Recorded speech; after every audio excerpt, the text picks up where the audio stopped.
On June 13th, 2030, a meteorite from outer space traversed the Earth's atmosphere and ultimately plummeted into the Pacific Ocean. This celestial event had already been detected by satellites, however.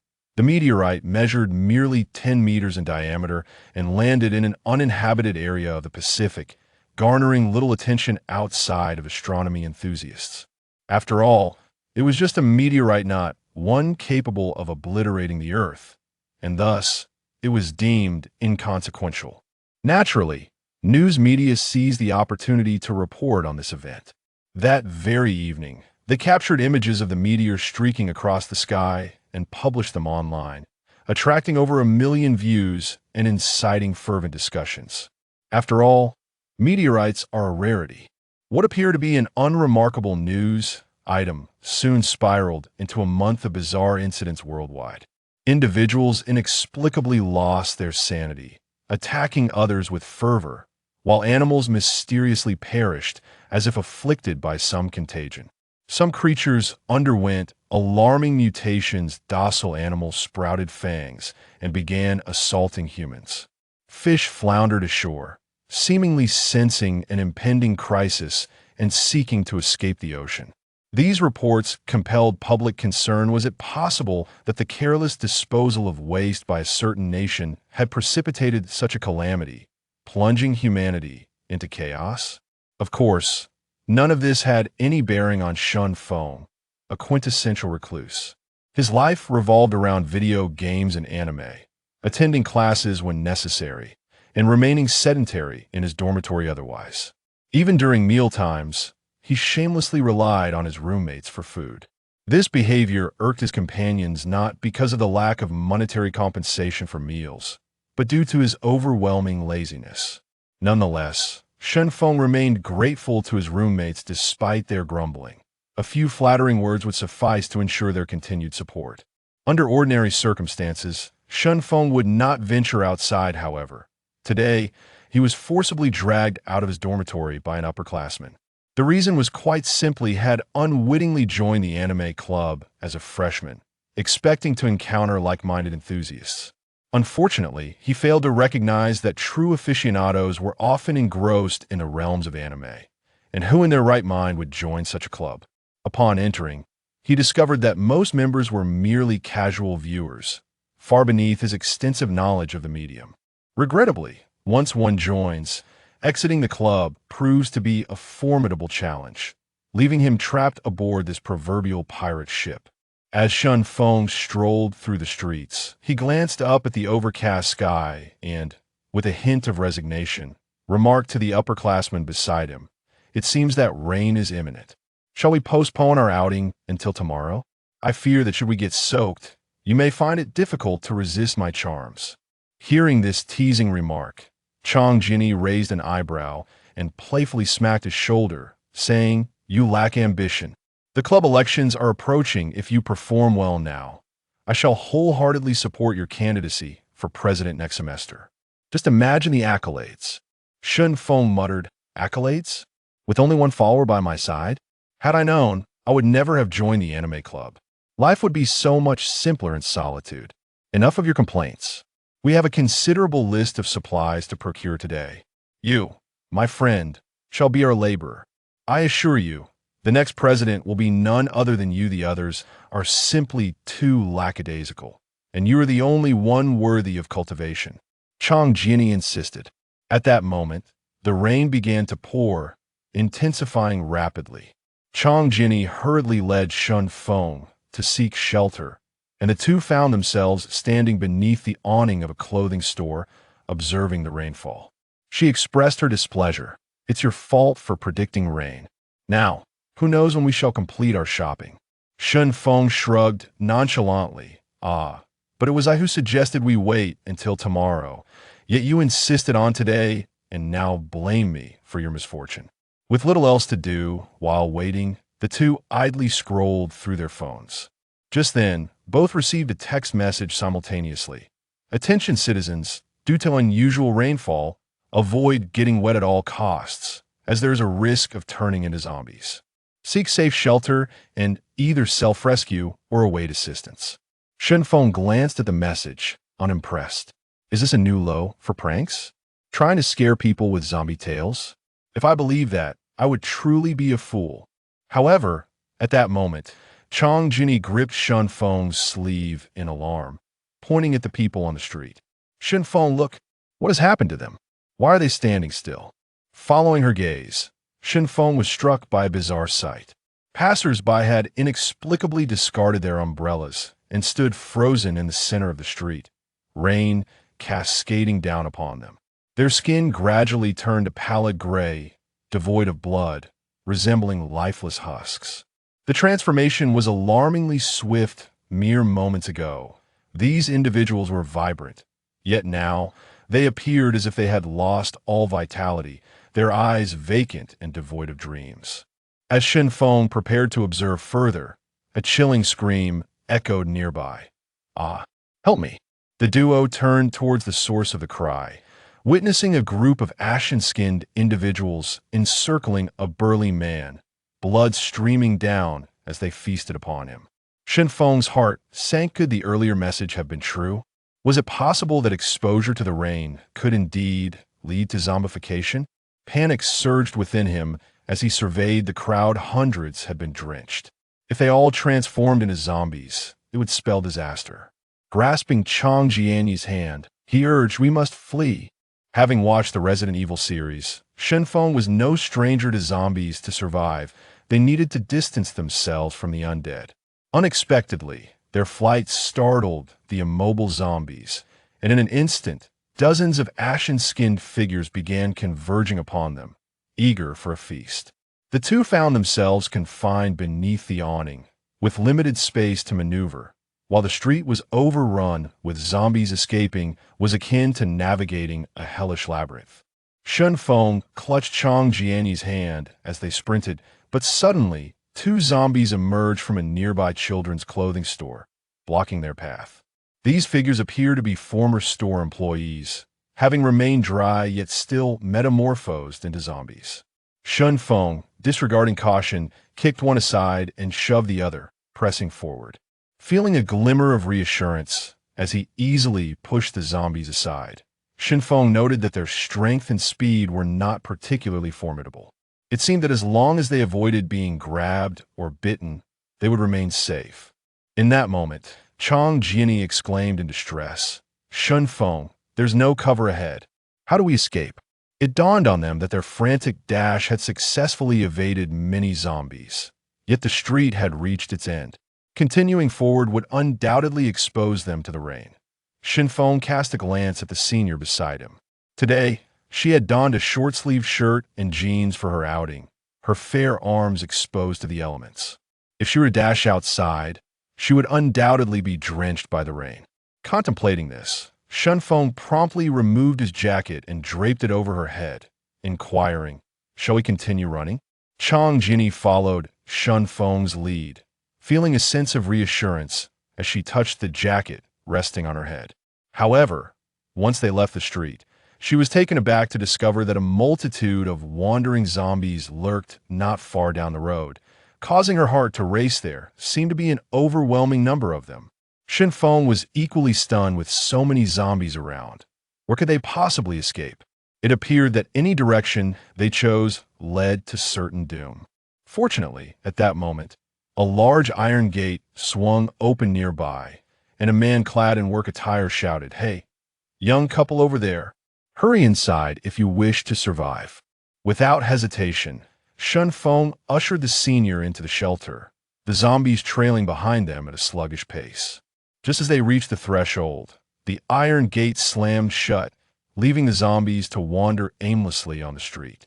Once inside the iron gate, Shun Feng and Chong Jinny took a moment to survey their surroundings, noticing numerous packages scattered across the floor.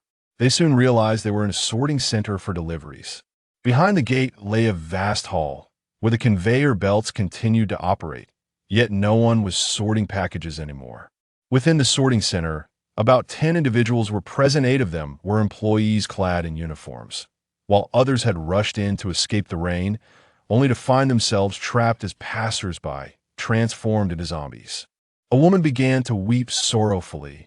What are we to do now? The zombies outside are devouring people. Will we be next? The man beside her quickly offered reassurance. It's all right. Didn't we just receive a message? The government will surely come to our rescue. Perhaps in a few days, these zombies will be dealt with. Upon hearing their words, Shun Feng and Chang Jiani recalled similar messages and hastily checked their phones for updates. The internet was ablaze with discussions about zombies. It turned out that the outbreak was not confined to their city, but had spread to others as well. A thorough examination revealed that cities abroad were also afflicted, with flashing red alerts indicating that this crisis was indeed a global phenomenon, not merely localized. While Chang Jiani scrutinized the webpage, Shun Feng suddenly leaned against her, gradually collapsing as he murmured, "Senior, I feel so hot, I want to sleep." Chang Jiani was alarmed by his behavior and quickly knelt beside him, embracing Shun Feng with concern. Shun Feng, what's wrong with you?" She felt his forehead, only to discover it was alarmingly warm. It clicked in her mind that he had placed his jacket atop her head earlier, yet he had been soaked by the rain. If the messages were accurate, did that mean he had contracted the virus and would soon transform into a zombie? "Shun Feng, please don't frighten me. I have a weak constitution," Chang Jiani whispered to the young man in her arms. With zombies lurking everywhere, had it not been for Shun Feng's protection, she might have been devoured or infected herself. Now that he was feverish, she felt utterly helpless. Just then, a middle-aged man in a suit interjected, "That kid is soaked. He will surely turn into a zombie. We must get him outside, or we're all doomed." His words incited a chorus of agreement from the others. "Yes, throw him out. We can't let him endanger us. I believe both of them are unsafe. Perhaps we should discard them both." Indeed, both could have been drenched. They are a threat to our safety. A wave of fervent accusations surged through the crowd, directed at Shun Feng and Chang Jiani, as if they had committed an unspeakable crime. It appeared that their presence was no longer welcome. Yet, none dared to approach. They remained seated, hurling accusations, for while anyone could point fingers, when it came time to take action, such bravado faltered. Chapter 2. Hell descends upon Earth. Facing the accusations from a dozen individuals, Chang Jiani felt a surge of panic. Glancing at the young man lying in her arms only intensified her distress. However, it is often in moments of desperation that one's true potential is unleashed. Fixating on the paper cutter beside her, she grasped it firmly, extending the blade, and declared with a fierce tone, "Who dares to expel us? Step forward if you have the courage, and I swear I will slice your carotid artery. Let me remind you, I am a medical student." Her words momentarily stunned the crowd in the hall. Yet, mere rhetoric lacked sufficient potency. It was the glint of the blade in her hand that truly instilled fear. After all, this tool could indeed be lethal, and a careless injury could lead to death in a place devoid of medical assistance or supplies. Seeing Chang Jiani's fierce demeanor, the man in the suit, who had initially spoken, forced a smile and said, "Listen, miss." The message indicated that exposure to rain could potentially lead to becoming a zombie. There are lives at stake here, and you must not let your emotions cloud your judgment simply because he is your boyfriend. A woman standing nearby chimed in, "Miss, my husband was caught in the rain as well, and he became unrecognizable. If I hadn't escaped quickly, he would have bitten me. For your own safety, you must abandon your boyfriend." Chang Jiani's mind raced as she remained composed. Responding, the message only suggested a possibility of becoming a zombie. It did not guarantee it. Moreover, my classmate is merely suffering from a fever, which is not indicative of a zombie transformation. This proves he has not been infected. One of the men rebutted. "You claim to be a medical student, yet we cannot comprehend what you are saying. What if he transforms into a zombie at a slower pace? Would that not still pose a danger?" Firmly gripping the paper cutter, a vital instrument for her self-defense, Chang Jiani countered. "When we fled here, 2 zombies emerged from a nearby building, indicating that individuals who have not been exposed to rain can also become zombies. Additionally, you can verify online that cities without rain have reported zombie sightings, suggesting that the emergence of zombies is not solely dependent on rainfall. My classmate is merely suffering from a chill. He is just running a fever." The man in the suit persisted. "A fever is not a trivial matter. Look at him. A young man with robust health cannot possibly catch a cold from just 2 minutes in the rain. I assert he has contracted the zombie virus. And fever is the evidence." Chang Jiani replied, my classmate rarely leaves his house and does not engage in regular exercise. It is entirely plausible for him to catch a cold. Can a cold deteriorate to this extent? You saw him collapse shortly after entering. He can barely speak now. What kind of cold is this severe? You can stay here, but your boyfriend must leave. The man in the suit insisted loudly. At this moment, Chang Jiani found herself at a loss for words, but with the blade in her grasp, she felt a semblance of security. Sitting on the ground, she clutched the knife while cradling the feverish Shinfeng. Attempting to expel us is tantamount to murder. Outside, there are zombies, and wherever we flee, death awaits. I will not separate from my classmate. Anyone who tries to force us apart will have to contend with me. The atmosphere became tense, as the opposing group hesitated to advance, deterred by the presence of the knife. However, should they refrain from expelling her, the risk remained that Shinfeng might indeed turn into a zombie, potentially leading to their collective demise. Most concerning was that this young woman was unwilling to part from her boyfriend. Did she not realize that if he became a zombie, she would be the first to be bitten? Holding the knife, Chang Jiani faced the others with trepidation. In truth, both she and her classmate were not particularly fit. They preferred the comforts of home and rarely ventured out. If the others decided to act, she would be helpless to defend herself. At that moment, a man in his 40s, dressed in work attire, stepped forward and said, "Listen, both sides. This is our logistics company's territory. I am their team leader. And strictly speaking, this is our domain. You have no authority to expel anyone here." As the team leader spoke, 8 workers clad in uniforms positioned themselves behind him, making it clear that the logistics workers represented the most significant power in the room.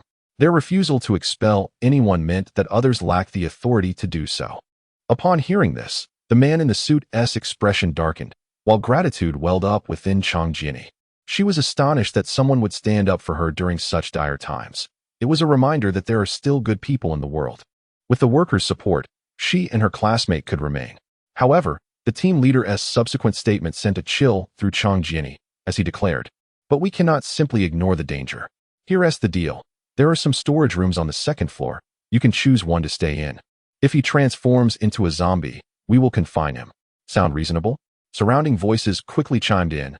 "No problem. No problem. Locking him in a storage room is acceptable." The team leader continued, "Of course, it is highly likely that this young lady has not been infected, so we only need to confine the young man. What do you all think?" It was evident that the team leader's intention was straightforward, to isolate Shinfeng to prevent any potential outbreak, while allowing Chang Jiani to remain free. At that moment, Shinfeng lay weak and unconscious, and once confined, he would be unable to resist.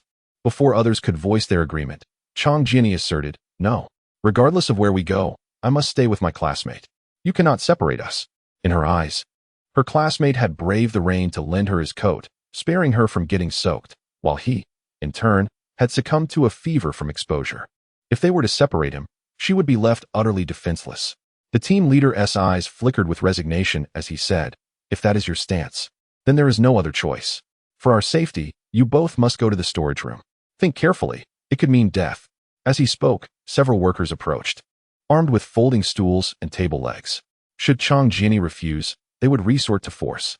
Faced with 8 armed men, she had no choice but to make a final demand. "You may confine us, but you must guarantee us water and food. Otherwise, you are committing murder." The team leader spread his hands helplessly. "We have no food or water here. While there is tap water, we have run out of food." Chang Jiani, being a university student, was not easily deceived. She pointed to a nearby mountain of packages. "Do not lie to me. A significant portion of those parcels contains snacks. If you open them, we won't lack for food, and we could survive for a month or 2.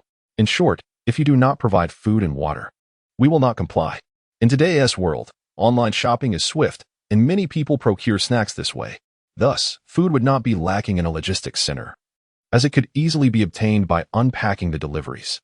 Seeing that the university student was not easily misled, the team leader dropped his pretense and coldly instructed, "Aqiang, Ahua, gather some food and water for them. They are not to leave until further notice.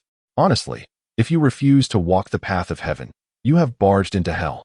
After the recent events, Chang Jiani has come to a stark realization. The so-called group leader is nothing more than a duplicitous individual, feigning kindness while seeking an effortless resolution to his own predicament and that of his junior. The treachery of human nature is indeed perilous.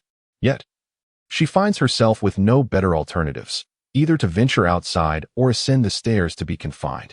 Ultimately, Chang Jiani is left with no choice but to carry her junior into the storeroom on the second floor.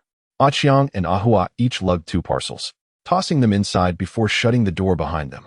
As Chang Jiani surveyed the vacant room, apart from scattered tools, there was merely a pile of cardboard that scarcely occupied a quarter of the space. Fortunately, the storeroom boasted a window through which she could glimpse the outside world. Cautiously peering out, she observed the streets teeming with zombies. Some were trapped inside vehicles, unable to open the doors, thus confined within. Gazing further afield, she noticed people sprinting down the streets, pursued relentlessly by the undead. From an upper floor, someone had fashioned small flags, waving them out the window, seemingly signaling that survivors remained and urging rescue efforts. Nevertheless, there were those who remained at home, only to fall victim to their transformed family members, becoming meals for the undead. Few managed to rise again after being bitten. As a medical student, Chang Jiani soon discerned an anomaly. The movements of these zombies were excessively sluggish and lacking in purpose. This indicated that they were devoid of thought and their nervous systems were impaired, rendering them incapable of controlling their bodies. Their vision was poor, for they failed to pursue anything at a distance, yet their sense of smell seemed remarkably heightened. At that moment, the collapsed Shen Feng spoke weakly. "Senior sister, I need water, I need water." Chang Jiani noticed the nearby tap, seemingly their sole source of hydration. But she lacked a container. Fortunately, she found several discarded mineral water bottles in a corner, which she cleaned and filled with tap water, bringing it to Shen Feng's lips. The workers at the logistics center had not provided any water source, leaving Chang Jiani with only tap water to offer. Shen Feng eagerly consumed an entire bottle, then closed his eyes tightly, slipping into unconsciousness. Chang Jiani felt his forehead. It was still burning hot. This was quite abnormal. If it were merely a cold, it would be excessively severe. Such a high temperature could not possibly indicate a fever exceeding 40 degrees, could it? Would his brain be irreparably damaged? Suddenly, an important thought struck her. Fever is a natural defense mechanism of the human body, elevating temperature to eradicate invading viruses. Once the pathogens are vanquished, the body gradually cools down, maintaining a stable temperature. If Shen Feng was exhibiting such intense fever, could it signify that his body was actively combating the virus? Prolonging his time on the ground was not an option. Chang Jiani hurriedly clothed Shen Feng in a jacket and procured some cardboard for him to lie upon. Just as she completed these tasks, Shen Feng's phone began to ring. She quickly answered. "Hello, who are you looking for?" A middle-aged man's voice responded. "I am Shen Feng's father. I need to speak with him." Chang Jiani glanced at Shen Feng, lying on a pile of cardboard, and replied hesitantly, "Hello, uncle. Shen Feng is currently feverish and unable to speak. Is there anything you would like me to convey? I will relay your message if he awakens." However, a woman's voice soon came through the line. "I am Shen Feng's mother. Dear girl, who are you to Shen Feng? Are you both safe? You must not go outside at this time." Chang Jiani looked at the locked storeroom. Even if she wished to leave, it was impossible. Resigned, she said, "Auntie, we are relatively safe, so please do not worry. I am Shen Feng Sr., we are together." Hearing these words provided her with a modicum of comfort. She believed that in the end, they would surely be rescued. Yet, shortly thereafter, a female voice chimed in. "Hello, my brother is in your care, and our family is immensely grateful. We hope you will always be together, never to part." With that, the call abruptly ended. Chang Jiani realized that Shen Feng's parents had misconstrued her previous statement about being together. Facing those individuals downstairs had been one thing. She did not need to explain herself to strangers, but now, being misunderstood by Shen Feng's parents felt decidedly amiss. Following their advice, Chang Jiani hastily attempted to call her own parents, but her efforts were met with silence. A sense of foreboding washed over her. Could something have happened to them? Fearing the worst, but daring not to dwell on it, she quickly dialed her younger brother's number. The connection was established, and his voice came through. "Sister, help. There are so many monsters outside." Chang Jiani urgently reassured him. "Xiaojia, wait. Sister will." However, her words were cut off as the call disconnected. The mobile signal was incredibly unstable due to the surge of calls following the zombie outbreak, making it all too easy to lose connection. With a sense of helplessness, she continued to redial, yet was met with failure. After a considerable time spent trying, she ultimately abandoned her attempts as the signal vanished altogether. In a moment of inspiration, she flicked the switch to turn on the lights, only to discover that the power had been cut. This meant no internet. No electricity. She was now utterly deprived of any means to glean information about the outside world. Chapter 3. The ambition of a wolf. Chang Jiani arranged cardboard in the corner of the room, creating a makeshift bed, while Shen Feng lay beside her. And she curled up nearby, her heart filled with dread. She was particularly worried about the situation outside, and even more so about her family's plight. However, her own circumstances were hardly any better. She was confined with a feverish junior, and the supply of water and food was uncertain. Chang Jiani hoped for rescue. Yet she was aware that the global outbreak of zombies meant that rescuers might not prioritize their safety. Suddenly, she recalled the issue of water supply and sprang into action. With the internet and electricity cut off, the thought of losing water was terrifying. Fortunately, there were 2 metal buckets in the storage room that could be used to collect water, as she dared not drink the rainwater outside, which was likely contaminated with numerous viruses. Thankfully, she acted swiftly. After filling 1.5 buckets with tap water, the supply ran dry. The faucet no longer yielded a single drop. Was this truly the onset of the apocalypse? A sense of despair washed over her. Once, when she had heard tales of the apocalypse, she dismissed them as mere nonsense. With technology so advanced, how could such a catastrophe occur? It seemed that only the deployment of nuclear weapons by multiple nations could lead to such an outcome. Now, at this moment, Chang Jiani could only observe the outside world through the window. The rain had ceased, yet the number of zombies remained unchanged. In the distance, she could faintly see flickering lights, perhaps the glow of flashlights or candles. The once vibrant city of Luzhou, illuminated since the dawn of the electrical age, now found itself shrouded in darkness.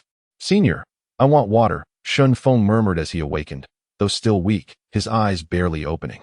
With the faint light from outside, he could see the sorrow etched on his usually confident senior's face. However, he could not linger on this sight for long. After drinking some water, he fell back into unconsciousness.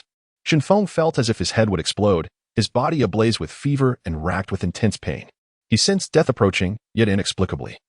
He did not wish to surrender or fade away unnoticed. Thus, he struggled against the pain, his body devoid of strength, uncertain how much longer he could endure or how long this torment would persist. He felt himself plummeting into an abyss of darkness, a truly dreadful sensation. There was no light, no sound, only the pervasive agony coursing through him, sometimes accompanied by the disconcerting feeling of ants gnawing at his flesh, a state of utter discomfort. Although it was summer, Chang Jiani wore only a short-sleeved shirt. The recent rain had left the air chilly, and she found it impossible to sleep. Plagued by the cold and her worries about their dire situation, she curled up in the corner, feeling utterly helpless. As the cold continued to invade, it became unbearable. Eventually, she turned to the feverish Shen Feng beside her. To seek warmth, she had no choice but to embrace the burning body of her junior, hoping the long night would pass swiftly. If only she had thought to ask for some clothing earlier, but now she was trapped. Chang Jiani reached out, placing her hand on Shen Feng's forehead, taken aback by the heat radiating from him. This must be over 40 degrees, she thought, concerned for his survival. Such a high temperature would be insufferable for any normal person. Yet, perhaps the virus could be destroyed at this temperature? Embracing her junior, she could feel his labored breathing, a sign of his suffering. But what could they do in this situation? They could only wait for rescue. Shen Feng continued to burn with fever, and for Chang Jiani, he served as a source of warmth. Though holding her junior was not the most dignified position, survival took precedence over modesty, especially since no one could see inside the room. The two spent the night entwined. Chang Jiani found solace in the warmth of her feverish junior. In contrast, Shen Feng remained lost in a haze, his mind muddled and unable to retain memories. The only thought that surfaced was a vague awareness of his senior's presence, calling for her when he wished to drink or eat. As dawn broke, Shen Feng stirred, weakly pleading, "I want water. I want food. Senior, save me." Water was manageable, but he lacked the strength to chew, unable to even break down the beef jerky offered to him. Chang Jiani, feeling anxious, searched for alternative food but found only shikima, a soft treat that he could not swallow without chewing. Yet, without energy, how could he endure? After all, fever also demanded sustenance. In her heart, she mused how convenient it would be if he were a hefty individual, with enough fat reserves to sustain him. Yet, she quickly reconsidered. If he were overweight, she likely would not have invited him out in the first place. Walking side by side, most people would mock the pairing of flowers with dung, yet Shen Feng, though somewhat reclusive, was a handsome young man who drew admiration when he remained silent. "Senior, save me," Shin Feng continued to mumble, his consciousness slipping away, relying on instinct to call for help. Suddenly, an idea struck Chang Jiani. Given the urgency of the situation, she had to act. She chewed the shikima herself and fed it to Shin Feng. This time, he managed to swallow it, as it had become a liquid form, yet he still felt ravenous. Seeing this method worked, Chang Jiani continued to feed her junior. They had come too far to let him succumb to the virus due to a lack of energy. If he failed to resist the virus and his body temperature did not eradicate the infection, Shin Feng might become a zombie. "You scoundrel! Forcing me into such a humiliating act. When you awaken, I shall demand double compensation," she thought silently. Having never had a boyfriend, Chang Jiani had never even kissed anyone. Now, to protect Shin Feng, she found herself sacrificing her innocence. Above all, saving Shin Feng was paramount. When idle in the room, Chang Jiani often gazed outside, observing how others evaded the zombies. She checked her phone periodically, hoping for news of rescue or solutions to the zombie crisis. Unfortunately, the network was also down, making it exceedingly difficult to obtain the latest updates. During these days, national rescue efforts had yet to arrive, and the city's inhabitants began to fend for themselves. Many ventured out as families, loading their cars with food and clothing, but only 1 in 5 managed to escape the city. From her vantage point on the second floor, Chang Jiani observed the chaotic road conditions. Some drivers had succumbed to zombification, incapable of driving, causing traffic jams. Worse still, accidents had scattered vehicles along the road, creating obstacles that hindered escape and raised the specter of being surrounded by zombies. Zombies do not yield to vehicles. They are devoid of consciousness. When confronted by an oncoming car, they lunge forward, resulting in their bodies being flung away, while the vehicle's speed diminishes. The dark blood of the zombies obscures vision, leading many to be intercepted as their pace slows. Fortunately, zombies cannot open car doors. They can only surround the vehicle and gnaw at it. However, how could the jaws of mere animals pierce through steel? Thus, they remain stationary, and it is now apparent that a death sentence looms for those within. For once the door is opened, escape leads only to demise. Yet, remaining inside the vehicle means that food and water will eventually be depleted. After much contemplation, it seems that staying at home is the safest option, but without rescue, it would only lead to a slow decline. Chang Jiani pondered how to escape Luzhou once her junior regained consciousness. Perhaps they could navigate downstream by boat after leaving the city. Certainly, the provincial capital would be the first to receive aid.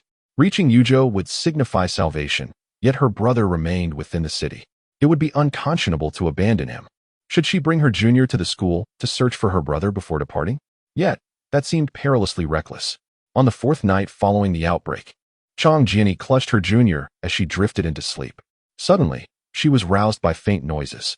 Upon closer inspection, the sounds emanated from the storeroom door, where someone was attempting to enter under the veil of darkness.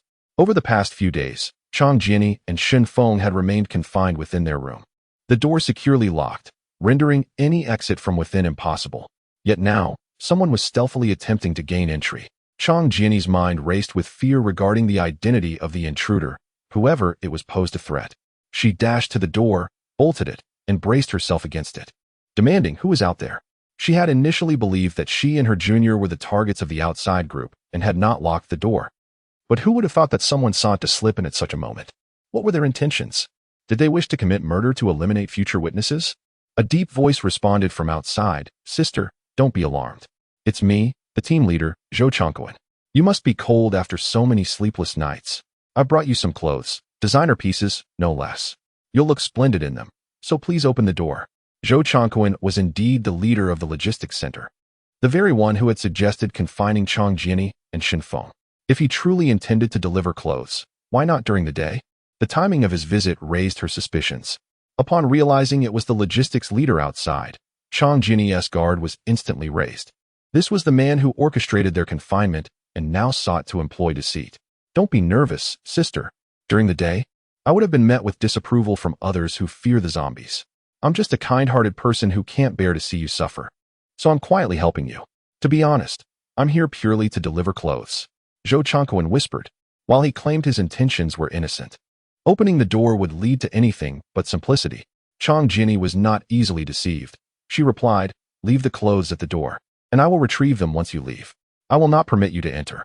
Seeing that she was not easily manipulated, Zhou Changquan resorted to his trump card, stating, "Sister, don't hold it against me for speaking out of turn. Your boyfriend, without medication, might not survive. I discovered 2 bottles of fever-reducing medicine while unpacking deliveries today. If you agree to my conditions, those 2 bottles will be yours. Think it over." Zhou Changquan had pinpointed the girl's vulnerability, her boyfriend. With the medication in his possession, it seemed as though the girl was ripe for the taking. He believed that a gentle approach was necessary. Once she was in his grasp, he would not be concerned about anything else. "What conditions?" Chang Jiani, suppressing her disgust, inquired, her mind racing at the thought of the medicine. Zhou Changquan unabashedly replied, "I see you are young, and I want to make unreasonable demands. All I ask is for you to spend 1 night with me, and the medication is yours. Rest assured, I am a man of my word, honest and trustworthy." Chang Jiani retorted vehemently, "You lecherous fiend. You think you can deceive me? I'd rather perish here than accept your medicine." Zhou Changquan laughed coldly, "You wretched girl, what are you pretending for? Sooner or later, you will relent. The food and water inside are running low, aren't they? If you refuse my conditions, I'll let you starve in there." He moved towards the staircase, where a man in a suit awaited him, inquiring, "How did it go? Were you successful?" The suited man had allied with Zhou Changquan, and together they plotted to take advantage of the chaos, targeting Chang Jiani, a seemingly innocent girl who had likely never encountered such malevolence. They believed that her purity made her an easy target, yet Chang Jiani had seen through their scheme and refused to fall for their tricks. The suited man sighed. "Then we must wait until the girl is hungry. She will surely succumb then." "That's what I was thinking," Zhou Changquan replied, and both men chuckled sinisterly. Firmly convinced of their impending success, Zhou Changquan was well aware that the food he had previously tossed into the room was scant. With 2 people inside, they would soon find themselves in dire straits. He considered Chang Jiani's figure, her alluring curves, and fair skin, and lamented that his previous outings had only introduced him to women in their 30s, devoid of such youthful vitality. Meanwhile, Chang Jiani, cradling Shen Feng, whispered, "Junior, what should I do?" Despite rejecting the recent harassment, the looming threats weighed heavily on her heart. Previously, she had focused on rescuing her brother and seeking her parents. But now, the reality of her own survival took precedence, revealing her naivete. In the dark of night, for the first time, Chang Jiani recognized the treachery of human nature. The world had not always been this way, yet following the outbreak of zombies, chaos ensued, revealing the worst in humanity. Although they were all in the same boat, some individuals lurked with malicious intent.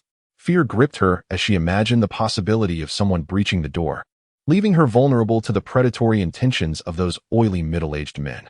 Chapter 4. Awakening to a transformed world. As the first rays of sunlight streamed through the cluttered room, Shen Feng finally stirred from his slumber.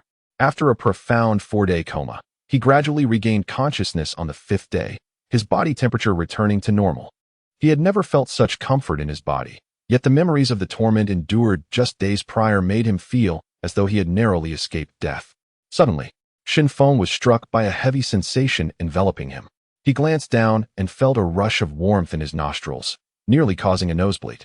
The alluring figure of his senior, who was nestled against him, became apparent. Her head rested on his arm, and her body pressed against his. The most alarming part was that one of her legs lay across his own. In that instant, Shen Feng's body tensed, for he had never experienced such exhilarating sensations before. However, contemplating the situation, Shen Feng decided to take further action. With his eyes still shut, he reached out his right hand and embraced his senior's slender waist, finding the texture quite pleasant. Unfortunately, his movement startled the slumbering Chang Jiani. Habitually, she lifted her head and touched Shen Feng's forehead, relieved to find it at a normal temperature. "Finally, you're back to normal. Otherwise, we would soon run out of food," she murmured. Realizing it was time to feed him, she gently pushed away his hand and rose to munch on some snacks. As she chewed, she called out, "Shen Feng, open your mouth, it's time to eat." After breaking the snack into pieces, she leaned down to feed him. To her surprise, as she bent closer, she found Shen Feng's eyes wide open, leaving her momentarily stunned. Quickly standing upright, she swallowed the morsel in her mouth and turned to inquire, "When did you wake up?" At that moment, Shen Feng regretted opening his eyes. Why had he not waited a little longer to awaken? Just moments ago, her crimson lips had been perilously close. Had he delayed, he might have seized the opportunity. With a smile, he replied, "I just woke up." "What were you about to do, senior?" Chang Jinny's face turned a deep shade of red as she thought, "Oh no, he saw me. How can I explain this? I was checking on your condition. How are you feeling now? Are you any better?" She quickly asked, opting to divert the conversation. Standing up and stretching, Shenfeng responded, "I feel fantastic. As if I could take down a tiger. Keep dreaming. A mere couch potato thinking he can tackle a tiger right after waking up? You must still be dreaming." Chang Jinny teased. Feeling a pang of hunger, Shenfeng surveyed the room and noticed a few scattered snacks in a box. He crouched down, tore open the packaging, and began to eat. "By the way, what's the current situation? Is there any rescue on the way? How long have I been asleep?" Chang Jinny, still facing away from him to avoid revealing any embarrassment, replied, "What do you expect? Zombies are everywhere, and there has been no word of rescue. By the way, while you were unconscious, your family called to check on you. They're safe and told you to take care of yourself." As he munched on the snacks, Shenfeng remarked, "If that is the case, I suspect rescue efforts are a long way off. We should prepare for self-rescue.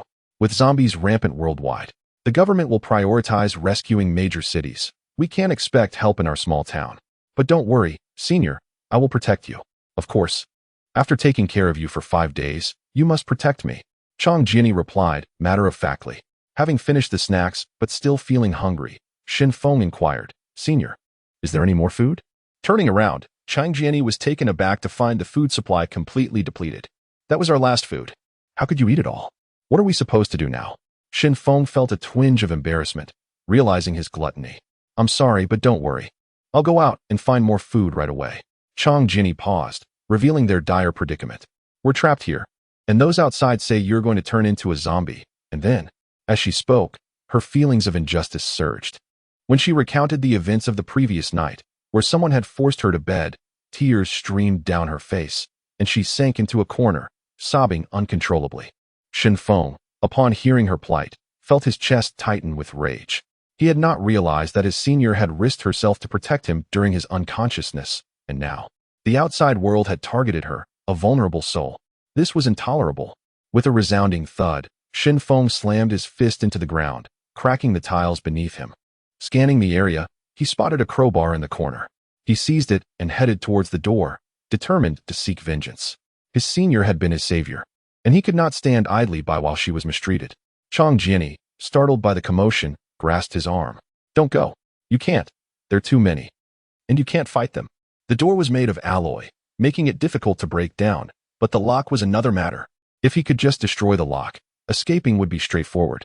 Shenfeng eventually smashed the lock and burst out of the room, with Chang Jinny anxiously following him, clearly impressed by his strength. The commotion upstairs had alerted those in the hall. A dozen individuals eyed the staircase warily, wielding makeshift weapons. Among them, Zhou Changquan stood out, brandishing a 1-meter-long steel bar. They all fixed their gaze on the stairs, only to witness Shenfeng descending with a crowbar, followed closely by Chang Jinny. "Hey, little brother. You're all right. I thought you had turned into a zombie." Upon seeing Shenfeng emerge, the group collectively sighed in relief. Living humans were far less terrifying than zombies. Ignoring their relief, Shenfeng demanded, "Senior, who bullied you? Tell me." Chang Jinny pointed towards Zhou Changquan and said, "It was him." Shenfeng immediately advanced towards Zhou Changquan, who realized he was about to be accused. "This is all a misunderstanding. I swear, it's all a misunderstanding. Ah Chang, Ahua, why are you just standing there? Help me." Chang Jinny was anxious for Shenfeng's safety. "Don't listen to him. This scoundrel has undoubtedly exploited you before. In these times, we must rely on ourselves, not on this guy as our leader." The 8 men clad in work attire exchanged uncertain glances, torn between loyalty to their longtime leader and resentment over past exploitation. Just then, with a crack, Zhou Changquan collapsed to the ground, unable to grip the steel bar any longer. "Help! Murder! Help!" he cried, feeling his bones break. He hadn't expected Shenfeng to be so ruthless. Shenfeng paid no mind to his cries, bending down to grasp Zhou Changquan's collar. "You were so confident a few days ago. Why are you afraid now?" At that moment, Chang Jinny interjected loudly, "Revenge has a rightful target. We are only seeking retribution from this Zhou. The rest of you are not involved. We have no intent to kill. We merely seek to administer some justice." With Shenfeng's martial prowess serving as a deterrent, coupled with Chang Jinny's strategy of division and disintegration, the surrounding individuals fell silent. After all, the young man before them bore an expression that screamed recklessness. Who would dare to step forward, fearing retaliation? Moreover, the young lady had asserted that they would not resort to murder, which seemed to alleviate any substantial concerns. Zhou Chongquan, witnessing the lack of intervention, momentarily disregarded his shoulder injury and pointed accusingly at the man in the suit seated nearby, exclaiming, "It was all him. He orchestrated this. He said your girlfriend was naive and that a few days of hunger would render her compliant, after which I could indulge at my leisure. It was all his doing." The man in the suit, taken aback by his swift betrayal, hastily retrieved the folding stool beneath him, believing that with Shen Feng apprehending someone, it would be an unfavorable time to retaliate. If he could merely seize the crowbar from Shen Feng's grasp, he would emerge victorious. However, reality often deviates from ideals. While the crowbar in Shen Feng's possession proved formidable against the folding stool, his left hand wielded another weapon. He promptly hoisted Zhou Chongquan with one hand, effectively blocking the stool's assault, and delivered a swift kick to the man's abdomen, sending him sprawling and incapacitating him in an instant.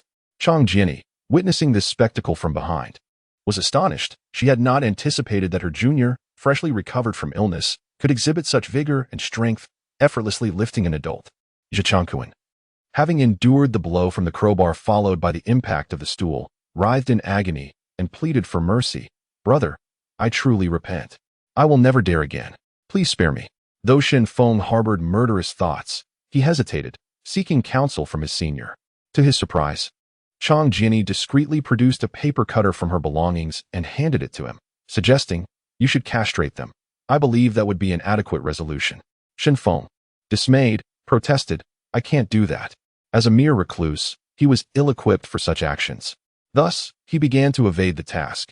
In his view, killing was morally wrong, yet throwing someone out seemed acceptable. As for whether the discarded individuals would face the wrath of zombies, that was no longer his concern. Reluctantly, Shen Feng set down the crowbar and cautiously grasped the paper cutter, feeling utterly unprepared for such an act. However, since it was a request from his senior, he felt obliged to comply, reasoning that the two were scoundrels who had acted with malicious intent, thus forfeiting their tools of crime.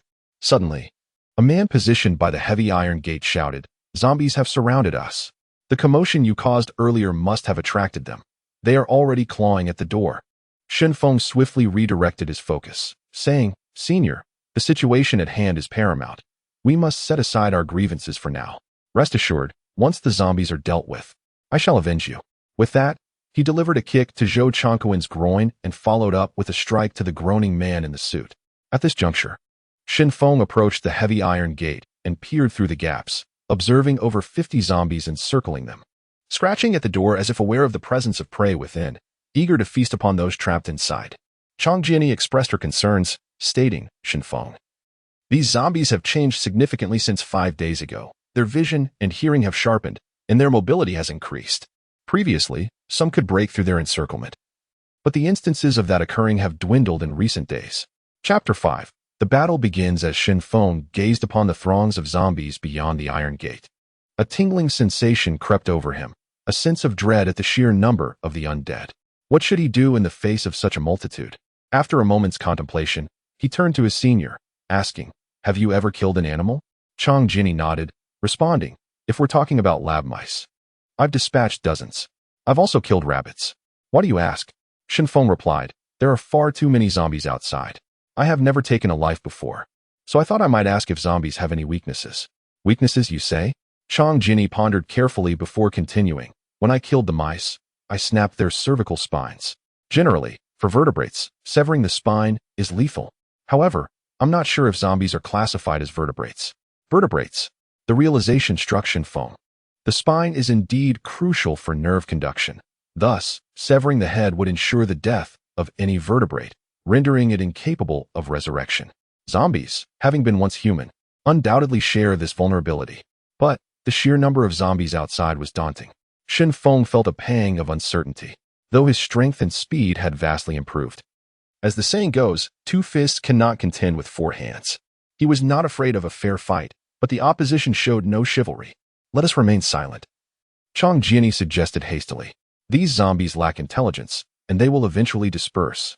She was not keen on Shen Feng risking himself. Should anything happen, it would be disastrous. Waiting for rescue was the wisest course, as the provisions within could sustain them for a month. Surely, the military would come to their aid. With that thought in mind, Shenfeng turned to search for food. The previously stacked deliveries had been opened, revealing a plethora of online purchases stored deep within the hall. He approached and began to eat, and soon, Chang Jiani, feeling famished herself, joined him in snacking. The others dared not intervene. As they munched, Chang Jiani spoke again. Shenfeng, I believe we must leave this place, but we need not confront the zombies directly. I have a plan. We should look for rope. If we cannot find any, we can fashion some from nearby clothing. When the zombies move away, we can escape through the back window on the second floor to the greenbelt, where there are fewer zombies. Then we'll figure out how to flee. Upon hearing these words, Shenfeng calmly stated, to escape, we must first eliminate the zombies. I am currently replenishing my strength, and once I have eaten enough, I will be more than capable of dispatching each zombie that crosses my path. Chang Jiani was taken aback by Shenfeng's resolve. He was still fixated on killing zombies, leaving her at a loss for words. Nevertheless, she continued to offer advice. There are too many zombies outside. If you open the door, they will swarm us. If you're determined to kill them, you must find a way to control their movement. As long as they are scattered, the threat they pose will diminish. Senior, you truly are my invaluable assistant, Shenfeng exclaimed, genuinely impressed. Ugh, Chang Jiani retorted, you illiterate. You've misused the term without understanding its meaning. Shenfeng was puzzled. Had he indeed chosen the wrong words? Was not invaluable assistant a compliment for a clever and capable woman? Did she not appreciate her role as a strategist? Once he had eaten his fill, Shenfeng commenced his preparations. In the hall, 2 transport machines stood, which he arranged to form a narrow passage, barricading one end with a table while the other led to a small door atop the large iron gate. This setup would allow him to open the small door without letting a horde of zombies pour in. Chang Jiani still felt uneasy, cautioning, what if the commotion attracts even more zombies? We need someone on the second floor to keep watch. If more zombies appear, they must notify us immediately. Also, ensure the small door can be shut at a moment's notice. Otherwise, we would be overwhelmed. While Shenfeng and Chang Jiani prepared for their confrontation with the zombies, the other dozen individuals nearby whispered among themselves. Once the duo was ready, these individuals finally spoke up, saying, if you proceed with this plan and cannot hold off the zombies, you will endanger us all. You should abandon this idea. Indeed, we cannot act recklessly.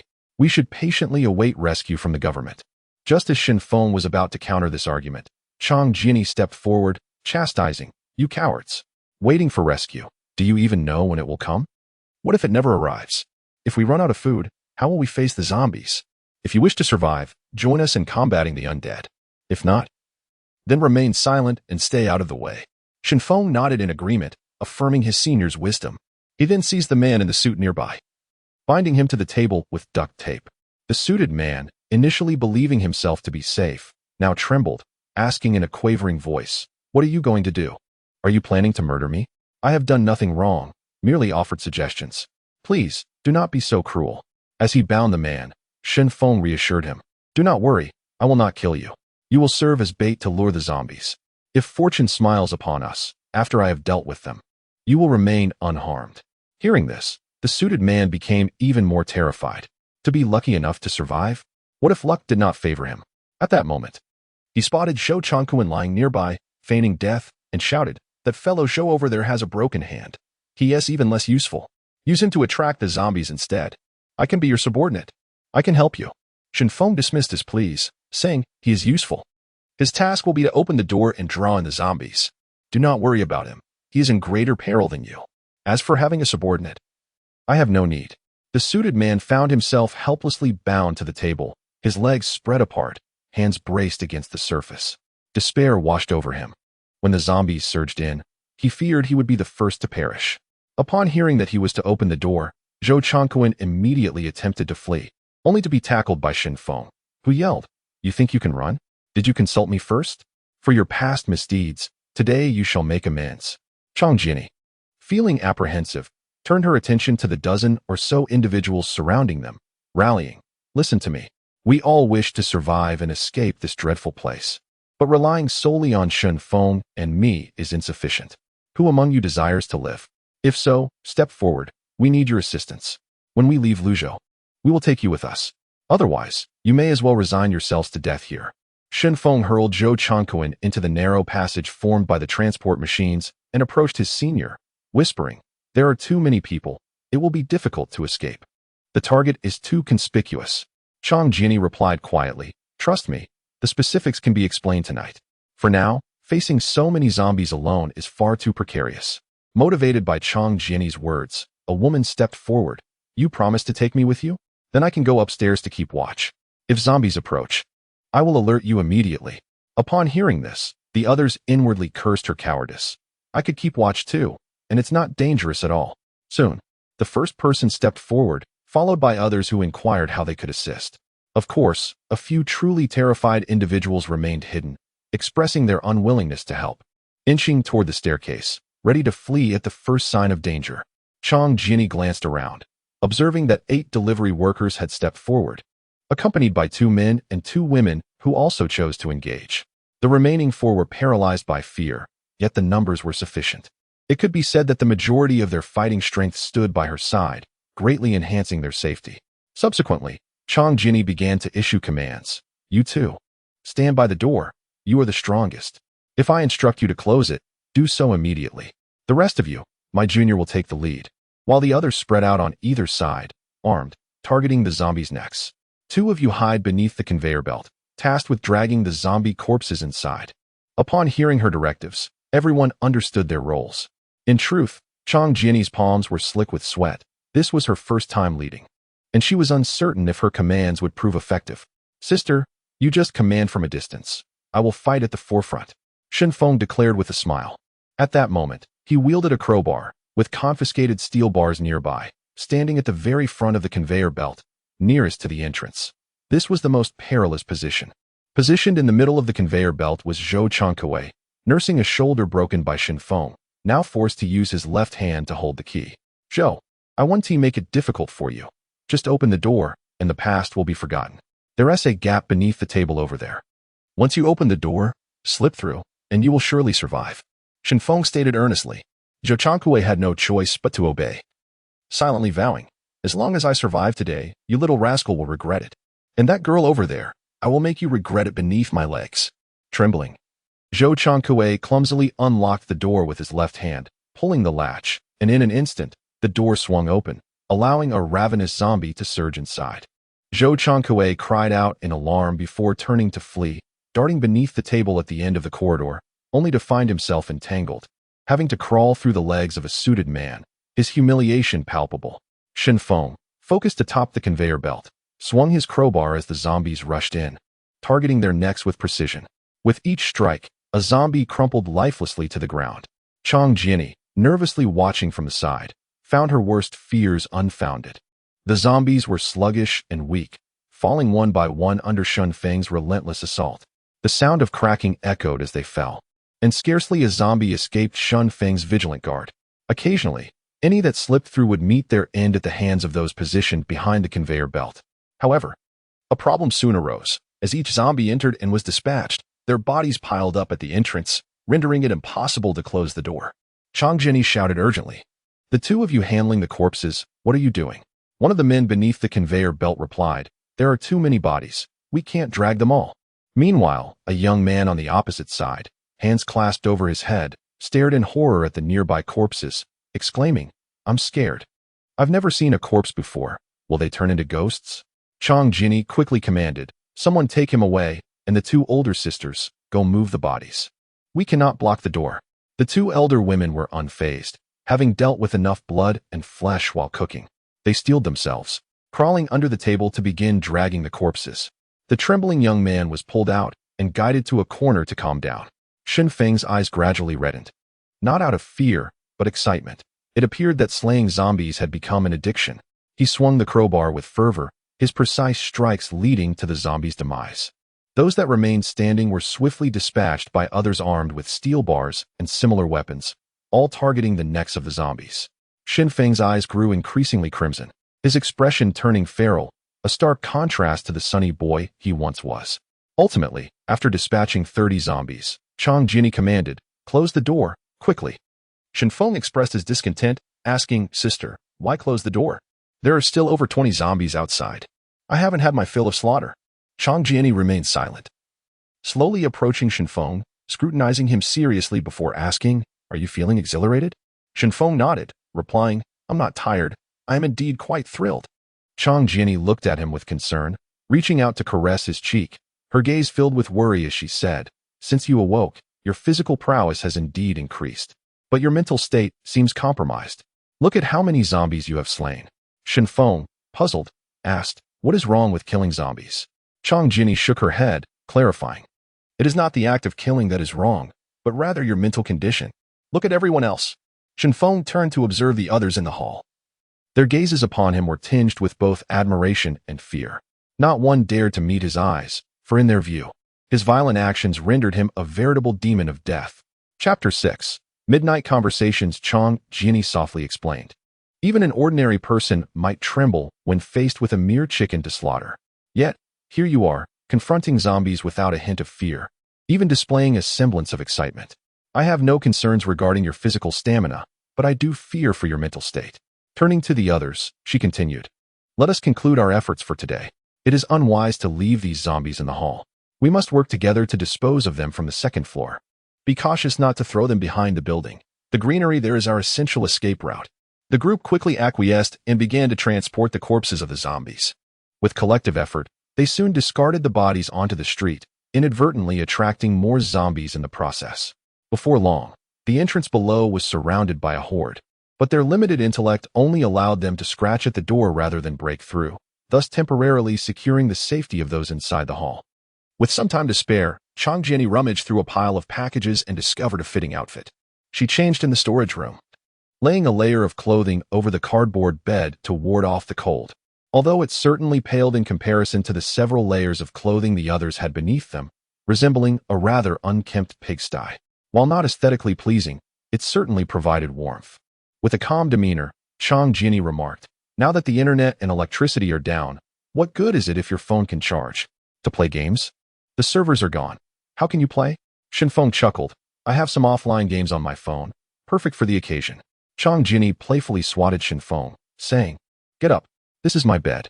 If you wish to sleep, you must set up your own. Shenfeng stubbornly remained on the bed, saying, Senior, didn't you promise to explain things to me tonight? I'm here now. Please don't send me away. Tell me why you insisted on bringing these people along. He pointed out. You must realize that having so many people together will undoubtedly attract attention. Chang Jinny approached the door, slowly closing it before sitting on the bed and whispering.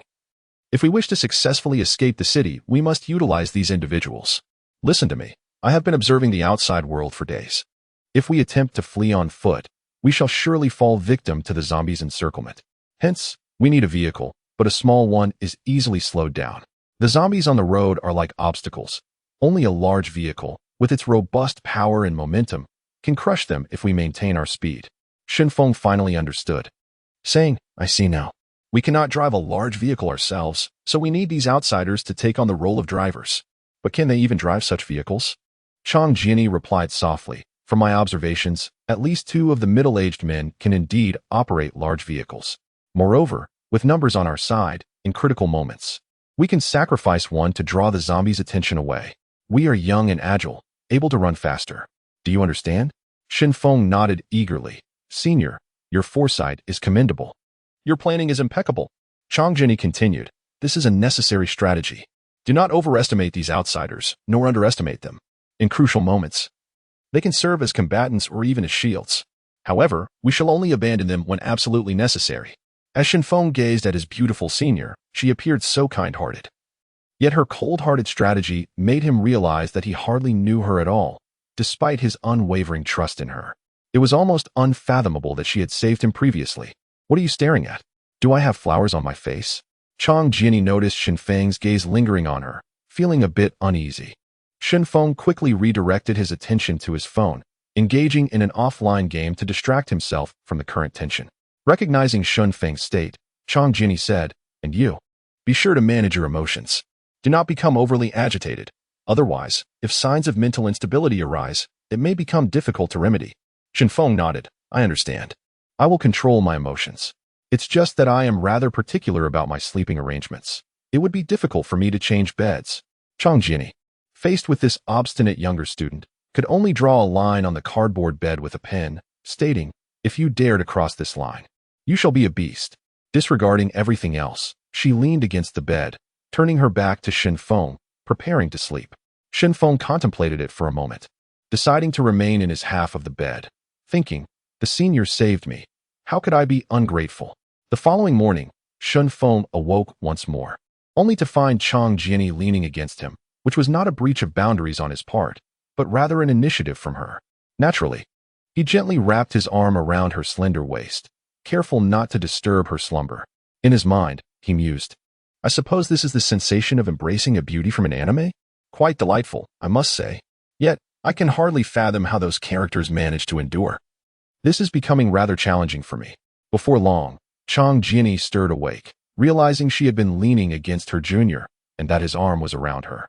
Feeling a rush of embarrassment, she quickly sat up, removing his hand and beginning to arrange her hair. At that moment, Shinfeng opened his bleary eyes and asked, Senior, is it morning already? Indeed, it is morning, she replied. Prepare to slay some zombies. We must strive to clear the area of the undead and make our escape. Shinfeng stood up and peered outside at the zombies lining the road. He thought to himself, there must be at least 300 zombies out there.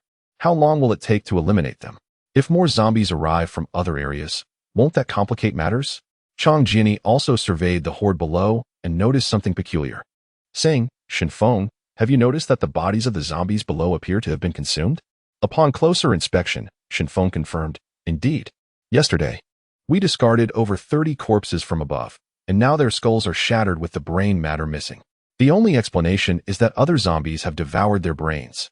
Chang Jiani pondered, if these zombies only consume brains, can they truly satiate their hunger? Surely, that energy cannot sustain them. Why then can we not starve them? Shinfeng considered this and replied, that seems plausible. The energy from a brain is indeed limited. However, starving zombies might prove difficult, as they could resort to anything within reach when desperate, perhaps even resorting to cannibalism. Why do they consume anything if they lack intelligence? Chang Jiani posed another inquiry. Shinfeng nodded in agreement with her reasoning, but another question arose. How long would it take to eliminate such a vast number of zombies? He contemplated, eventually. We will finish them off. After all, zombies do not reproduce. Chang Jiani solemnly remarked, you underestimate the situation. There are at least hundreds of thousands of people in Luzhou, and many have undoubtedly turned into zombies. Even if only half of them are undead, if you kill 50 a day, you will never finish the task. Never finish? Shinfeng mulled over her words, suddenly struck with a realization. He asked, why must we kill the zombies? You were the one who insisted on slaying them. Now you question me?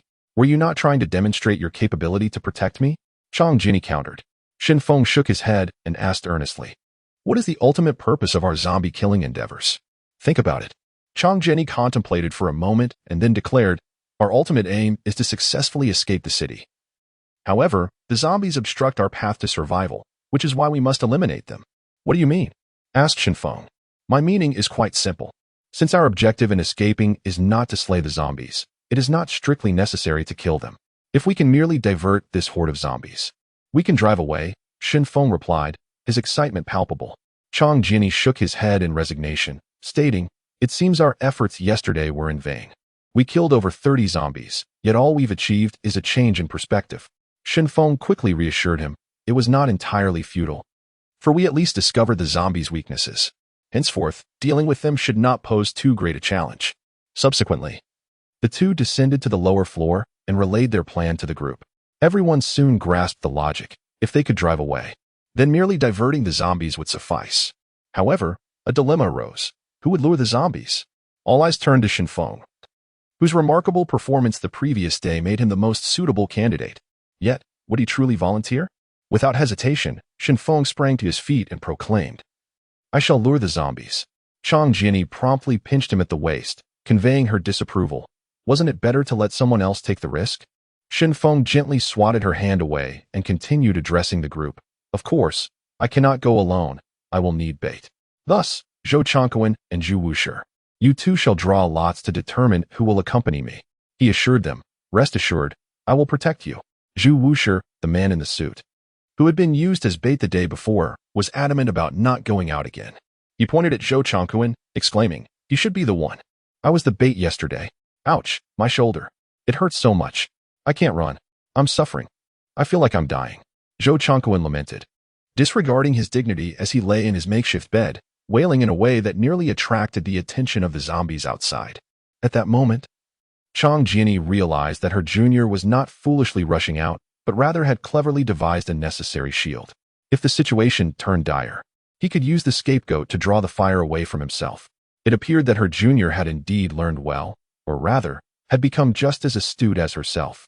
Chang Jianyi rallied the group, saying, "This is for everyone's survival. You must exhibit your spirit of sacrifice." Who agrees? Why don't you sacrifice yourself? Zhou Changquan retorted, exasperated. Shen Feng approached and delivered a swift kick, prompting Zhou Changquan to groan once more, while he chastised, "Are you trying to put my senior at risk? What are your intentions? Do you dare to challenge me?" Suddenly, Chang Jianyi had a brilliant idea. Coughing twice, she solemnly declared, "Shen Feng, we cannot proceed in this manner. We must not coerce others into undertaking tasks they dislike. That is wrong. How about we hold a democratic vote? Everyone, please raise your hands." Chapter 7. Luring the zombies. After Chang Jianyi proposed a show of hands for voting, everyone's gaze fell upon Shen Feng. Over the past few days, they had discerned that this young man was particularly protective of his own, raising the question of whether he would acquiesce to this vote. The safest course of action, of course, would be to veto it. After all, he was the strongest combatant, and none dared to oppose him. Shen Feng pondered for a moment, realizing that the senior spoke this way to garner support and attain a semblance of justice. He then declared solemnly, "I shall not be swayed by personal bias. Since you propose a democratic vote, let us proceed. I must make it clear, this vote must be free of vengeful motives. Should I discover anyone intent on causing harm, I will not hold back."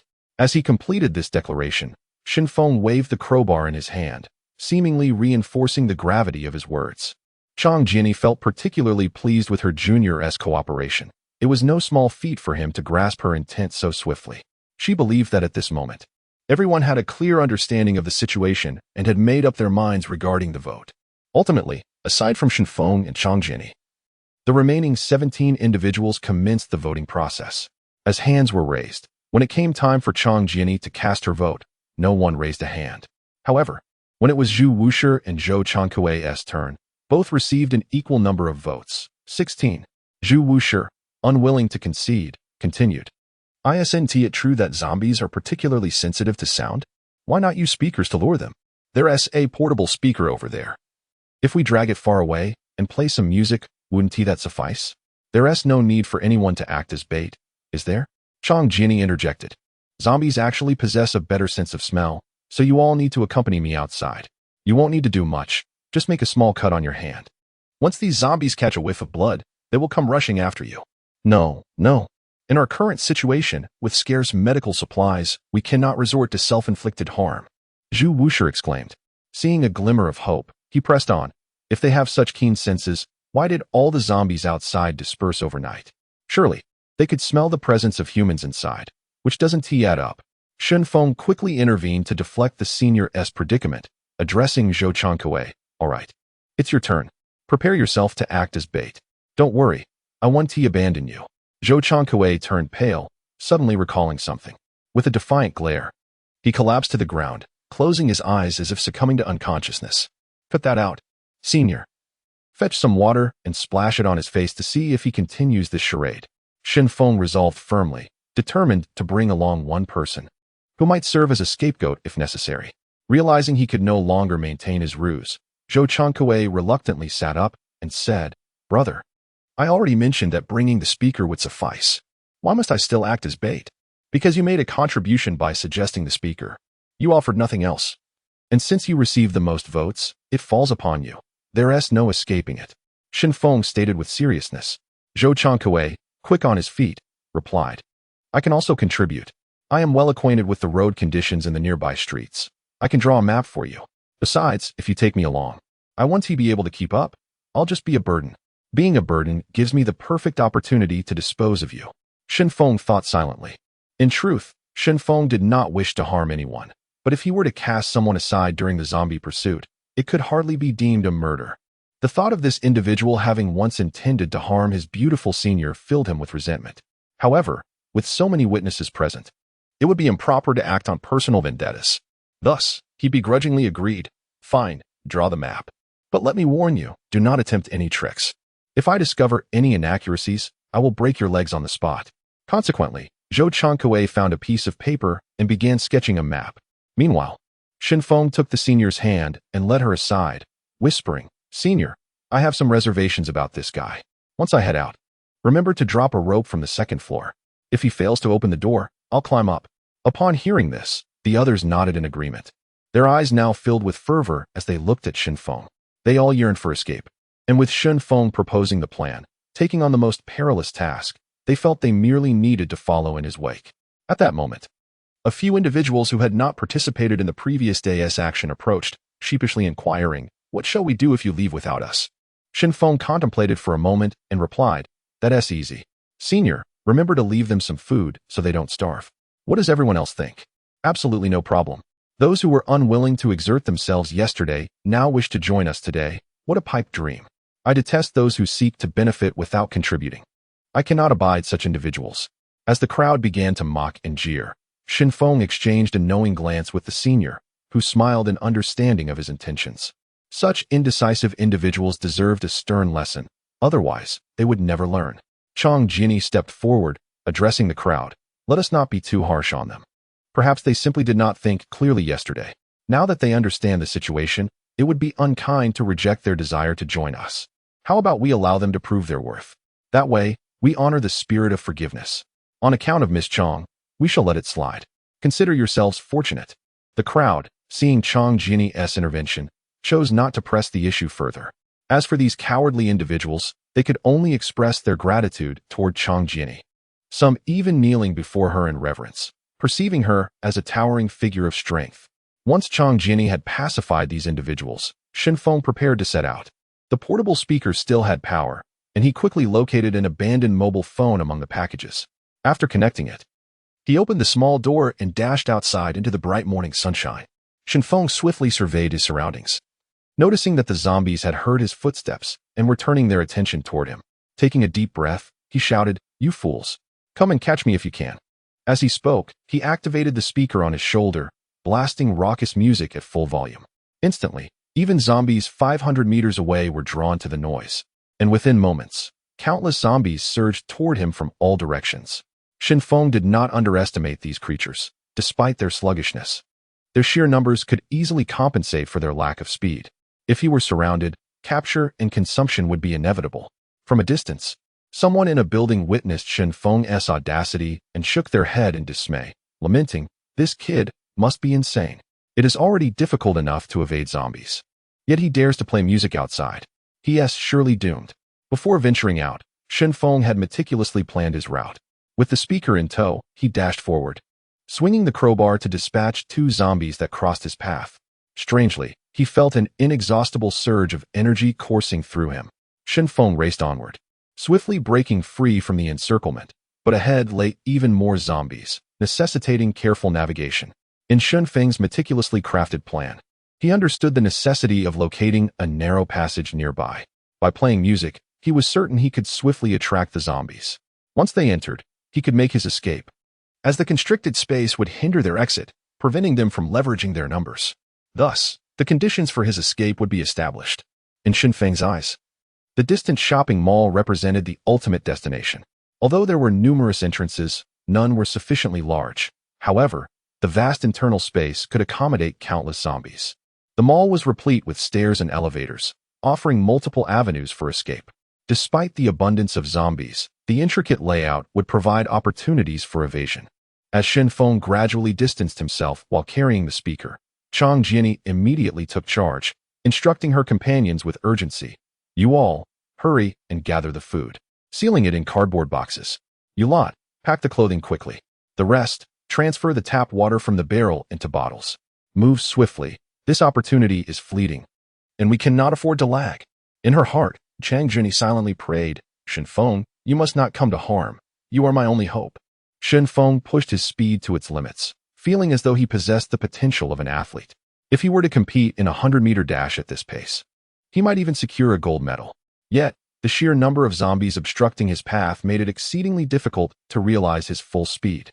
Hundreds of zombies surged towards him, forming lines of interception. Relying on his strength, he forced his way through, but the throngs of zombies only multiplied, with 300 meters still separating him from the mall. "If only I could fly," the zombies wouldn't be able to reach me. Shen Feng mused as he ran. Suddenly, he noticed the street trees lining the road. These sycamores had grown for several years, their branches pruned multiple times, yet their foliage remained lush. An epiphany struck Shen Feng. Zombies, being mindless creatures, would not climb trees. Hence, if he could ascend, he would be beyond their grasp.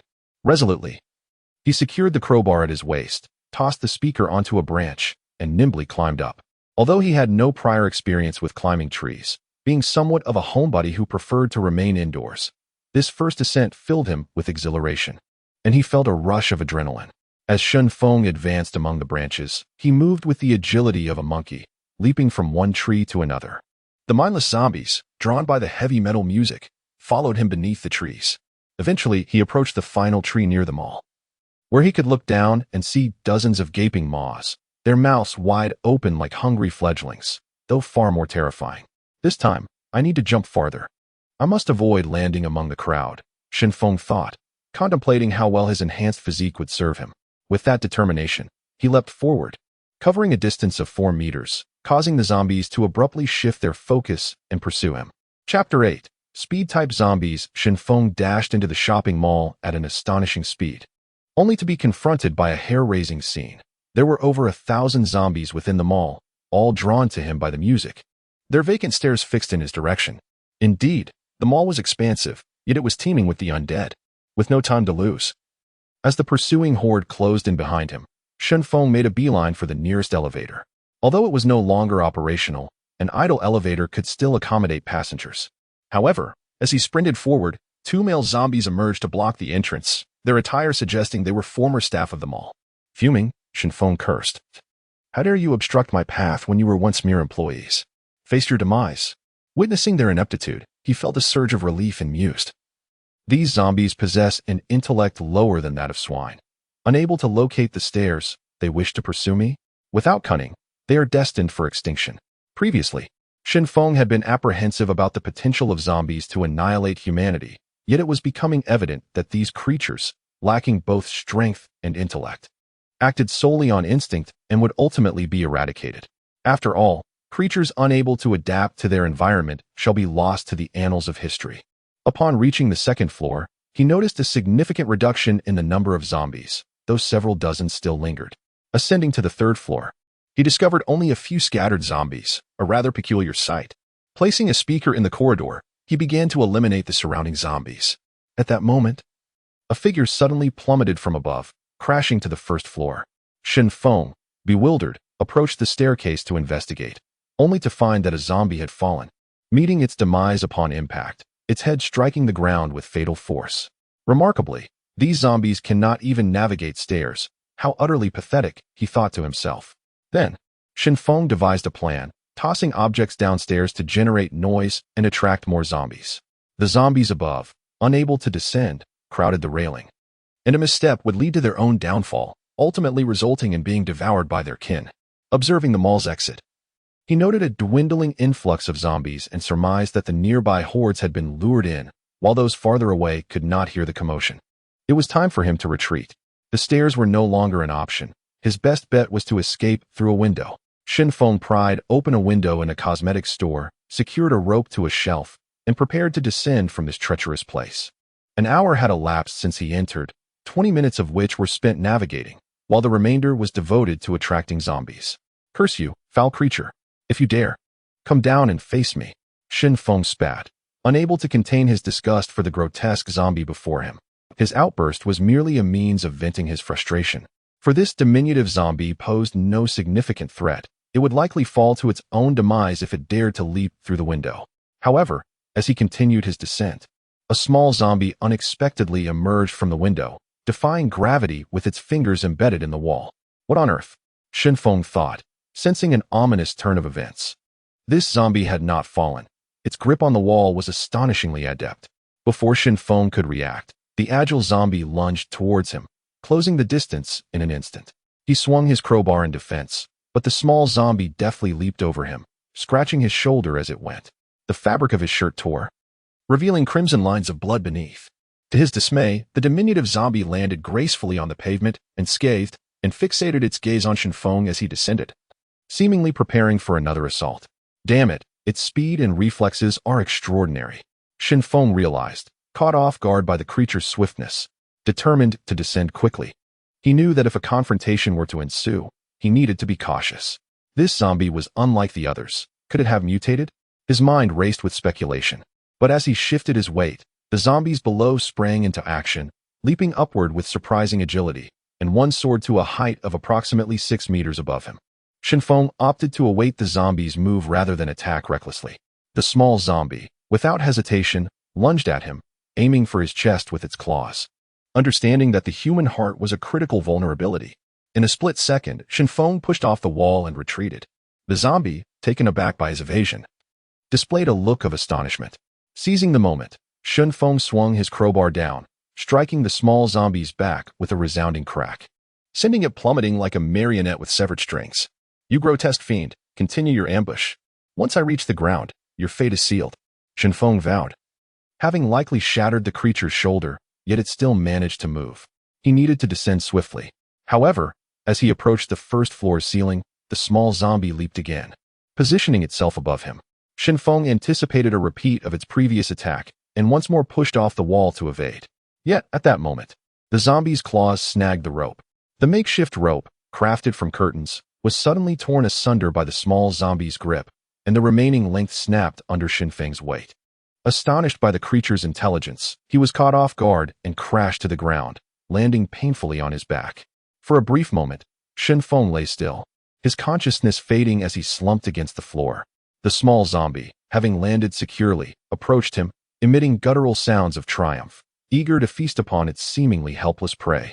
Yet, as the zombie drew near, Shin Feng's eyes snapped open, and he thrust his crowbar forward with immense force, piercing the small zombie's chest. Dark crimson blood gushed forth.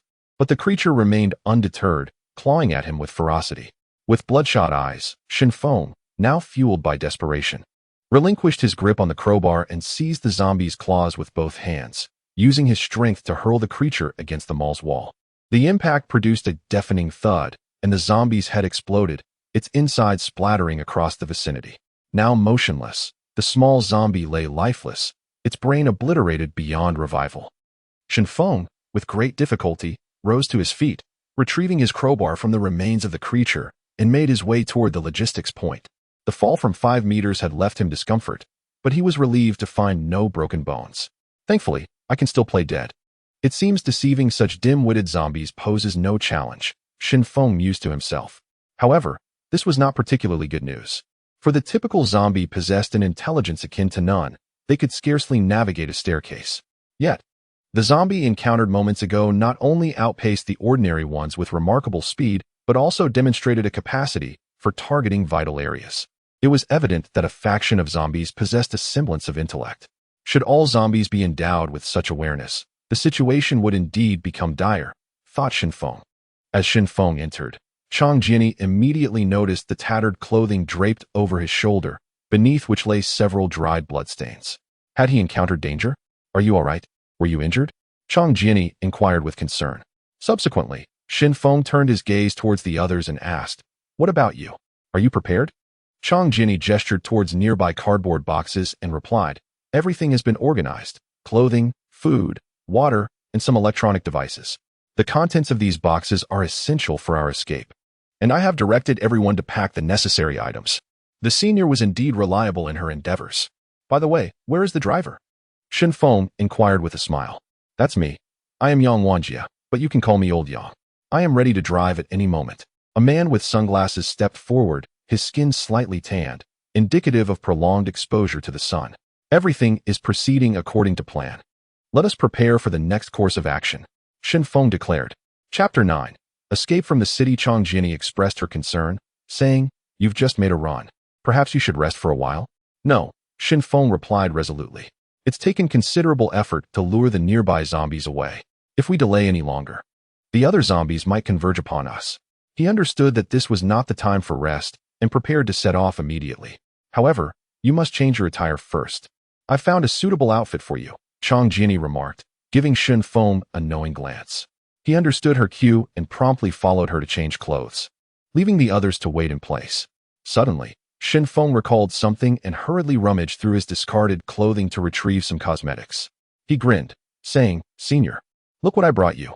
Chang Jinny's expression turned slightly irate upon seeing the cosmetics. "At a time like this, you still bring such useless items? You must not do this again." While she scolded him, she tucked the cosmetics away, though she wished to express that such items would not aid in their escape. She could not bring herself to reject her junior's kindness outright, thus opting for a verbal reprimand instead.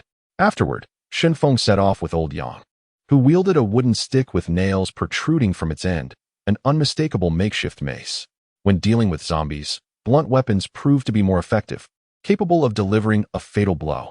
However, not everyone possessed Shenfeng's stamina, so they had to opt for lighter weapons whenever possible. "Just stay behind me. I'll check the larger vehicles for drivers," Shenfeng instructed as they ventured out. "Old Yang, any concerns?" Old Yang cautiously followed, responding, "Starting the vehicle may take a bit longer, perhaps half a minute. It hasn't been driven in days, and it needs to warm up to function properly. Of course, I will expedite the process. 20 seconds. 15 seconds. We must start within that time frame. Otherwise, the zombies will surround us, and our escape plan will be thwarted," Shenfeng commanded.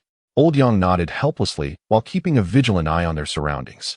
The nearby zombies had been drawn away, leaving the area eerily empty, save for a few distant zombies scattered along the road, alongside abandoned vehicles. This route was lined with many construction material suppliers, hence the multitude of parked trucks. As they walked, Shenfeng knocked on the doors of several trucks, but alas, none contained a driver. Finally, upon reaching the fifth truck, he knocked and heard a thud. A grotesque face slammed against the glass. There was indeed a driver inside, but he had already succumbed to infection, having transformed into a zombie despite being in a sealed environment. "Stand back," Shenfeng warned Old Yang, who promptly stepped back. The task of dispatching zombies was best left to those experienced in the matter. Yesterday, Shenfeng's method of killing zombies had left others trembling. His crowbar was devastatingly effective, often resulting in a single blow to dispatch a foe, rendering subsequent fighters unnecessary.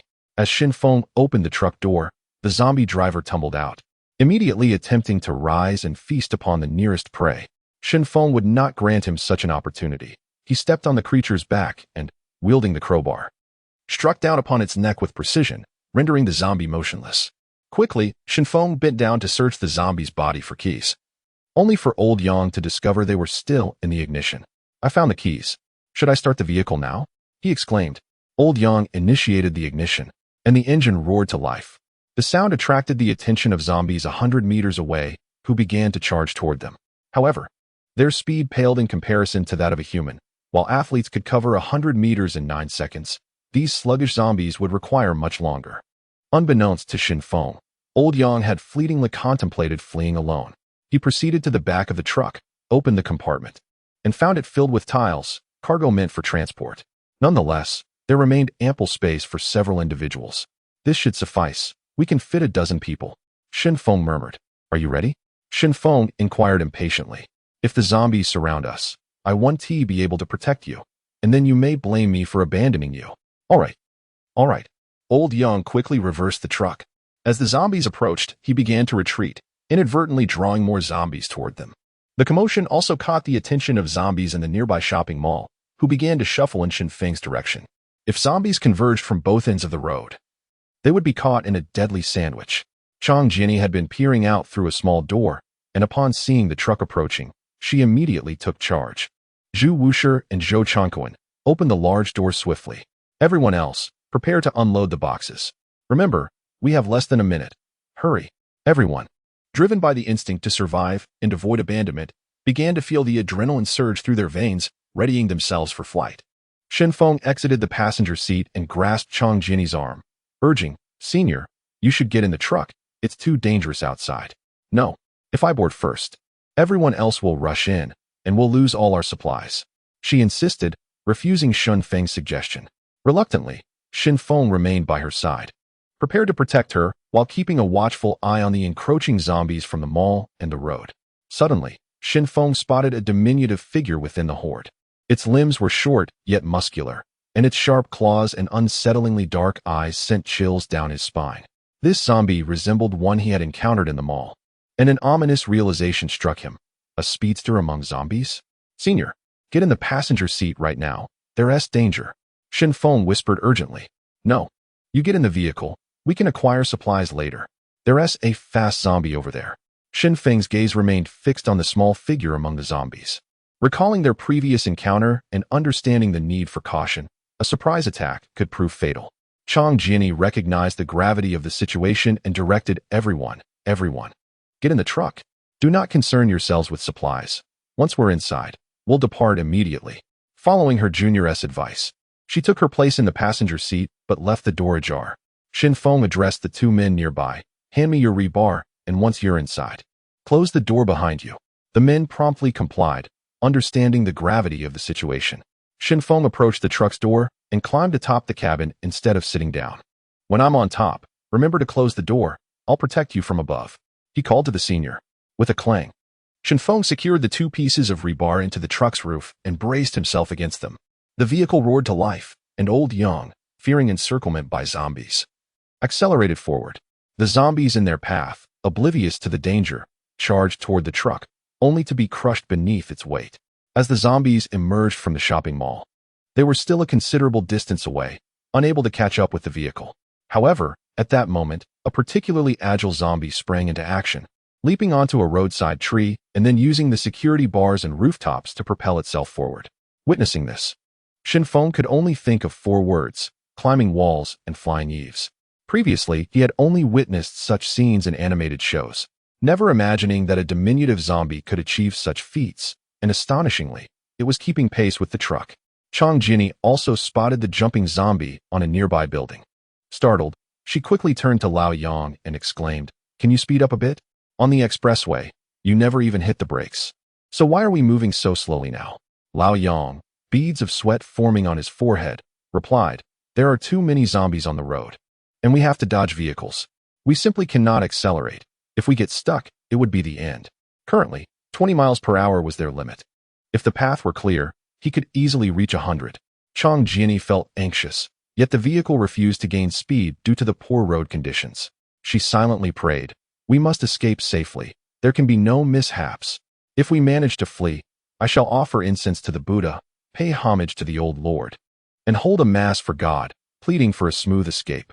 At that instant, the agile zombie lunged toward Xin Feng, realizing that the other prey was tucked away in the truck, making it difficult to feast upon. However, the roof was unoccupied, presenting an unparalleled opportunity. With a thud, the zombie landed atop the truck, startling everyone inside the cabin, who quickly understood that a zombie had appeared on the vehicle. Without hesitation, the agile zombie charged at Xin Feng, intent on dispatching this easy target before turning its attention to the others inside. Just as the zombie reached him, Xin Feng seized the moment, swinging a stick at it. The agile zombie attempted to evade, but Xin Feng, drawing from his experience, swiftly kicked out, striking the zombie in the abdomen. The agile zombie teetered on the brink of falling off the truck, yet it managed to pierce the cabin's edge with its sharp claws, producing a screeching sound as it clung on. At that moment, Chang Jiani's scream pierced the air, "Junior, save me." Xin Feng rushed to the edge of the cabin, only to discover a series of sharp marks on the wall. The agile zombie had climbed up to the passenger door. At that juncture, the zombie extended its claws, poised to eliminate the prey before it. Xin Feng's eyes widened. The distance was too great, and he feared he would be too late to intervene.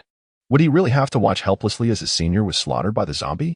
However, just then, Xin Feng noticed a truck parked by the roadside and, in a flash of inspiration, shouted, "Open the door." Chang Jiani, trembling in fear as she gazed at the zombie's claws reaching through the glass, heard her junior's voice.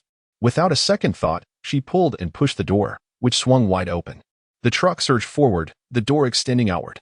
With a crash, the door collided with the roadside truck, instantly crushing the agile zombie, its head exploding upon impact, leaving only a bloodstain on the door as its lifeless body crumpled to the ground. Chapter 10. Unlocking the heart upon witnessing the demise of the agile zombie. Xin Feng finally breathed a sigh of relief. The other zombies posed little threat, yet this particular type was exceedingly troublesome, not because he could not defeat it, but because it specialized in ambushes, targeting vulnerabilities. Previously, it had severed a rope. This time, it had chosen to attack his senior. Had it not been for the fortuitous presence of a truck by the roadside, she would have been in grave danger. Xin Feng gradually climbed into the passenger seat, settling beside his senior. Just as he took his seat, she wrapped her arms around his neck, her voice trembling as she confessed, "Just now. I thought I was going to die. Its claws were less than a centimeter away from me." Shen Feng cherished her trust, firmly shutting the car door with his right hand, though a slight draft still seeped through, a reminder of their recent collision. "Do not fear, for I am here to protect you," he assured her, instinctively embracing her waist and lifting her onto his lap. At that moment, Chang Jinny's face flushed crimson.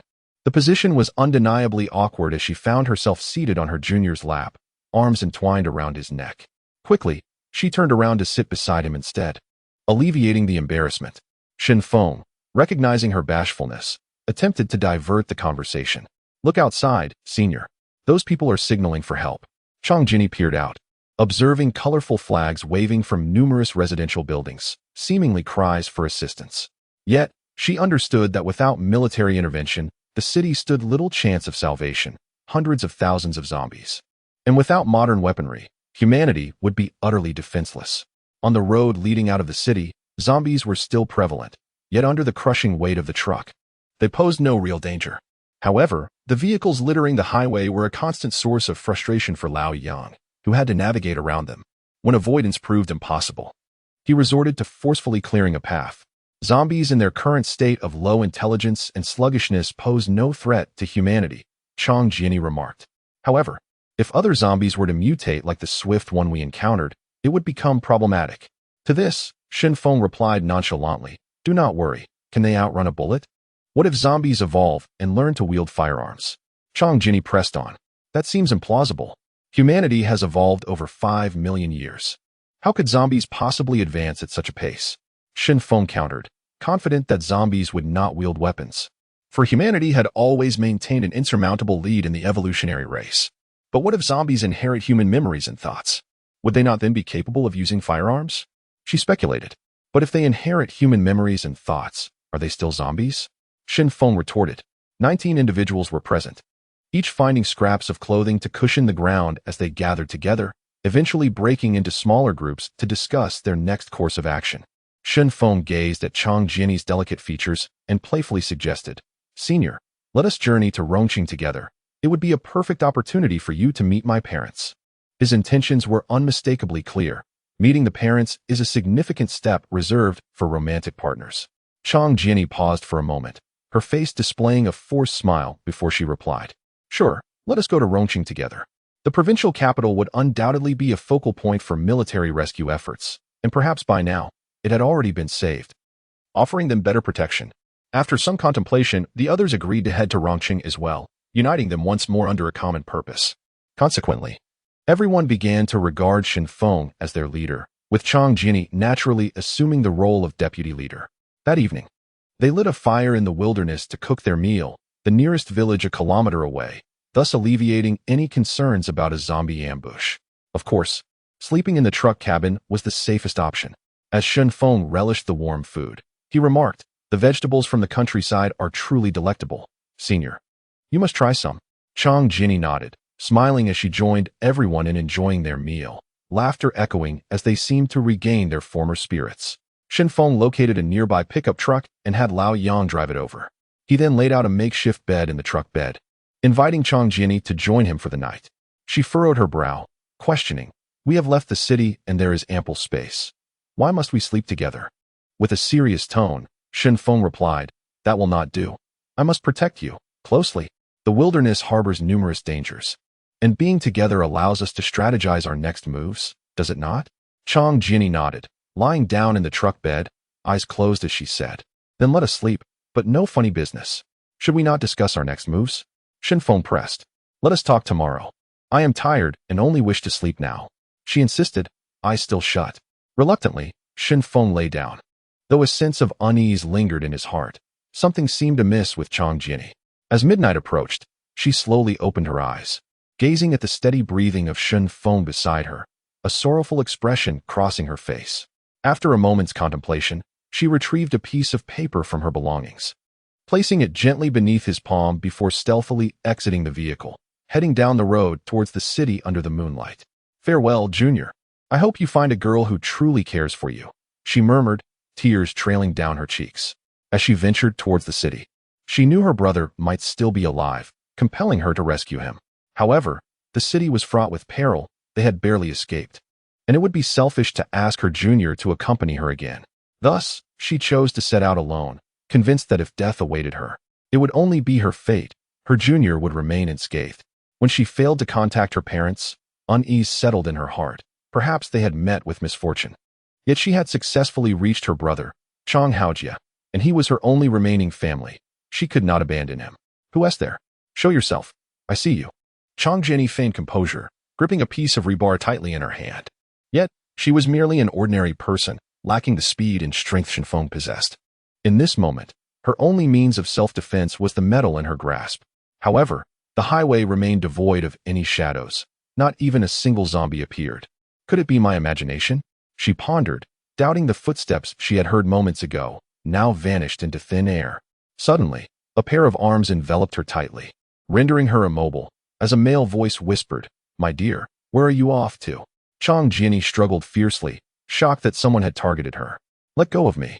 I'll have you know my boyfriend is right behind me. Beware lest he comes to harm you, so you better get lost," she shouted defiantly. Yet the grip tightened further, the voice continuing, "I care not. I would rather embrace the fragrant blossom and perish than let the northern winds blow me away. I shall not release you." At that moment, she recognized the familiar voice. It was Shenfeng. Frustrated, she exclaimed, "Shenfeng, release me at once. I am truly angry." Shenfeng hastily released his grip as Chang Jianyi turned to scrutinize him for a moment before circumventing him and departing. "You should head to your own city. I must rescue my brother. Our relationship has always been tenuous, and now it seems we are parting ways." "Then why were you crying just now?" Shenfeng followed closely behind her, almost glued to her side. "Did you see that? Were you pretending to be asleep the entire time?" Chang Jianyi queried, vexed that her vulnerability had been witnessed by him. It was a grave miscalculation. "This is precisely why I do not want you accompanying me to my demise." It was already a challenge to escape from the outskirts. Venturing into the city center now would be tantamount to courting death. "He is my brother, not yours. You need not follow," she explained. Shenfeng reached out from behind and embraced her, and Chang Jianyi did not flinch. He then softly declared, "Senior, I have made my decision. Your brother is my brother. I am fond of you, and I intend to marry you. You cannot resist this. Did you not always cherish your paper doll wife? Now you come to beguile me with sweet words. Do you perceive me as naive?" Chang Jianyi retorted. "Am I naive? No, that is not what I meant," Shenfeng replied, holding her firmly in place as he patiently continued. "Although I may be a homebody and occasionally indulge in fanciful thoughts, I can discern reality from illusion. Upon awakening from my stupor, I learned that you had been caring for me, providing me sustenance. It became clear to me that a woman like you is someone I cannot afford to lose in this lifetime.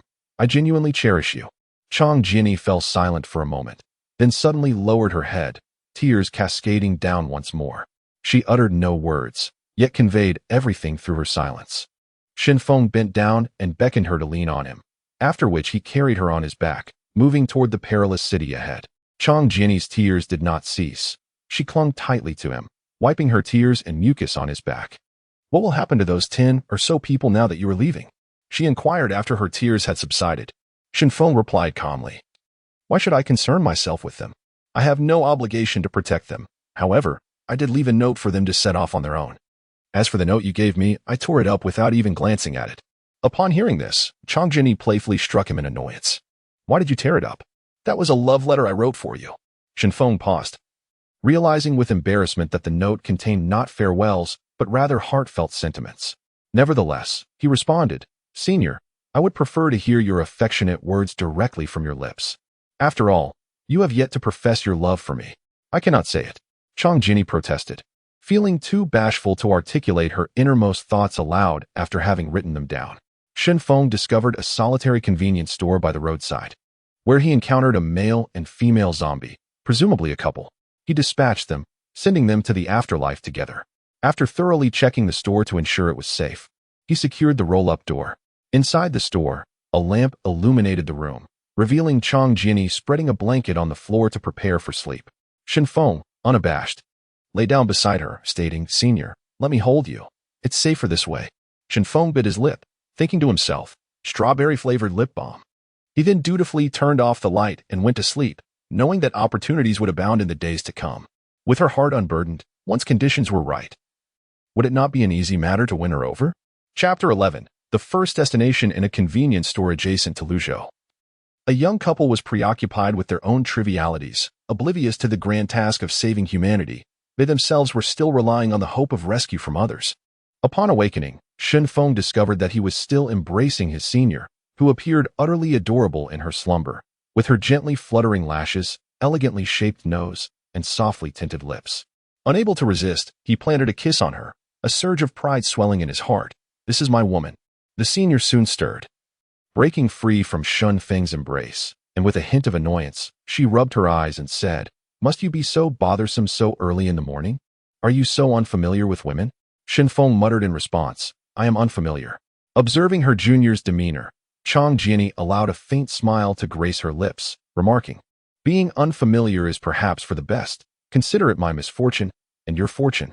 As Shen Feng opened the shutter door of the convenience store, he was greeted by the brilliance of the sun and the refreshing air, surrounded by lush greenery, creating an almost otherworldly atmosphere. If only the zombies had never appeared. He soon noticed the gas stove and began boiling instant noodles with bottled water, inquiring as he cooked, "Senior, have you devised a plan? How do we intend to rescue your brother in the city center?" Chang Jiani began to prepare herself, stating, "I may have a few ideas. In any case, it is clear that our efforts alone will not suffice. Not only are there fast-moving zombies, but even the ordinary ones number in the hundreds of thousands. We simply cannot infiltrate the city." Indeed, the sheer quantity of zombies was overwhelming, congregated within the city, making it impossible to divert them elsewhere. Shen Feng found himself in a quandary. Chang Jiani continued, "I have a notion. We could seek assistance. Many hands make light work. Therefore, we need a substantial number of individuals, those who can follow orders, who are not too simple-minded and can adapt to circumstances. I believe I have identified a location. Is it the school?" Shen Feng guessed. "Precisely, the school." Chang Jiani responded with composure. "Our medical college is on the outskirts of the city, where the zombie presence is not as dense as in the center. Moreover, college students are often more susceptible to persuasion. In their youthful fervor, they can be easily roused by lofty ideals. Mobilizing them would be simpler, and should there be any injuries, the students can assist as they are currently in training. Young people have robust constitutions, so the likelihood of them being infected and turning into zombies is relatively low. We would have ample manpower." Once Shen Feng finished cooking the noodles, he and his senior shared the meal. He then said, "Well then, the task of rallying support falls to you, senior. I'm not particularly eloquent. I shall focus on combat. Speaking of which, I found something quite splendid." With that, Shen Feng retrieved a watermelon knife from nearby and struck a pose, asking, "Senior, what do you think? Who do I resemble?" "Hua Chang." Chang Jiani replied casually. "Shouldn't it be Himura Kenshin?" Shen Feng felt hurt by her comment. He had believed his pose to be quite dashing. Yet it was likened to a character he found less appealing. "All right, once you replace that watermelon knife with a katana, you can strike a pose then."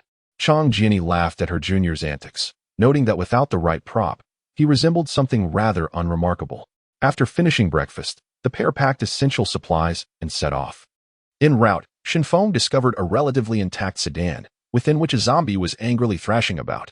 He swiftly opened the door and dispatched the creature, finally allowing them to abandon the arduous method of traversing on foot. Shen Feng, lacking the ability to drive, entrusted the task to his senior, who fortunately had a driver's license. She maneuvered the vehicle smoothly, albeit at a leisurely pace.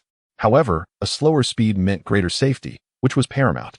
Chang Jiani casually turned on the radio. She harbored little hope for any announcements, yet she acknowledged that any news would be better than none. At that moment, the broadcast blared to life. "Dear fellow citizens, the government has not abandoned you, nor has the military. We are all striving to eradicate the zombies. We have completely reclaimed 3 cities, including the capital, and we shall continue to liberate more. Citizens, we now face a life-or-death crisis. It is time to rise and defeat these zombies. The people are invincible." Further announcements will be made regarding cities undergoing reclamation. Local residents may seek refuge. Upon hearing this broadcast, Shen Feng and Chang Jiani exchanged glances.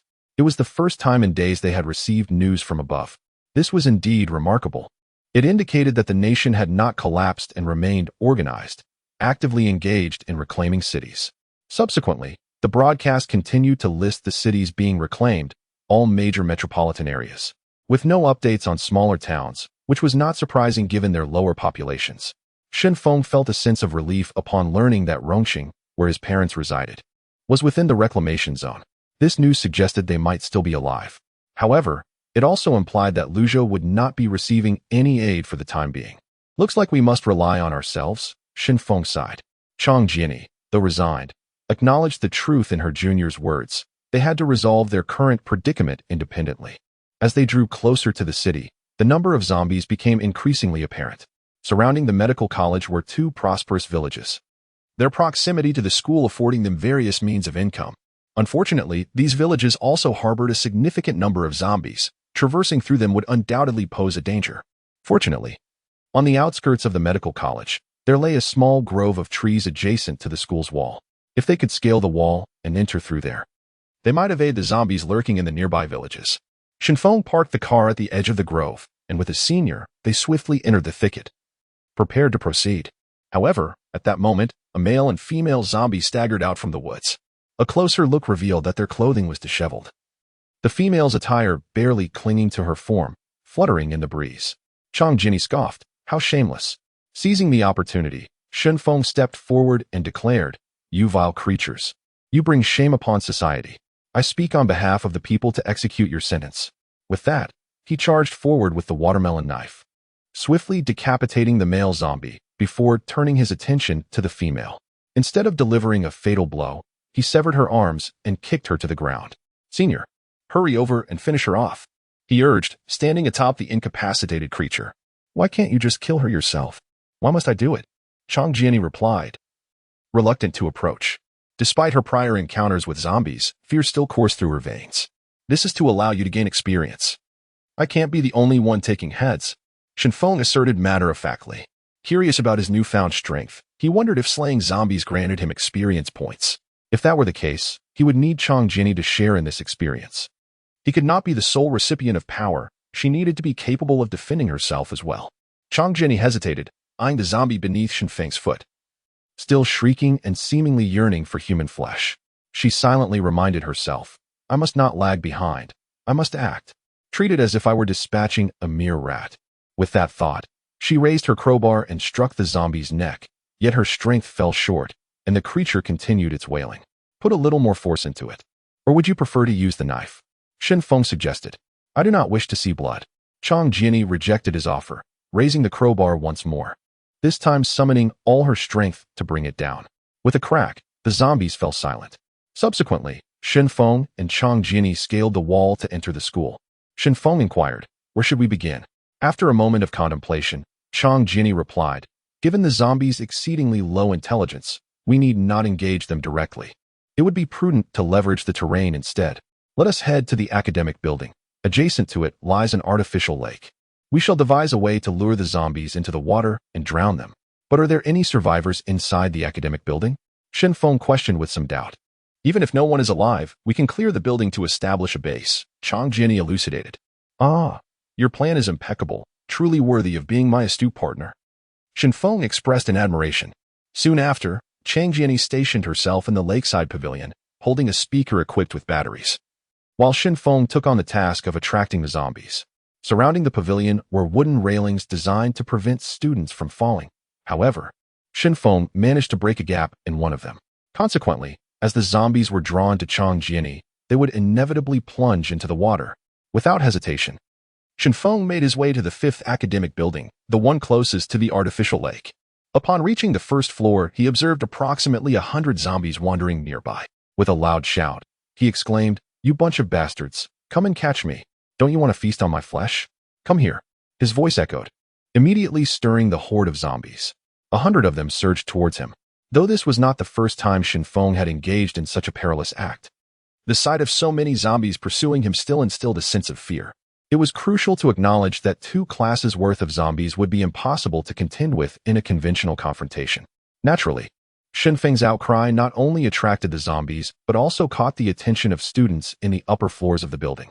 Numerous figures appeared at the windows, and among them was a professor observing the scene. Professor Hao shook his head in resignation and remarked, "This student is indeed audacious. Although the zombies cannot match his speed, their sheer numbers are overwhelming. Such a multitude can gradually constrict his escape route. Once that happens, relying on speed becomes increasingly difficult. A female student eagerly asked, "Wasn't there a student who successfully escaped a few days ago?" Professor Howe responded, "That was a different situation. The previous student was fleeing for his life, rushing out with textbooks bound to him, without pausing. But look at this student. He is clearly stopping and starting, evidently attempting to lure the zombies. Why would he do that?" The girl continued to inquire. "How should I know? Perhaps his mental state is not entirely stable." Professor Howe admitted his confusion regarding the boy's deliberate provocation of the zombies. However, their understanding soon crystallized as they witnessed the young man climb a tree near the artificial lake, after which the zombies began tumbling into the water. Faintly, a sound reminiscent of a speaker reached their ears. "Can anyone hear what is being shouted over there?" Professor Howe asked, straining to catch the words. In the classroom, composed of over 20 students, one boy stood by the window, attentively listening until he finally discerned the distant voice. "Professor, it sounds like old refrigerators, old computers, broken phones. Come sell them." The boy inadvertently blurted out a local dialect, as such familiar calls were difficult to articulate in standard Mandarin. "Ah, I understand now," Professor Howe exclaimed, enlightening the surrounding students. "The student below has companions. One is luring the zombies while another is drawing them towards the artificial lake. The zombies cannot swim and will thus drown. Does this mean we are saved?" A girl gazed hopefully out the window. Not only in this classroom, but the other survivors also witnessed the unfolding scene, their expressions lighting up with anticipation. Having endured hunger and despair for so long, the prospect of survival ignited a spark of excitement among them, a glimmer of hope they could not ignore. Chapter 12. Gaining support. The distance between the teaching buildings was considerable, allowing Shinfeng to attract the zombies from the 5th teaching building without alarming those in the other buildings. After 3 attempts, he successfully cleared the zombies on the 1st floor. The number of zombies above was minimal, and he dispatched them swiftly, ensuring that his senior sister behind him could gain experience, although Changjiani felt no sense of advancement. She believed Shinfeng, having played numerous games, was under the impression that defeating zombies would yield experience points. If it were that simple, she mused, she still considered herself an ordinary person. While Shinfeng had undergone mutations due to the virus, significantly enhancing his physical abilities. Knocking on a classroom door, Shinfeng was met with the growls of zombies. Chang Jinny marked an X on the door to indicate the presence of zombies inside. However, upon hearing Shinfeng's knock, the occupants of the classroom cautiously opened a crack and, recognizing him, quickly invited him in. Ultimately, only 73 individuals remained in the 5th teaching building, including 2 professors. Shinfeng gathered everyone in the large classroom, uncertain of how to address them. Fortunately, Chang Jiani stepped forward, holding a megaphone, and addressed the assembled students, classmates. "The world has undergone a tremendous transformation. Zombies have emerged globally. The military's initial rescue efforts are not directed at us, but rather at major cities. Therefore, waiting for help is a path to death. You may believe we are safe now, but that is a grave misconception. Outside, countless zombies are eager to consume us. To survive, we must resist. We can only resist. You have seen Shinfeng's performance today. You understand that zombies are not demons. They can be vanquished. They lack intelligence and are sluggish in their movements. Though they may be numerous, if we unite, we shall surely achieve ultimate victory." At that moment, a male student spoke up. "Classmate, we want to help, but we have been starving for days. Walking is a struggle. We wish to assist, but our will is powerless." Chang Jinny turned to Shinfeng, who understood her unspoken concern. He took the megaphone and declared, "Classmates, I have a dream I have never had before. I wish to restore the leisurely, carefree life we once knew. I yearn for the day when I can enjoy 3 meals without worry. However, I know that nothing can be attained without effort. Therefore, we need someone to step up. As soon as someone does, food will follow." With that, Shinfeng raised a black plastic bag from which he extracted instant noodles. Upon witnessing this, the students' eyes widened. They had endured hunger for far too long, relying on mere snacks and bottled water to survive. The food Shinfeng brandished was precisely what they desired most at that moment. "What do you want me to do?" "I will do it." A male student could not contain himself and stood up, having reached his limit of hunger. The moment he stood, Shinfeng tossed a packet of noodles toward him, and the student caught it, tearing open the packaging and beginning to eat, though he choked due to neglecting to drink water. Once one person stood, more followed. Both boys and girls rose, eager for instant noodles. Soon, Shinfeng had thrown all the noodles, and the students began to scramble for them. Calm down, everyone. There is more food than this. As long as you follow me. Together we can slay zombies and rescue our fellow students and citizens. There will always be food. You're lying. You have no food left. A frail girl interjected, refraining from joining the scramble for noodles. Classmate, food does not simply fall from the sky. Shinfeng replied sternly. It requires our effort to obtain it. Soon, sufficient food will be laid before you. But first, you must obey my commands. After the noodles were consumed, several strong male students stood up, stating, whatever you say, we will do. Shinfeng pointed his watermelon knife towards the supermarket, the dark red blood indicating he was not a man of mere words. In a moment, 10 boys will accompany me to the supermarket to gather food. The rest of you stay here and listen to my senior sister explain the changes outside. Once you are well fed, everyone must follow orders to hunt the zombies within the teaching building. Then, we will swiftly reclaim the medical college. At this point, everyone was invigorated by Shinfeng's words, nodding in agreement with his plan. However, a few remained indifferent, believing that Shinfeng and Changjini were merely daydreaming. Yet, their numbers were few, lacking influence, and they could only passively follow the group's decisions, essentially preparing to loaf around. Afterward, Changjini pulled Shinfeng aside, advising him, you must be careful. If things look dire, run. With a smile, Shinfeng replied, rest assured, I don't need to outrun the zombies. I just need to be faster than those 10 boys. Of course, I doubt it will come to that. You must take care as well. Understood. I will ensure they follow orders. Once we have completely subdued them, we can proceed with our next plan. Changjini also smiled. Senior sister, since I'm going out to fight, give me a kiss. Shinfeng suddenly made a request, causing Changjini to blush. It wasn't that she was unwilling, but such an act in front of a crowd seemed somewhat embarrassing. Nevertheless, she kissed Shinfeng, prompting knowing smiles from those nearby. Oh. Turning to face the group, Shinfeng declared, are you envious? Continue to be envious. The profound bond between my senior sister and me is beyond your understanding. Before long, Shinfeng set out with 10 of the stronger boys, who were the first to step forward. However, at this moment, their outward compliance did not reveal their true thoughts. Nevertheless, Shinfeng was confident in winning over these individuals, as he planned to undertake a risky endeavor. After Shinfeng departed, Changjini continued to rally the group, using their experiences from the previous day outside the city to instruct them on how to confront zombies. Implicitly, she conveyed that she and her junior were capable of leading everyone out of Luzhou, thus fostering unity among them. Professor Hao observed the unfolding scene with a detached gaze, neither supporting nor opposing Shinfeng and Changjini. Having lived over 50 years and seen much, he understood clearly that these two students were leveraging the potential of others, seeking their assistance, and perhaps even intending for the students to serve as cannon fodder. Changjini felt pleased with her ability to motivate others, surprised to discover her talent for oration.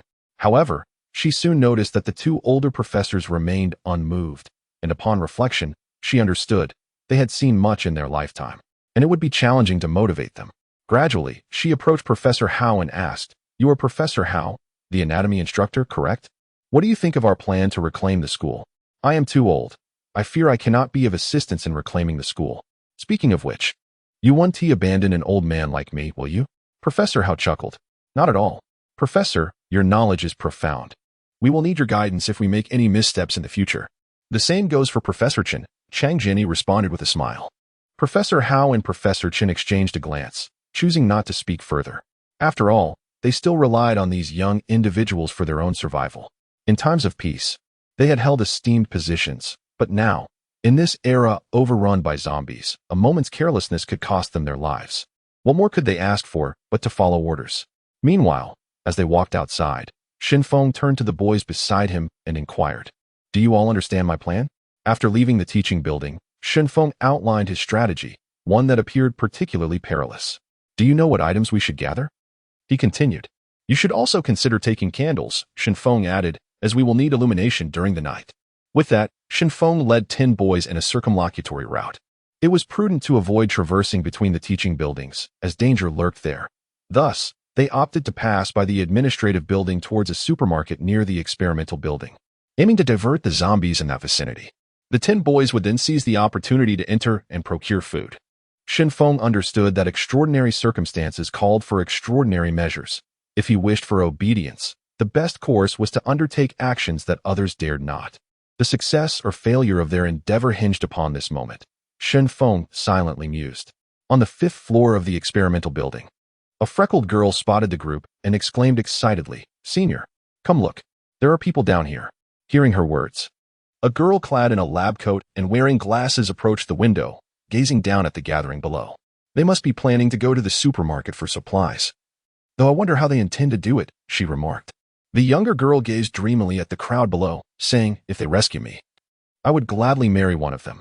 "You certainly have a fine physique," the senior replied languidly. Upon reaching the vicinity of the supermarket, Shen Feng reiterated his instructions. "I will draw the zombies away, so you must act swiftly. If you are pursued and cannot escape, climb a tree. Zombies cannot ascend trees." "Understood." With a watermelon knife in hand, Shen Feng dashed forward, taunting the zombies before successfully drawing their attention. In an instant, over 70 zombies were in pursuit. But Shen Feng remained unperturbed. Only when they were nearly upon him did he make his escape, his speed far surpassing that of the undead. "Now is our chance. Go." The 10 boys rushed towards the supermarket, only to discover upon entry that a lone zombie remained inside, an unfortunate cashier, trapped behind the register and unable to escape. "What the heck? Is this some kind of joke?" one boy exclaimed, startled. He swiftly grabbed a beer bottle and hurled it at the zombie, causing it to collapse with a resounding crash. Indeed, the current zombies were easily dispatched. "Forget about that. Hurry and gather supplies." The boys began their frantic efforts. They had subsisted largely on water for days, with only a single barrel to share. Now that food lay before them. They could only exert their utmost to carry away whatever they could, for students still awaited sustenance in the teaching building. After successfully luring the zombies away from the supermarket, Shen Feng quickly made his way to the wall, agilely climbing over to the other side. The zombies, having lost their target, could only claw helplessly at the wall before gradually dispersing. Shen Feng had capitalized on the fact that zombies could not scale walls, and fortunately, there were no fast-moving specimens among them. Had there been, he would not have dared to take such risks. Circling around the wall, Shen Feng re-entered from the direction of the woods, pausing outside to ensure his vehicle had not been stolen. Of course, the car had originally not belonged to him. But with its owner deceased, Shen Feng naturally claimed it as his own. Inside the teaching building, the atmosphere had ignited with fervor. Everyone hastily tore open packaging to devour the food, clinging to newfound hope. Previously, survival had seemed bleak, but now that they had food, perhaps more would follow. There was always a glimmer of hope. Shen Feng and Chang Jinny assisted in distributing provisions to both boys and girls, thereby establishing their leadership roles. However, when the students learned that these two were merely freshmen and sophomores, they were astonished that individuals from lower classes had come to their rescue.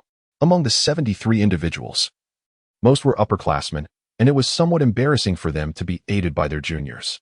Nevertheless, they soon reconciled with the situation. Recognizing that age mattered little in their current predicament, they were all peers now, and the distinctions of class year were largely irrelevant. According to the plan, after lunch, they would need to address the zombies still lurking within the teaching building.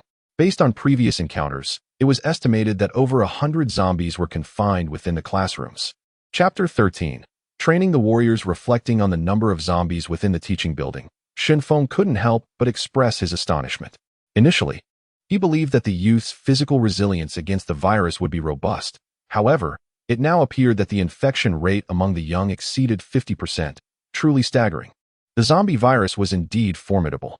Upon hearing Shen Feng's remarks, Professor Hao explained, "In actuality, the infection rate is not as high as half. Based on my observations, during the onset of the outbreak, only 1/3 of the young individuals were infected. The others succumbed later due to bites, thus transforming into zombies." In response to Professor Hao's analysis, Shen Feng eagerly inquired, "Professor, after so many days, have the students not managed to escape? Surely, the zombies cannot keep pace with you." While munching on bread, Professor Hao replied, "I have been watching from the window, and approximately a dozen individuals attempted to flee. However, only 3 succeeded. Most panicked and became encircled by zombies. The remaining trio, being somewhat clever, bound books to their bodies to thwart the zombies' bites. They persevered under the pressure and made it to the wall, escaping over it, though I cannot say if they are still alive." Hearing Professor Hao's words, Professor Chin interjected sadly, "Indeed, the youth possess remarkable resilience, unlike us old fellows. Only the 2 of us remain, while the others have succumbed to infection." Bacon was right. Knowledge is power, and they utilized it effectively. Not wishing to see the two elder professors disheartened, Shunfeng swiftly shifted the topic. By the way, what do you believe are the weaknesses of the zombies? Weaknesses? They are riddled with them. Professor Hao, an expert in anatomy, asserted confidently. These zombies mutated from humans, so they possess all human vulnerabilities, as well as some that humans do not. Please elaborate. We need to hunt the zombies in the classroom this afternoon. Your insights might prove invaluable. Shunfeng pressed on. Meanwhile, the other students began to attentively listen, realizing that they had never been this serious in class before. It was only in the face of adversity that they recalled the importance of diligent study. Cramming was all too familiar for university students. Professor Hao continued earnestly, in my view, the primary method for dispatching zombies is to sever their nerve conduction. This is indeed efficient, yet you overlook other methods. Given their low intelligence, they have yet to learn to swim, thus, we could devise means to drown them. Of course, you have attempted this before. Additionally, we could incinerate them or inflict wounds to cause them to bleed to death. If terrain can be utilized, these dim-witted zombies would line up to meet their demise. The school has at least 8,000 inhabitants. Surely the artificial lake is not large enough? A student remarked. Foolishness. Can't you think? Professor Chen retorted upon hearing his student pose such a simplistic question. Indeed, there is but one artificial lake, and it may not be substantial. But the living can retrieve the drowned zombies. We can repurpose them. The students soon grasped this logic. As long as they relied on the artificial lake, eradicating the zombies within the school was not insurmountable. It was merely their psychological fear of the zombies that hindered them. Shunfeng nodded in agreement, stating, Then our action this afternoon will be to drown the zombies. The boys will lure them, while the girls will be responsible for retrieving the bodies. And as they do so, they can deliver a few extra strikes to ensure the zombies do not harm anyone. Chang Jenny supplemented, Before we commence, let's all move the desks and chairs outside, barricading the nearby paths to prevent other zombies from coming to assist. Today is merely a drill. Tomorrow, we shall eliminate all the zombies in the teaching buildings, continuously encouraging our classmates to join us. I believe we can reclaim the school in the shortest time possible. Observing the men's physiques, Shunfeng selected a tall student, over 6 feet, and asked, Classmate, you must have a penchant for exercise, given your impressive build. I believe you can successfully entice the zombies. You must be on the football team. Thus, you must run exceptionally well.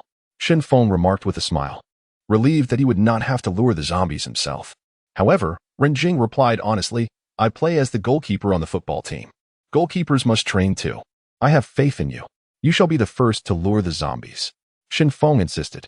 Renjing recalled watching Shunfeng lure zombies previously, and, knowing he could outrun them, nodded in agreement but added a condition. No problem, I will lure the zombies, but I want more food. The current rations are insufficient for me. Moreover, this task is particularly perilous. That is certainly reasonable. Reward corresponds to effort.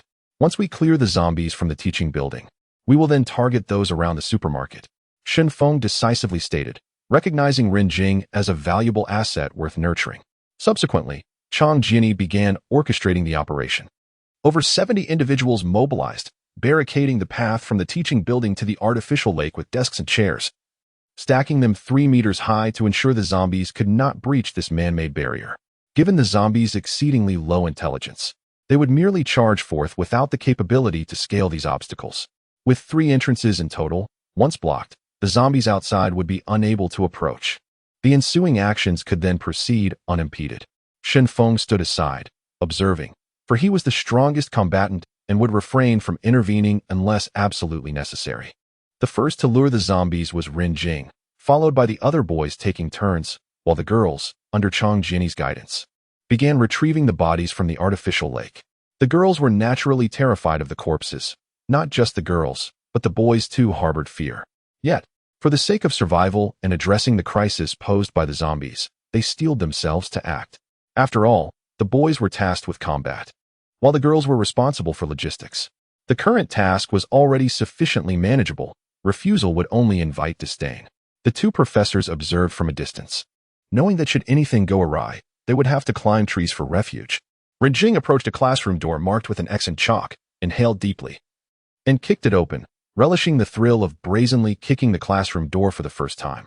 The door, having endured years of use, gave way under his force, and the zombies surged forth like unleashed phantoms. Without hesitation, Renjing bolted, with the zombies in pursuit as he descended the stairs, successfully leading them away.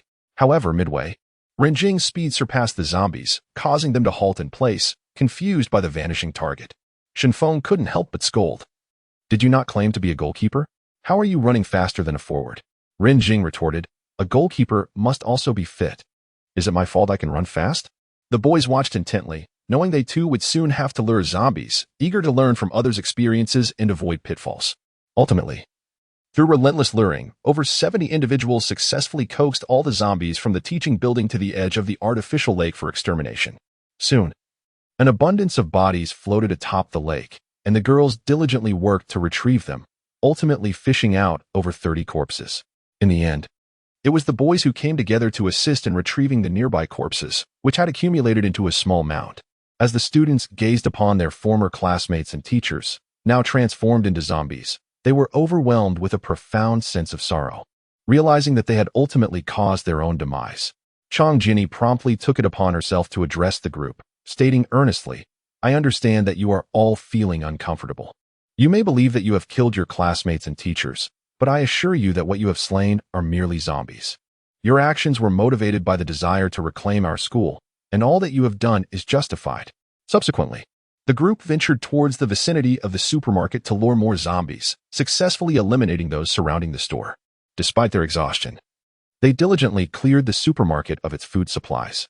The students, famished and terrified of starvation, endured an excruciating ordeal. Each morning brought a void that churned within their stomachs, a relentless hunger that made them yearn to consume their textbooks, only to find that they could not swallow the pages after much futile chewing. A girl in a white lab coat, stationed at the 5th-floor window of the laboratory building, observed today's events with deep contemplation. She had not anticipated that her peers had begun to organize in their hunt for zombies. Watching the undead drifting upon the artificial lake, she surmised that nearly 200 zombies had met their end today. There were indeed capable individuals among these students, and she muttered to herself, "Sister, why haven't they come to rescue us yet?" The freckled girl inquired, puzzled. "There is no need for concern. These individuals are organized.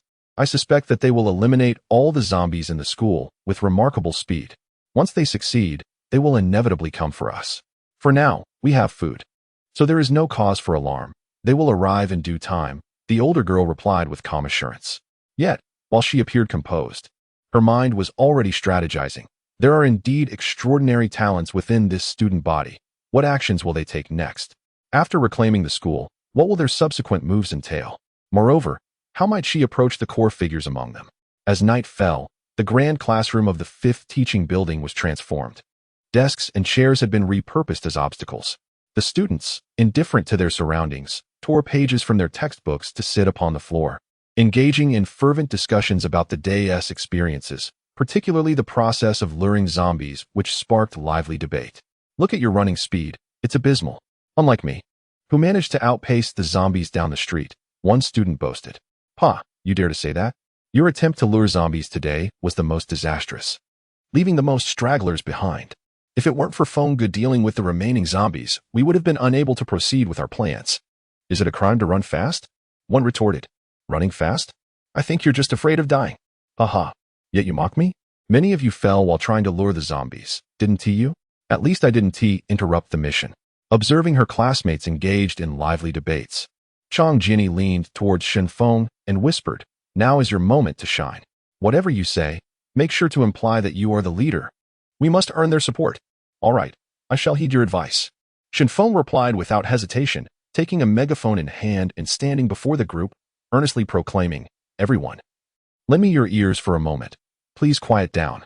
Gradually, the crowd fell silent, turning their attention to Shenfeng, uncertain of his forthcoming words. The classroom was illuminated by candles as the electricity had failed, yet everyone secretly yearned for the return of electrical power. Standing on the platform, Shenfeng's expression was grave as he addressed them. "Since the emergence of zombies, chaos has ensued, plunging the world into turmoil, and the people are suffering immensely. We are the torchbearers of a new era, the hope of our nation. Now, in the face of overwhelming crises, we must unite. Tomorrow, we will continue to slay zombies. But not all zombies are mindless. Some have exhibited new mutations." Chapter 14. Division and disintegration. Not only were the students startled, but even the two professors were taken aback. They had never considered the possibility of further mutations in the zombies. This exemplifies the advantage of information. As Shenfeng had previously encountered mutated zombies and could articulate details unknown to others, now was the moment for him to leverage this informational disparity to solidify his authority. With swift strokes, Shenfeng drew a diminutive zombie on the blackboard with chalk, stating earnestly, "Pay attention, everyone. This type of zombie is remarkably fast. You may think that Ren Jing, being a football player, runs quickly, but these zombies can outpace him by several times. What should we do upon discovering such a zombie? Naturally, you should call upon me to handle it. These zombies are prone to ambush, so vigilance is paramount. I possess the capability to deal with them." The students listened intently, their unease growing upon learning that zombies could indeed mutate. Fellow students, it is possible that zombies will continue to evolve, potentially giving rise to other variants. However, have faith that after 5 million years of evolution, humanity is far beyond the reach of such primitive creatures. Shenfeng proclaimed with fervor. Hearing his words, the students erupted into applause, and Shenfeng gradually transformed into Brother Feng in their eyes. They believed that if Brother Feng could tackle the swift zombies, he would surely be capable of addressing any other zombie threat as well. Later, as the candles burned out, the students drifted off to sleep in small clusters, nestled under blankets found in the supermarket, seeking warmth through proximity. The boys and girls slept separately, and this was the most restful slumber they had experienced since the outbreak began, though it could not compare to the comfort of their dormitories. The unity among them brought a sense of security. Shenfeng and Chang Jiani shared a blanket in a corner, whispering softly as they deliberated their future plans.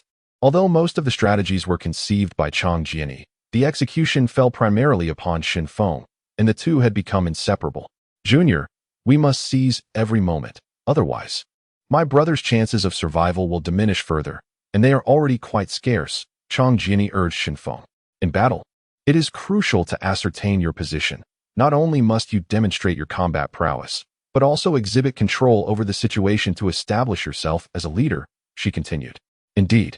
Furthermore, you must meticulously organize logistical tasks. From now on, you will be responsible for matters concerning the girls and for rallying support. Be wary of those who may rebel. Do not allow anyone to stab us in the back." Shenfeng understood the weight of responsibility resting on Chang Jiani's shoulders, yet she must rise to the occasion. "Rest assured, I intend to cultivate my own trusted circle, creating divisions to ensure our standing remains unthreatened," she assured him. Eventually, the two fell into slumber. And to the other students, they appeared to be a perfectly synchronized couple, one orchestrating plans and the other executing them flawlessly, a match made in heaven. Yet, in truth, Shenfeng and Chang Jiani had only known each other for a week and were previously strangers. As dawn broke, the mission to hunt zombies resumed. Shenfeng and the others cleared obstacles, drawing the zombies into traps, leading them to fall into the water. The students trapped in the classroom were rescued one by one. However, around noon, Ren Jing spotted a small zombie resembling the one Shenfeng had described among the horde in the third teaching building. He quickly retreated and reported back to Shenfeng. Upon hearing of the speedy zombie's appearance, Shenfeng armed himself with a watermelon knife and set off towards the building, where a petite zombie awaited beneath. Intentional in his movements, Shenfeng ran beneath the building to attract the attention of the numerous zombies. He then pretended to stumble behind a barricade, feigning weakness to lure them in. Upon sensing prey, the zombies swarmed forward, with the speedy one leading the charge, unwilling to let its quarry be snatched away by its peers. Yet at that moment, Shenfeng seized the opportunity and sprang into action, delivering a swift strike with the watermelon knife. Unfortunately, it became lodged in the shoulder of the speedy zombie, dark blood gushing forth. The creature fled, taking the knife with it. "Give me a weapon," Shenfeng shouted urgently. Students in the distance quickly tossed sticks or kitchen knives his way. Grasping a kitchen knife, Shenfeng hurled it with force. This time, it struck true, cleaving the speedy zombie's skull open. The creature collapsed, motionless. Turning back to the students, Shenfeng declared, "To combat such zombies, one can employ strategy, feigning vulnerability, as they are prone to prey on the weak. Once they draw near, strike decisively. Thus, the task is accomplished." This tactic, learned from gaming, is commonly known as playing the pig to eat the tiger, where one pretends to retreat, luring the enemy into pursuit, before countering at a strategic juncture. The students noted, realizing that confronting such swift zombies was not as daunting as they had believed. However, they recognized Shenfeng's extraordinary strength. His ability to accurately toss a kitchen knife and incapacitate a zombie was far beyond the capabilities of an average individual. Thus, they understood that overcoming zombies would still rely heavily on Shun Feng's prowess. Subsequently, the group continued to attract zombies, guiding the rescued students to the 5th teaching building for supplies. By afternoon, they anticipated being able to assist, contingent upon the persuasive efforts of the senior sister. Only 5 students were rescued from the 3rd teaching building, alongside dozens of decomposing corpses. A survivor choked on their words. "The little zombies over there are terrifying, constantly attacking us. If they catch someone, their skulls are opened and their brains devoured. We dare not show ourselves. Doing so is essentially a death sentence." Shun Feng furrowed his brow, acknowledging the importance of this intelligence. Ordinary zombies typically consume flesh, allowing humans to transform into zombies, yet the speedy ones specifically target human brains, resulting in immediate death without the chance for transformation. With only 5 survivors from the 3rd building, the situation was dire. They had encountered mutated zombies. And surviving 5 individuals was no small feat aside from Shun Feng, whose speed matched that of the speedy zombies. No one else could outrun them. The plans to hunt zombies in the 1st and 2nd teaching buildings were remarkably successful, with no mutated zombies encountered and 2 professors rescued, one specializing in pharmacotherapy and the other in pharmacology. Thankfully, being in a medical school, the students had some prior exposure to corpses, allowing them to cope with the sight. Had they been students from other institutions, the sight of the dead would have been unbearable. While reclaiming the 1st teaching building, a student suddenly spotted someone waving a small flag from the direction of the experimental building. Upon closer inspection, 2 girls on the top floor were energetically waving flags made from lab coats and brooms. "Brother Feng, should we rescue the girls from the experimental building as well?" Renjing inquired of Shun Feng. Shun Feng feigned profundity as he spoke. "I have stated before that I shall not abandon any fellow student or teacher. We constitute a united collective, and thus we must assist one another. However, upon closer inspection, it is evident that only these 2 girls are waving flags at the experimental building, indicating that the number of survivors within is scant. Furthermore, their vigorous and sustained flag waving suggests they possess sustenance. Hence, they are temporarily out of danger." Brother Feng perceives this clearly. "I comprehend that rescue efforts must prioritize the most critical cases, selecting those in dire need of assistance to save more lives. A temporary retreat is merely a prelude to a subsequent resurgence." Renjing found himself utterly in awe of Shun Feng. Despite being his senior, he could not help but admire such foresight in his junior. Once Shun Feng elucidated his thoughts to the group, he turned to leave, and Renjing waved towards the experimental building. The 2 girls atop the building were incensed by this spectacle, with the freckled younger girl exclaiming, "What manner of people are these? To witness death and do nothing is one thing, but to wave at us is nothing short of flaunting their indifference. Were it not for the zombies roaming the hallways, I would have descended to confront him." "Senior, are we to continue waiting?" the younger girl inquired, her face troubled. "We shall continue to wait," the senior replied. "If their leader possesses insight, he will undoubtedly come to our rescue, for I hold information they wish to acquire. To comprehend the full scope of the zombie threat, they must seek the knowledge I possess." The younger girl felt helpless, yearning for external salvation, yet here she remained, trapped in the laboratory. The 4 professors remained silent regarding Changjini's actions, fully aware of their precarious circumstances. They were powerless and reliant on the assistance of the young individuals around them. Provoking Changjini could result in being dismissed with the admonition of not supporting the idol, which would be detrimental. The professors offered themselves mental solace, assuring one another, "Fear not, for we possess knowledge. Once Luzhou stabilizes, we shall continue to teach, and life will invariably present no issues." At that moment, Professor Chen suddenly remarked, "I have heard that the experts from Yinjing arrived before the zombie outbreak. I wonder if they are still alive." Another professor pondered and replied, "Is he not the one specializing in microbiology? At his advanced age, he is likely to have succumbed to the virus and transformed into a zombie. Who can say?" Professor Hao lamented, "The world has indeed changed.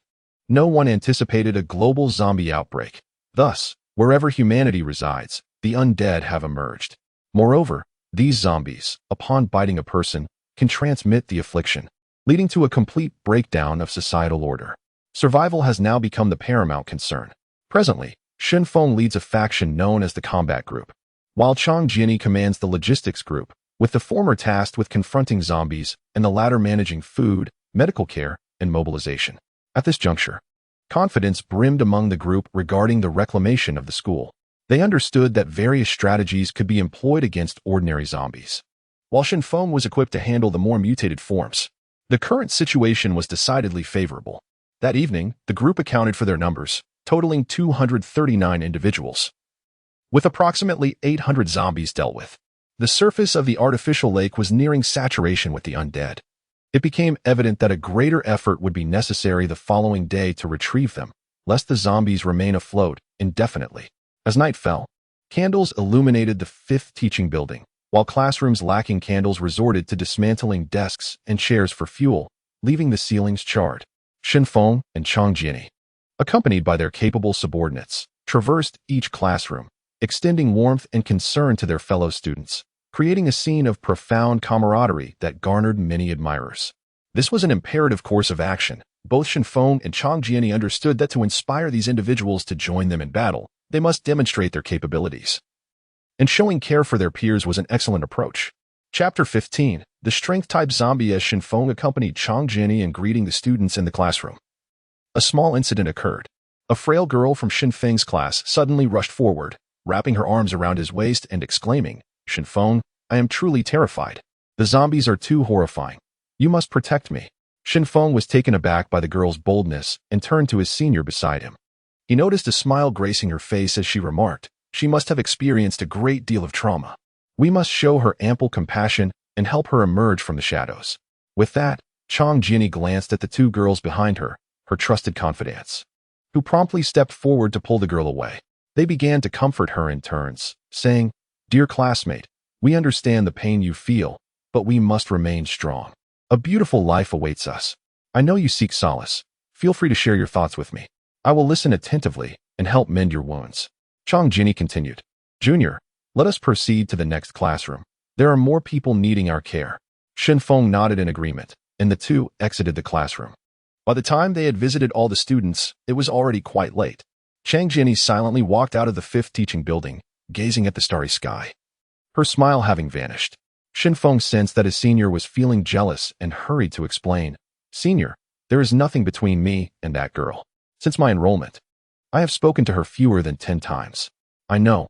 I trust you." Chang Jiani sighed, revealing a hint of despondency.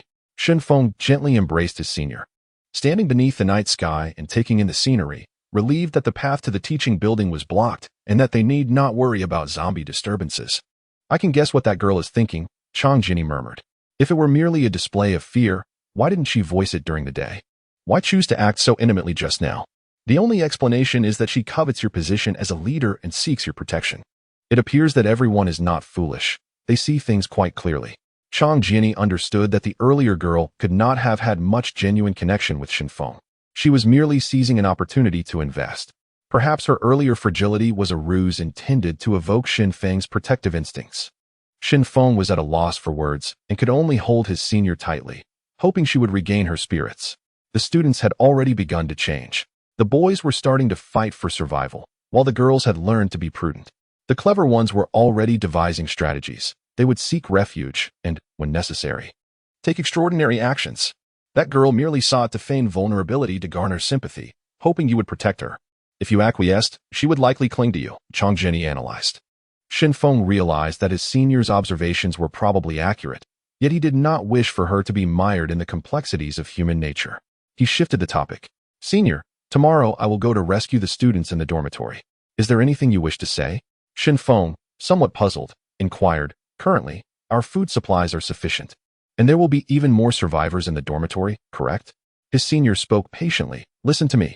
At this moment, more than half of the over 200 individuals are obedient to you. But think carefully. If more people appear, can you still maintain control and leadership?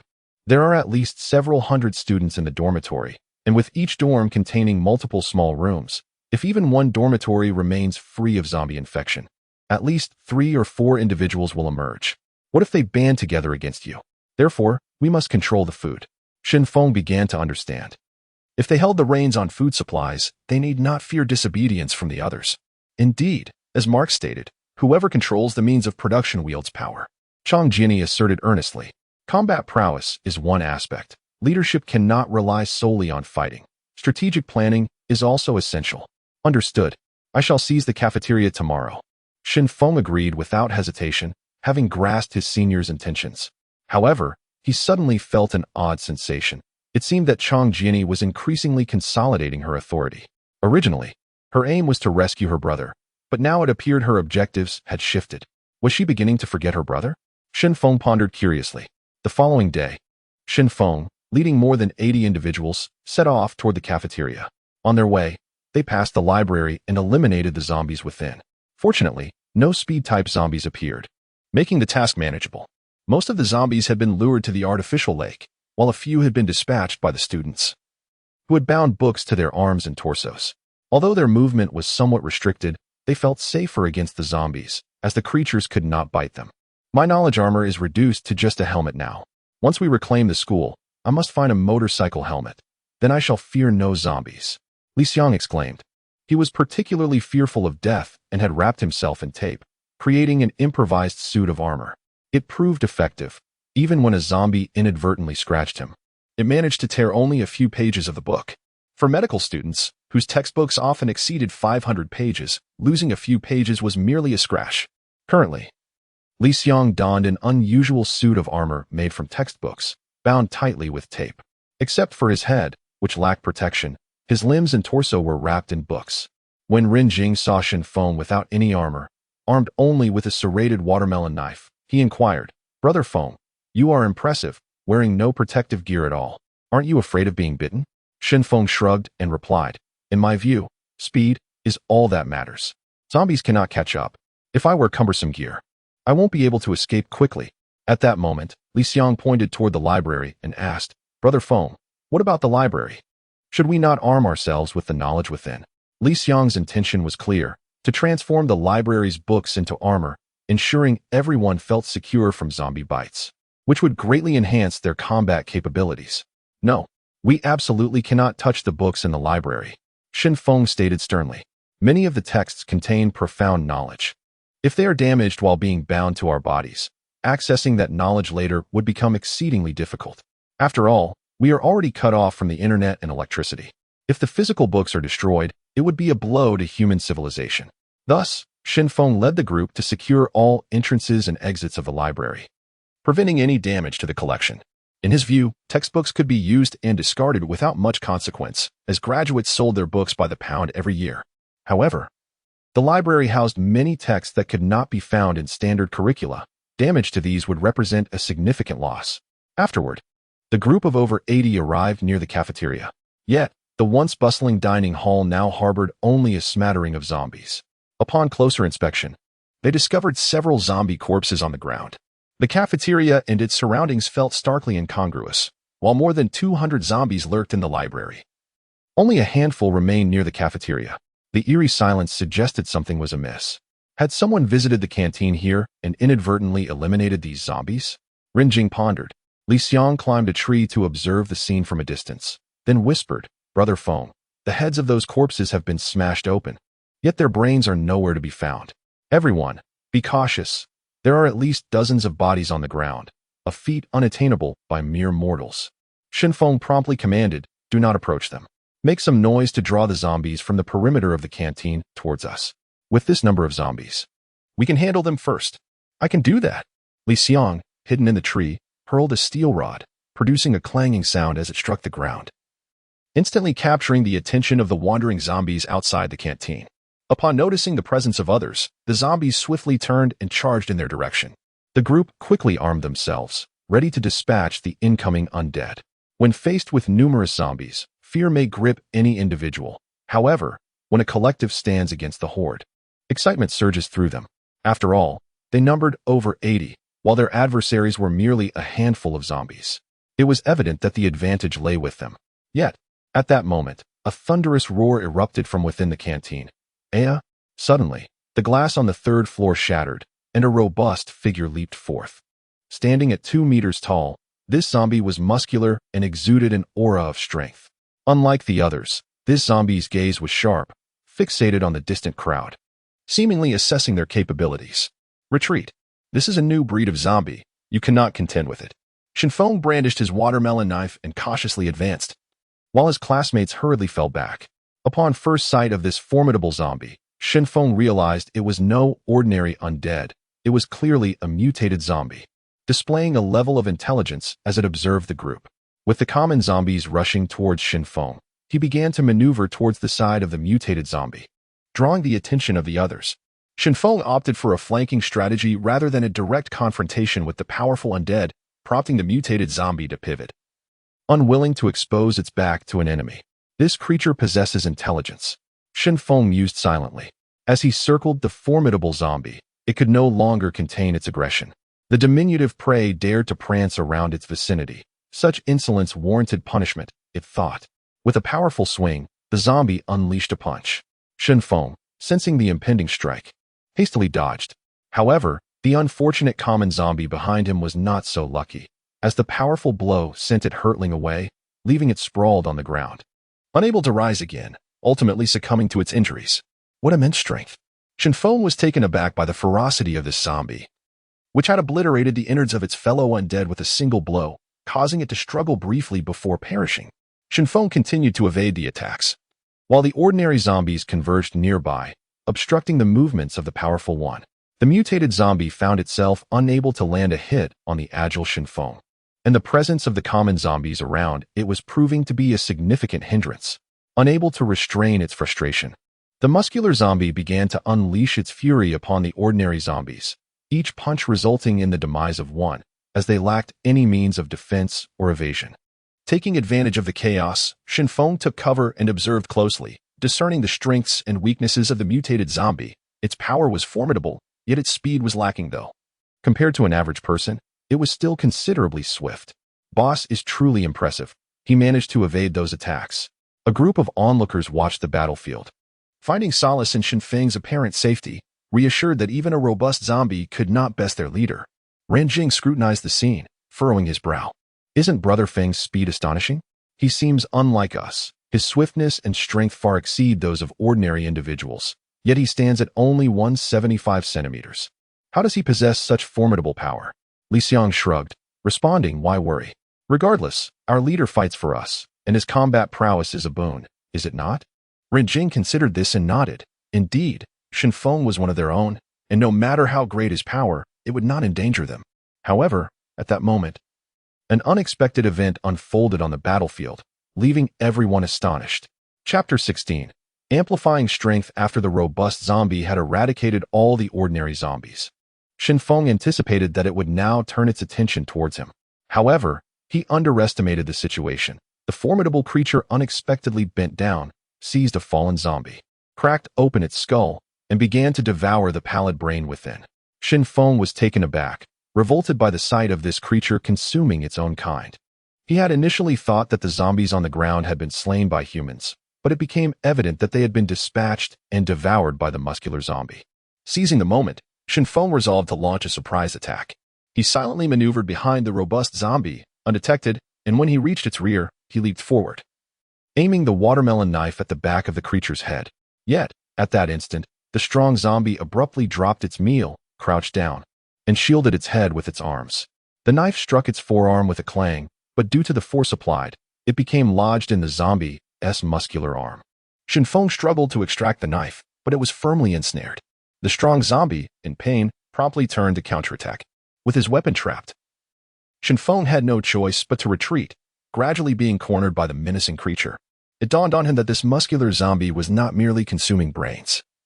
It was intentionally feigning vulnerability, luring Shenfeng into a trap before mounting a defense and forcing him into a corner.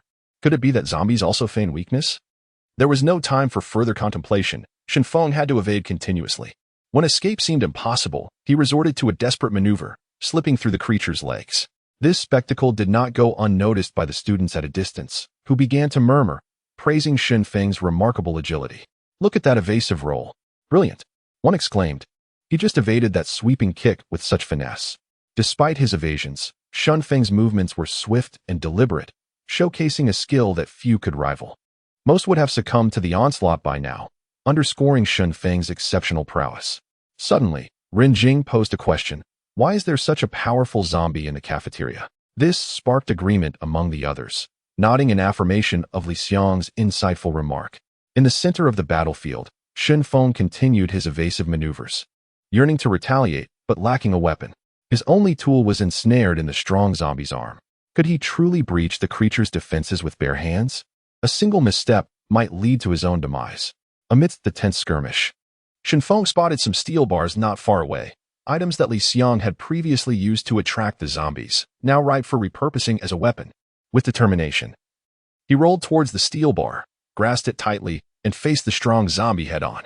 The robust zombie charged without hesitation, its fist flying, intent on crushing the diminutive Shenfeng with a single blow. At that critical moment, Shenfeng adeptly dodged the creature's punch and thrust the steel bar into its mouth. The strong zombie recoiled, its teeth clamping down on the bar, preparing to reclaim the weapon. However, Shenfeng was not about to let the zombie escape unscathed. With bloodshot eyes, he leaped and delivered a powerful kick to the end of the steel bar. Though the zombie's grip was fierce, the strength of Shenfeng's leg overpowered it, shattering the creature's teeth. The steel bar penetrated its mouth, emerging from the back of its skull. With a resounding thud, the strong zombie collapsed, its body hitting the ground with a heavy thump. Shenfeng exhaled a sigh of relief and waved towards the boys in the distance, beckoning them over.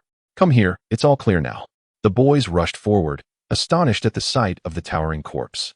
Boss, you're incredible. You took down such a strong zombie, they exclaimed. Shenfeng, unfazed, turned to Ren Jing and asked, Do my eyes appear bloodshot? Ren Jing examined him and replied honestly, Indeed, there are blood vessels. Is there an issue? None at all. I may have simply gotten a bit too excited. From now on, I likely want to engage in combat. If there are zombies in the cafeteria, you all will have to handle it, Shenfeng said with a smile. He remained vigilant, determined not to let his psyche unravel. He had heard that excessive killing could lead to mental instability, a phenomenon most evident in soldiers. Yet, during his encounters with zombies, he felt an intriguing enhancement in his physical mastery. Upon entering the cafeteria, the group treaded carefully, only to find a plethora of corpses scattered about. They quickly made their way to the storeroom, fully aware that it contained ample rice, enough to feed the school's faculty and students for a month. Given the recent events, their numbers had been halved, and with the subsequent infections, the food supply could last for over 3 months. Regrettably, the vegetables and meat had spoiled. As they assessed the inventory, a sense of resignation washed over them. It seemed they would be subsisting on dry rations for the foreseeable future, as the fridge had long ceased functioning due to power outages. In the kitchen, Shenfeng rummaged for suitable weapons, ultimately finding only a kitchen knife and a spoon. Frustrated, he muttered to himself, Is there no weapon that suits me? Everything is so short and impractical for combat. Li Xiang discovered a steel pipe and presented it to Shenfeng. Boss, use this. I just found it. As Shenfeng accepted the pipe, he remarked, In the future, I must seek a more impressive weapon. The steel pipe is functional, but it lacks aesthetics. At that moment, a boy couldn't contain his curiosity and asked Shenfeng, Boss, why don't we have everyone move in together? That way, we wouldn't have to transport all this food. It's over 20 tons. Even with carts, unloading is exhausting. This place is not safe. Shenfeng replied patiently.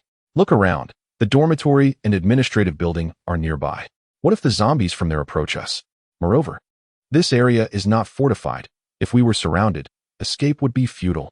The cafeteria has only 3 floors, insufficient for more people.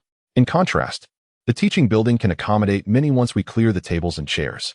The surrounding walls and artificial lake provide both offense and defense. There's no better base than the teaching building. You're right, boss. Li Xiang concurred earnestly. Our current strategy relies on the artificial lake, allowing us to drown zombies without direct confrontation. The cafeteria lacks adequate defensive positions.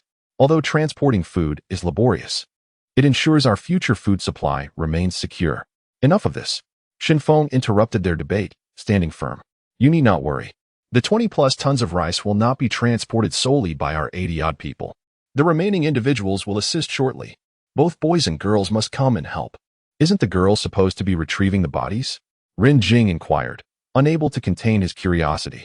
We can set aside the matter of recovering the bodies for now, but the transfer of food must be expedited. I will procure a vehicle shortly, and everyone can use it to transport the provisions. If we rely on manpower, we may not finish until tomorrow. Shenfeng lamented with a shake of his head. At that moment, Li Xiang recalled having seen a zombie earlier, adorned in what appeared to be a delivery uniform. He hurried to search and, to his astonishment, discovered the keys to a small truck on the zombie's person. which was conveniently parked outside the cafeteria. "Brother Feng, there's no need for you to break into a vehicle. I found the keys to a delivery truck," he proclaimed proudly. With the collective effort of over 200 individuals, they transported the rice into a spacious classroom, locked the door, and entrusted the keys to Chang Jiani for safekeeping. With the addition of a gas stove, the group finally relished warm meals. Many moved to tears by the sheer joy of dining. They had never before experienced such profound happiness in the act of eating. Chang Jiani learned from the boys about the day's battle, realizing that not a single soul had survived in the cafeteria, and there had been an unprecedented type of zombie, which Xin Feng ultimately vanquished. "Junior, how are you? I heard that you faced some difficulties during the battle," Chang Jiani asked with genuine concern for Xin Feng's well-being. Nodding in agreement, she remarked, "The areas we need to reclaim next are the most challenging, particularly the dormitory, where the number of zombies lurking behind locked doors remains unknown. The narrow terrain makes escape rather difficult." After a moment's contemplation, Xin Feng suggested, "Perhaps we should start with the simpler locations, such as the experimental building and the administration building." "Absolutely not. While the experimental building may be manageable, the administration building must be left for last," Chang Jiani asserted sternly. "Both the office and administrative buildings should only be reclaimed at the final moment. Otherwise, the individuals inside may pose significant challenges." Suddenly, a girl rushed over to Xin Feng, her voice trembling with urgency. "Brother Feng, a monster has appeared in the artificial lake over there." Upon hearing her words, both Xin Feng and Chang Jiani exchanged bewildered glances and hurried towards the lake. Upon arrival, they discovered that half of the zombie bodies on the water's surface had vanished. The girl, who had been unwinding by the lakeside, had witnessed the emergence of a creature. "Over there, a large monster," she exclaimed, gripping Chang Jiani's arm and pointing to a corner of the lake. With a splash, a dark silhouette erupted from the water, only to plunge back in, revealing itself to be a meter long. The shadow then dragged a corpse away into the depths. "Did you get a clear look?" Xin Feng asked quietly. "I did. It was a catfish, but I've never seen one so enormous. Could it be that the missing bodies have been devoured by these catfish?" Chang Jiani speculated. Before the outbreak, there were quite a few catfish in the lake. Catfish are inherently carnivorous, and with so many bodies in the water, it was only natural for them to thrive. Yet, could they have fattened up so quickly in just 3 days? Xin Feng pondered before responding. "It's all right, senior. These zombies would have required our retrieval, but with catfish now in the artificial lake, we need not concern ourselves with that. The catfish can assist us in disposing of the zombie corpses. But such large catfish, could they come ashore and harm people?" the girl asked anxiously. "Fish cannot survive out of water. There's no need for worry. Just consider it a monster in the lake. Unless we feed them, they will starve," Xin Feng reassured her, confident that due to their unique physiology, the fish could not leave the water. Chapter 17. Reclaiming the dormitory at the break of dawn, Xin Feng set out once more. Passing by the experimental building where 2 girls waved small flags atop, he continued onward, not because the group could not handle the zombies inside, but because it seemed unworthy of their efforts. After all, only 2 individuals remained on the roof. Why expend such energy to save them when it could be better utilized elsewhere? Standing at the entrance of the dormitory, Xin Feng pondered for a moment before announcing, "Those who can drive, raise your hands." The boys hesitated briefly, then around 20 hands were lifted. Li Xiang cautiously inquired, "Do those who have only passed the first driving test count as drivers? Have you ever touched the steering wheel?" Xin Feng countered, "I have. I drove in first gear for a month."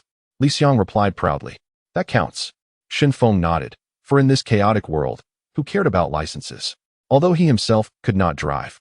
Following this, over 70 individuals raised their hands, for who couldn't claim to have touched a steering wheel? Seeing so many hands, Xin Feng felt satisfied and began to explain his plan.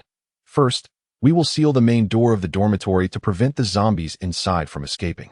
Then, we will use cars as obstacles to slow down the zombies and proceed to hunt them down. Afterward, some girls will come to help transport the bodies." "Why transport the bodies?" someone questioned, perplexed. "It's completely open here. There's no need to move them. If the bodies accumulate, the subsequent zombies will follow suit, impairing our efficiency." Xin Feng continued, "Prepare yourselves well while killing zombies. Be sure not to get bitten." After being reminded by Li Xiang the previous day, Xin Feng had sent someone to search the corpse of a teacher for keys, successfully locating over 10 cars that could indeed start, though fuel would be scarce and needed to be conserved. If the efficiency of cars in killing zombies were not so low, Shinfeng would have preferred to ram the zombies with vehicles.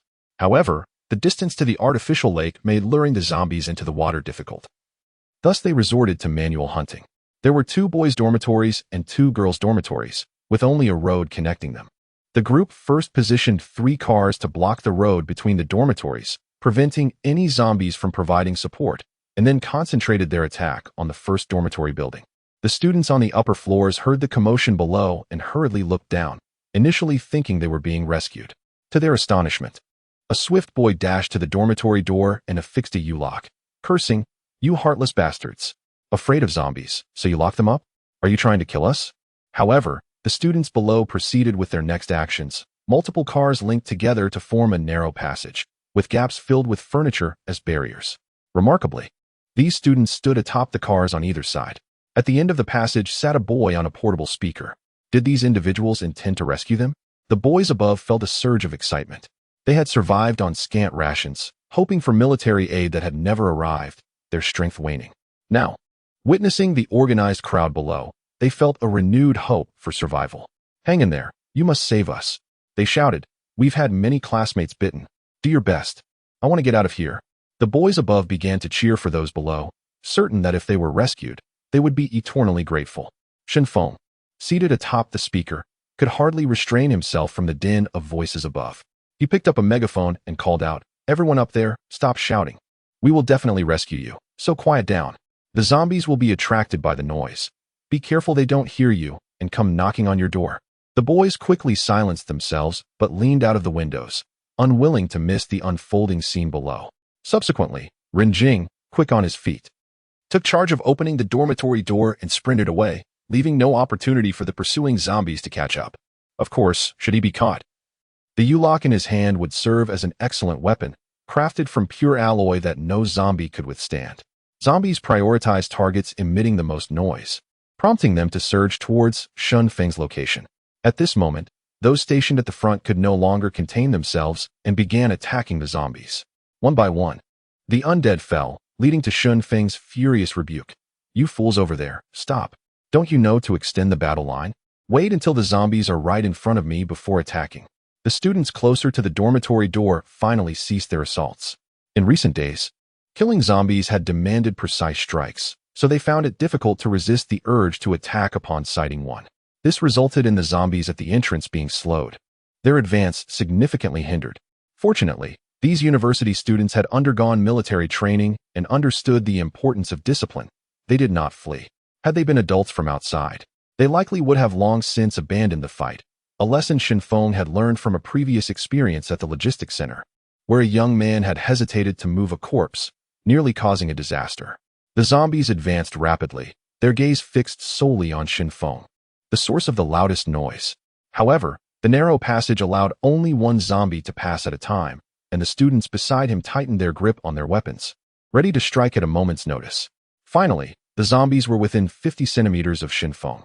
He raised his steel pipe and shouted, "Attack now. Let us finish off the zombies on the first floor." With that, he struck the first zombie, followed swiftly by the other students joining in. Yet, their efficiency lagged behind Shinfeng's. It often took several strikes to bring down a single zombie. There were over 100 zombies on the first floor, but with more than 80 boys ready to fight, it was not long before all the zombies were dispatched. Shinfeng commanded, "Close the door. Lock it tight. Then check for any remaining zombies to finish off. Remember, leave no living zombies behind. Additionally, you go to the teaching building and inform some girls to come with carts to transport the corpses to the artificial lake for the fish." Shinfeng was acutely aware that the zombies outside the dormitory were not the primary threat. The truly fearsome ones were those lurking within, as their conditions were forever unpredictable.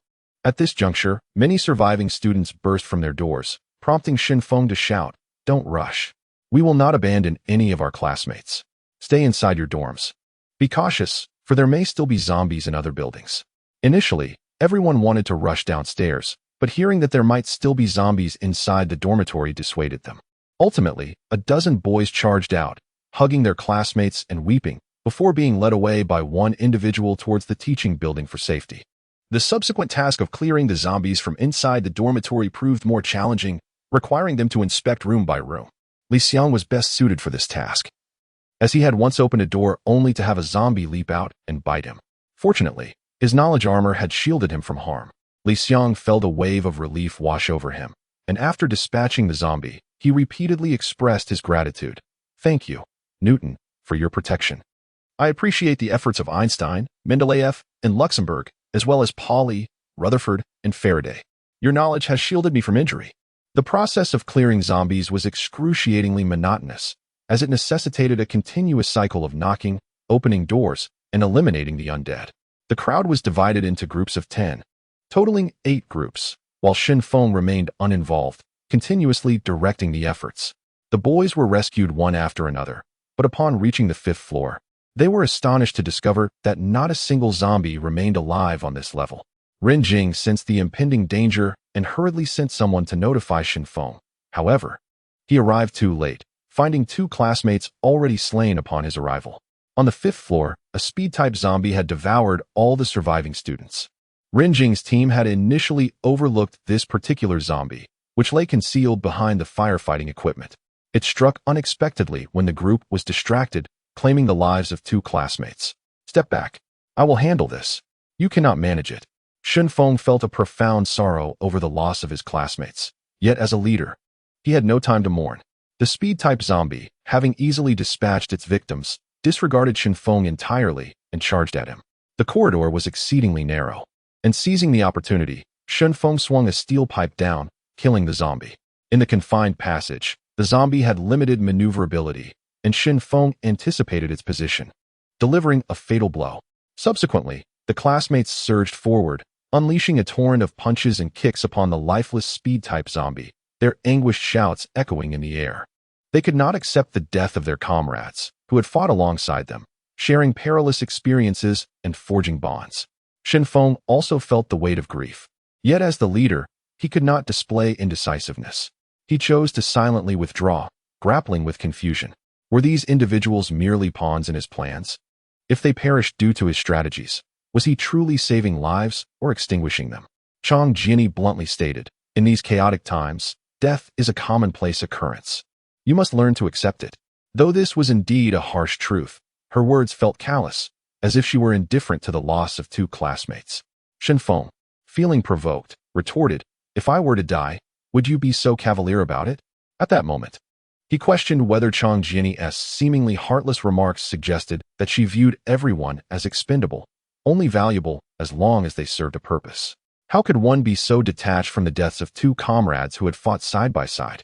Chang Jiani's expression shifted dramatically, revealing her distress. Tears welled in her eyes as she struck Shen Feng across the face, exclaiming, what do you think of me? Do you believe I am heartless and ungrateful? That I use everyone for my own gain? Do you think I harbor ulterior motives for all I have done? It was only after receiving the slap that Shen Feng realized the gravity of his words. Since the outbreak of the zombies, Chang Jiani had cared for him diligently, ensuring he did not starve and providing sustenance without complaint. How could he ever doubt her? He quickly grasped her hand, offering an apology. I'm sorry, senior. I misspoke. I didn't mean it. I just feel that our classmates' lives have been extinguished too easily. I was wrong. Please forgive me. You little rascal, you want my forgiveness? Just get as far away from me as possible. Chang Jiani responded angrily. Her feelings of grievance were overwhelming, despite her extensive efforts. She found herself doubted by the one she cherished. She was furious, not only at the loss but also at the suspicion cast by Shen Feng, who failed to see the broader picture of her intentions, which were rooted in hopes for a brighter future. Chapter 18. Microbiologist. As twilight descended, Shen Feng and Chang Jiani found themselves seated on the rooftop, gazing at the distant sunset.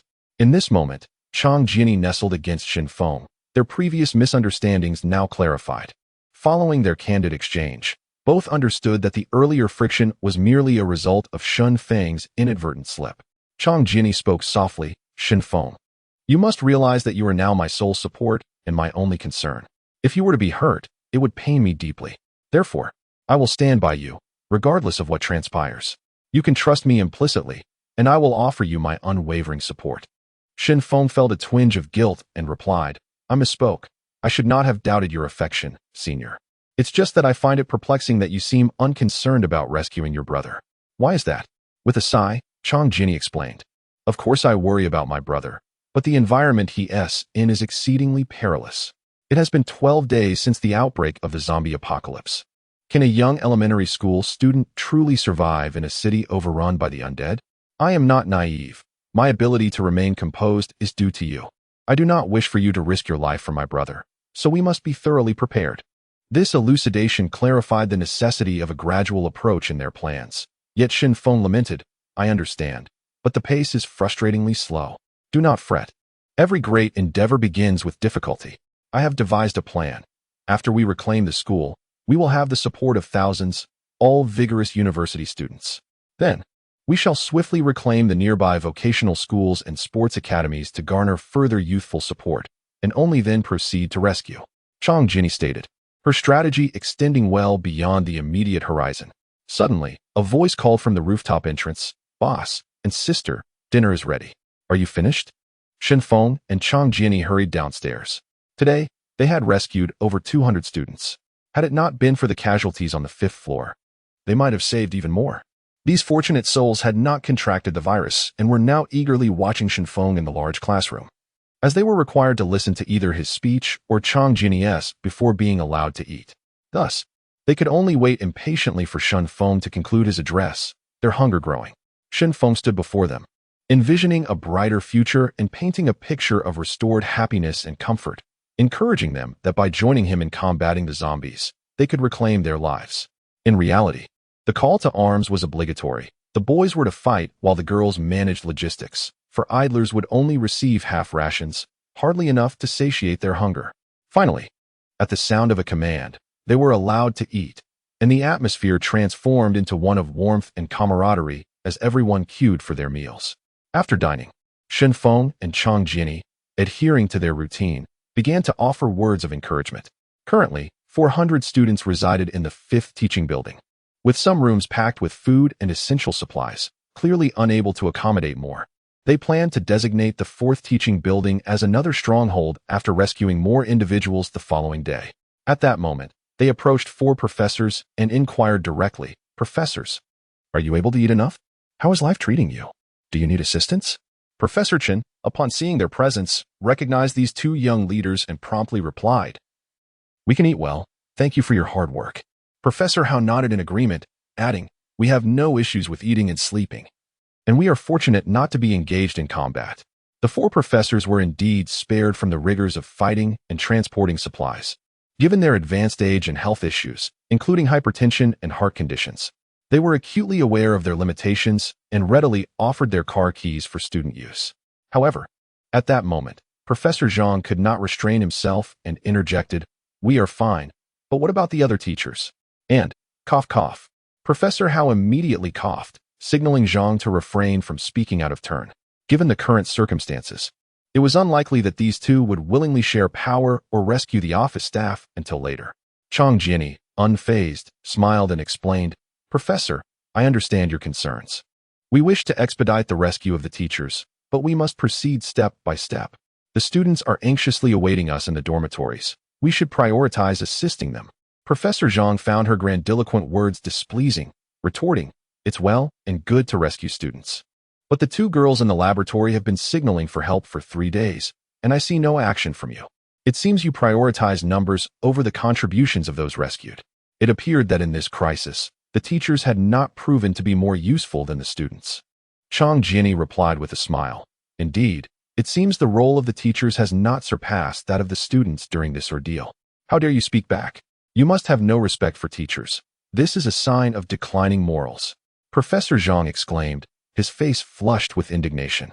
In his view, the wisdom and life experiences of teachers were invaluable during a crisis, and their suggestions far outweighed the mere act of fighting.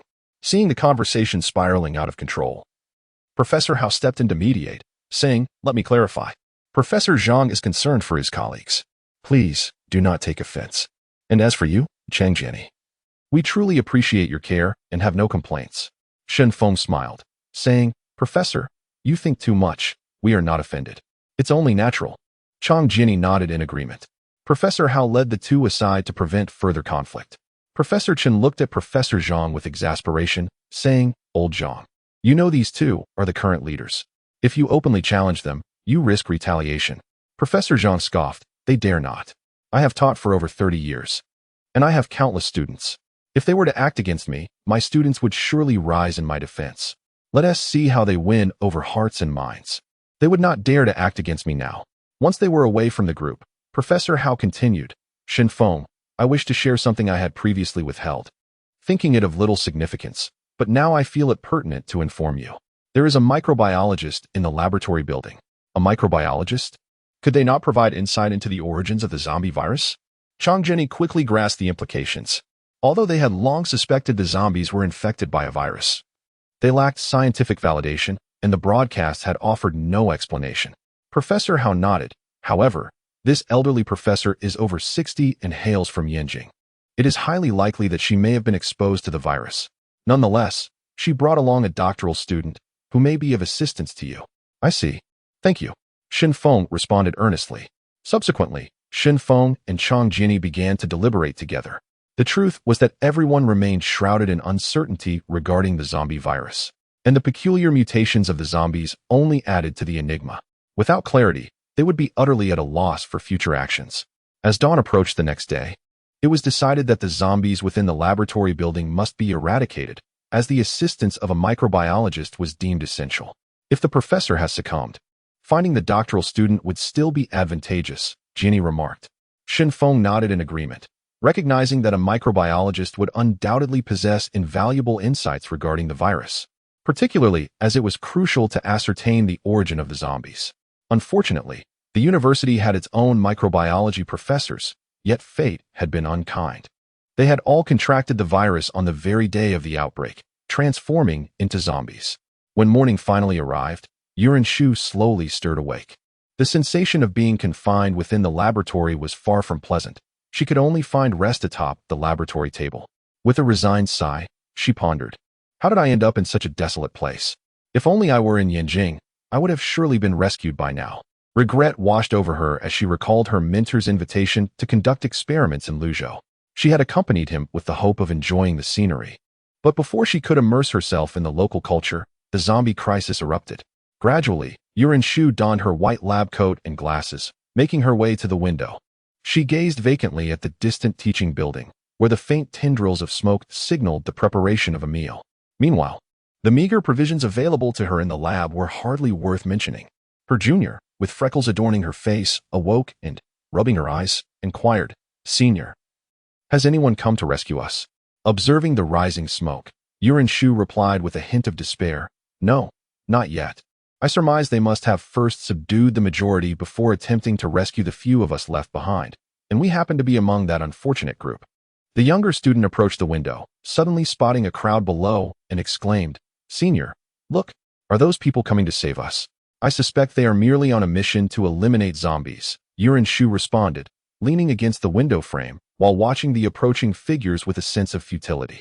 The search party eventually ascended to the 5th floor, where a zombie lunged at them upon their arrival. Shenfeng swiftly kicked it aside, followed by a fatal blow with a steel pipe. They began to knock on doors, and soon one room opened to reveal a freckled girl who rushed out, exclaiming, Thank you so much. I am finally saved. Disregarding her gratitude, Shenfeng immediately asked, Is there a professor of microbiology here, someone from Yanjing? Have you seen him? At that moment, a striking woman emerged, pointing at Shenfeng and saying, The zombie you just killed was the professor. Shenfeng glanced down at the lifeless creature he had just dispatched, realizing it was indeed an elderly man with a shock of white hair, regrettably felled by his own hand. The woman who stood before them exuded an air of tranquility. At approximately 1.7 meters tall, clad in a white lab coat and glasses, she appeared slightly older than the others, radiating a mature composure that starkly contrasted with the other rescued individuals. I have heard there is also a doctoral student accompanying him. Do you know anything about that? Shenfeng continued his inquiry. I am, Yuren Shu replied calmly. Greetings. You may refer to me as Senior, as I am older than you. Doctor, we must leave swiftly. This place remains perilous and unsecure. Let us proceed to our base, where your safety can be assured. Shenfeng refrained from addressing her as Senior, believing that such a term should be reserved for individuals of particular significance, rather than simply someone older. Yuren Shu, maintaining her composure, stated, I am ready to depart, but I must gather my extensive research materials first. Please bear with me. Chapter 19. The origin of the virus. Chang Jinny awoke early and began to organize the girls to prepare breakfast. Subsequently, she would also coordinate their efforts to transport luggage from the boys' dormitory and arrange accommodations in the classrooms of the fourth teaching building for the incoming students. You should eat something first, otherwise, it would be difficult to converse on an empty stomach, Shenfeng advised Yu Renshu. Yu Renshu nodded and remarked, "It seems you are the leader of these individuals, yet your organization appears rather loose." Shenfeng shrugged and turned to leave, harboring a deep respect for the female doctor. Given the numerous zombies lurking in the corridors of the laboratory building, it was no small feat for her to survive there with a younger student. According to Yu Renshu, on the day of the incident, they were touring the facility to find a laboratory for experiments when they received a text alerting them to an imminent outbreak. Almost immediately, the teachers and staff in the building began to mutate. Without hesitation, she gathered her materials and fled, with her younger companion following closely behind until they reached the rooftop, where they ultimately became trapped. During their confinement in the laboratory for over 10 days, they subsisted on distilled water and roasted meat cooked over an alcohol lamp. The meat was often undercooked and devoid of seasoning, a true test of endurance. As for the source of their meat, it was none other than the experimental animals. 2 rabbits had been kept in the room, intended for afternoon experiments, which they subsequently killed and consumed. They managed to sustain themselves with the meat until their rescue, at which point only half a rabbit remained. Yu Renshu had even attempted to fashion a rope from the curtains to see if they could descend from the 5th floor. The rope was successfully made, yet neither dared to descend, knowing they lacked climbing experience. Should they lose their grip, a fall would be inevitable, and even if they survived, they would likely become zombie fodder. After their rescue, Yu Renshu clutched her materials tightly, aware that their interest in her was not due to her beauty, but rather the value of the documents she possessed. Breakfast consisted of a bowl of plain porridge, lacking salt or sugar, yet it was the finest meal Yu Renshu had encountered in recent times. While consuming her porridge, she observed her surroundings with furtive glances. Although the student body was vibrant and bustling, there appeared to be only 1 male and 1 female at the core of the group, acknowledged as the leaders by all. Many actions required their approval before proceeding. Perhaps I could leverage their influence, Yu Renshu mused silently. After finishing her porridge, she was escorted to a private office, furnished with bedding and an assortment of weapons, including steel pipes and crowbars, indicating someone had been residing there. Shortly thereafter, Shenfeng and Chang Jinny entered, the rightful occupants of the office. "Doctor, we wish to consult with you on a matter, and we hope you can provide some guidance. Of course, you may set aside your materials. We are not interested in them," Shenfeng said with a smile. Yu Renshu continued to clutch her documents tightly and replied, "I believe you are indeed seeking the materials in my possession, for they pertain to the research on the zombie virus." Her words stunned Shenfeng and Chang Jinny, as they had not anticipated that the documents were connected to the zombies. This revelation implied that research on the virus had commenced prior to the outbreak. "How do you know about the zombie virus? Has it existed before now?" Chang Jinny quickly inquired. Yu Renshu slowly took a seat, stating, "The zombie virus has indeed been present for quite some time, at least in human awareness, prior to the large-scale outbreak. However, most chose to ignore it. Please elaborate. We need to comprehend the entire situation," Shenfeng urged. Yu Renshu continued, "In Southeast Asia and Australia, cases of zombies had already emerged, occurring at least half a month before the widespread outbreak. The numbers were insufficient for anyone to take notice. My mentor was preparing to conduct an extensive study and had collected a wealth of data, arriving in Luzhou to find a secure laboratory. Unfortunately, the zombie outbreak occurred rapidly, and my mentor succumbed to the infection while I took refuge with the materials." "I see. So the documents you possess are from prior research into the zombie virus. What findings do you have?" Chang Jinny pressed further. Yu Renshu did not hesitate to share, stating, "You should have received a text warning you not to get wet in the rain. Do you know why?" "We do not," Shenfeng replied, shaking his head. "I noticed many people who were not caught in the rain still turned into zombies, while those who were drenched almost all transformed. This is because scientists believe that the zombie virus originates from the Pacific Ocean. The rain in Luzhou prior to the outbreak came from the Pacific, which is why the government issued warnings against getting wet. However, the virus had already spread through the water supply.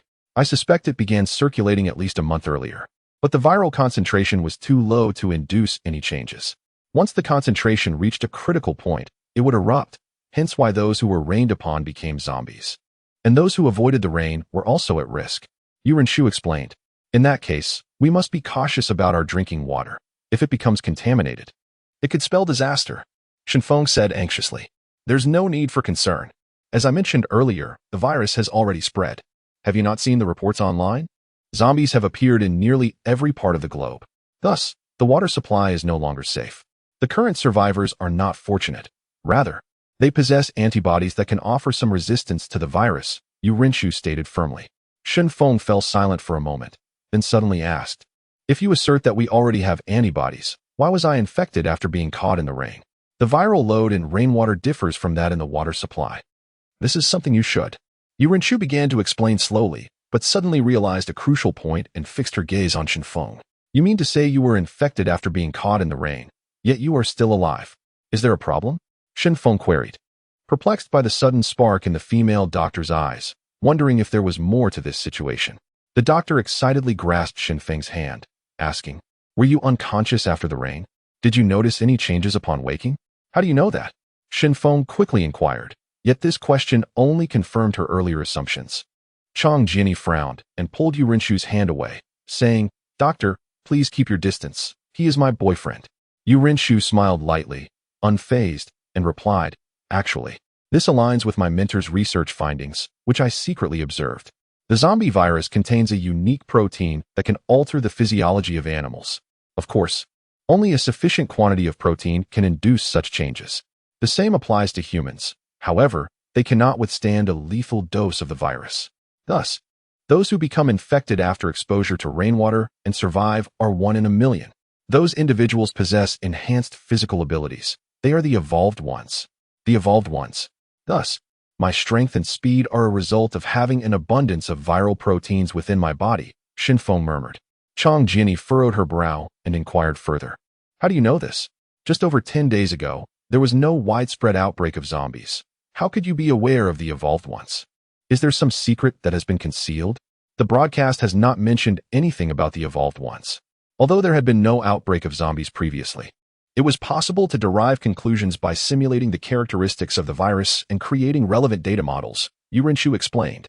As for why the government has not disclosed information about the evolved ones, it is because such individuals are exceedingly rare, and previously, it was merely a hypothesis, perhaps even unproven at this point. To be honest, if I hadn't peeked at my mentor's materials, I would also be unaware of the existence of the evolved ones. Shenfeng continued to inquire, could zombies also evolve? I have encountered some peculiar zombies. Some are strong, while others are fast. Could it be that zombies have begun to evolve? Zombies evolving. Do they possess brains? Yu Rinshu asked eagerly. If I could obtain a zombie's brain, I could conduct research and perhaps extract viral proteins to apply to humans. If we could artificially create evolved ones, that would be even better. Yu Rinshu was now filled with excitement. Many of her mentor's speculations revolved around the idea of artificially creating evolved ones. As long as there were sufficient viral proteins, human evolution could occur, with the critical experimental material being zombies that had undergone further mutation. All of them were discarded. Shenfeng said helplessly, spreading his hands. How could they be thrown away? They are excellent experimental materials. Don't you wish to evolve further? If the viral proteins are sufficient, perhaps humanity could continue to evolve indefinitely. Yu Rinshu exclaimed in despair, realizing that such invaluable materials had been discarded. Suddenly, Chang Jinni had her own idea and quickly asked if it's merely about extracting viral proteins. Wouldn't ordinary zombies suffice? Yu Rinshu leaned wearily against her chair and replied, this brings us to the characteristics of the virus. This particular virus specifically attacks the nervous system, but if the nervous system is not well developed, the virus's replication will be poor. In ordinary zombies, the quantity of the virus is insufficient to allow for mutation. However, mutated zombies are different. Their ability to mutate indicates a sufficient quantity of the virus, which in turn produces an adequate amount of viral proteins. In other words, within the brains of mutated zombies, there exists a sufficient quantity of the virus for experimentation, which is simply perfect. Very well, from now on, whenever I encounter mutated zombies, I will surely eliminate them and present their heads, Shenfeng declared eagerly. Now, with a greater understanding of the virus, he felt considerably reassured. It turned out that the virus primarily targets the nervous system, and he, as an evolved one, possessed extraordinary strength. If others could evolve as well, that would be even more splendid. Little illiterate, presenting heads isn't quite how it works. Yu Rinshu couldn't help but retort. However, At that moment, Chang Jenny smiled and said, "Doctor, I believe that such crucial information in your possession must be carefully safeguarded. Therefore, I kindly request you to entrust it to me. I will ensure it is well protected and that no one can seize it. Are you trying to steal my information?" Yu Renshu's vigilance was instantly piqued upon hearing this. Not theft, but rather proper custody. You must understand that this information may be pivotal for the future of humanity. Any mishap could inflict severe damage on our civilization, and I trust you wouldn't wish to see such a fate, would you? Chang Jinny spoke while casting a knowing glance at Shenfeng. Shenfeng understood and chimed in. "Doctor, this information is indeed crucial. It is unsafe in your hands. You must realize that among those students outside, there are individuals on the brink of a mental breakdown. If they were to lose control and harm you, it would be disastrous." Yu Renshu looked at the two before her, realizing their shamelessness as they harmonized in their intentions to acquire her information. It seemed that if she did not relinquish the data, there would be no resolution to this situation. After careful consideration, she suddenly devised a plan. "All right. If you want it, then it's yours. However, I hope to learn more about your plans. Is that acceptable?" "Of course, that is absolutely no problem. We will disclose our plans to you in their entirety." Chang Jinny and Shenfeng exchanged knowing smiles, both understanding each other's intentions. As long as the information was secured, what did it matter what plans they concocted? What could Yu Renshu possibly do to them? Ultimately, the information in Yu Renshu's possession ended up in Shenfeng's hands.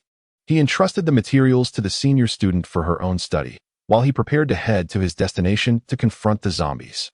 Chapter 20.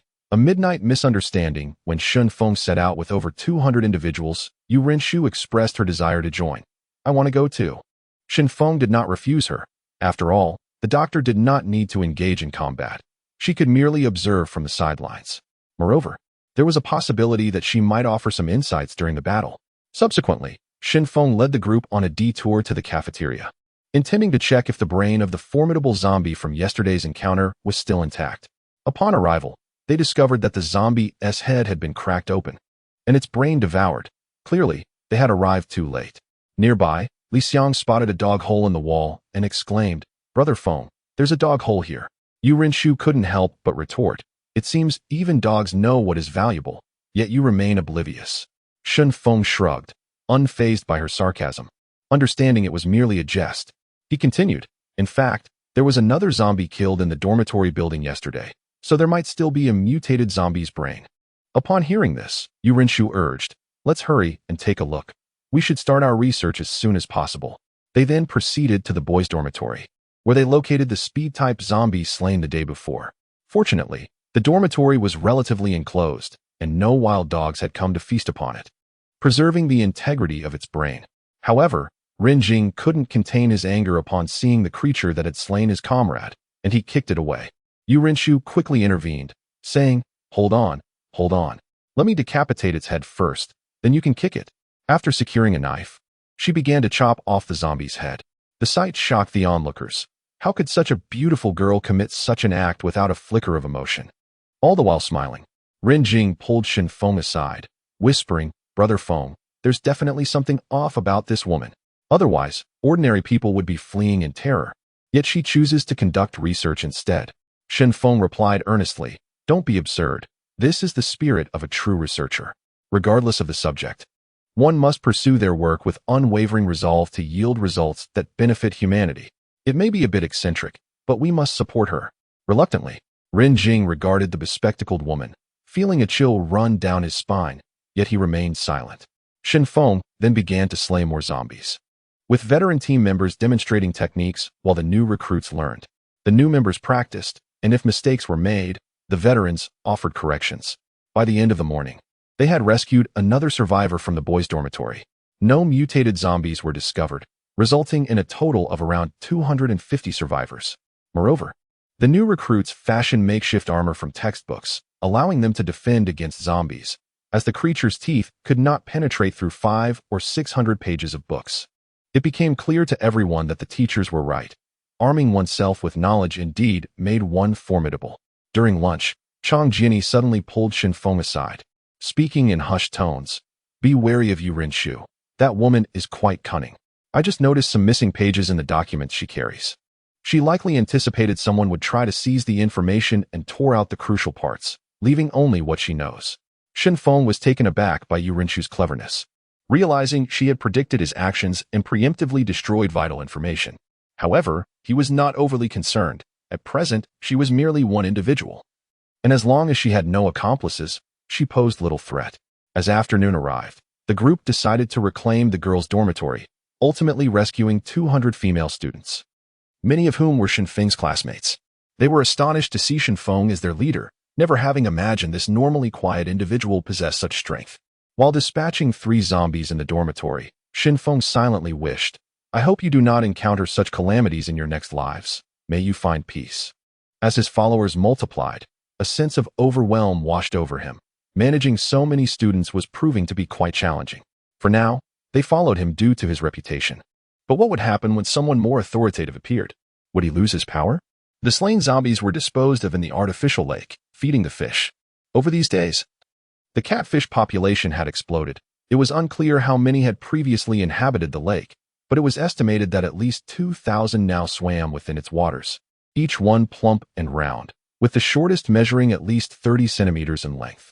Of course, the catfish remained in the water, waiting for food to be presented to them. As night fell, Shen Feng took the time to comfort his classmates, feeling utterly fatigued before heading to the rooftop to gaze at the stars.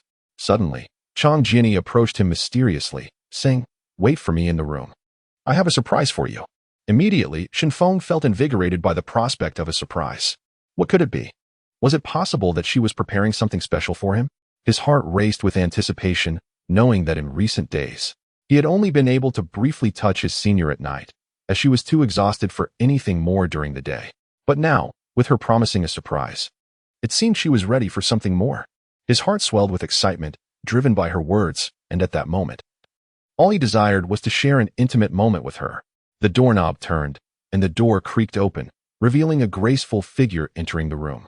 Without hesitation, Shen Feng embraced her, exclaiming, "Senior, I've been waiting for you." "Shen Feng, please conduct yourself properly. I am a respectable woman." However, the woman who stepped inside was not Chang Jianyi, but Yu Rinshu. Taken aback by his sudden embrace, she found herself trapped in his grasp and could only request he release her. Shen Feng was equally startled to find Yu Rinshu before him and quickly withdrew, saying, "Doctor, as you mentioned, you are a respectable person, and so am I. Therefore, despite your many admirable qualities, I already have someone I care for. Please leave. I must consider our future, and it would not do for my senior to catch us like this. Do you understand?" Yu Rinshu was infuriated by his words and retorted, "You scoundrel! You were the one who hugged me first, and now you accuse me of seducing you. Have you no shame? Or is your mind solely occupied with such thoughts?" In the dimly lit room, Shen Feng lit a candle for illumination and said, "Please take a seat, doctor. If you have something to discuss, do so quickly.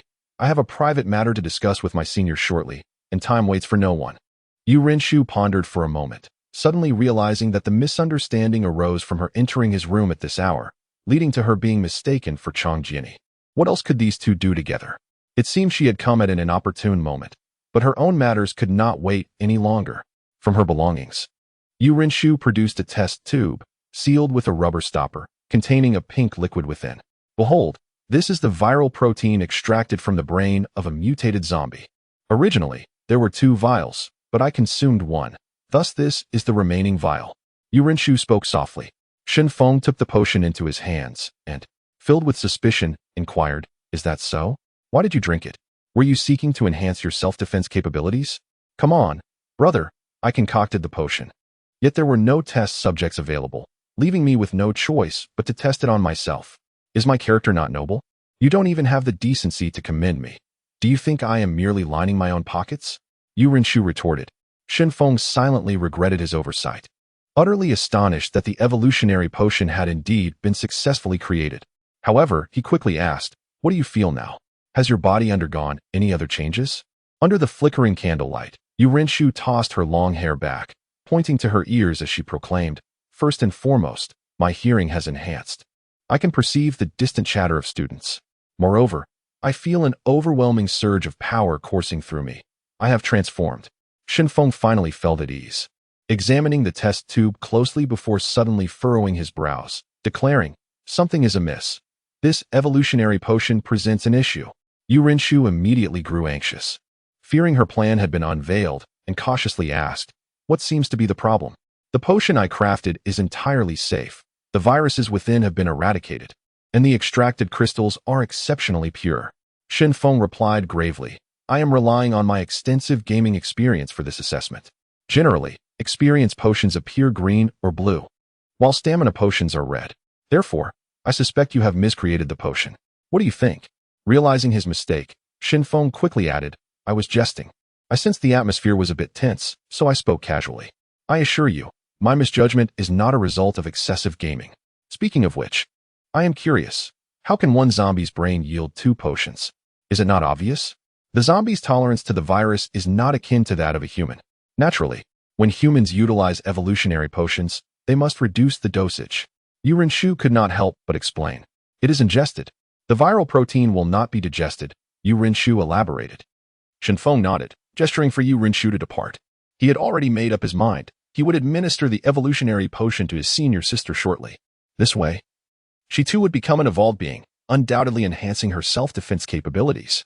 In a world overrun by zombies, they could live better lives. Chapter 21. The evolution potion. Chang Jinni entered the bedroom with a calm demeanor, her eyes scanning the surroundings as she subtly flared her nostrils, seemingly attempting to detect any lingering scents in the air. After a thorough examination, she concluded that there was nothing amiss and inquired, "What was that woman here for?" Disregarding her junior's enthusiasm, she pressed on, "First, tell me, what was her purpose?" Seeing the unusual demeanor of his senior, Shen Feng hastily released his grip and produced a test tube from his person, asserting, "She came to deliver the evolution potion. We are completely innocent. Nothing happened between us. You don't doubt me, do you?" Upon seeing the test tube, Chang Jinni quickly restored her smile and replied, "Of course not. Why would I ever suspect you? In fact, I have a surprise for you." With that, she handed him a long box. Shen Feng's initial excitement waned when he realized that the surprise was merely a gift. He had anticipated a deepening of their relationship, only to be met with this disappointment. Nevertheless, Shen Feng concealed his discontent and opened the box. Under the soft glow of candlelight, he discovered a samurai sword nestled within. His heart raced. Something he had only ever seen in manga was now in his possession. The sword, including its scabbard, measured an impressive 1.2 meters in length, its surface entirely black. Upon drawing the blade, he realized it was not sharpened. Crafted from pure metal, it was a relic of an era when such weapons were mere artifacts, now rendered obsolete by the age of firearms. However, in the wake of the zombie apocalypse, any weapon could prove useful, and the samurai sword would indeed serve its purpose. Chang Jinni explained, "This sword belonged to a boy who heard that you were in need of a reliable weapon, so he gifted it to you. Aside from being dull, it's quite formidable." Shen Feng then handed the evolution potion to his senior, saying, "You should drink this, senior. That way, you'll become an evolver too. You'll be able to protect yourself." Chang Jinni regarded the potion with intrigue, yet ultimately declined, stating, "You should take it. You are currently our strongest combatant, and drinking it will enhance your advantages. As for me, I'm merely responsible for logistics. It isn't necessary for my role at this moment." Shen Feng insisted earnestly, "Senior, the zombie threat poses no risk to me, so you needn't worry. But your situation is different. If something were to happen to you, I might not be able to assist in time. Therefore, you must enhance your self-defense capabilities. Please drink it, so I won't have to worry about you in the future." "All right." Persuaded by his words, Chang Jinni uncorked the rubber stopper and downed the evolution potion in one swift motion. "Senior, how do you feel?" Shen Feng quickly inquired. Suddenly, Chang Jinni clutched her forehead, her body swaying unsteadily as she murmured, "I feel dizzy. There is something wrong with this potion." Before she could finish, she began to topple over. Shen Feng rushed to catch her and laid her gently on the bed. Upon inspection, he discovered her body was burning with fever, and her consciousness seemed to be fading. She mumbled his name, "Shen Feng, Shen Feng." Startled by her condition, Shen Feng grasped her hand, reassuringly stating, "I'm here, senior. Don't worry. I'll stay by your side." In that moment, realization dawned upon him. He had been deceived. Yu Renshu had never consumed the evolution potion. Shen Feng felt an overwhelming urge for revenge against Yu Renshu. However, Chang Jinni's unstable condition deterred him from leaving her side.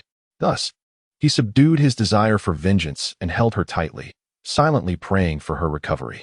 Reflecting on his own experience prior to evolution, he recalled a similar state of feverish intensity, leading him to believe that her current condition might signify her own transformation.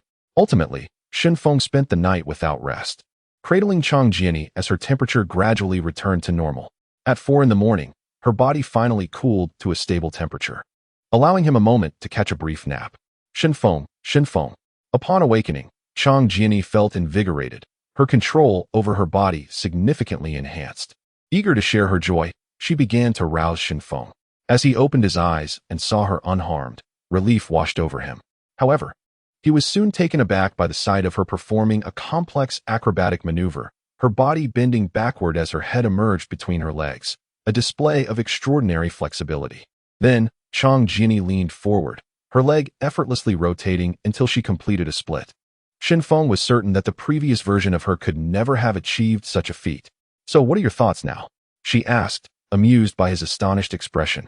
"I want to unlock more poses," Shenfeng replied, candid in his desires. Chang Jiani bristled at his response, sitting upright and querying, "Aren't you a homebody? Who taught you these things?" "I learned it from games. It's their fault." He quickly defended himself. Chang Jiani frowned, admonishing, "You should play less of those unhealthy games. They're bad for your body. Additionally, this evolution potion seems quite effective. I feel capable of fighting now." Mention of the potion reignited Shenfeng's anger. Grabbing the samurai sword, he strode purposefully towards the door, declaring, "Senior, rest well. I have some business to attend to. Certain individuals need to be dealt with." Noticing his fury, Chang Jiani felt the urgency to follow him outside. Soon, Shenfeng located Yu Rinxiu, who was still asleep amidst the crowd. He shook her awake, stating, "Come out. I need to speak with you." The surrounding girls, just stirring from slumber, were bewildered by Shenfeng's intrusion into their dormitory but dared not question him. Merely watching as he escorted Yu Rinxiu away, Shenfeng led her to the vicinity of the artificial lake, with Chang Jiani watching from a distance. Suddenly, Shenfeng seized Yu Rinxiu by the throat, lifting her off the ground and positioning her dangerously above the lake's surface. A simple release would send her plunging into the waters, where she would surely meet a grim fate at the hands of the catfish lurking below. "Why don't you break free from my grip? Aren't you an evolver now? Where has your strength gone?" Shenfeng demanded, his expression darkened. Yu Rinxiu struggled to breathe, her hands grasping his wrist as she gasped. "I saw your senior." "She's fine. This means my potion worked. The professor's notes were correct. So simply put, you treated me and my senior as mere test subjects." Shenfeng's anger flared. "I was deceived by you. And now I'm ready to take my revenge. You're about to feed the fish." Hastily, Yu Rinxiu tried to explain. "The theory behind the evolution potion was based on the professor's records. I was 90% confident in my success. I just wanted to test the efficacy of the potion. I meant no harm. No harm. Then tell me how you plan to compensate me if my senior dies." Shenfeng demanded vehemently. "A 90% success rate means there's a 10% chance of failure. Why didn't you test it yourself? If your senior dies, I'll become your girlfriend. I'm intelligent and capable. I can certainly assist you." Yu Rinxiu continued, believing she could easily usurp Chang Jiani's position, as the latter was merely tasked with logistical support, something she felt she could manage equally well. If all else failed, becoming Shenfeng's girlfriend would serve as her compensation. "How dare you?" Shenfeng tightened his grip on Yu Rinxiu's throat, exclaiming, "Do you think you're worthy? I have faced life and death alongside my senior. We are inseparable. Can you possibly compare?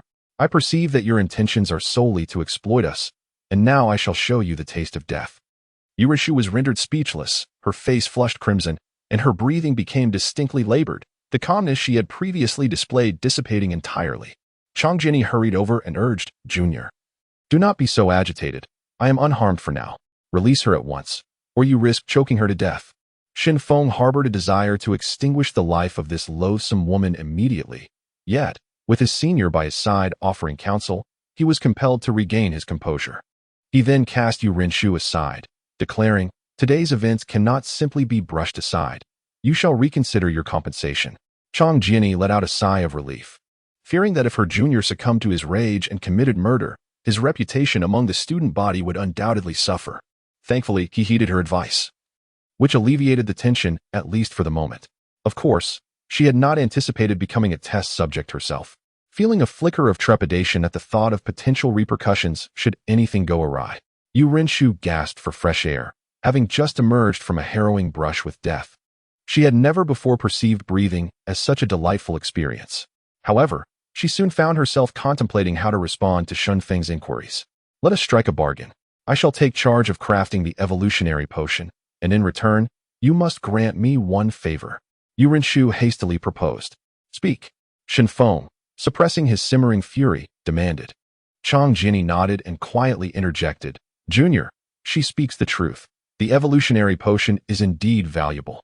We could amass a significant following, facilitating our future plans. Perhaps we should consider her terms.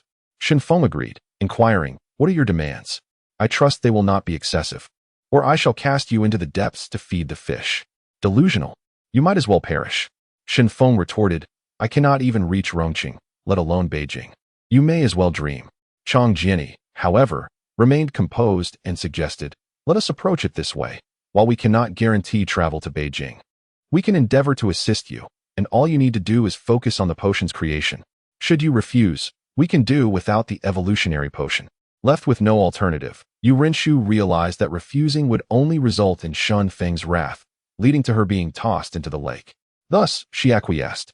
You must promise to help me to the best of your ability. Shen Feng and Chang Jinny exchanged knowing glances and simultaneously assured her. We promise to assist you to the best of our ability. Both had resolved that as long as they obtained the potion, they could continue to manipulate Yu Rinshu. After all, to the best of our ability was not synonymous with certainty. At that moment, Yu Rinshu discreetly retrieved the potion she had hidden on her person, uncorked it, and, in a single motion, consumed its contents. This vial was mine from the start. Is it permissible for me to drink it now?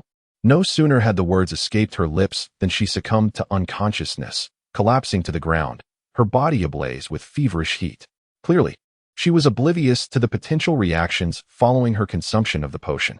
Observing the fallen figure, Shen Feng shook his head, remarking, this woman is truly cunning. However, once harnessed, she could prove to be an immense asset, Chang Jinny added.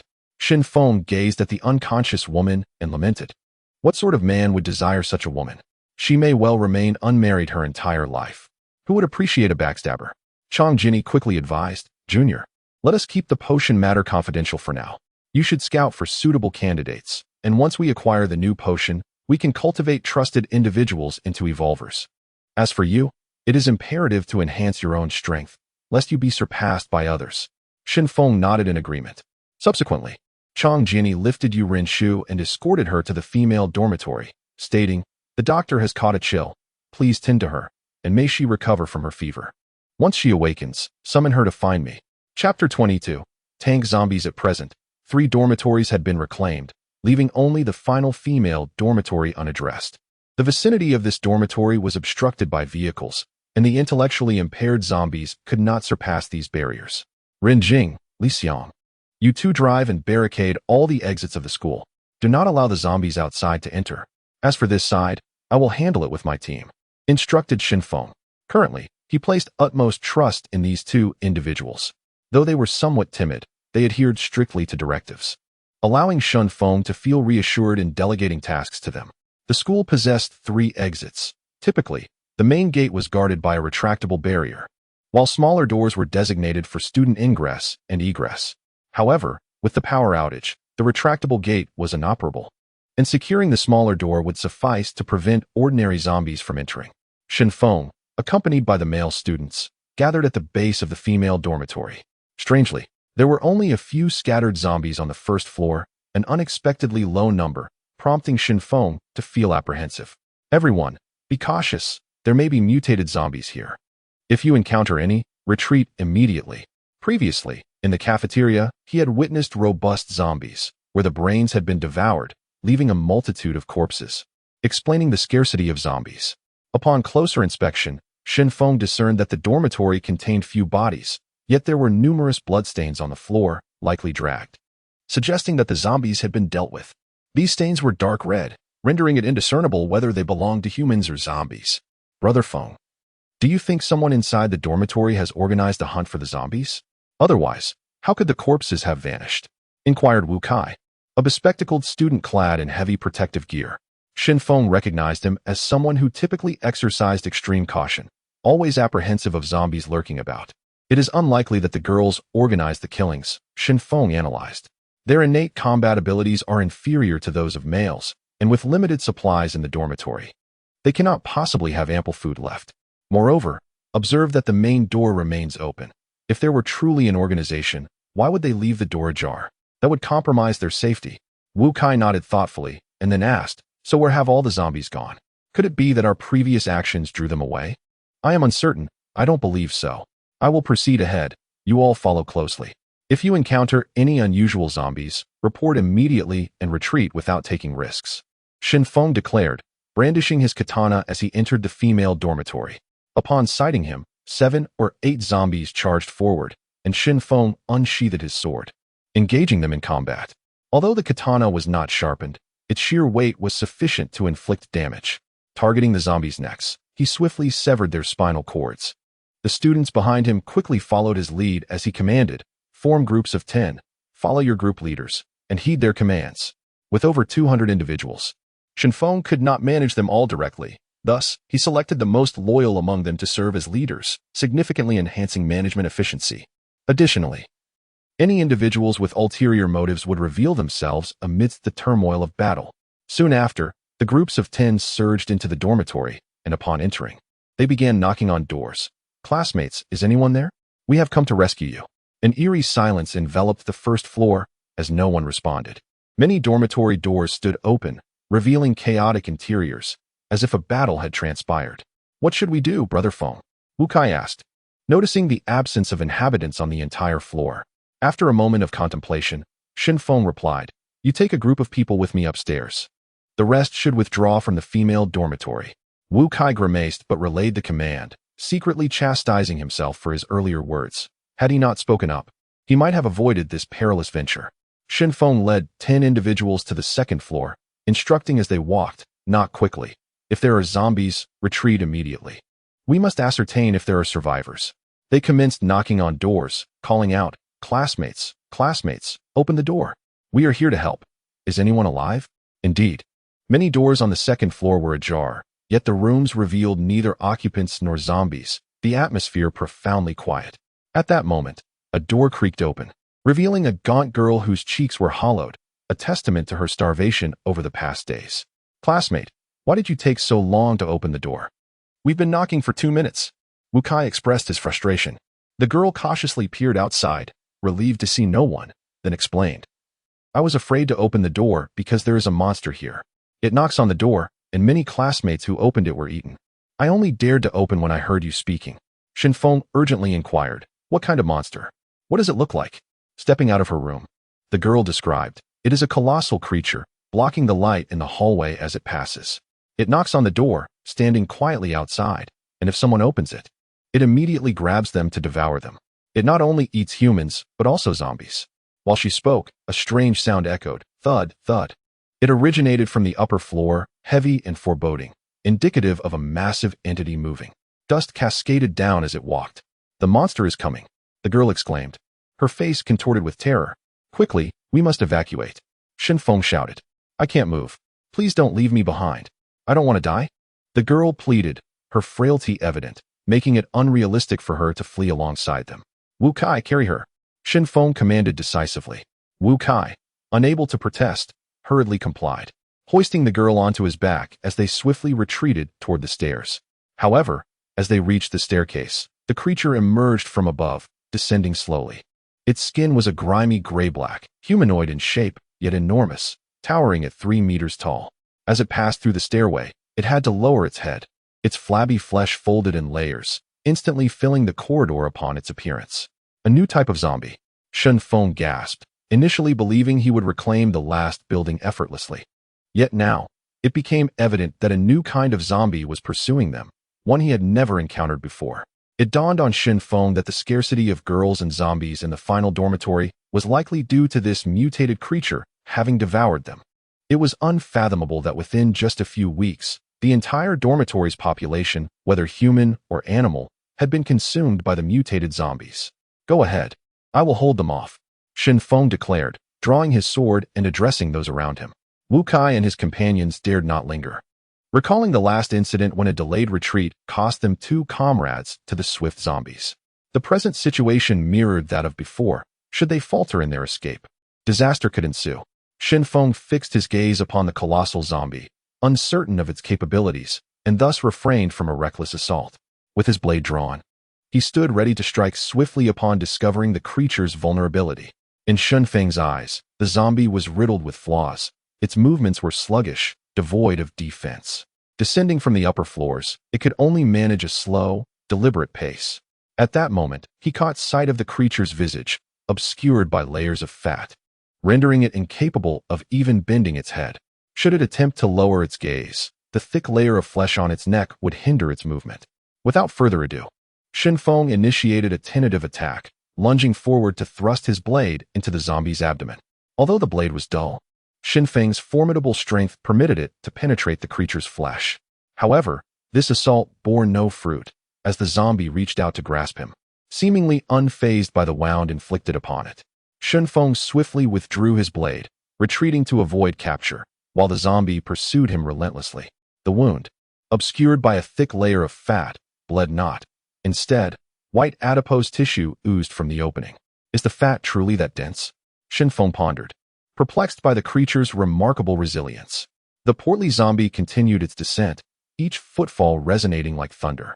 With no means to inflict harm with his current weapon, Feng had no choice but to retreat further. Although the zombie's pace was considerably slow, upon noticing Feng's withdrawal, it curled into a ball of flesh and rolled down the stairs. By the heavens, it can do that! Feng exclaimed, startled, and hastened his escape from the dormitory building.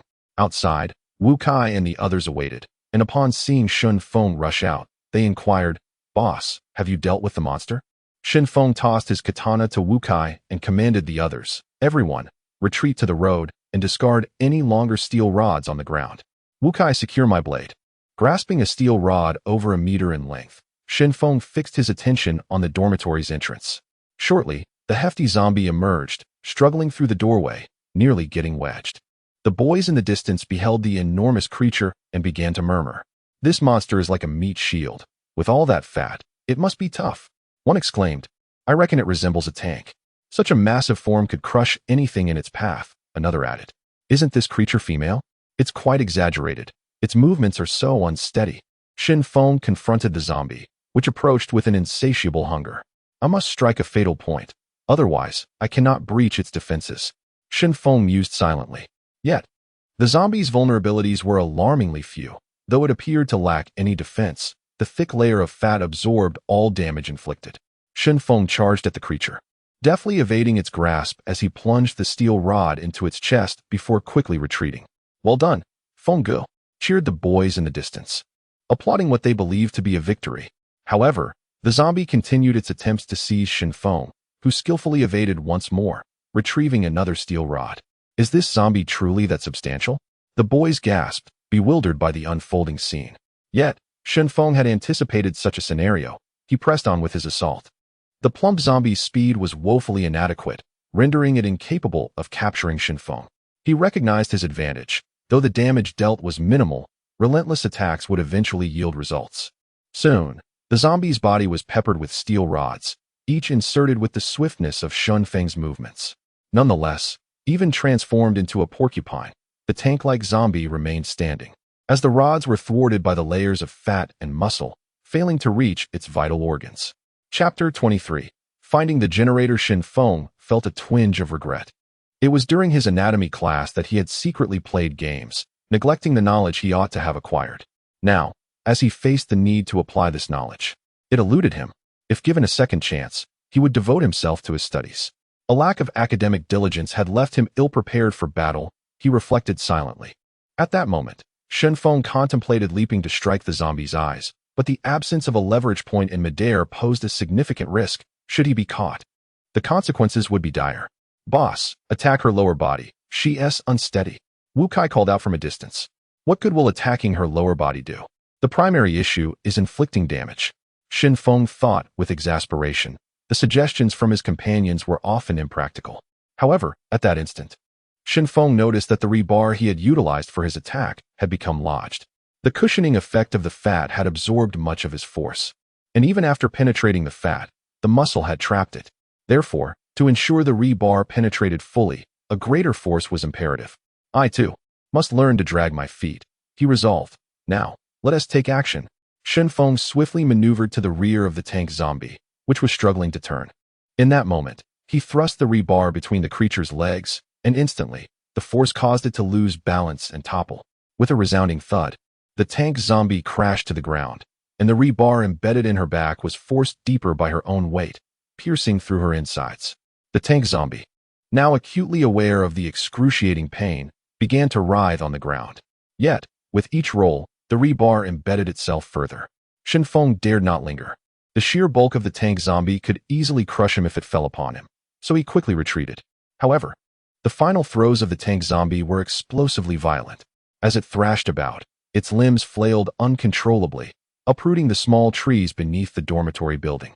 No one dared approach the tank zombie. They all kept their distance, watching in awe. After a grueling half-hour, the tank zombie finally succumbed, allowing the others to cautiously approach the enormous corpse. Such a massive body, the girls will surely struggle to move it later, they remarked. Shenfeng, with a sudden thought, requested a knife from those nearby and decapitated the zombie. The onlookers gasped in astonishment, questioning, "Boss, what are you doing? That's revolting. What purpose does it serve?" "The doctor requires it for research. It is prime material," Shenfeng replied with a smile. "You may not understand now, but you will in due time." Wu Kai procured a bedsheet to wrap the grotesque head, thus averting direct confrontation with its hideousness. Of course, in this era of rampant zombies, the acceptance of corpses had markedly increased. Had this been before the outbreak, any sighting of a body would have sent everyone into a panic. The group continued their mission to rescue the remaining girls, only to discover that, due to the tank zombie's presence, merely over 40 survivors remained in the entire female dormitory. The rest had been devoured. Among the rescued, the number of girls was the least, and their plight was the most tragic. Wu Kai, witnessing this scene, shook his head in resignation, remarking, "We were already short on girls. I had hoped to find more survivors in the last dormitory. Yet here we are with only 40. Looks like the imbalance will persist." In Wu Kai's observation, the male students outnumbered the females by 200 in the entire teaching building, which seemed rather insufficient.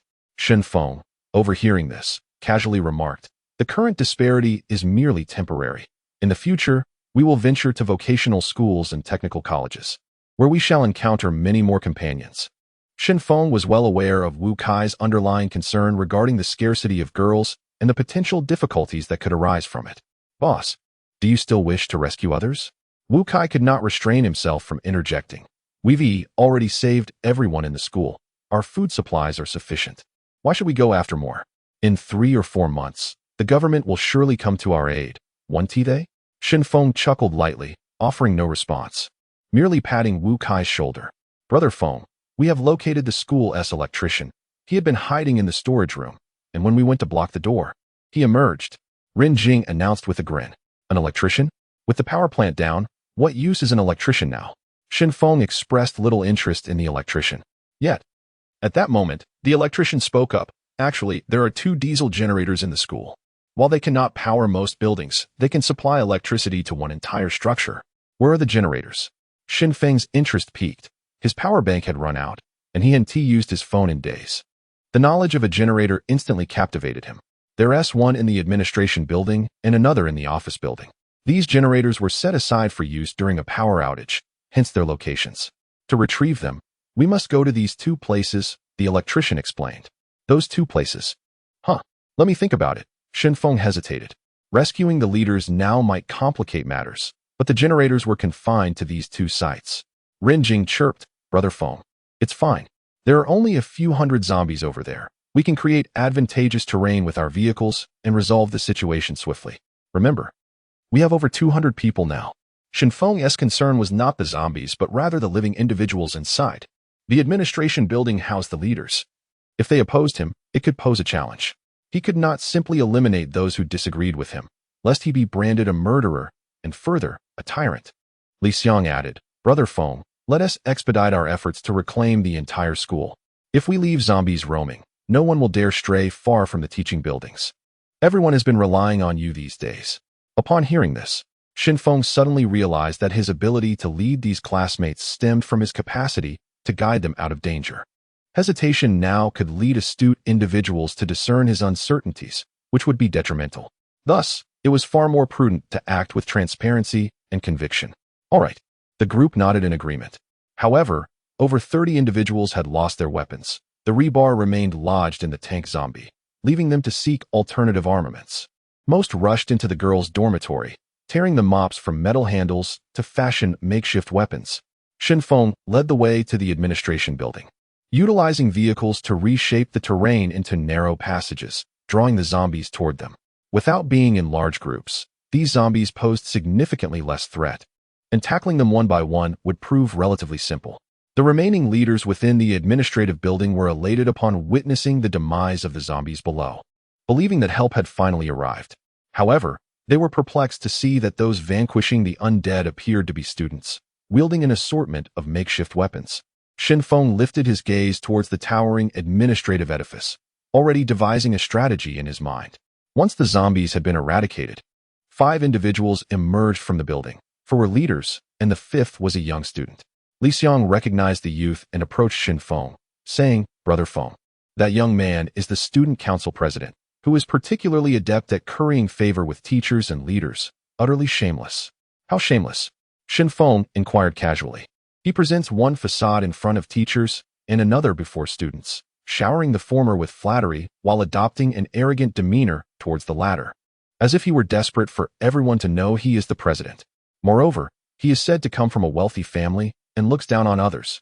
Li Xiang whispered, "What is his name?" Shenfeng continued to question. "Come on, Brother Feng, you're also a student here. How could you not know the name of the student council president?" Li Xiang replied, astonished. "The student council president is just that, a title. It holds no relevance to me. I have neither seen him nor heard of him before."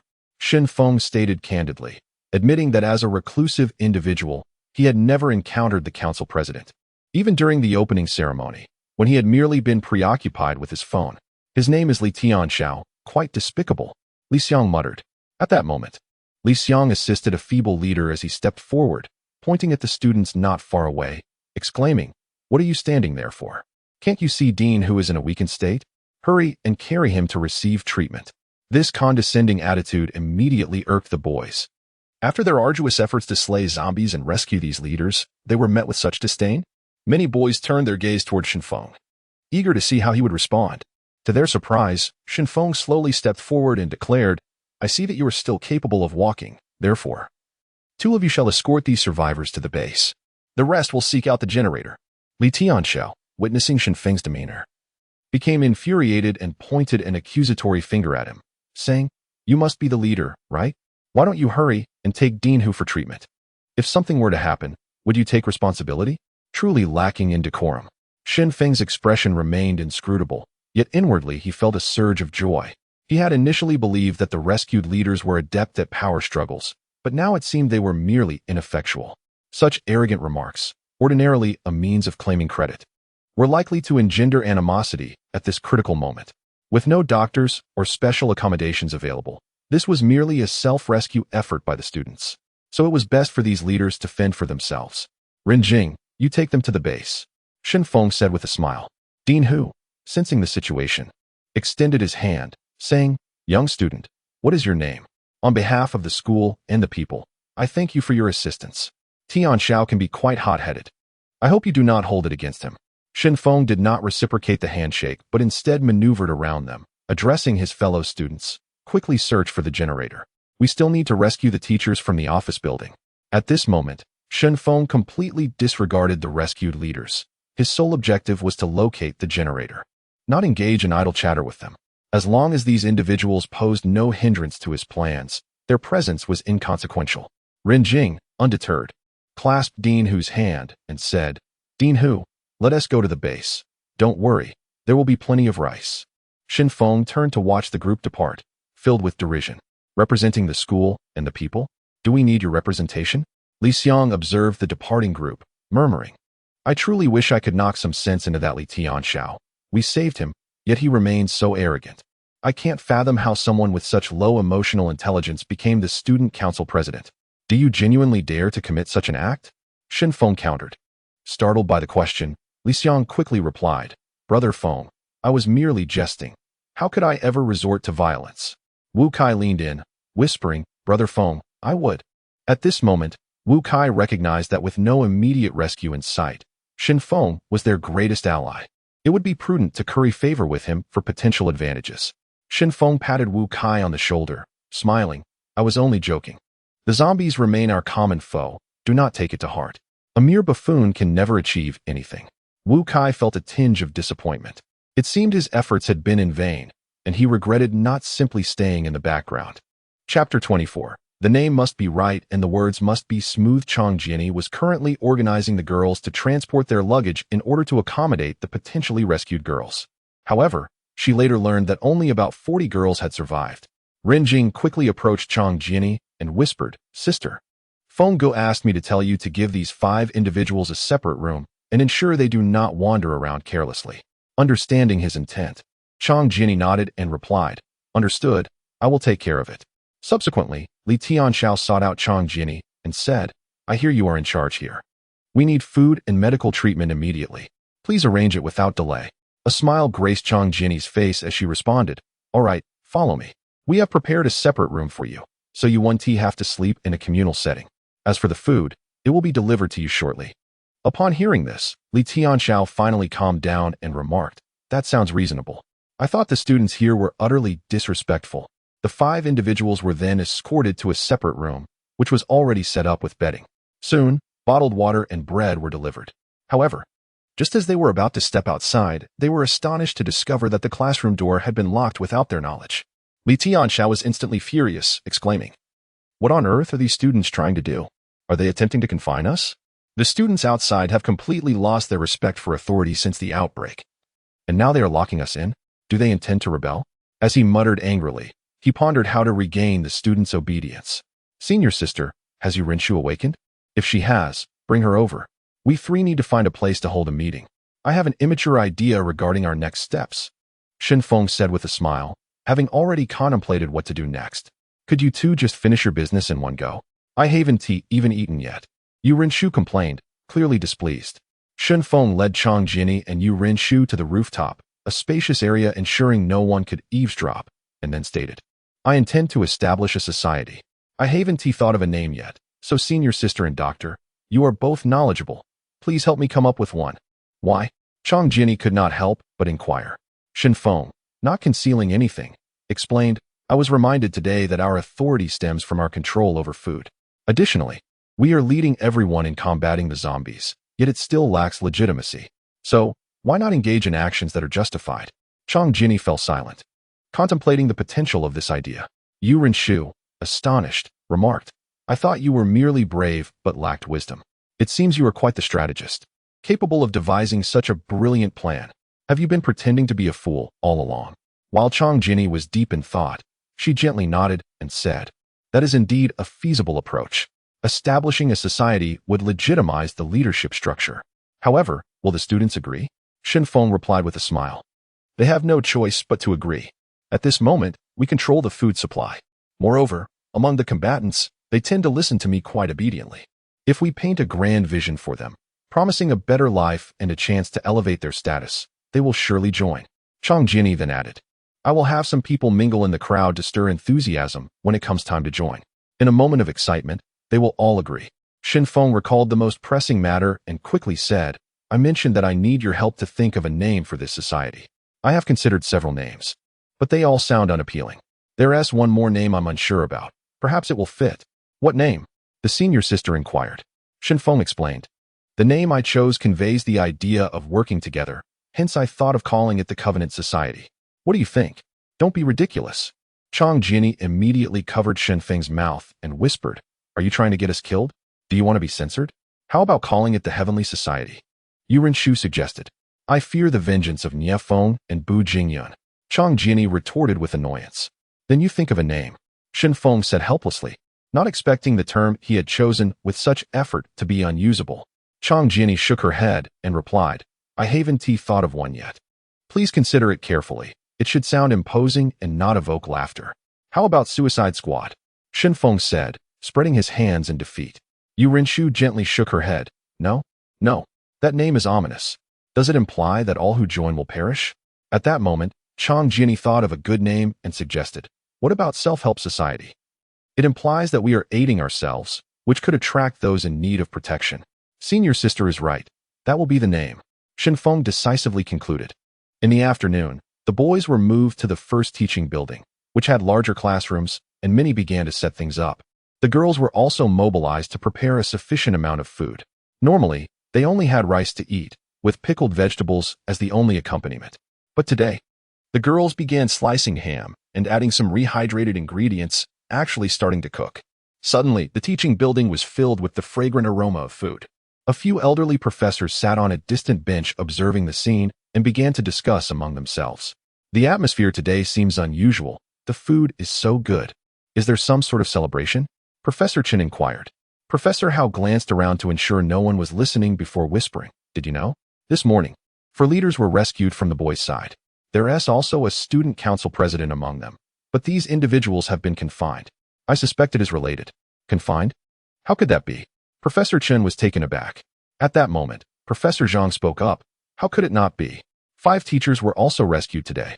According to them, there were originally over 10 teachers alive 2 days ago, but due to a lack of water and food, a significant number perished. It seems to me that Shen Feng and Chang Jinni are deliberately dragging their feet in rescuing the teachers, leading to the deaths of many. I believe there will be significant developments tonight. Be careful not to speak too freely. We wouldn't want to be made examples of. Professor Hao warned in a low voice.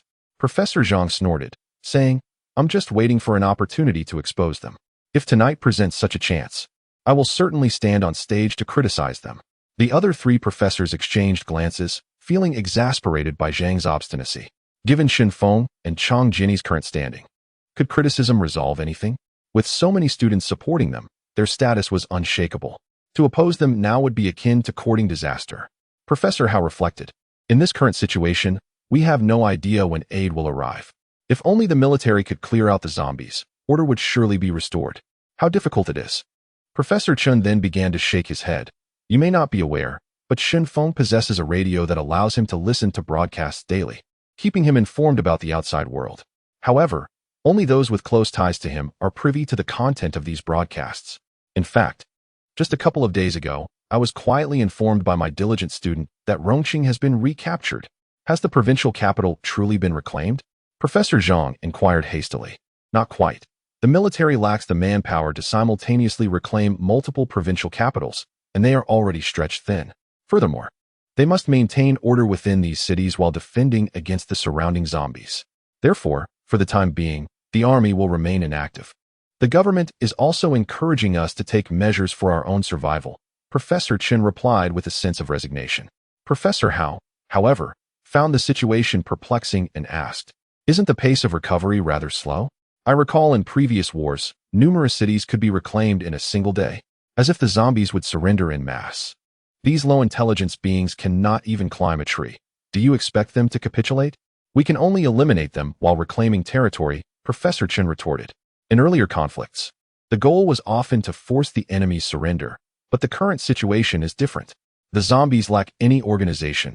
How could they surrender? Professor Hao leaned back in his chair, expressing his resignation. It seems we must rely on this group of students for now. If they could eradicate hundreds of thousands of zombies, I would gladly bow to them. Professor Zhang exclaimed, his expression one of disbelief. In his view, while these students might be capable of reclaiming their school, the notion of them retaking Luzhou City was utterly far-fetched. With a population exceeding 1 million and at least tens of thousands of zombies, the challenge was reminiscent of the legendary Battle of Guandu. Shen Feng was no Cao Cao. How could he possibly vanquish such a multitude of zombies? Chapter 25. The Self-Rescue Association. As dusk fell and mealtime approached, the boys and girls took turns serving food, then squatted near the teaching building to begin their meal. At that moment, they realized how enticing the food was. Although the girls' culinary skills did not quite match those of the former cafeteria aunties, under the present circumstances, what more could they ask for? Before they began eating, Shen Feng took the microphone to announce, everyone, after finishing your meals, the boys are to gather at the first teaching building within 30 minutes, and again 1 hour later. I have important matters to discuss. It concerns your future, so please arrive on time. Upon hearing this announcement, the students began to speculate. No wonder the food was better today. Clearly, something significant was about to happen. As they ate, discussions flourished about what the matter could be. Some well-informed students already had an inkling of the situation, while others remained completely in the dark. Shen Feng, I hear you have a gathering tonight. Why haven't you invited us? Professor Zhang directly inquired upon finding Shenfeng. Quick on his feet, Shenfeng replied, Professor Zhang, I was just about to seek you out. I actually wish to invite you to observe the meeting this evening, so please finish your meals quickly and don't miss it. Professor Zhang nodded in agreement, saying, Now that sounds more like it. In truth, had Professor Zhang not approached Shenfeng, he had no intention of notifying the professors, as tonight's affairs were far too critical to be mishandled. Eventually, 9 teachers were invited to the first teaching building. Once they were seated, Wu Kai smiled and shut the door, stating, Teachers, I will let you out once the meeting concludes. At that moment, only the 9 teachers remained in the classroom, with food, bottled water, and novels available for leisure. However, leaving was impossible, as Wu Kai had secured the door, which would not be opened for the time being. Professor Zhang was left speechless, having not anticipated Shenfeng's clever maneuver to effectively confine him. Conversely, Professor Hao felt a sense of relief. If old Zhang voiced any dissent during the meeting, it could lead to unfavorable repercussions. Thus, being locked away felt fortuitous, as it ensured their safety. Soon, the boys began to gather, numbering around 500. Fortunately, the classroom in the first teaching building was spacious enough for everyone to squeeze in. Suddenly, the sound of a generator roared outside, illuminating the classroom as the lights flickered on. Cheers erupted from the crowd. After so many days, electricity had finally returned. Although there was no internet, the presence of power was more than sufficient, filling the classroom with brightness. Shenfeng slowly ascended to the stage, microphone in hand, and commenced his speech. Students, do you realize? It has been 15 days since the outbreak of the zombie crisis. We have secured the school's entrance, preventing the zombies from entering, and we have largely eradicated those within the school. From now on, you are safe. As soon as he finished speaking, the boys erupted into applause, genuinely thrilled. Most of them had participated in the zombie hunts, and now that the threat had been vanquished, their joy was palpable. The school was finally secure. However, Shenfeng's tone shifted as he posed the question, but what will we do next? At that moment, someone shouted, having cleared the zombies, we should fortify and wait for rescue. Is that so? Such a notion is fundamentally misguided. Shenfeng retorted without hesitation. He then retrieved a portable radio he had discovered in the boys' dormitory a few days prior. Although he was uncertain why it was there, it allowed him to stay informed about the outside world. Let me enlighten you about the current situation outside. With that, Shenfeng switched on the radio, directing the microphone towards it. For days, the radio had been broadcasting information regarding the zombie situation, including updates on reclaimed cities, survivors in the vicinity of the provincial capital. Please head there for refuge. The nation is diligently working on rescue efforts, but before that, we must stand up and help ourselves. Additionally, the cities that have been reclaimed include Yinjing. The broadcast relayed the external news, but the message was far from cheerful, indicating that they needed to reach Rongqing for assistance. Suddenly, a boy stood up and suggested, Brother Feng, why don't we seize a ferry and head downstream to Yuzhou? That's also a provincial unit, and we could seek shelter there. I'm afraid that's not feasible. Yuzhou has yet to be reclaimed, and most southern cities remain under threat. Heading there now would only lead to needless demise. Shenfeng continued, How can this be? Despair washed over the boys as they realized that even now, they remained without rescue. Had they truly been forsaken? Yet, in that moment, Shenfeng declared with resolve, I have a plan for our future, the establishment of the Self-Rescue Association.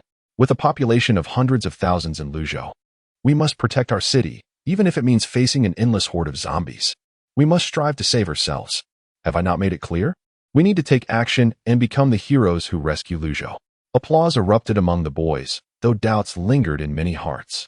Brother Feng, whatever you say, we will follow you. A voice rang out from the crowd.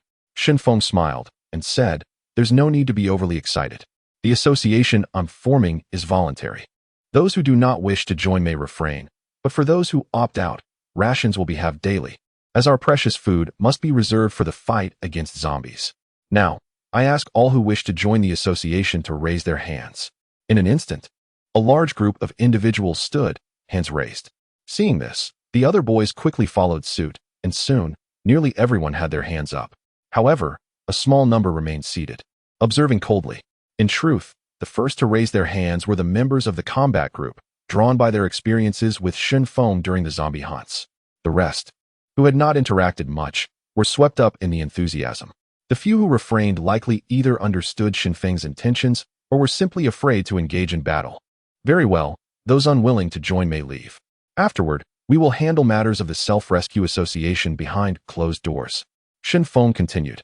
Upon hearing this, half of those who had not raised their hands began to do so, yet over 30 still stood and walked out, resolutely refusing to join the association.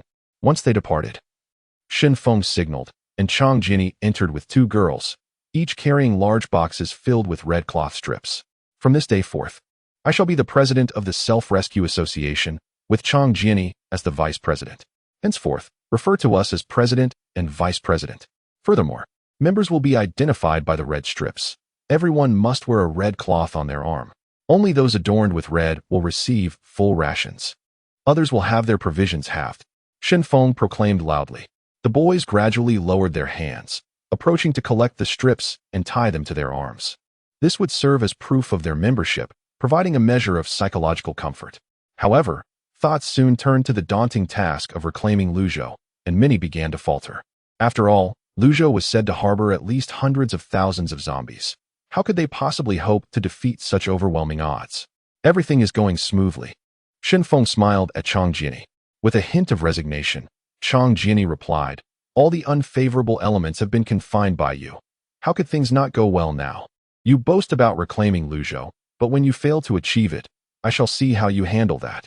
Shin Feng chuckled, saying, once we rescue your brother, won't our ultimate goal be fulfilled? As for the claim of reclaiming Luzhou, who will remember that? When the time comes, we can simply seize a cruise ship and drift down the river. I've heard that the Three Gorges Dam has already been reclaimed.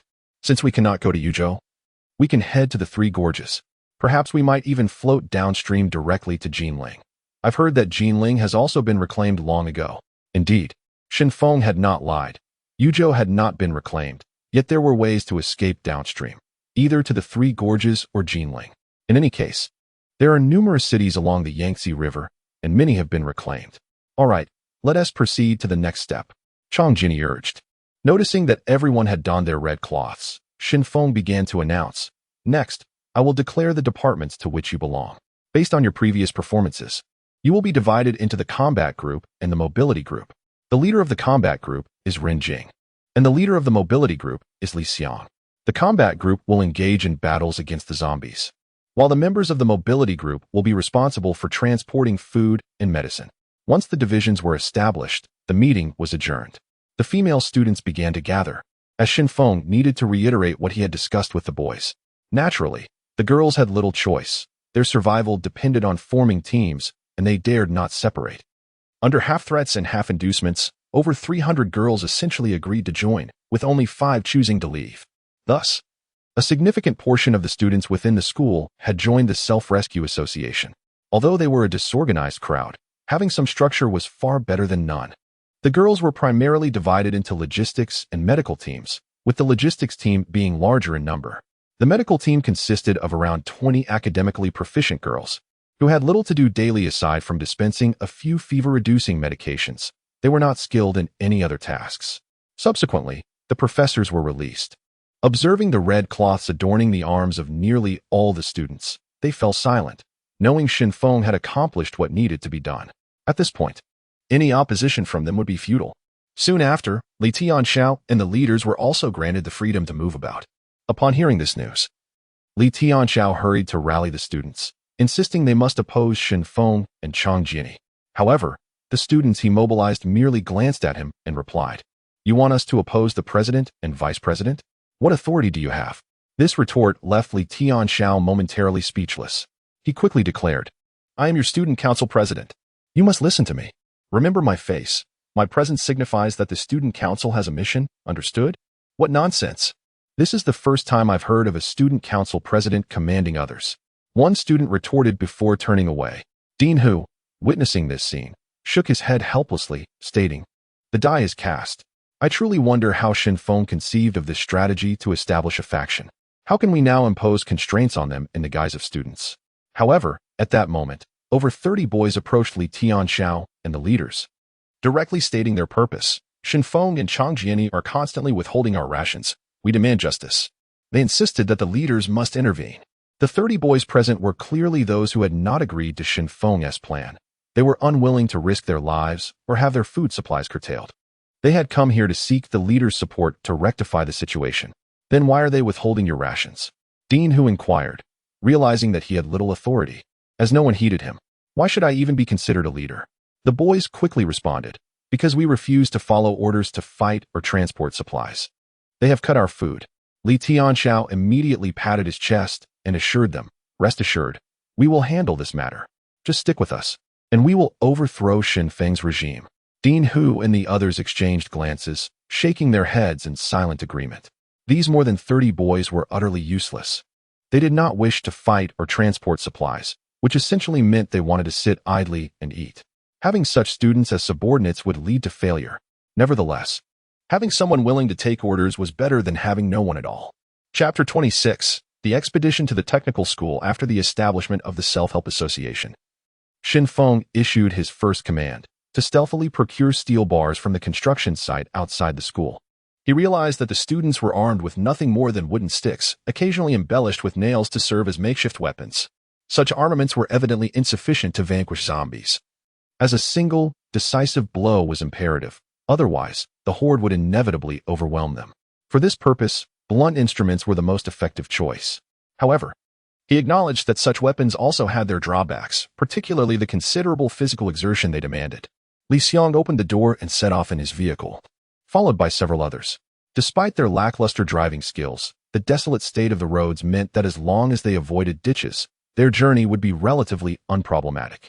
As the team leader, Li Xiong was filled with a sense of accomplishment as he remarked, I have never so brazenly stolen steel bars before. In the past, I always feared being caught. The young man in the passenger seat looked at Li Xiong with astonishment and inquired, Brother Xiong, you once stole steel bars? I always thought someone as upright as you would never engage in such petty theft. That was in my childhood, Li Xiong confessed, reminiscing about how he had pilfered short steel bars from construction sites to sell for candy. Oh, how sweet that candy had tasted. The zombies at the construction site were few in number, and due to the initial phase of construction, the uneven terrain prevented them from advancing. Consequently, the group felt at ease as they secured the steel bars to their vehicle and revved the engine. The bars scraping against the ground and sparking as they departed the site with an air of nonchalance.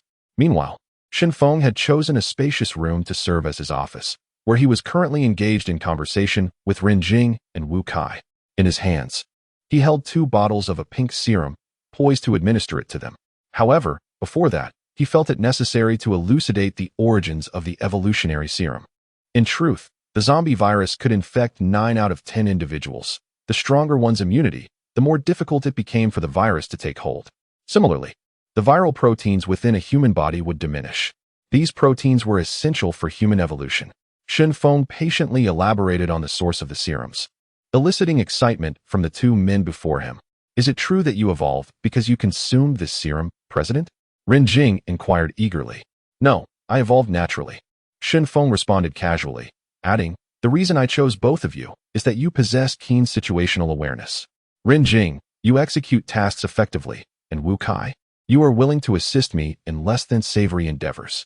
Hence, I am confident of your loyalty. Indeed, we are most loyal.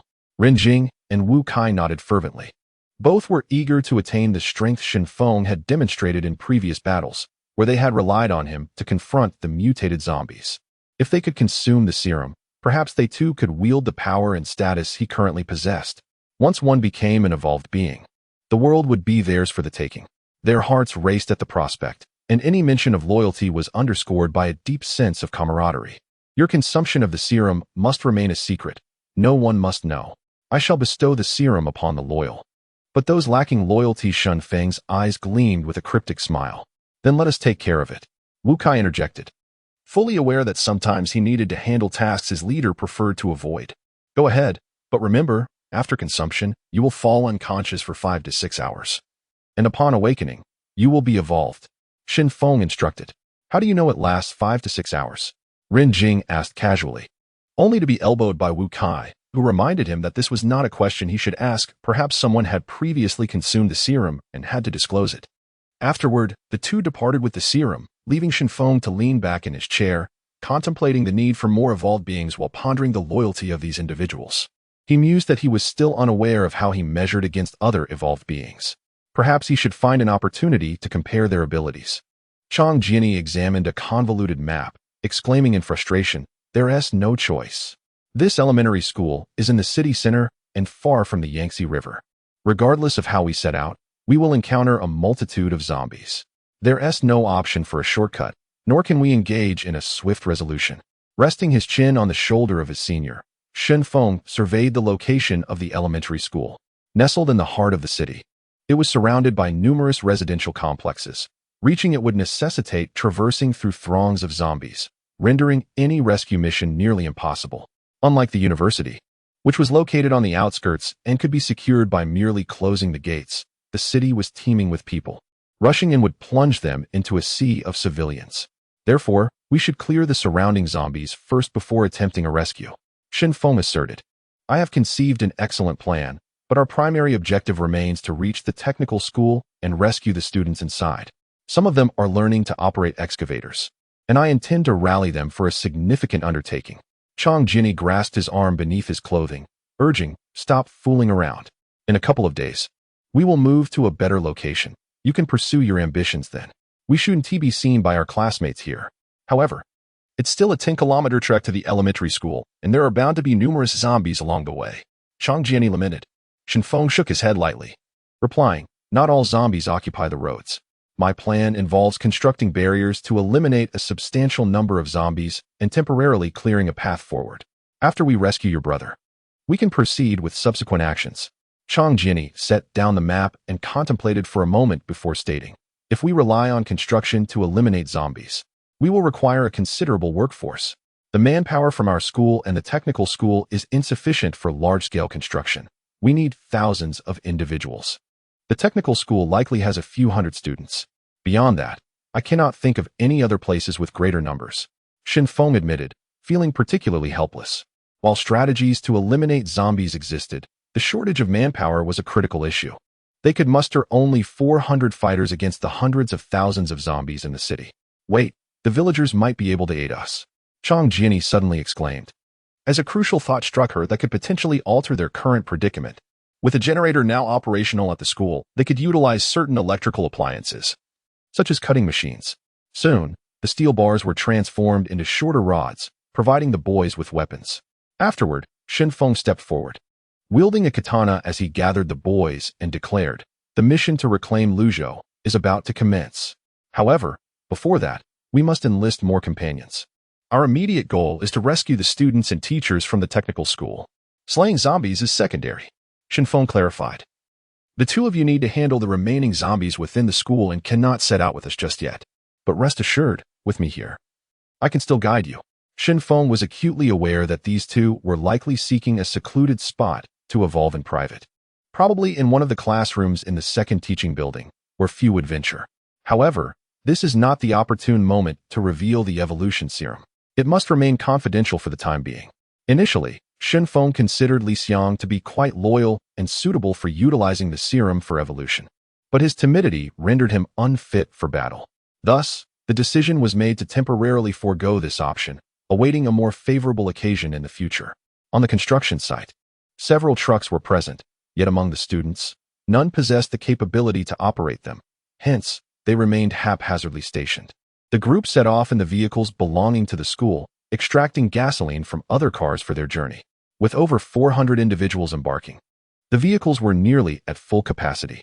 A handful of pickups could accommodate a few more passengers, but the majority of students were crammed into the narrow confines of sedans.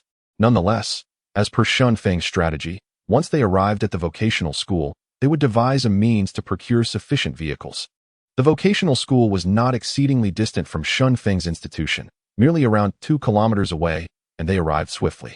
Upon opening the gate, over 100 zombies surged forward. The group quickly engaged the enemy, with Shen Feng eager not to squander precious time. He shouted, "Li Xiang, drive the zombies away. The rest of you, immediately search for the students' whereabouts. Do not linger in combat. Fighting these mindless creatures serves no purpose." Hu Lai complied promptly, activating the speakers to blast lively music. Li Xiang circled the zombies in the vehicle, successfully diverting their attention. Zombies instinctively pursued the louder sound, allowing the students to rush forward. Their priority was to locate students within the dormitories, followed by the classrooms and cafeteria. Other areas could be disregarded for the time being. Following Xin Feng's orders, the group split into 3 teams, led by their respective captains, to scour the designated locations. However, the vocational school was still rife with zombies, and the students inevitably had to engage in combat, resulting in each of them becoming stained with the blood of the undead. Xin Feng observed from the rear. The ordinary zombies were exceedingly weak, lacking numerical advantage, and were merely fodder for slaughter. Yet, during this moment of relaxation, a report came in about the presence of speed-type zombies in the dormitory building. Xin Feng promptly brandished his weapon and hastened towards the scene. The boys retreated swiftly upon detecting the speed-type zombies, and given their substantial numbers, the zombies did not recklessly charge forward. Excellent, just like that. Continue to inform me next time. Xin Feng was pleased with the boys' response, as they refrained from staying put or recklessly charging into danger, instead allowing him to handle the situation.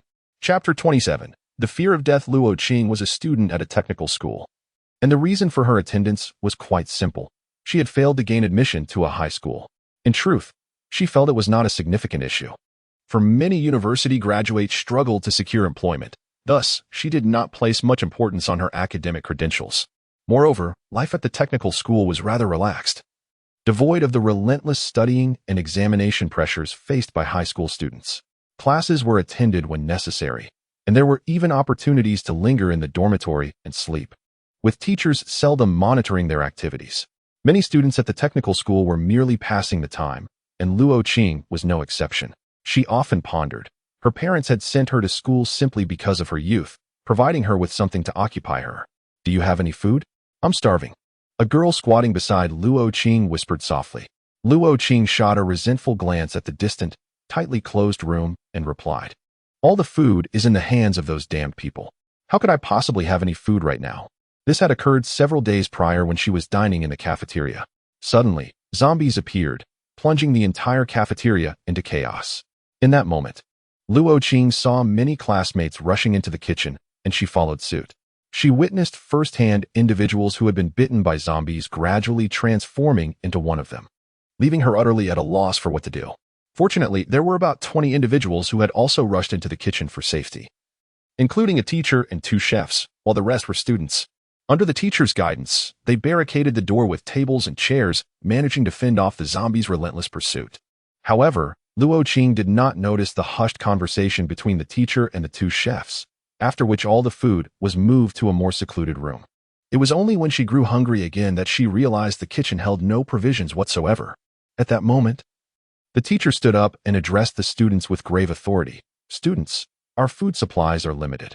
We must enforce food rationing, so please eat sparingly. The same applies to our water supply. We cannot afford to indulge, or we may not survive until help arrives." Luo Qing did not dwell on it too long, finding the teacher's words reasonable. If food was not regulated, it would likely run out in a matter of days.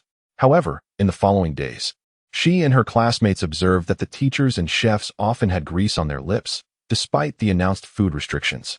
Where was the oil coming from?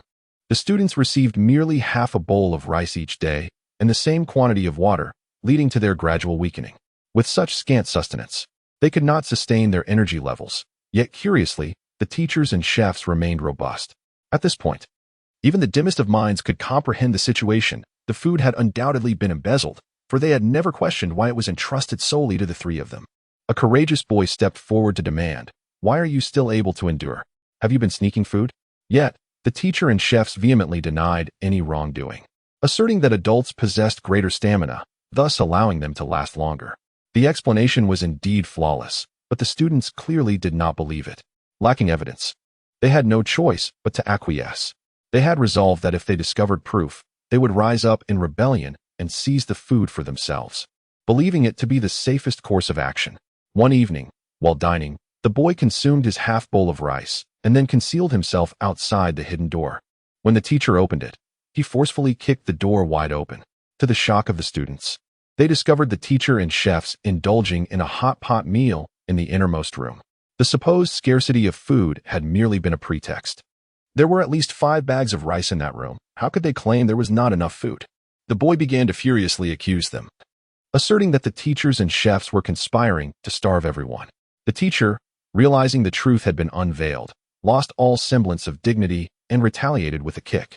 The boy, too weak to resist, was knocked down as the teacher exclaimed, "This food is hardly enough for all of you, especially for you little brats. You can do nothing and still dare to demand food." The boy turned to his classmates, including Luo Qing, pleading for help. "Did we not agree to stand together against this? What are you all doing?" The teacher, upon hearing this, became even angrier and kicked out again, declaring, "You think you can be the ringleader, huh? You dare to form factions? I will see who else dares to step forward today. You will be thrown out." As he spoke, the teacher dragged the boy toward the kitchen door. The boy, utterly weakened, cried out for help. "You all need to stand up and save me. What are you thinking?" The teacher, while moving the tables blocking the door, threatened the students, "Whoever dares to step forward, just try it, and see if I don't take care of you as well." The students exchanged glances, seemingly hesitant and contemplative, but ultimately, none dared to stand up. They all cowered in the corner. Luo Qing could no longer contain herself and pleaded, "Teacher, we are truly starving. He did not mean any harm. Please spare him." "Silence. If you wish to die as well, you shall be next," the teacher snarled. Luo Qing was frightened into silence, and the other students grew even more terrified. After all, they were just adolescents. When faced with a physically imposing teacher, they were inherently at a disadvantage, especially after enduring prolonged hunger and deprivation of water, leaving them utterly feeble. Shortly thereafter, the kitchen door swung open, and the boy was thrown out. The zombies that had previously lingered in the cafeteria immediately surrounded him, and the door was slammed shut. The boy was engulfed by the zombies and bitten. "You all, I will haunt you as a ghost. I will not forgive you. Just wait." The boy shrieked in his final moments, consumed by despair, yet filled with unbridled hatred. Luo Qing, hidden in the corner, heard his words and froze, tears streaming down her face as she murmured, "Do not blame me. Do not blame me. I cannot help you. I truly cannot help you." From that point on, the teachers and chefs no longer concealed their indulgence, dining lavishly without pretense, while the students could only beg for scraps of food. Life became even more arduous than before, while the teachers and chefs thrived in gluttony. Eventually, the boy who had been bitten rose once more. He had transformed into a zombie. He began to feast on the flesh of the other zombies, perhaps driven by a lingering instinct that compelled him to avoid starvation. Thus, he consumed everything he encountered, whether it was zombie or otherwise, even gnawing on bones. It seemed he would never know the sensation of being full. One day, as the teacher appeared in the kitchen, the tank zombie sighted him and, in an instant, charged forward, shattering the glass of the serving window with his head, reaching out to grasp the teacher, who had now become a source of sustenance. From that moment on, the tank zombie demanded a human meal each day, vowing not to relent until his hunger was sated. It seemed he had come to regard this place as his dining hall. No, it was indeed a dining hall. The number of students dwindled from over 20 to merely 10, and after the teacher recognized the peril outside, he locked the door of the sealed room tightly, never to emerge again. Even the food provided to the remaining students was thrown out by the chef from within the room. Yet, the meager rations were utterly insufficient to satisfy their hunger. They were all doomed. He was enacting revenge. The students felt a profound sense of despair. Venturing outside meant being devoured, while hiding within meant losing one person each day. Truly a dilemma without an escape. Luo Qing was equally at a loss. Only 16 years old and utterly clueless about how to attain salvation, she had surrendered to her fate. Now so weak, she could scarcely muster the strength to flee. Her imminent demise seemed to loom, either by starvation or being consumed by the zombies outside. A deep resentment filled her heart. Why was she subjected to such a fate? The source of her plight lay with the teacher in the room, who conspired with the chef to ration their food, who was responsible for the horde of zombies outside, and who had led to the daily loss of life among her peers.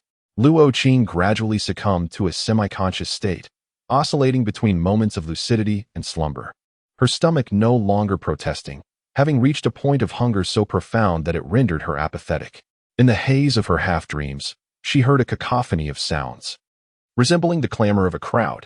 The noise intensified. "President, there's a mutated zombie over here. The zombies in the vicinity have all been consumed." "All right, everyone stand back. Let me handle this." "President, be cautious. This zombie is nearly 3 meters tall." Upon hearing this, Luo Qing struggled to rise, peering through the window to see numerous individuals entering the cafeteria, most standing at a distance, save for a young man wielding a blade at the forefront, while the enormous zombie had already risen, poised to feast. "Someone is here to rescue us." Tears welled in Luo Qing's eyes as she glimpsed a flicker of hope for survival. Yet, she harbored doubts about this individual's ability to vanquish such a formidable foe. The remaining classmates were too weak to rise, straining only to listen for any sign of salvation. After battling the tank zombie, Shen Feng sought counsel from Professor Hao regarding the human anatomy, and through systematic study, he discerned the method to confront the tank zombie. Now, as Shen Feng faced the tank zombie, he no longer sought weaknesses. The most effective strategy was to breach its defenses. Previously, he had utilized the zombie's own weight to defeat it. This time, he resolved to rely on his own strength.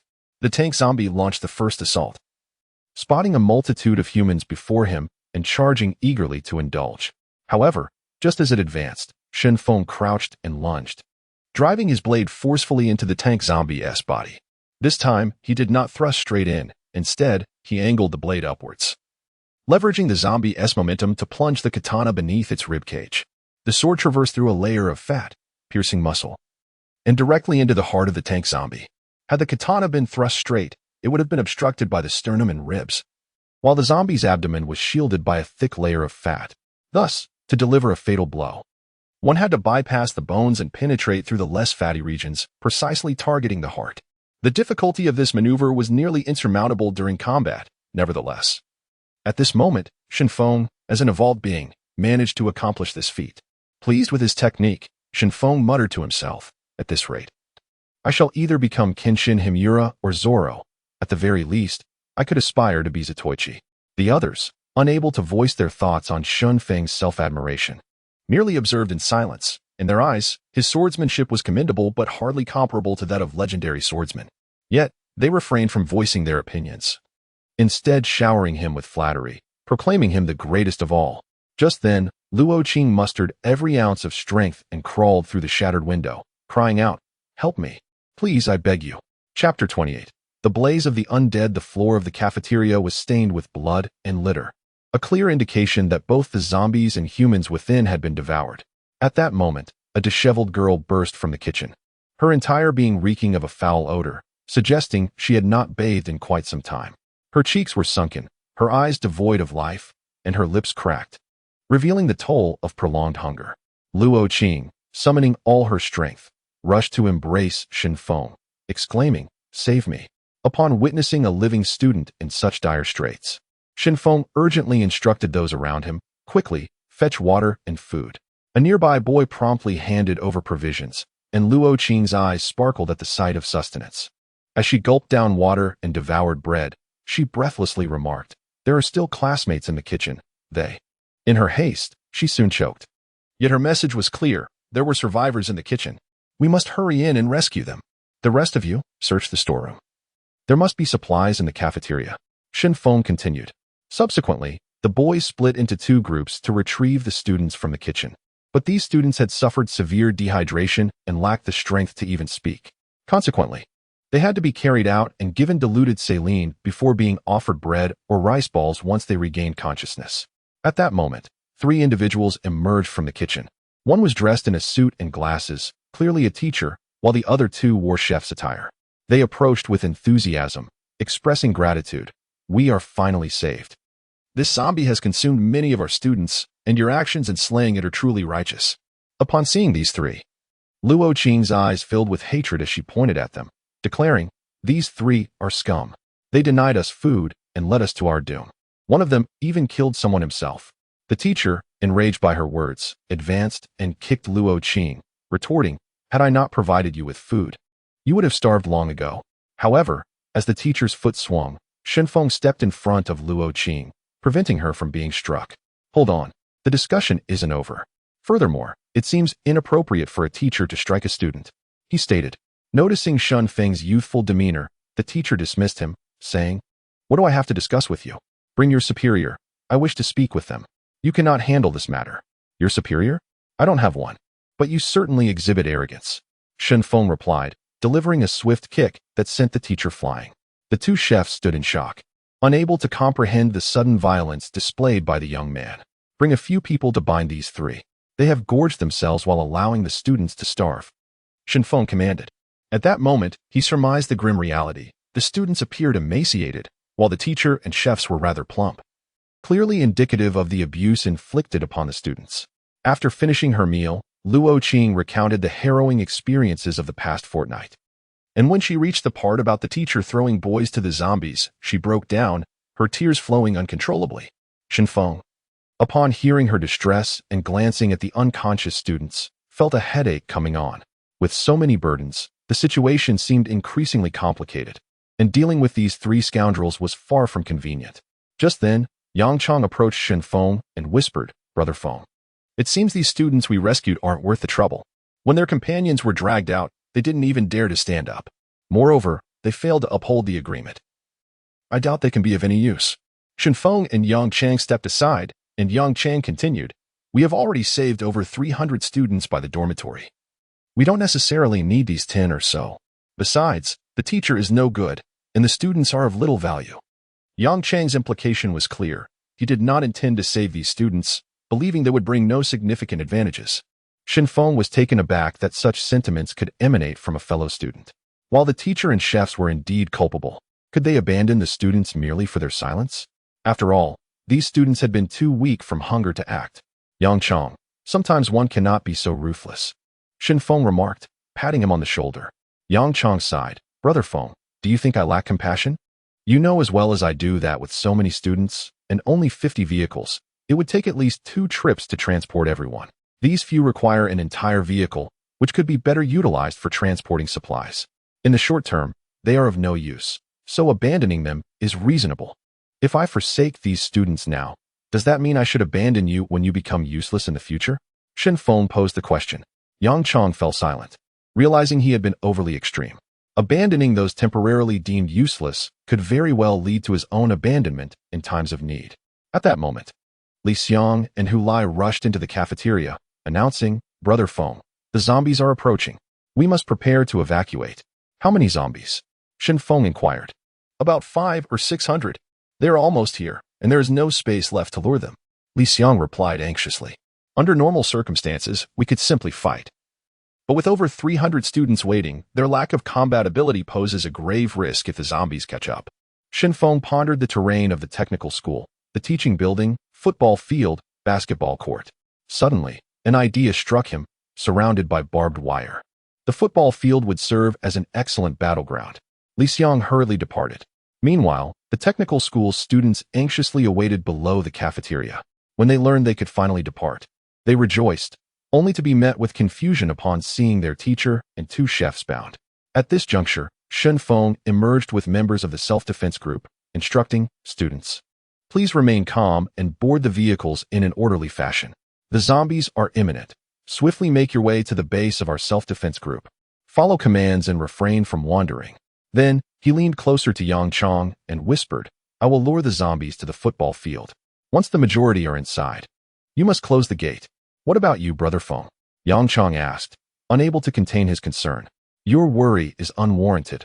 I have my ways of escaping." Shenfeng replied with a smile before departing with a portable speaker in tow. The roads of the technical school were now teeming with zombies, which is why Li Xiang claimed there was no space to draw them in. Nevertheless, Shenfeng resolved to attract them alone, utilizing narrow paths that vehicles could not traverse. While the students quickly boarded the vehicles, and Li Xiang drove off. "Hurry, collect gasoline, and be cautious. Do not ignite a fire." Yang Chong observed the horde of zombies in the distance being drawn away by Shenfeng, who was wielding a loudspeaker. He hurriedly followed suit, as his responsibility was to close the door behind them. He surmised Shenfeng's intentions. Perhaps he aimed to incinerate these zombies. As Shenfeng attracted the undead, they mindlessly trailed after him, their instinct being to attack the source of the loudest sound. Only the mutated zombies exhibited any semblance of intelligence. The fast ones understood ambush. The strong ones knew how to lure their prey, while the tank-like zombies merely understood the concept of knocking. Yang Chang hoped that these zombies would remain as they were. If so, the restoration of human civilization would be merely a matter of time. Shenfeng mused silently. Once Shenfeng lured the zombies to the football field, Yang Chong decisively shut the massive iron gate behind him. Lacking a lock, he resorted to tying the gate with rags. Knowing the zombies would be incapable of undoing the binding, they would simply continue their mindless advance. Upon confirming that the zombies were indeed confined within the football field, Shenfeng discarded the loudspeaker, which the zombies instantly lunged at, tearing it to shreds in no time. At that moment, Shenfeng vaulted over the barbed wire fence with remarkable agility. His enhanced jumping ability allowed him to scale the 3-meter-high barrier with a single leap, landing effortlessly on the other side. He believed that any evolved individual could achieve such a feat after the zombies had demolished the loudspeaker. They suddenly found themselves without a target and began to wander aimlessly around the football field. Soon, they caught sight of Shenfeng and his companions outside the fence, and they rushed over, unaware that the perimeter had been doused in gasoline. In Shenfeng's hand was a cigarette, not for smoking, but as a means to ignite the fuel. When the zombies approached, he casually tossed the cigarette aside, and in an instant, flames erupted, engulfing the area. The zombies, oblivious to their fate, charged into the inferno, their clothing igniting and flames consuming them whole. The zombies seemed to sense the pain but were at a loss as to how to react. They continued to gnaw at the barbed wire. Yang Chong, feeling a wave of nausea, poured more gasoline onto the flames, which flared up once again. The zombies were rendered unrecognizable by the fire, yet they did not know to retreat, collapsing one after another, their flesh sizzling and emitting a grotesque aroma that mingled with the scent of gasoline. The onlookers could bear it no longer, revolted by the stench. Wishing they would never have to eat meat again. The smell was utterly repulsive. Yet Shenfeng remained steadfast, observing the scene, undeterred by the foul odor. "President, let us depart. These zombies are as good as dead. There's no need to linger," one boy exclaimed, unable to suppress his discomfort. Shenfeng, however, remained unmoved, replying, "I am currently collecting data on these zombies to prepare for future operations.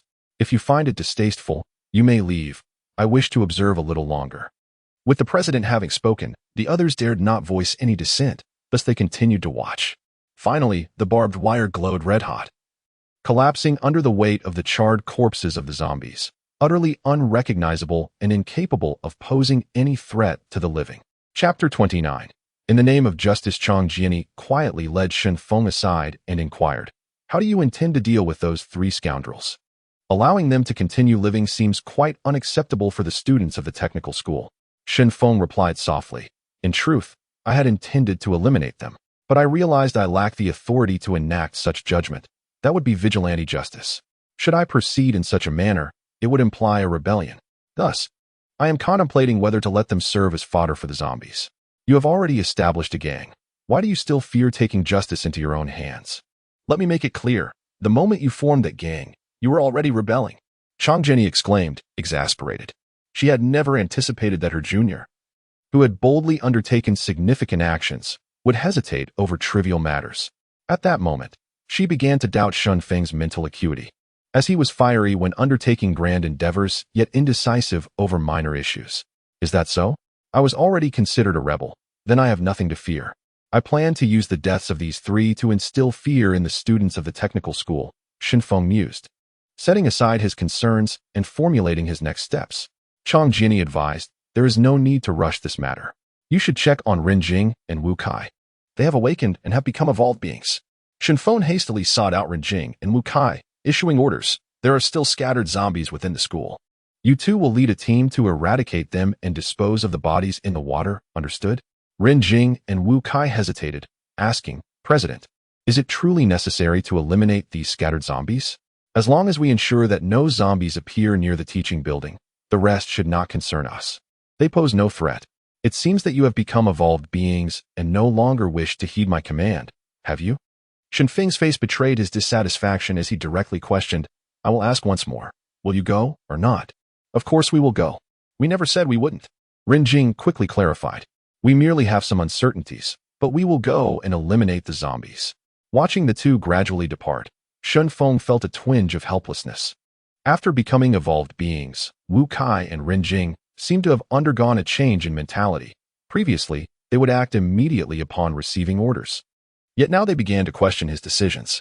It appeared that once individuals gained power, their desires expanded. Later, during dinner, Shenfeng summoned the students of the technical school to the first teaching building. Here, the students sat quietly, having witnessed the members of the Self-Rescue Association slaying zombies earlier. They were now too afraid to act out, hoping instead for future protection. "Greetings. I am the president of the Self-Rescue Association, the very one who saved you today. I have gathered you to determine your future." Shenfeng spoke calmly. "In this base of the Self-Rescue Association, joining us is required to secure ample food. Of course, Not joining is acceptable as well, but your rations will be halved. Upon hearing this, the students began to murmur amongst themselves, deliberating whether to join the Self-Rescue Association. Shinfeng continued, however, let us put that discussion aside for now. We must first judge a criminal. With that, Li Xiang dragged in 3 bound individuals, teachers and a chef rescued from the technical school. Their mouths were gagged, rendering them voiceless, and they struggled desperately, pleading for their lives. Shinfeng gazed at the thrashing figures, silently declaring, there is no turning back now. Your deaths will serve to stabilize the hearts of the people. He pointed at the 3 individuals on the ground and continued, you must have heard about these 3 beasts who, in their quest for survival, deliberately withheld food from the students, leading to their near starvation. They even murdered a boy and sacrificed another girl to save themselves. While the primary deeds were committed by the teacher, the chef is equally complicit.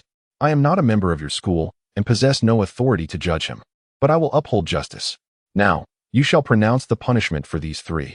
The over 300 students erupted in outrage, crying out, kill them, kill them. In truth, among these students, many had been placed by Shinfeng to stir the atmosphere, inciting the collective anger necessary for the next phase of action. It was undeniable that the youth were impassioned. Upon hearing of a classmate's death at the hands of a teacher, they clamored for his execution. Seeing the students so fervently engaged, Shinfeng knew that his plan was already half successful. He then removed the gag from the teacher's mouth, placing a microphone near him, and inquired, do you have anything to say at this moment? The teacher immediately roared, you have no authority to judge me. I am your teacher. You must respect your elders. I demand a lawyer. I will defend myself. I want your leaders here to meet me. Before he could finish, Shinfeng swiftly gagged him again and stated, you are mistaken. There are no leaders here. Only the Self-Rescue Association exists, and we shall deliver justice now. I hereby sentence you to death. The execution will take place tomorrow. Witnessing Shinfeng's unwavering resolve, the students of the technical school cheered even louder. Firmly believing that the Self-Rescue Association existed to assist others and uphold justice. Seizing the moment, Shinfeng encouraged the students to join, and soon, all 300 of them became members, forming a new department, the engineering team. The rationale behind recruiting these students was their technical education, no matter how rudimentary, as they could be organized to assist in transporting supplies. However, Shinfeng harbored doubts regarding the students' technical skills, for if they had truly excelled in their studies, they would not be attending a technical school but rather a high school. Thus, their mastery of skills would require guidance from qualified instructors. Chang Zhenyi had already contemplated this, noting that there were teachers in the nearby villages capable of imparting knowledge. The villages surrounding the school were, in fact, quite lucrative, especially given how easily money could be made from college students, who often had ample free time and some disposable income, enjoying leisure activities that led to spending. Particularly, when boys sought to impress attractive girls, they often resorted to spending. Dining in exquisite establishments and catching a movie were common pretexts for romantic endeavors. Adjacent to the school lay a construction site where owners were developing a food street and shopping mall. Construction teams, numbering over 1,000, resided in the nearby villages, along with a diverse array of tradespeople. Thus, once they secured the support of these individuals, they could swiftly guide the technical school students in construction efforts. Shinfeng questioned, why? Clearly, manpower is of utmost importance. Understanding dawned upon him. By removing their means of survival outside the school, they would be compelled to obediently follow commands. Chang Zhenyi elaborated, according to your plan, to construct and eliminate zombies requires the assistance of a construction team. The students of the technical school can serve as apprentices. Once they have been trained to proficiently use tools, we can officially commence the rescue operation. However, I wonder if Xiao Jia is still alive. At the entrance of the village, a dozen zombies roamed aimlessly. Upon sighting the crowd, they charged forward, only to be swiftly dispatched by the boys. Shinfeng turned to Yang Chang beside him and inquired, have the 3 sinners been brought here? Yang Chang gestured towards the vehicle behind them, replying, President, all 3 are inside the car. What do you intend to do? Since he had previously pushed students to feed the zombies, it was only fitting that he now experienced the same fate himself. Shinfeng smiled as he ordered the technical school teacher to be bound to a tree at the village entrance. Drawing a small knife, he made a cut on the teacher's arm, causing blood to flow profusely. Removing the rag from the teacher's mouth, the man immediately began to wail. I realize my mistakes. I should not have treated the students so ruthlessly. Spare me, and I shall comply with your wishes from now on. Renjing, go draw the zombies. Feng commanded decisively. Today, we will eliminate the zombies in batches. Do not concern yourselves with those inside the houses. Focus on those on the streets first. This time, Renjing did not dare to question the president's orders and dashed into the village to attract the zombies. Over 200 zombies were lured out, and as they caught the scent of blood, they surged forward. However, they were oblivious to the fact that the road ahead had been narrowed by vehicles into a constricted passage. Feng employed his usual strategy for dealing with the zombies. Since they were devoid of intelligence, he placed bait at the end of the path while the soldiers concealed themselves nearby, poised to strike, thus elongating the line of zombies and preventing them from clustering together. Ultimately, the technical school teacher met his demise at the hands of the zombies. Perhaps in his final moments, he comprehended the horror of being sacrificed to the undead, but it was too late. He faced the same retribution he had inflicted on others. Now, he could only lament in the depths of hell, regretting why he had sent others to confront the zombies. At that moment, Feng issued a command, and the group commenced the slaughter of the zombies. One by one, the undead fell until none remained in the village. The number of zombies they had drawn out was only a little over 200, clearly insufficient for a village of several thousand, representing merely 1/20th of the total. Nevertheless, Feng remained patient, continuing to direct his companions from the self-defense team. Another chef was bound to a tree, and after a swift cut, Wukai was sent out to lure the zombies. After several iterations of this strategy, the zombies on the village streets were finally eradicated, while the remainder mostly lingered indoors, with the 3 sinners receiving their just desserts. Yang Chong, take 100 people, drive, and focus solely on transporting food. There is no need for you to rescue anyone. Feng had high hopes for Yang Chong. Although his recent thoughts had been somewhat ruthless, he was certain that whatever task he was assigned, he would carry it out dutifully, demonstrating unwavering loyalty. Yang Chong did not hesitate. He instructed 100 individuals to follow him into the village, where they began to gather food from supermarkets and convenience stores. At that moment, a group of people burst into the village, startling some survivors. Yet when they saw Yang Chong gathering supplies from upstairs or behind doors, they erupted in curses. You impoverished students are robbing in broad daylight. Do you believe I won't report this to your principal? Hurry and put that down. Come help me. There are zombies in my building, and I have food at home. If you want food, come save me. It was astonishing how adeptly the students had become at petty thievery. Truly, societal morals had declined. Some villagers shouted in outrage, believing Feng was brazenly leading a robbery, while others sought swift salvation, indifferent to the food. From some rooms, the sound of children crying could even be heard, creating a cacophony of insults, pleas, and sobs, rendering the village unusually raucous. Yet, the team led by Yang Chong remained undeterred, focused solely on transporting the food. I understand now. I will immediately search for usable vehicles. Frankly, we have far too few at our disposal, Li Xiang exclaimed with excitement. As the leader of the transport group, he found himself with only 50 vehicles, often crowded and jostling during departures. This was the perfect opportunity to replenish their supply of vehicles, ensuring they would no longer feel inadequate in their resources. Chapter 30. The food crisis. Li Xiang was fortunate.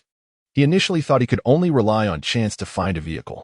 If a zombie happened to be inside, he would simply open the door and dispatch it, as one could generally find keys on the bodies of the undead. To his surprise, he stumbled upon a 4S dealership on the outskirts of the village, which filled him with delight. The vehicles within were all brand new, merely lacking fuel. After replenishing the fuel, could he not drive these cars away? Thus, after locating the keys, Li Xiang shared his exhilaration with Feng. Feng, however, was indifferent. In these chaotic times, these cars are inferior to trucks. A truck can transport 70 people at once, and if pressed, even 100.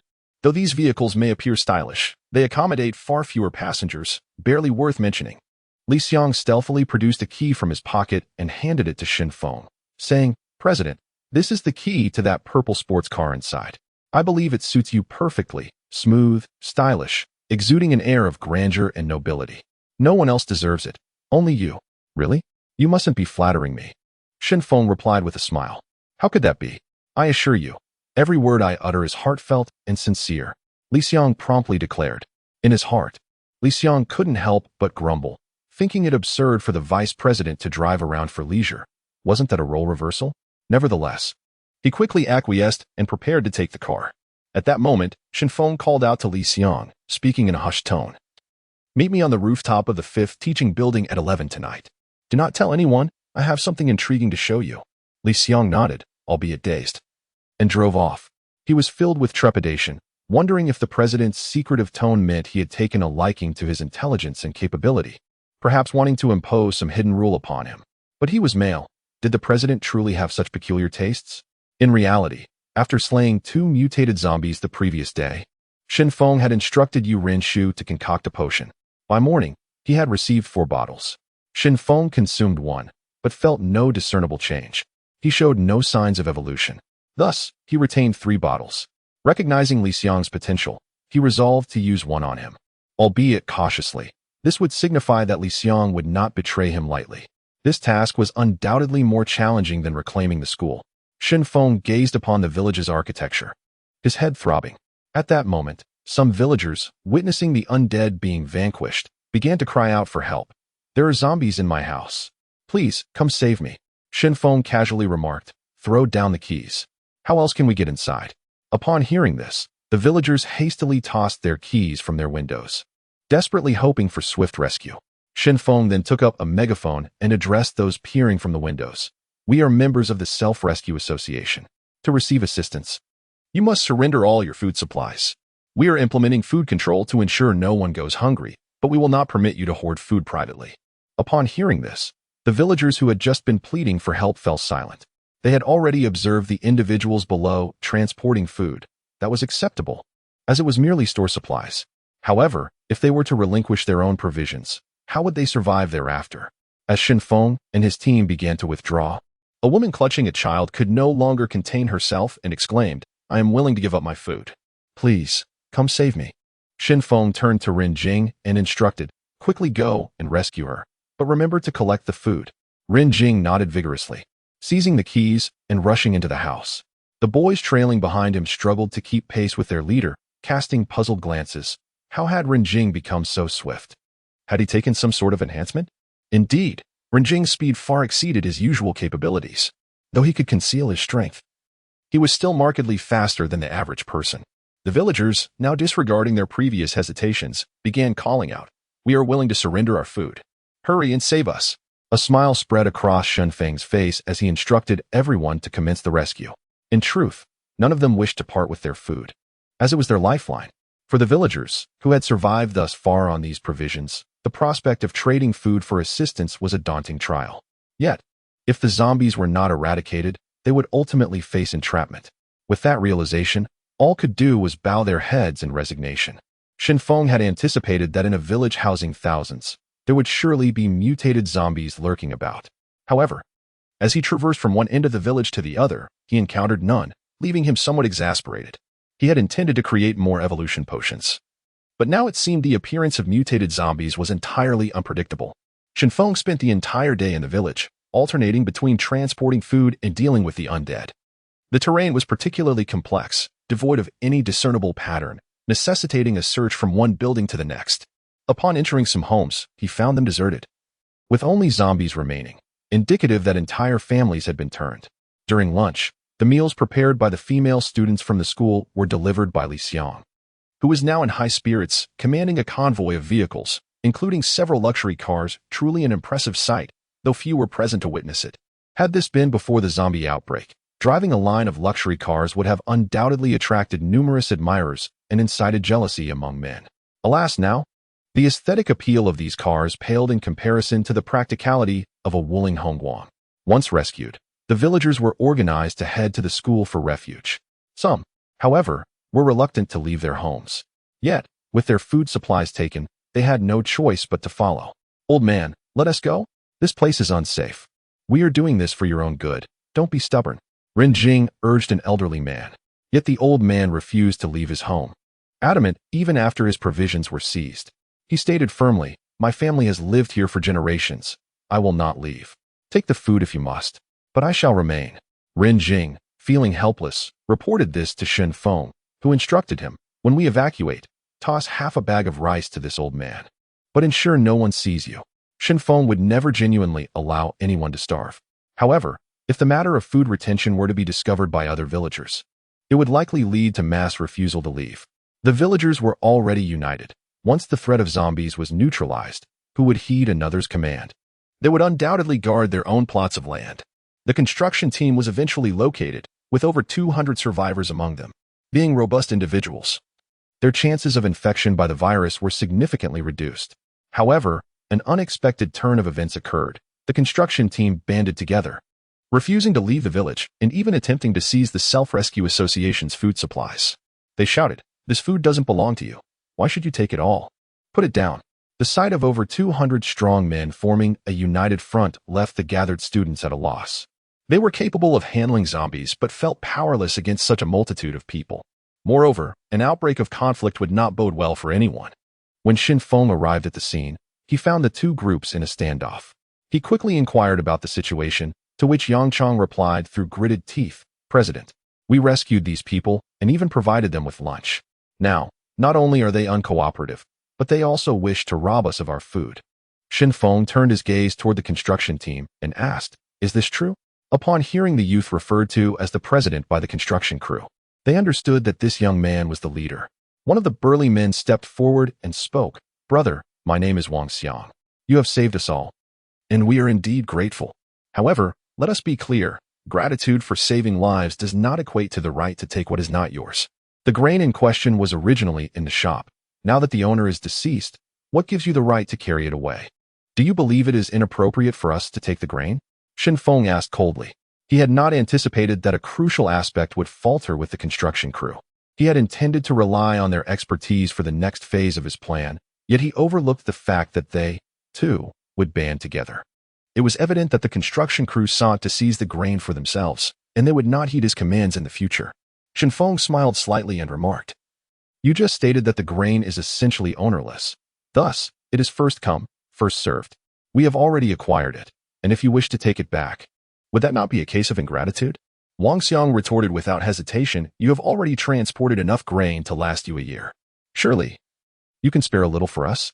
The other burly men quickly chimed in, "Exactly. You have more than enough grain. You should share some with us. Greed does not lead to prosperity. Seeing as you are students, how can you engage in such thievery?" Xin Feng slowly drew his katana and replied, "So you wish to seize the grain? Very well, let us settle this with a duel. If you win, I shall lead my people away without taking anything. If I prevail, you must vacate the area immediately. By the way, my blade is not sharpened." Upon hearing this, Wang Xiang turned to his comrades for counsel. "What do you think? This lad seems to be the leader, but he does not appear particularly strong. He should be easy to handle." His brothers quickly advised, "If we engage in a brawl, we might suffer losses. Look at these lads. They are equipped with steel rods and have evidently fought against zombies. Their numbers exceed ours by more than double. A duel would be wiser. That lad's sword is not sharpened. He cannot inflict serious harm. Brother Wang, if you win, we shall have grain, and everyone will follow your lead." Encouraged by his comrades, Wang Xiang resolved to take the gamble. He seized a pry bar from one of his companions and turned to Xin Feng, stating, "Blades are unforgiving. If I inadvertently harm you, I hope for your understanding." It was clear that Wang Xiang recognized the wisdom of wielding a more formidable weapon than a wrench. Thus, he prepared to confront Xin Feng with the pry bar. Xin Feng smiled and announced, "Everyone, step back. We are about to engage in a duel." The crowd quickly dispersed, and the construction crew also retreated, creating an open space for the confrontation. Xin Feng and Wang Xiang squared off in the street.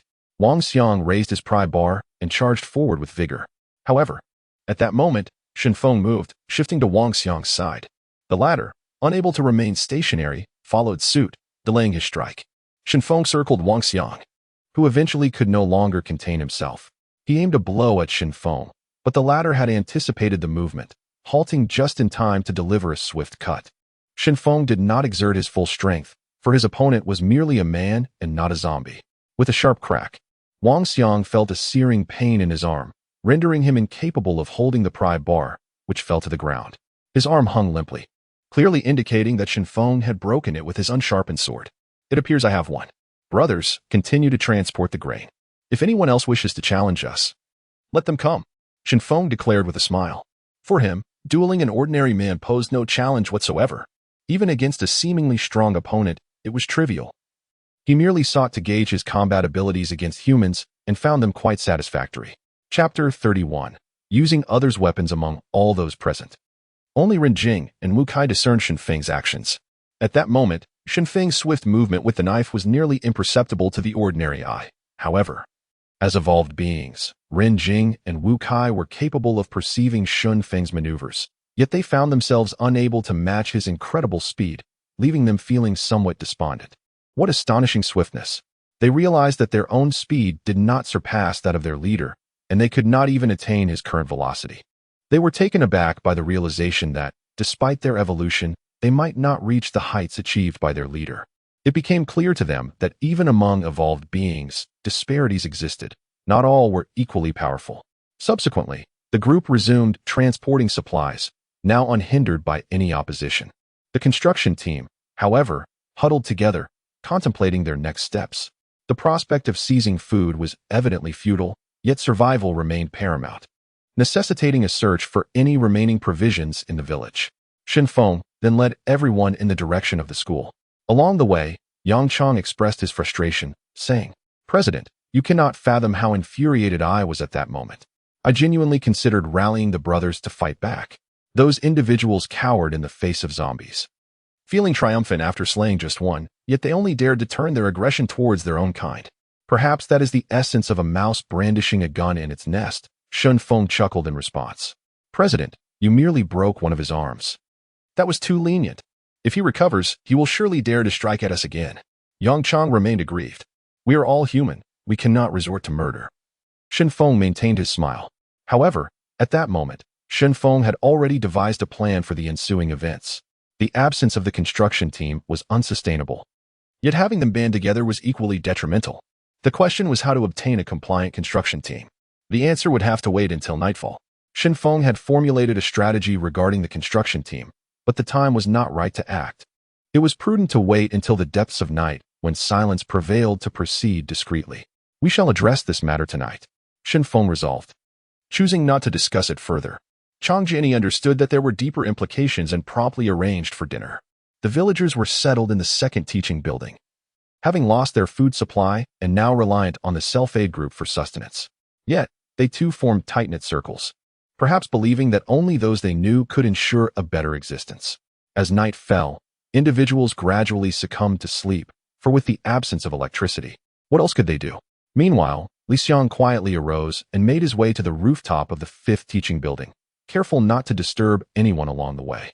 After careful contemplation, Li Xiang surmised that if the president sought him out at night, it must pertain to an important matter. After all, why would the president, accompanied by a gentle and striking vice president, seek to engage a rather unremarkable man? Thus, he stealthily proceeded to the rooftop. Upon arriving, he found the president already awaiting him, perched on the edge of the rooftop, gazing out at the inky darkness enveloping the school. "You've finally arrived. I was beginning to think you were too timid to venture out at night." Shenfeng greeted him with a smile. Li Xiang smiled sheepishly and inquired, "President, do you have something for me?" Shenfeng produced a test tube and handed it to Li Xiang, saying, "This is an evolution serum. Once consumed, it will induce evolution, but it will require 5 to 6 hours of deep sleep." Li Xiang accepted the test tube, recalling how swift Renjing had been during the day, along with his formidable strength. Could it be that he had ingested the evolution serum? "Keep this a secret. No one must know," Shenfeng instructed firmly. Li Xiang nodded vigorously. "I promise not to tell anyone. Furthermore, I will remain utterly loyal. I shall carry out any task you assign me." Shenfeng nodded approvingly. "Very well, you may go now." After Li Xiang departed, Chang Jianyi emerged slowly from the shadows, remarking, "This fellow is exceedingly timid. I fear the serum may not have a significant effect on him." "There's no harm. Sometimes, being cautious can also be advantageous," Shenfeng replied to his senior. "I need to step out for a moment to address the situation with the construction team. Please wait for me in the dormitory." "What are you planning to do?" Chang Jianyi inquired hastily. She had gleaned from the boys' discussions that the construction team had chosen to band together in opposition, thus obstructing the next phase of their plan. A cold expression crossed Shenfeng's face as he revealed his intentions. Though it seemed that the daytime conflicts had subsided, he was preparing to act once more under the cover of darkness. These individuals believed that their unity would secure them a better life. Yet they overlooked a crucial factor, the existence of mutated zombies. "Have you discovered mutated zombies again?" Chang Jianyi asked anxiously, aware that such an occurrence would necessitate more evolution serums for their side. Shenfeng presented Chang Jianyi with 2 evolution serums, as he remained concerned for her safety. Should she have evolved companions, they would provide critical protection in times of peril. Chang Jinni promptly resolved to administer the serums to her two most trusted confidants, both of whom were exceptionally obedient. Indeed, a kilometer away in the village, mutated zombies existed. I discerned that the area had few zombies outside, leading to only one conclusion. Many had been eliminated, resulting in a significant reduction in their numbers. Only mutated zombies could achieve such a feat, whether they were the robust type or the tank variant. Shenfeng analyzed the situation he had observed earlier and speculated that a horde of zombies awaited in the distant village. I shall eliminate the mutated zombies, but only before those people grasped the gravity of the situation, Shenfeng declared. Chang Jinni quickly grasped Shenfeng's intentions and cautiously inquired, "Are you planning to use others as a means to an end?" Shenfeng nodded. "Though I harbor no animosity towards these individuals, I must proceed in this manner for the sake of our future plans. Once the mutated zombies appear, they will be unable to resist. When they suffer losses and realize they cannot survive independently, they will have no choice but to seek refuge with us." With that, Shenfeng descended the stairs, preparing to execute his plan of misdirection. Chang Jinni hurried after him, saying, "Allow me to accompany you. I, too, am now an evolved being." Shenfeng did not object. After leaving the teaching building, he and his senior departed, opting not to use the front entrance but to scale the wall instead. They first aimed to ascertain the whereabouts of the construction team before proceeding with their next actions. At that moment, Shenfeng sprinted with all his might, and Chang Jinni quickly followed suit.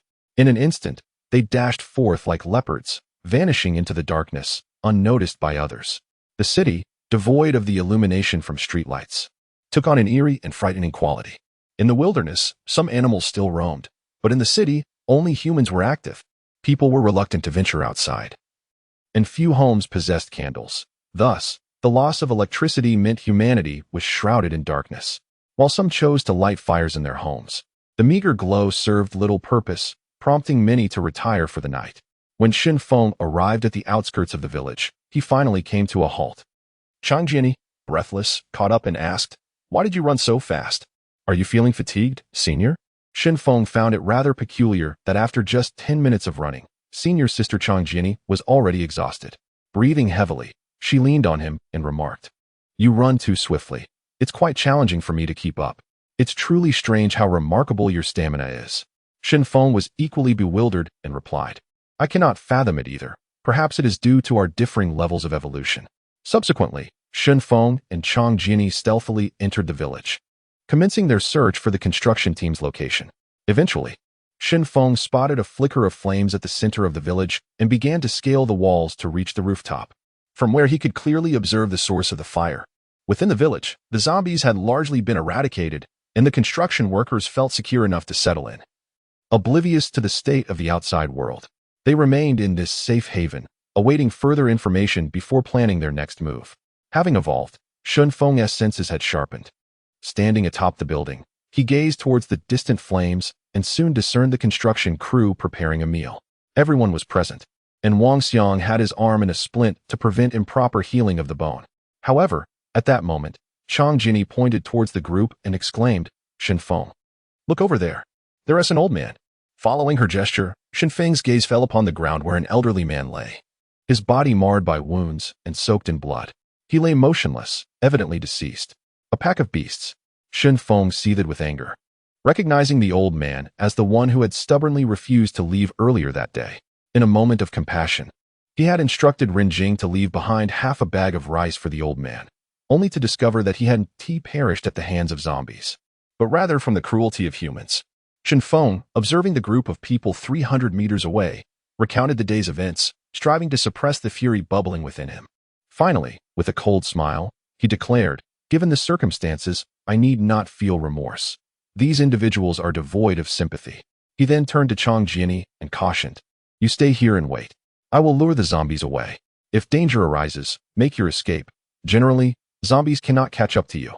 Chang Jinni, taken aback, realized that her kind gesture of offering half a bag of rice had inadvertently led to the old man's demise, a stark reminder of the changing nature of humanity. 5 minutes later, Shenfeng arrived at another village, where the ground was littered with the corpses of zombies. It appeared that the zombies here were of the robust variety. Had tank zombies been present, the remains would have been devoured, Yet the corpses here had merely suffered cranial damage, a testament to the handiwork of the stronger zombies. "Hey!" Shun Feng shouted loudly, intending to attract the attention of the formidable zombies in the village. His voice echoed through the streets, inadvertently awakening a few surviving villagers. Upon seeing a young man traversing the street, the villagers gestured frantically for him to remain silent. However, Shin Feng disregarded their warnings and continued to shout, ultimately provoking the emergence of the powerful zombie hidden within the village. This formidable zombie towered over 2 meters. Its body a mass of bulging muscles stretching its clothing to the limit, an imposing figure indeed. Chapter 32. Unmatched power. Wang Xiang and his companions prepared 2 pots of rice using the half-bag they had scavenged, barely managing to satiate their hunger. Given that there were over 200 individuals present, the meager supply was insufficient for all. By tomorrow, these university students were expected to venture into another village to confront the zombies. At that time, we shall stealthily follow behind, seizing the opportunity to acquire additional provisions. And we must ensure we gather ample weapons. If those students turn against us, we may find ourselves overwhelmed, Wang Xiang advised his comrades. It was rumored that many female university students remained at the school. The meal we consumed today was prepared by those very girls. I propose that while the boys are away, we storm the school and seize what we can, food and women alike, one of the men suggested. Another chimed in, affirming, yes. We are strong and capable. With the boys absent, who could possibly stop us? The group engaged in lively banter about their plans for the following day. To them, the zombies were terrifying. Thus, they preferred to avoid direct confrontation. The university students, unafraid of death, could handle the threat while they focused on more manageable targets. At that moment, a worker proposed, "It's rather pitiful for that old man to die here. Why don't we bury him?" The others laughed, responding, "Who told him to hold on so tightly? If he had let go, could we have killed him?" "Exactly.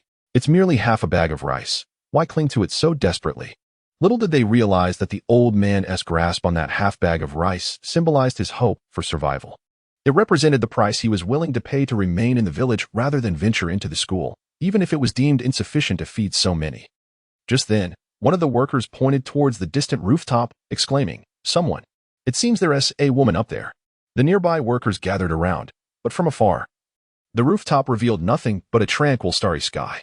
"Are you imagining things? There's nothing over there, yet you claim to see a woman. Truly, you must be delusional. It's no wonder you've been single for 30 years. Now you're seeing illusions." The crowd erupted in laughter, mocking the man who insisted he had seen a woman, flushed with embarrassment and unable to articulate his defense. The man knew he had seen her. She had stood on the rooftop, watching, but vanished in the blink of an eye. It was too dark to discern her features. Suddenly, a roar echoed from nearby, sending panic rippling through the men. Was it a zombie approaching? Concern gripped their hearts as they hastily armed themselves, recognizing the need for caution. Meanwhile, the muscular zombie, having lost its initial target, felt rage swell within as the food it had pursued vanished in an instant. Yet, it soon heard sounds and caught sight of light emanating from a distant room. Thus, the zombie charged towards the source, discovering over 200 potential meals. Finally, a chance for a hearty feast. Wang Xiang, spotting a towering zombie before him, remained surprisingly composed. He rallied his companions, urging, "Brothers, we must unite. It's just one zombie. We can handle it, just as we witnessed those university students tackle the undead today." Encouraged by Wang Xiang's words, the group brandished their weapons and surged forward, intent on vanquishing the zombie. They were oblivious to the fact that this particular zombie was not an ordinary one, but a mutated powerhouse. Even Shin Feng would hesitate to confront such a creature directly. In an instant, the workers charging forth were sent flying by the brute strength of the zombie's fists. Some collided with walls, while others met a gruesome fate, their skulls crushed. Panic ensued as the workers scattered, finally realizing they faced an extraordinary foe.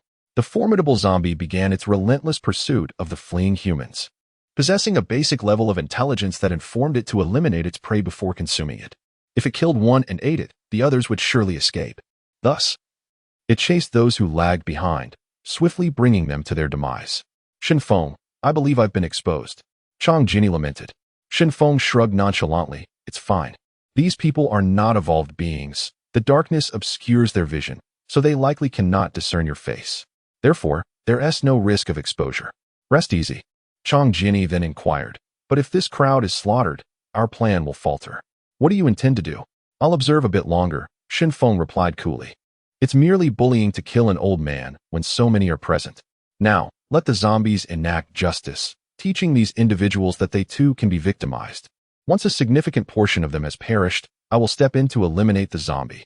Chang Jiani refrained from further protest, understanding that the death of a defenseless old man would likely go unavenged. Had she and Shun Feng not come to this place, they might never have discovered the old man as tragic fate. Now, those individuals needed to pay a price, and that price was death. Perched atop the rooftop, Shin Feng observed the frantic crowd below, scrambling for survival, muttering to himself, "You fear death and cling to life. Why not consider the lives of others? Is the old man's life less valuable than yours?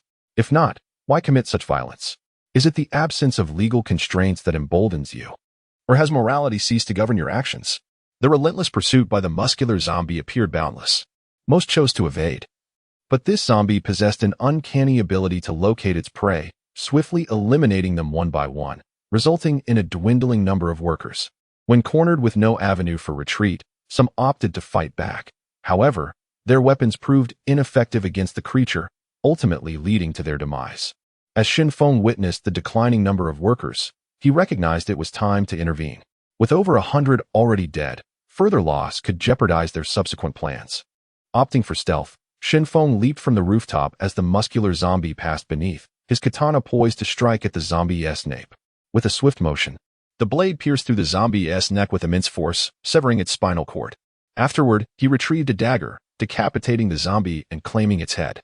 The construction workers, relieved when the zombie's roar faded, felt a semblance of security, yet they remained cautious, fearing a sudden encounter with the creature that could crush their skulls like walnuts. Of course, only the strong could crush a walnut, while the average person would surely fail. For these individuals, this night is destined to be one of sleeplessness. As they come to realize that zombies are not as easily managed as they had hoped, they believe they could band together for survival. Perhaps even storm the university for supplies, yet reality has delivered a harsh slap to their faces, revealing the immense difficulty of independent existence. Within the school, the zombies have mostly been eradicated, their bodies discarded into the artificial lake to feed the catfish. Perhaps due to the recent plentiful fare, the catfish have grown considerably, with some reaching lengths of 2 meters. Should they grow any larger, they would nearly resemble crocodiles. In this unique period, there is no running water, let alone access to showers. Even if a bathroom were available, the absence of water and electricity renders bathing impossible. "It's time to sleep. You talk too much," Jenny Chong exclaimed, her cheeks flushed. Li Xiang swiftly rose to his feet, having undergone a transformation that filled him with newfound strength. He was exhilarated by the recognition from the president, believing he had outstripped the average individual. With enthusiasm, he inquired, "President, is there anything you need me to do? Our transport team is always on standby." Li Xiang promptly replied, "Understood, I shall depart immediately." Upon arriving in the village, he began gathering farming tools, only to unexpectedly discover numerous corpses, seemingly belonging to yesterday's construction crew. Soon after, the survivors of the crew began to appear one by one, recounting the events of the previous night, though they conveniently omitted the details of their involvement in the old man's death. Wang Xiang was also among the crowd. Despite having a broken arm, he had been fortunate enough to evade the pursuit of the formidable zombies by hiding. Upon hearing the accounts of others, Li Xiang smugly remarked, "You must be referring to the strong zombies. They are particularly brutal, consuming both human and zombie brains. However, our president is capable of defeating them. He has slain one before. It is unfortunate that you did not accompany us. Had you done so, this situation would never have arisen." Chapter 33. The perfect plan. After the construction team was sent to the school, Chang Jiani arranged for them to stay in the 3rd teaching building, alongside the vocational school students. Breakfast was not provided as it had already been consumed, leaving the workers to wait until lunch for sustenance. This elicited profound gratitude from the team, as enduring hunger was a trivial sacrifice in exchange for their safety. Upon entering the school, Wang Xiang remained vigilant, seeking to understand why this institution had yet to encounter any zombies. Upon reaching the school gate, 2 boys removed the barricades to allow their vehicle entry. The sliding gate had been dismantled due to a lack of electricity, making its removal a practical choice. In the distance, he noticed someone on the upper floor, vigilantly observing with binoculars. This ensured that any approaching zombies would be detected. A wave of regret washed over Wang Xiang as he pondered. Why had he not thought to maintain a lookout? If only he had exercised more caution the previous night and stationed someone to keep watch. Perhaps he would not have fallen prey to the ambush of a formidable zombie. Although he could not have fought it off, he could have sought refuge. However, Wang Xiang soon observed something peculiar. All the students moving about the school had red fabric armbands prominently displayed. He promptly inquired of Li Xiang, "What is the significance of the red cloth on your arms?" Li Xiang, transparent in his response, explained, "This is a regulation of our self-aid association. The red band signifies one's identity. All members must display it." Continuing his careful observation, Wang Xiang discerned that the school had transformed into a tightly regulated base. With almost no idle individuals present, he and his companions were assigned to a separate classroom, where nearly 80 people were crammed into a single space, which felt overly cramped. Yet, none dared to voice complaints, ensuring their safety was paramount. Li Tianxiao excitedly turned to Dean Hu, exclaiming, "Our opportunity has arrived. Previously, we could muster only 30 people, leaving us ill-equipped to confront those outside. Now, with the construction team's 80 members, if we can draw them into our ranks, our situation will greatly improve." Dean Hu nodded in satisfaction before adding, "I have good news as well. A student I know has decided to ally with us, and this individual holds significant influence within the Self-Aid Association. With his support, seizing leadership will be much easier." Li Tianxiao looked astonished, asking, "Someone within the Self-Aid Association is willing to join us? You must be jesting. Could it be a setup for an undercover operation?" Dean Hu, brimming with confidence, replied, Tianxiao, you are still too young. You have no idea how deeply human greed runs. This person feels unfulfilled within the association and has chosen to rebel. However, he has a singular request." "What request? Doesn't he aspire to be the leader, does he?" Li Tianxiao queried anxiously. Dean Hu responded nonchalantly, "It is merely for a woman, the idle female doctor who does nothing all day.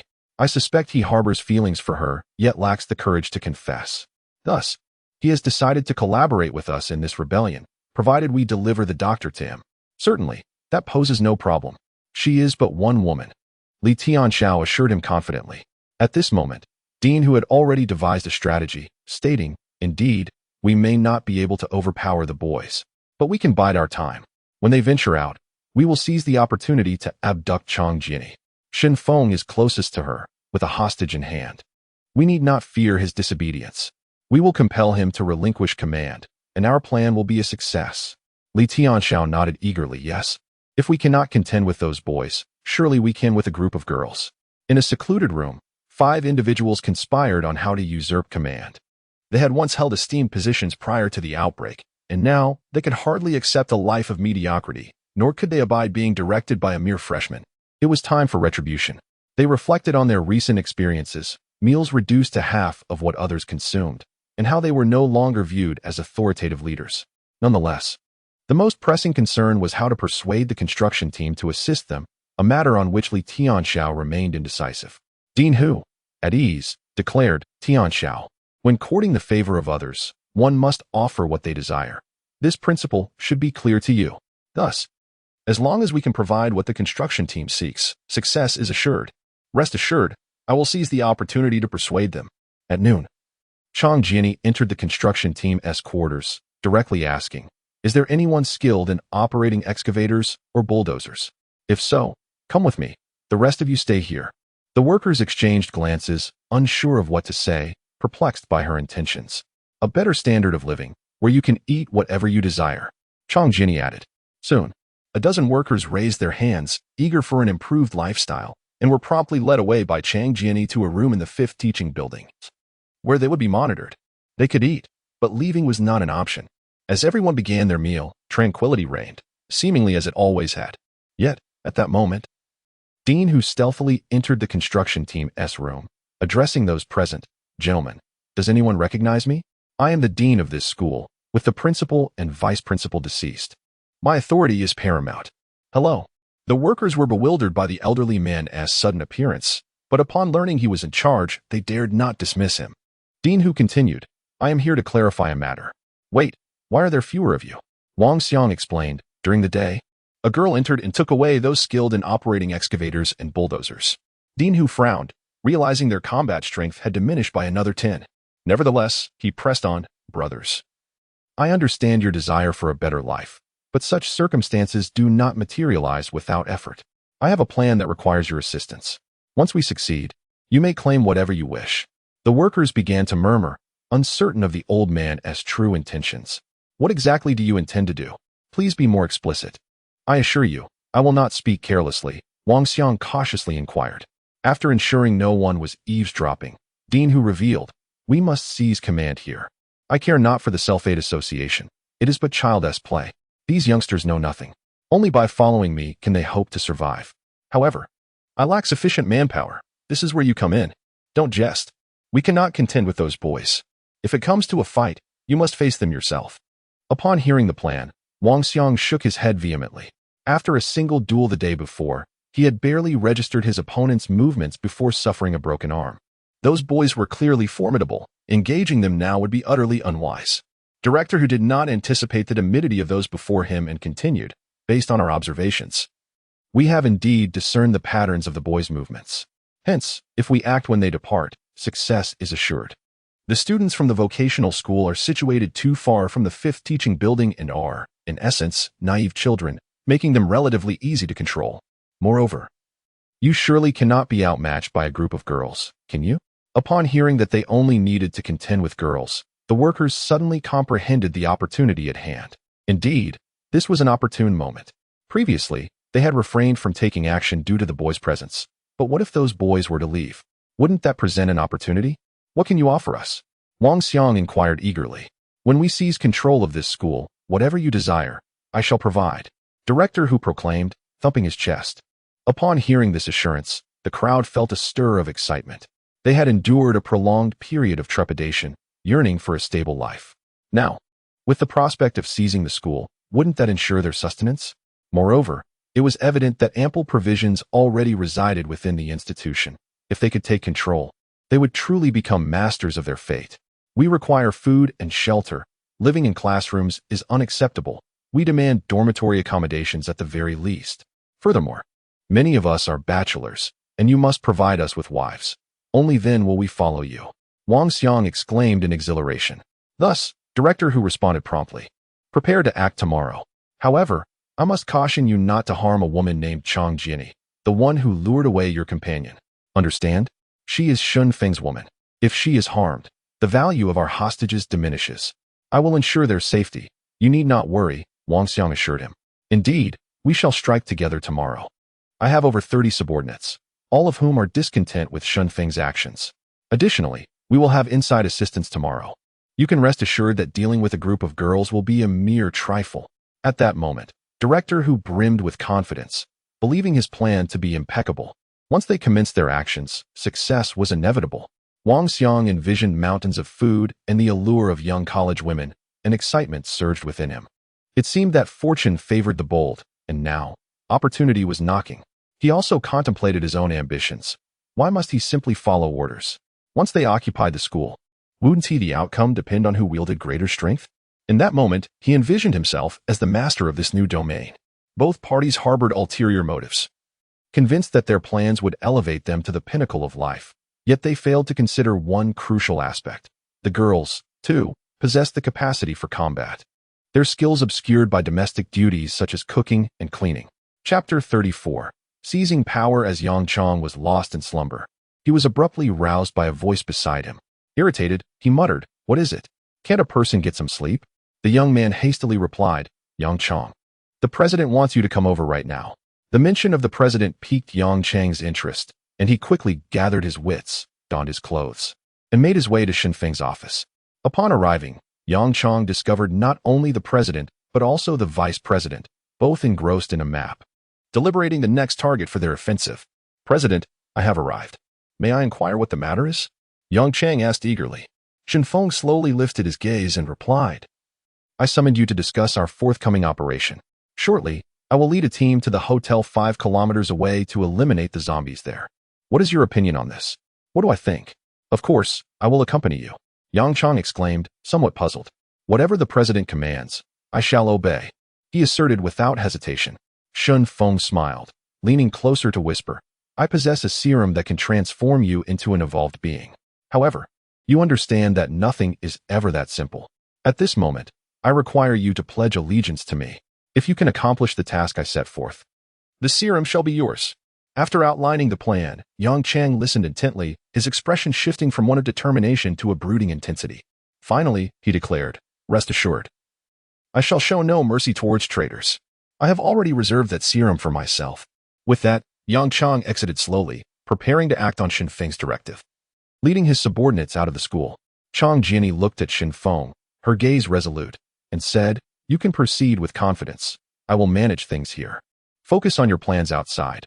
I shall always be your steadfast support." Xin Feng nodded with a smile, then instructed someone to call everyone to assemble. As he was about to announce a significant matter, the crowd erupted in applause, their hearts racing with excitement. Could it be that the president was truly planning to lead them to reclaim Luzhou? If Luzhou were indeed retaken, would it not mean that they could have anything they desired? Doubt began to creep into the minds of those gathered. They questioned whether it was truly the right moment to venture forth. With a secure shelter and ample supplies, why must they travel so far to aid others? Why not simply engage in nearby skirmishes instead of approaching the city center? Yet, Xin Feng offered no opportunity for dissent, stating firmly, "We will depart immediately." Combat and engineering teams prepare to board the vehicles. Logistics and medical teams, gather your supplies. Villagers and construction workers, you will be the second group to board and set off. Upon hearing this directive, the construction crew was filled with joy. They had not anticipated such an opportunity arriving so swiftly. Initially, they had thought that the presence of technical school students would be a hindrance. But now it appeared that they would be among the first to depart, providing them with a perfect chance to showcase their skills.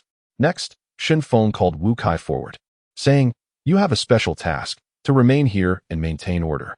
I permit you to take 20 individuals with you, but your responsibility is solely to uphold discipline. You need not participate in today's battle." Wu Kai felt a surge of joy inside, though he masked it with feigned disappointment, responding, "President, I have always wanted to fight alongside you. How can you leave me here to maintain order? Others can stay too." Xin Feng placed a reassuring hand on Wu Kai's shoulder, saying, "Your presence here is crucial. Please understand that although these matters are tedious, logistics are of utmost importance. I apologize for placing this burden upon you, but you must protect our key individuals." Since the president had spoken, Wu Kai had no objections. Reluctantly, he chose his closest classmates to remain. Meanwhile, Li Xiang held over 100 vehicles, albeit small ones, which were sufficient for transport. Under Xin Feng's command, the combat and engineering teams boarded, ready to head to the hotel 5 kilometers away. Suddenly, Li Xiang noticed something amiss. The vehicle seemed less crowded, indicating a shortage of personnel. He promptly inquired of Xin Feng, "President, are there deserters among us?" The combat team appears significantly reduced. There are only a little over 300. Do not concern yourself with that. Those individuals have other tasks to fulfill. 300 can easily handle a hotel. Xin Feng replied with a smile. Li Xiang had never heard of any additional tasks for the combat team, but given the president's assurance, he knew questioning his authority would be unwise. Thus, he suppressed his doubts and announced the departure, turning on the radio as they drove. Discovering that only the major cities had been reclaimed, while the smaller towns remained in turmoil. Seated in the passenger seat, Xin Feng asked Li Xiang, "Why do you think people are so greedy?"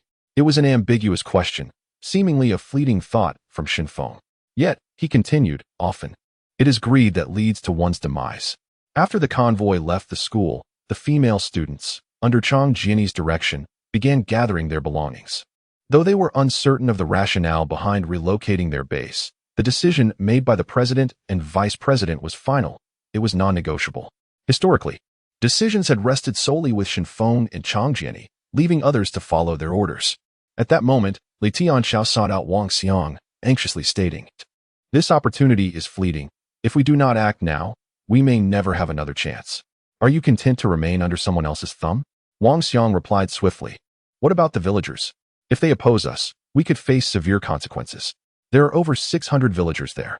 Upon reflection, Wang Xiang realized the truth of this statement. Had it not been for the confiscation of their food supplies, the villagers would never have come to them. Now, seizing power would mean the villagers would likely remain indifferent. Promptly, he signaled to his comrades to arm themselves and march towards Chang Jiani.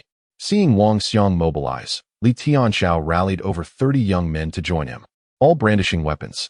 Upon noticing the approaching contingent of around 100 individuals, Chang Jiani's composure faltered, and she shouted, "Wu Kai, hurry and protect me. These people mean to do me harm." Wu Kai exchanged glances with his companions before stepping forward, though they did not impede the construction crew's advance. Instead, they positioned themselves protectively behind Chang Jiani, declaring, "Vice President, please instruct these young women to cease their actions. I assure you, we mean you no harm. However, should you refuse, I will not hesitate to act." "What do you mean?" Chang Jiani inquired hastily. "What I mean is that you should surrender. If you yield now, we promise not to harm you. However, you may forget about the vice presidency," Wu Kai declared arrogantly, with Shun Feng and the combat team having departed. And another evolved individual, Rin Jing, also gone. Wu Kai stood as the sole evolved being present, confident of his victory. Capturing Chang Jiani would grant him leverage over Shun Feng. Subsequently, Wu Kai cast his gaze towards Yu Renshu, who stood not far away, clad in a white lab coat, observing the scene with keen interest. At this moment, Dean, who also emerged from the crowd, smiling as he remarked, "Wu Kai is my most familiar student. I imagine none of you anticipated his betrayal." He continued, "From now on, this school will be under our authority. All food and belongings are strictly off limits for removal. They belong to us." Chang Jiani chuckled softly at first, but her laughter soon escalated, drowning out the conversations of those around her. Was this woman deranged? The individuals encircling Chang Jiani were taken aback. What was she laughing about now? Had the pressure driven her to madness? At this juncture, everyone turned their attention towards Chang Jiani, including the female members of the logistics team and the villagers in the distance, as they observed a conspiracy unfolding before them, an insurrection against Chang Jiani's command, aimed at seizing power. "It appears you are all resolutely determined to oppose me, so I have nothing further to say. Lu Zhongxiang and Tao Xian, you may come forth," Chang Jiani declared with a cold smirk, her striking features now etched with a frostiness that unmistakably signaled her fury. Behind Li Tianxiao, two young men stepped forward, members of the 30 who had previously pledged allegiance to him. They positioned themselves in front of Chang Jiani, addressing the others. "I advise you to surrender quickly, lest the consequences become dire." Li Tianxiao pointed vehemently at the two traitors, exclaiming, "I never imagined your allegiance to me was merely a guise for treachery. But what can you do now? Let me assure you, your demise is imminent, and no one can rescue you." With that, Li Tianxiao gestured, and the three factions prepared to converge upon Chang Jiani, intent on binding her. Chapter 35. Purging the traitors facing the encroaching crowd, Chang Jiani let out a cold laugh. "Li, Zhang Xiaoqiang, strike now." In an instant, the two nearby girls lunged forward, each wielding a steel rod typically used by combat teams, and began to assault the rebels present. The group, caught off guard by the unexpected ferocity of the girls, suffered significant blows. Like agile foxes, the two girls darted through the throng, their speed astonishing. A strike from their rods could instantly shatter bones. This was the work of evolvers. Wu Kai was momentarily stunned by the girls' swift movements, surpassing those of professional athletes. They zipped past the crowd, leaving a trail of injured bodies in their wake. Such velocity and strength could only be achieved by evolvers. "Forget them. Capture Chang Jiani, and we shall prevail," bellowed Dean Hu. With that, a dozen individuals surged forward, intent on apprehending Chang Jiani. However, from her sleeves fell two short blades. Instead of retreating, she advanced boldly to confront her adversaries. Swish, swish. With deft precision, Chang Jiani swiftly slashed the throats of two workers, who had no time to utter a word before blood gushed forth, and they collapsed lifelessly to the ground. As she continued her relentless assault, one worker after another fell, prompting Wang Xiang to retreat in alarm. But at that moment, Chang Jiani had fixed her gaze upon him. There was no chance of escape. She swiftly pursued, landing a blow to Wang Xiang's back. He crumpled to the ground, turning to plead, "Don't kill me. It was all Dean Hu's orders. He's the real villain." Tao, witnessing the vice president's desperation, shouted, "Vice President, don't listen to his lies. This scoundrel declared yesterday that he would seize grain and women, promising each of his workers a wife. He is nothing but scum." A glint of coldness flashed in Chang Jiani's eyes as she plunged a knife into Wang Xiang's chest. He clutched his wound, struggling futilely, his feet thrashing against the ground before he breathed his last. His eyes remained open, bewildered, unable to comprehend how the tide of battle had turned so drastically. How could a mere group of seemingly defenseless girls possess such formidable power, capable of slaying multiple foes in an instant? Wu Kai, witnessing this scene, finally recalled that if the president could grant him an evolver serum, Then he too could bestow it upon those nearby. He had mistakenly believed himself the only evolver present, while others had already concealed their powers. I cannot let Shinfeng learn of today's events. I would surely perish. I cannot match his strength, nor can I outrun him. I must flee. Wu Kai resolved instantly. Turning to his allies, scatter. Each of you, run for your lives. You cannot contend with them. They are evolvers. As he prepared to escape, his eyes fell upon Yu Rinshu standing amidst the chaos, a fierce intent flashing within him. It was this woman who had concocted the evolver serum. If he could capture her, he could acquire more evolvers. Thus, Wu Kai resolved to take a perilous gamble, charging toward Yu Rinshu, intending to seize her as a hostage. With her in his grasp, his safety would be assured. He swiftly closed the distance, causing those nearby to retreat in fear. Grasping Yu Rinshu's shoulder, he aimed the steel rod at her throat, declaring, "Everyone stand down. Changjini, let us leave now, or I shall slay her." Changjini glanced in their direction but continued to command, "Attack." Wu Kai sensed impending doom. Why would she order an attack? Could there be more evolvers concealed? Where? Frantically scanning his surroundings, he discovered that the crowd had retreated far, leaving him utterly alone. So where were the evolvers hiding? Seeing this, Wu Kai felt a modicum of relief. It was merely the combat team that had concealed themselves. The remaining individuals were ordinary, inconsequential. Thus, the advantage still lay with him. Furthermore, he had Yu Rinshu in his clutches, envisioning a future where he could cultivate a legion of evolvers to serve him, granting him power, wealth, and women, all for himself. Stay back. I repeat, if you do not cease your actions, I will slay this woman. Wu Kai boasted toward Changjini, who was still engaged in battle. Changjini turned her gaze toward him and casually remarked, "Stop pretending. It's quite dull." "Pretending? You have nothing to feign." Wu Kai was perplexed by her words. However, he soon understood that her statement was not directed at him. For at that moment, Yu Rinshu, whom he held captive, suddenly seized his arm and executed a shoulder throw, sending Wu Kai crashing to the ground. Before he could regain his footing, his thigh was slashed, blood gushing forth. Isn't it true that every chef steals a taste? Why shouldn't I indulge in the evolver serum? Yu Rinshu laughed, tossing her hair flirtatiously. With his thigh injured, Wu Kai found escape impossible. He sat on the ground, brandishing the steel rod to threaten anyone who approached. Yet, during this turmoil, the rebels were systematically taken down by 3 evolvers, some killed on the spot. Others left with broken limbs. Dean Hu and Li Tianxiao, realizing the dire situation, attempted to flee, only to be intercepted by Yang Chong, who swiftly struck them both with a club, leaving them writhing on the ground in agony. At that moment, Changjini advanced steadily toward Wu Kai, her attire stained with blood. Once hesitant to slay even the undead, she had transformed into an evolver, her first strike resulting in the deaths of more than 10 individuals. To her surprise, she felt no discomfort. Perhaps, in her eyes, these rebels no longer constituted true humanity. As Changjini approached, Wu Kai implored, Vice President. I was wrong. I shouldn't have harbored such thoughts.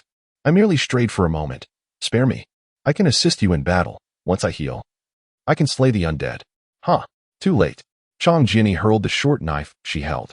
Wu Kai instinctively defended, deflecting the first projectile. But he forgot that Changjini possessed 2 blades. While he evaded the first, the second struck his heart, blood pouring from his mouth as he succumbed moments later. "Vice President, how shall we dispose of these individuals?" Yang Chong approached as all rebels had been dealt with. Half lay dead, while the other half suffered broken legs. Changjini regained her composure and replied, "Take the dead and cast them into the lake. Bind the injured, they will prove useful in a few days. As for your reward, here, take it." As she spoke, she produced a vial containing a pink serum, its appearance tantalizing. Yang Chong carefully accepted the vial, preparing to drink it on the spot, but Changjini halted him. "Once consumed, you will be incapacitated for approximately 6 hours. Save it for tonight," Changjini instructed. Yang Chong gazed at the vial in his hand, his heart racing with excitement. Once ingested, it would grant him the power of an evolver. Today, Yang Chong witnessed the terrifying nature of the evolvers. To an ordinary individual, they appeared as harbingers of death, rendering the common folk utterly powerless to resist. He cautiously secured the potion upon his person, preparing to consume it under the veil of nightfall, thereby joining the ranks of the evolvers. The members of the combat team, upon observing this scene, harbored a mix of speculation and envy towards Yang Chong. Subsequently, the deceased were unceremoniously discarded into the lake to nourish the fish, while the injured regardless of their pleas, were compelled to confront reality, ultimately bound and relegated to a corner. Let us continue to gather our belongings. Soon, we shall depart for the hotel. Chang Jinny stated slowly. The young women promptly resumed their packing, grateful to have escaped a dire fate. Had the insurrectionists succeeded in their rebellion, they would have likely faced obliteration. In this moment, the women also began to recognize that they too could engage in combat, for if one could become an evolver, their prowess would surpass that of ordinary individuals. Chang Jinny felt gratified by their reactions, affirming the success of today's operation. Thanks to an insider, Shenfeng and Chang Jinny had anticipated the movements of the rebels, allowing them to prepare in advance.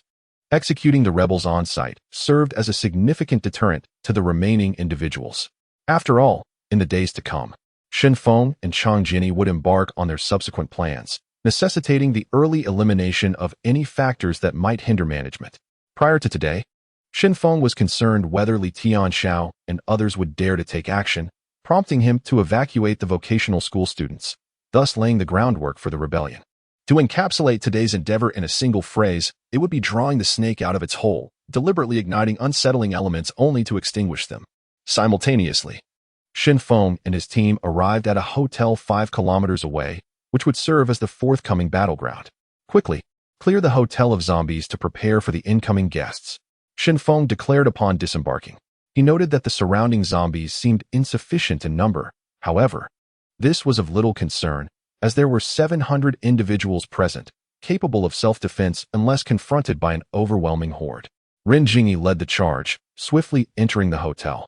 He exerted himself diligently, for he was the leader of the combat team and now an evolver. Ordinary zombies posed no threat to him. Following suit, the members of the combat team surged forward. The hotel was sparsely populated, and soon, the zombies within were eradicated. The group began to break down doors, purging the rooms of any remaining zombies, and, should any survivors be found, they would be rescued. Meanwhile, several hundred meters away in a club, a young man peered through binoculars at the hotel situation.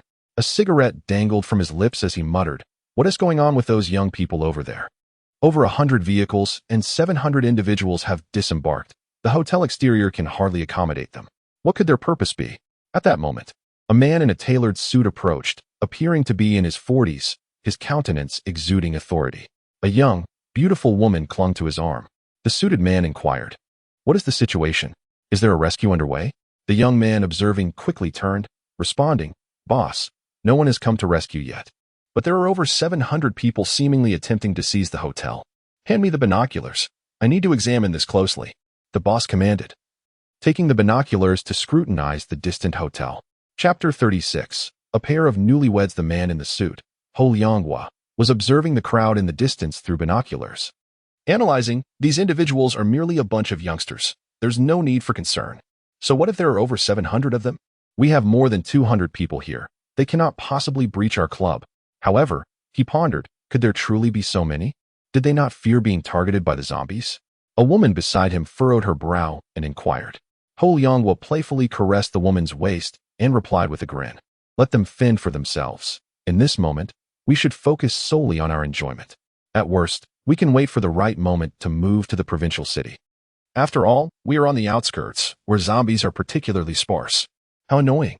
The woman laughed, playfully pushing him away. Meanwhile, Shenfeng was directing the others to enter the hotel when he suddenly sensed something amiss. He turned sharply to gaze toward the club, feeling as though someone was covertly observing him, which struck him as peculiar.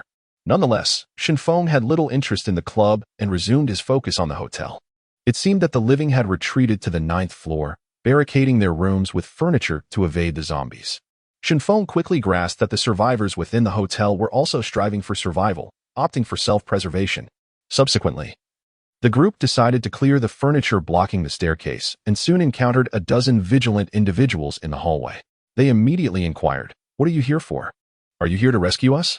"Yes and no," Shenfeng replied with a philosophical smile. "The hotel is now requisitioned by us. Please step aside." A middle-aged man stepped forward, stating, "Young man, I am the manager of this hotel.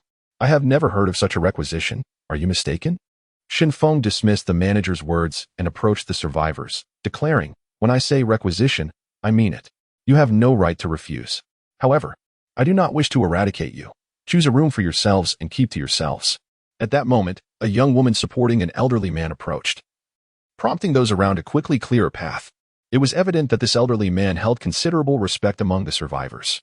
He slowly walked up to Shenfeng and asked, "Young man, what are your intentions? If you merely desire this hotel, then you are resorting to robbery." The elderly man appeared to harbor a deep hatred for zombies. Upon hearing Shenfeng's intent to eradicate them, he immediately supported Shenfeng's actions, becoming visibly animated. The woman assisting the elderly man quickly interjected, "Grandfather, please do not be so agitated. Besides, we have both men and women here. It might not be appropriate for us to share a room." Shenfeng shrugged. "I did not expect that even at this moment, you would still have such considerations. I have many people under my command, and tonight, we will all be crammed into this hotel. It is not unusual for several individuals to share a room." The elderly man then asked, "Young man, I am called Chu Yangtian. What is your name?" As Shenfeng made his way to the rooftop, he left behind a single word, Shenfeng. Upon reaching the hotel rooftop, Shenfeng surveyed the land below, a smile gracing his face. This location was indeed the most suitable for drawing zombies.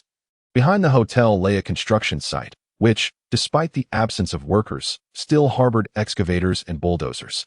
It was said that this area was intended to become an amusement park capable of accommodating thousands, but the zombie outbreak occurred just as construction began. The barriers had already been erected, perfectly positioned to prevent zombies from invading, making construction significantly simpler. Shenfeng mused silently. The ultimate goal for Shenfeng and Changjini was to save lives, yet in the urban area, zombies were in no short supply. Looking into the distance, the streets were teeming with them. Without a place to contain them, it could lead to disaster, thousands of zombies charging forth, an insurmountable threat. Thus, the vacant land meant for the amusement park was the ideal battleground. With so many people, there must be nearly 2,000. If they assault our club, we cannot withstand them. A man beside him exclaimed. Ho Liang's face instantly darkened upon hearing this, and he slapped the man, growling, "Shut your mouth. I have a gun. Why should I fear them? Moreover, my son possesses extraordinary abilities. With him here, no one will be able to breach our defenses." After saying this, Ho Liang was swiftly left the window, realizing it was time to seek out his son for a solution. He arrived at a room on the 3rd floor, knocked on the door, and called out, "Son, it's me. I need to discuss something important with you." Heavy breathing emanated from within, and after a considerable wait, the door opened to reveal a man clad only in a towel, who asked, "Dad, what is it? Do you not see that I am currently nurturing the next generation?" Passing through the man's form, one could glimpse several women lounging on the bed in the dimly lit room, an odor of decay permeating the air. Ho Wensi had once been an ordinary person, but on the day of the zombie outbreak, he had inadvertently gotten caught in the rain, subsequently suffering from a high fever. Fortunately, as the club's owner, Ho Liangwei took meticulous care of him, and after 3 days, his temperature returned to normal, while his physical prowess saw a significant enhancement. Eventually, he discovered that he had acquired extraordinary powers, specifically the ability to manipulate water at will. He could control the flow of water around him effortlessly and under extreme conditions. He could conjure immense waves, rendering him untouchable. Consequently, Ho Wensi utilized his abilities to eliminate numerous nearby zombies, ensuring the safety of the club and attracting many survivors seeking refuge. He came to believe he was the chosen one, endowed with powers to survive in this apocalypse.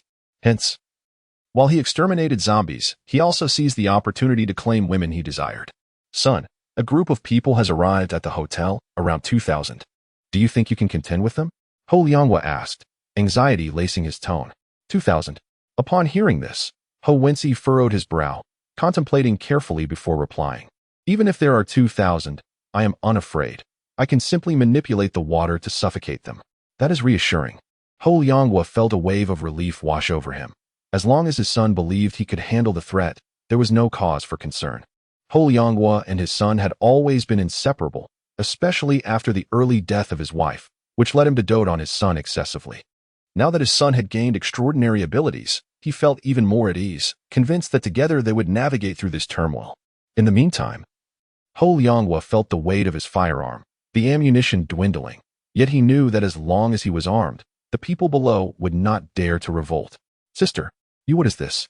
Shenfeng could not help but swallow hard as he slowly approached the edge of the bed. "In truth, I had envisioned donning a wedding gown. But in these chaotic times, I could not find one. Thus, I must settle for a red veil instead. From this moment forth, I shall be your wife." Changjiani whispered softly. Shenfeng hastily lifted the veil, only to discover that at this moment, his senior's face was flushed with a delicate crimson, illuminated by the flickering candlelight, which cast an enchanting, ethereal beauty upon her. Until now, Shenfeng had never understood the meaning of gazing upon a beauty under dim lights. But in this very instant, he comprehended it fully.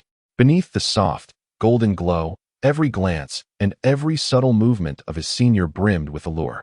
In the room, there were only the two of them. No one else could possibly intrude at this hour, rendering the atmosphere exquisitely delicate. "You are so beautiful," Shenfeng could not help but exclaim. "If I am beautiful, then why do you remain so wooden?" Changjiani retorted, her cheeks still aglow. Previously, she had mentioned that when the opportune moment arose, they could formally be together. Shenfeng had already resolved that henceforth, he would wholeheartedly protect his senior, determined to make her the happiest woman in the world. "From now on, don't call me senior, call me wife," she declared. "And you must call me husband," he replied. The lovers found themselves entwined upon the bed, their garments gradually diminishing as they slipped into a deeper intimacy. Time flowed by, and the guests in the hotel slowly drifted into slumber, oblivious to the fact that on this night, two souls had become one. They did not partake in a grand wedding, nor were there friends to offer congratulations. And there were no sumptuous feasts to embellish the occasion, only the tender exchange of "I love you." In a chaotic world, where formalities hold little weight, a genuine love between two individuals suffices to unite them. There was no civil registry to formalize their union, yet the bond of husband and wife remained unaltered. Therefore, it can be said that tonight's ceremony was the only gift Changjiani could offer to Shenfeng. Chapter 37.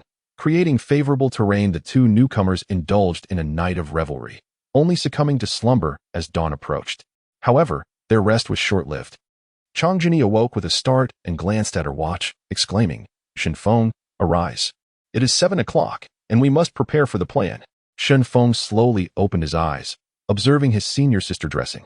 Unable to contain himself, he murmured, "Sister, I am utterly exhausted. May I sleep a little longer?" "No. You are now the president. Your presence is imperative. Moreover, you must lead the team in clearing the zombies." "Hurry up," Changjiani urged frantically. Shenfeng, albeit a regenerator, felt the weight of fatigue from the previous night's escapades. Reluctantly, he acknowledged the necessity of rising early to manage the impending tasks, lamenting the hardships of life. "Feng, rise quickly," Changjiani urged, planting a kiss on his cheek. With her encouragement, Shenfeng felt invigorated, beginning to dress. He understood that what lay ahead was genuine peril, necessitating utmost caution to ensure the success of their rescue mission. Subsequently, Shenfeng led the combat team into the amusement park construction site, eradicating all zombies present. Shortly thereafter, Changjiani arrived with additional personnel, bringing all capable individuals, except the elderly and children, who remained in the hotel, to the construction site, including the logistical team of women ready to assist. Addressing his combat team, Shenfeng proclaimed, "I believe you are all aware of the existence of regenerators, so I shall not conceal it any longer. We will hunt zombies near the construction site, and those who perform admirably will be rewarded. This reward is a regeneration potion.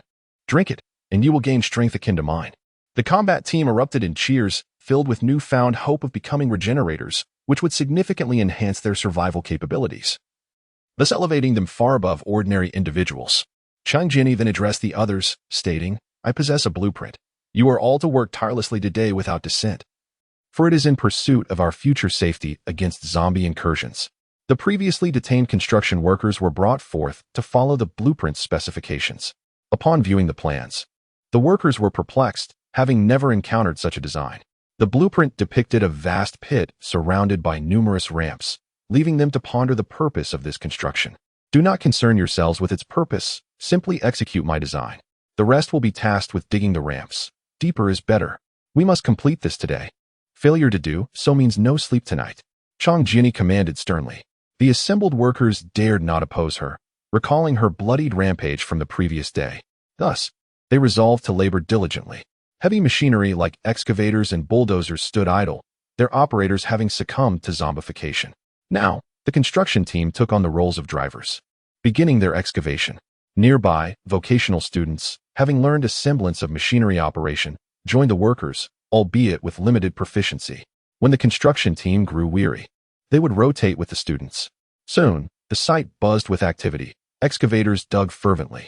In the amusement park's center, a circle marked with lime, spanning 500 meters in diameter, took shape, with the pit intended to reach a depth of at least 5 meters. Others labored to carve the ramps. The excavated earth piled to enhance the ramp's elevation. From a distance, the ramps appeared like a labyrinth, leading to the central pit. As the excavators commenced their work, zombies gathered outside the amusement park's barriers. Shenfeng quickly rallied his team to repel the encroaching undead. With Li Xiang now a regenerator, he joined the fray, and nearly 300 individuals fought against the relentless tide of zombies. Despite their efforts, the sheer number of zombies proved overwhelming, and the combat team began to falter. Fortunately, the noise from the construction site was not excessively loud, attracting only the nearby zombies, while those further afield remained oblivious. After dispatching over 1,000 zombies, the immediate threat diminished, allowing the team a brief respite. Yet, they were acutely aware that as long as construction continued, zombies would inevitably be drawn to their noise, especially those in the city who would flock to fill any void. Yang Chong could not restrain himself, addressing Shenfeng, "President, more zombies will come, and our defensive line is too extensive. Perhaps we should douse the area outside with gasoline to incinerate the incoming zombies?" "Absolutely not. The excavators and bulldozers require gasoline for operation, and our future plans necessitate burning zombies. If we use gasoline now, our subsequent strategies will falter," Shenfeng explained, recalling experiments conducted in vocational school where gasoline effectively dispatched zombies, albeit requiring sufficient space to confine them. "But we cannot simply engage in reckless slaughter. What if we maneuver vehicles to block the entrance? Over 100 cars could potentially hinder some of the zombies," Yang Chong proposed. Shenfeng remained unconvinced, stating, "If we use our vehicles to barricade the zombies, what shall we do when it comes time to retreat? Will we run on foot?" Yang Chong, feeling frustrated, acknowledged his transformation into a regenerator and his swift recovery, but lamented the fatigue of his non-regenerator comrades, who were already weary from the brief skirmish. Suddenly, Yang Chang spotted vehicles in the distance and exclaimed, "Since we cannot use our cars, we can utilize others to obstruct the zombies." Shenfeng furrowed his brow, questioning, "But we lack the keys to those vehicles. How can we create a barrier?" Yang Chong insisted, "President, we are regenerators now. We can manually move the vehicles. Our newfound strength allows us to accomplish this. Let us summon Yin Li and Zhang Xiaoqiang. With 6 regenerators, we can expedite the process. Reducing the zombies' advance will simplify our task." "Very well, proceed to summon them. The rest of you, start moving the vehicles at once." From atop a nearby club, a group of several dozen observed the construction site through binoculars, perplexed by Shenfeng and his team's actions, unable to comprehend why they toiled so fervently at the site amidst the looming threat of zombies. "Son, what is your take on those individuals over there?" Ho Lianggu inquired of his companion Ho Wenxi, bewildered by the frantic labor of the 2,000 people, questioning their lack of fear regarding the encroaching undead. Ho Wenxi, peering through his telescope, fixated on a young woman at the construction site, a smirk gracing his lips. "This woman is quite appealing. I must devise a way to lure her into my bed," he mused. His telescope was trained on Chang Jiani, who, clad in a pragmatic outfit, commanded her team as they tirelessly excavated the earth. As a debauched scion, Ho Wenxi relished in the pursuit of women, deriving pleasure from witnessing those beyond his reach surrender to his desires. This twisted psyche drove his actions towards the survivors at the base. Any woman who caught his eye was a prize he felt compelled to possess. "Can you refrain from staring at women while I speak?" Hao Liangwa interjected, a hint of irritation in his tone. Ho Wenxi's impatience grew. "What's the rush? We're merely setting traps at the site. As long as we don't approach, there's no way we'll fall into a snare ourselves." At that moment, a man spoke up. "Boss, young master, look at the combatants over there. After slaying the zombies, they are moving cars." Upon hearing this, the group hastily adjusted their telescopes toward the distant fighters. To them, the members engaged in battle appeared almost superhuman, with some lifting cars as makeshift barriers. Ho Wenxi glanced over and was taken aback. A young man was effortlessly hoisting a sedan. While he himself could manage such a feat, it was inconceivable for an ordinary individual. Could these people also possess extraordinary abilities? Ho Wenxi pondered aloud. Initially, he believed himself the sole possessor of such powers, convinced of his destiny to ascend to the pinnacle of authority. However, witnessing several individuals capable of lifting vehicles single-handedly made him realize that, since the outbreak of the zombie apocalypse, others had also grown stronger. Moreover, there were 6 of these extraordinary beings over there. With such a multitude of empowered individuals, his own side was undeniably at a disadvantage. Hao Wensi had previously been confident, thinking that even against a force of 2,000, he could prevail. Now, however, he found himself bewildered. Their numbers far exceeded his own. If they are indeed gifted, why do they not employ their powers against the enemy? Hao Liangwa quickly inquired. Hao Wensi considered this as well and observed intently. Indeed, no one had utilized their abilities, whether while moving cars or dispatching zombies. This led him to three possible conclusions. Either these individuals lacked abilities, were unable to use them, or were intentionally withholding them. However, all these possibilities exist, he reflected, praying inwardly that they were indeed without powers, for otherwise, his side would hold no advantage whatsoever. Son, what do you mean by saying they might not know how to use their abilities? Hao Liangwa pressed. Hao Wensi, not wishing to conceal the truth, replied. I too struggled to wield my powers initially. It was only later that I mastered them. Generally, one requires a certain catalyst to unleash their abilities. Otherwise, they remain dormant. Upon learning this, Hao Liangwa understood that extraordinary powers necessitated a trigger for activation. Yet, the number of empowered individuals over there was staggering, 6 in total, including 2 women. Hao Wensi, observing Chang Jiani as she continued to direct her team, felt an uncontrollable surge of desire. Casting aside the telescope, he declared, I need to relieve some tension. Keep watching. As long as they don't attack us, we need not concern ourselves with them. Hao Liangwa, regarding the 2,000 individuals in the distance with trepidation, instinctively touched the handgun nestled in his waistband. Only 5 bullets remained. He resolved to conserve them, for otherwise, the untrained masses below would surely rise up against them. In truth, while the club housed over 200 individuals, merely 50 held positions of authority, free to roam. The rest were confined to the main hall. And any woman of even modest beauty had already been indulged by the Hao father and son duo, with their subordinates occasionally indulging as well. The remainder yearned to revolt.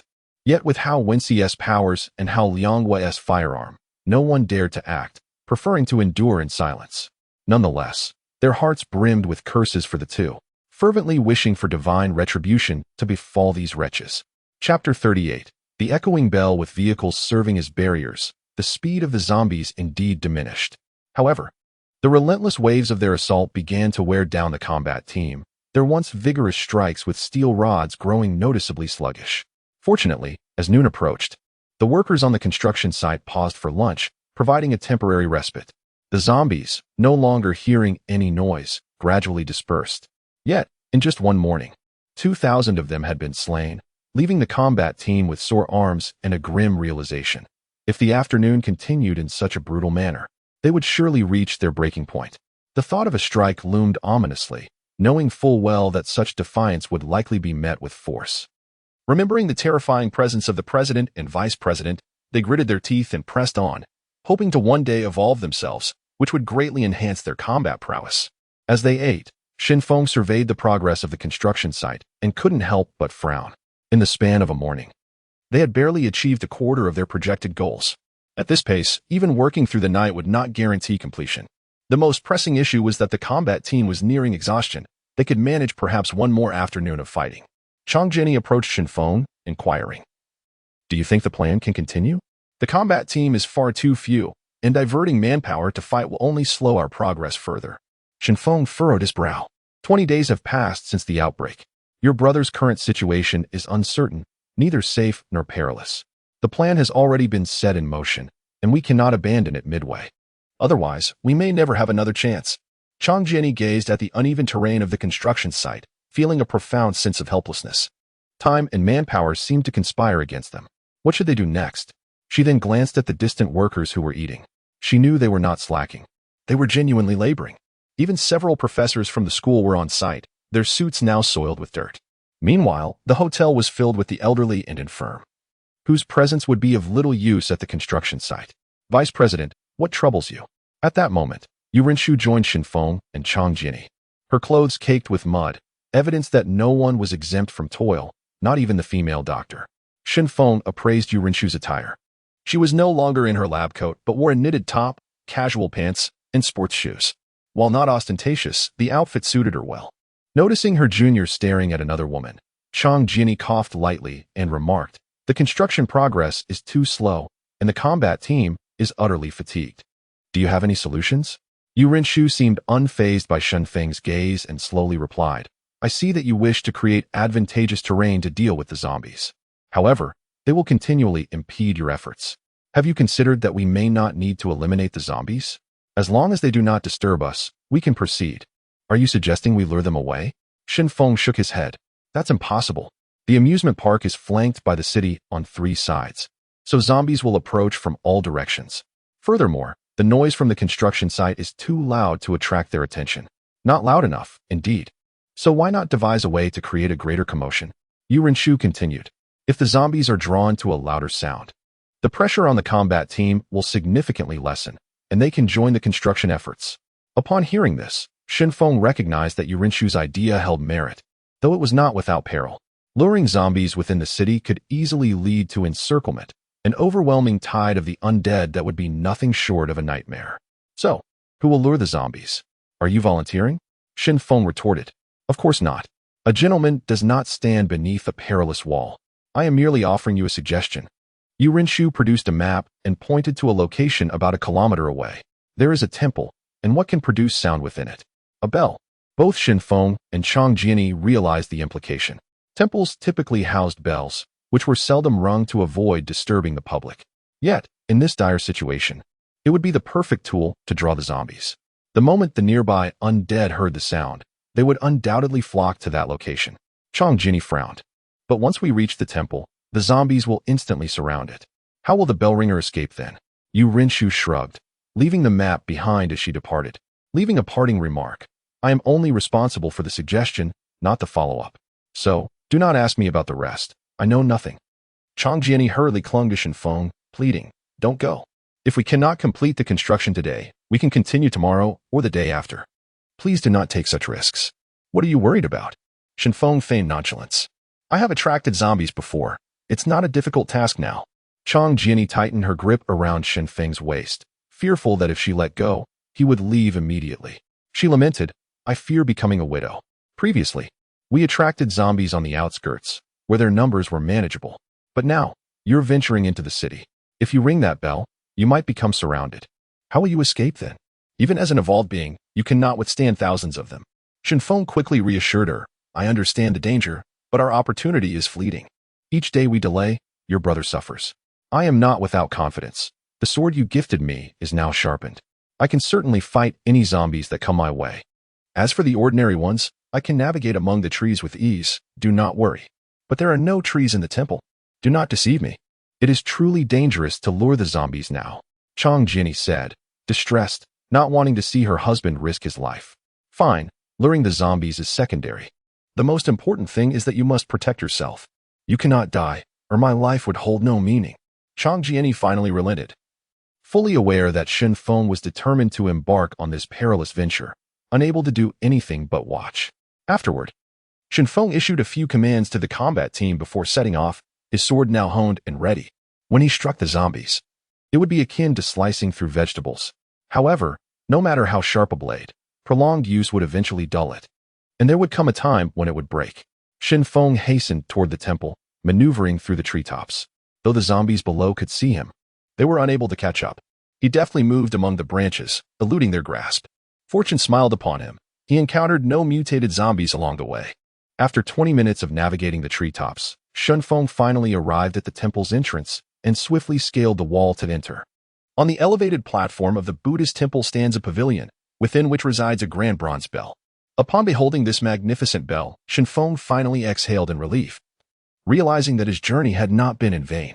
Observing the surroundings, he noticed only a few scattered zombies, presumably former visitors and monks of the temple. These undead posed no threat to him. After assessing his current predicament, Shen Feng swiftly made his way to the platform. He pulled on the striking beam and struck the bronze bell, producing a resounding clang that echoed into the distance, immediately capturing the attention of the nearby zombies. With determination, Shen Feng continued to strike the bell, aware that the sound would only temporarily lure the zombies. Thus, he needed to persist in ringing it to draw them closer. Moreover, the temple was surrounded by walls, which meant that the zombies could only enter through the front gate. From a nearby 3-story building, a young woman opened the window to gaze at the temple while calling out to her mother, Mom, come quickly. Someone is ringing the bell. a middle-aged woman in her 40s, rushed to the window and, observing the young man ringing the bell, remarked helplessly, "Is this young man seeking death? How dare he ring the bell and attract the attention of the zombies? Won't he be surrounded?" Indeed, the zombies were gathering. The girl exclaimed as she witnessed the street's zombies converge towards the sound of the bell. Not only those nearby, but even the zombies from afar were also heading in this direction. The mass of zombies appeared from above like a rolling sea of yellow beans, their heads bobbing in unison. There were at least thousands of zombies roaming the streets, and more were flocking from the distance. As the zombies congregated, they formed a tide, creating an overwhelming ocean of undead that surged along the streets, each movement reminiscent of waves crashing against the rocks, an endless horde advancing towards Shinfeng, the one who had summoned them with the bell.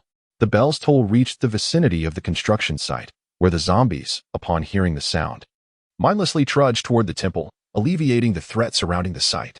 Chang Zhenyi seized the opportunity, swiftly directing his team to continue their work. Determined not to waste the chance Shinfeng had painstakingly created, it was crucial to capitalize on this moment to expedite their progress. Otherwise, it would be a fruitless use of time. Chang Zhenyi stationed one person outside the barricade to keep watch while the rest of the combat team joined the excavation efforts. With the reinforcement, the pace of the project improved significantly. Yet, a hint of worry lingered in Chang Zhenyi's heart. What if something happened to Shinfeng? He was facing an unrelenting tide of zombies.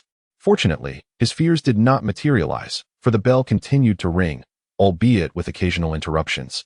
Its sound served as a rallying call, unwavering and persistent. After half an hour of silence, Chang Zhenyi began to doubt whether something had befallen Shinfeng. However, when the bell rang again, the workers were invigorated, laboring diligently in their excavation. They all understood that their leader was drawing the zombies from afar, and they could not squander the opportunity he had created.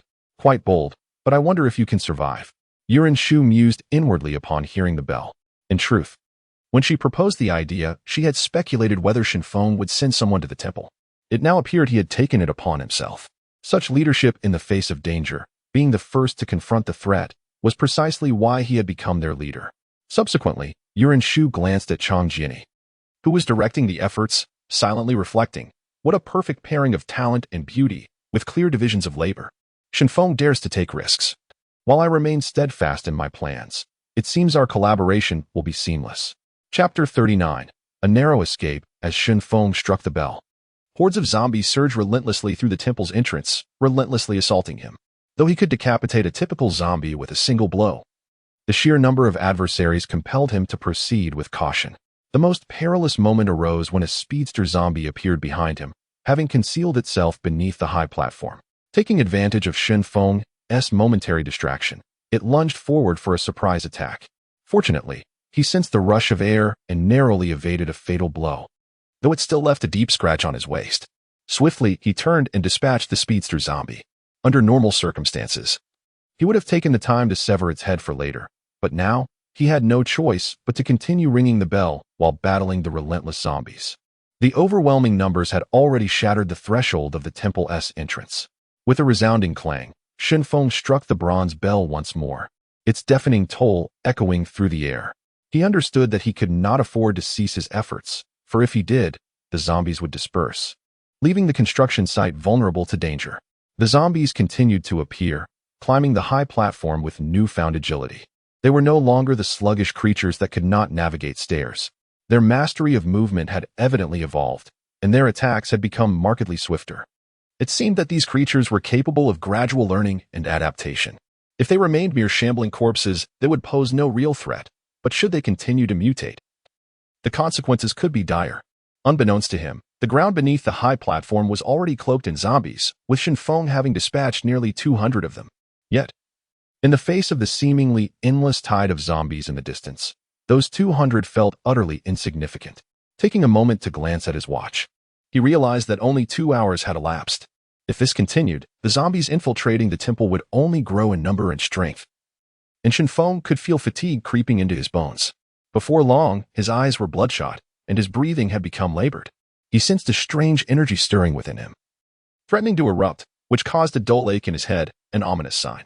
Could it be that after slaying so many zombies, his mind was beginning to unravel? This thought troubled him. Since becoming an evolved being, he had always felt something amiss within his body, an indefinable disquiet. Now, after the extensive slaughter. He feared he was becoming increasingly ruthless. If he continued this path of destruction, he might indeed risk becoming the kind of person his senior sister had warned him about, a potential mental patient. With a thunderous crash, a section of the wall collapsed, revealing the true nature of the zombies lurking behind it. The front row was not composed of ordinary zombies, but rather a grotesque assembly with swollen bellies. As though afflicted by some ailment, they spewed forth a pale green liquid, and the stones of the wall bore signs of corrosion, explaining its sudden collapse. Mutated zombies. Shen Feng felt a surge of alarm. He had not anticipated the emergence of these new threats. While their combat capabilities appeared limited, the acid they expelled could certainly corrode walls. If the wall could succumb to their acidic spray, he had no doubt that a direct hit would be devastating, disfiguring at best, blinding at worst. It seemed these mutated zombies had developed an abundance of gastric acid, significantly enhancing its corrosive properties. Such a phenomenon was beyond comprehension. The collapse of the wall facilitated an influx of zombies into the temple, and in an instant, hundreds swarmed inside. Shen Feng realized that not only was continuing to strike the bell perilous, but even his own survival was now at stake. He scanned his surroundings, understanding that he needed to prioritize his own safety. In that moment, he spotted the grand hall nearby and devised a plan. Perhaps he did not need to rely solely on the striking beam to sound the bell. After dispatching 2 zombies that obstructed his path, he climbed onto the roof of the hall. The pursuing zombies, unable to scale the walls, could only wander below in frustration. The hall's roof, constructed of traditional tiles, provided him with an opportunity. He seized a tile and hurled it towards the bronze bell. The resulting chime rang out, but it was insufficiently loud. After all, a tile's weight could never compare to that of the striking beam. Once atop the hall, his situation improved, for ordinary zombies could not reach him, and the mutated ones had yet to appear. Yet, the bell's resonance continued to draw many zombies to his vicinity.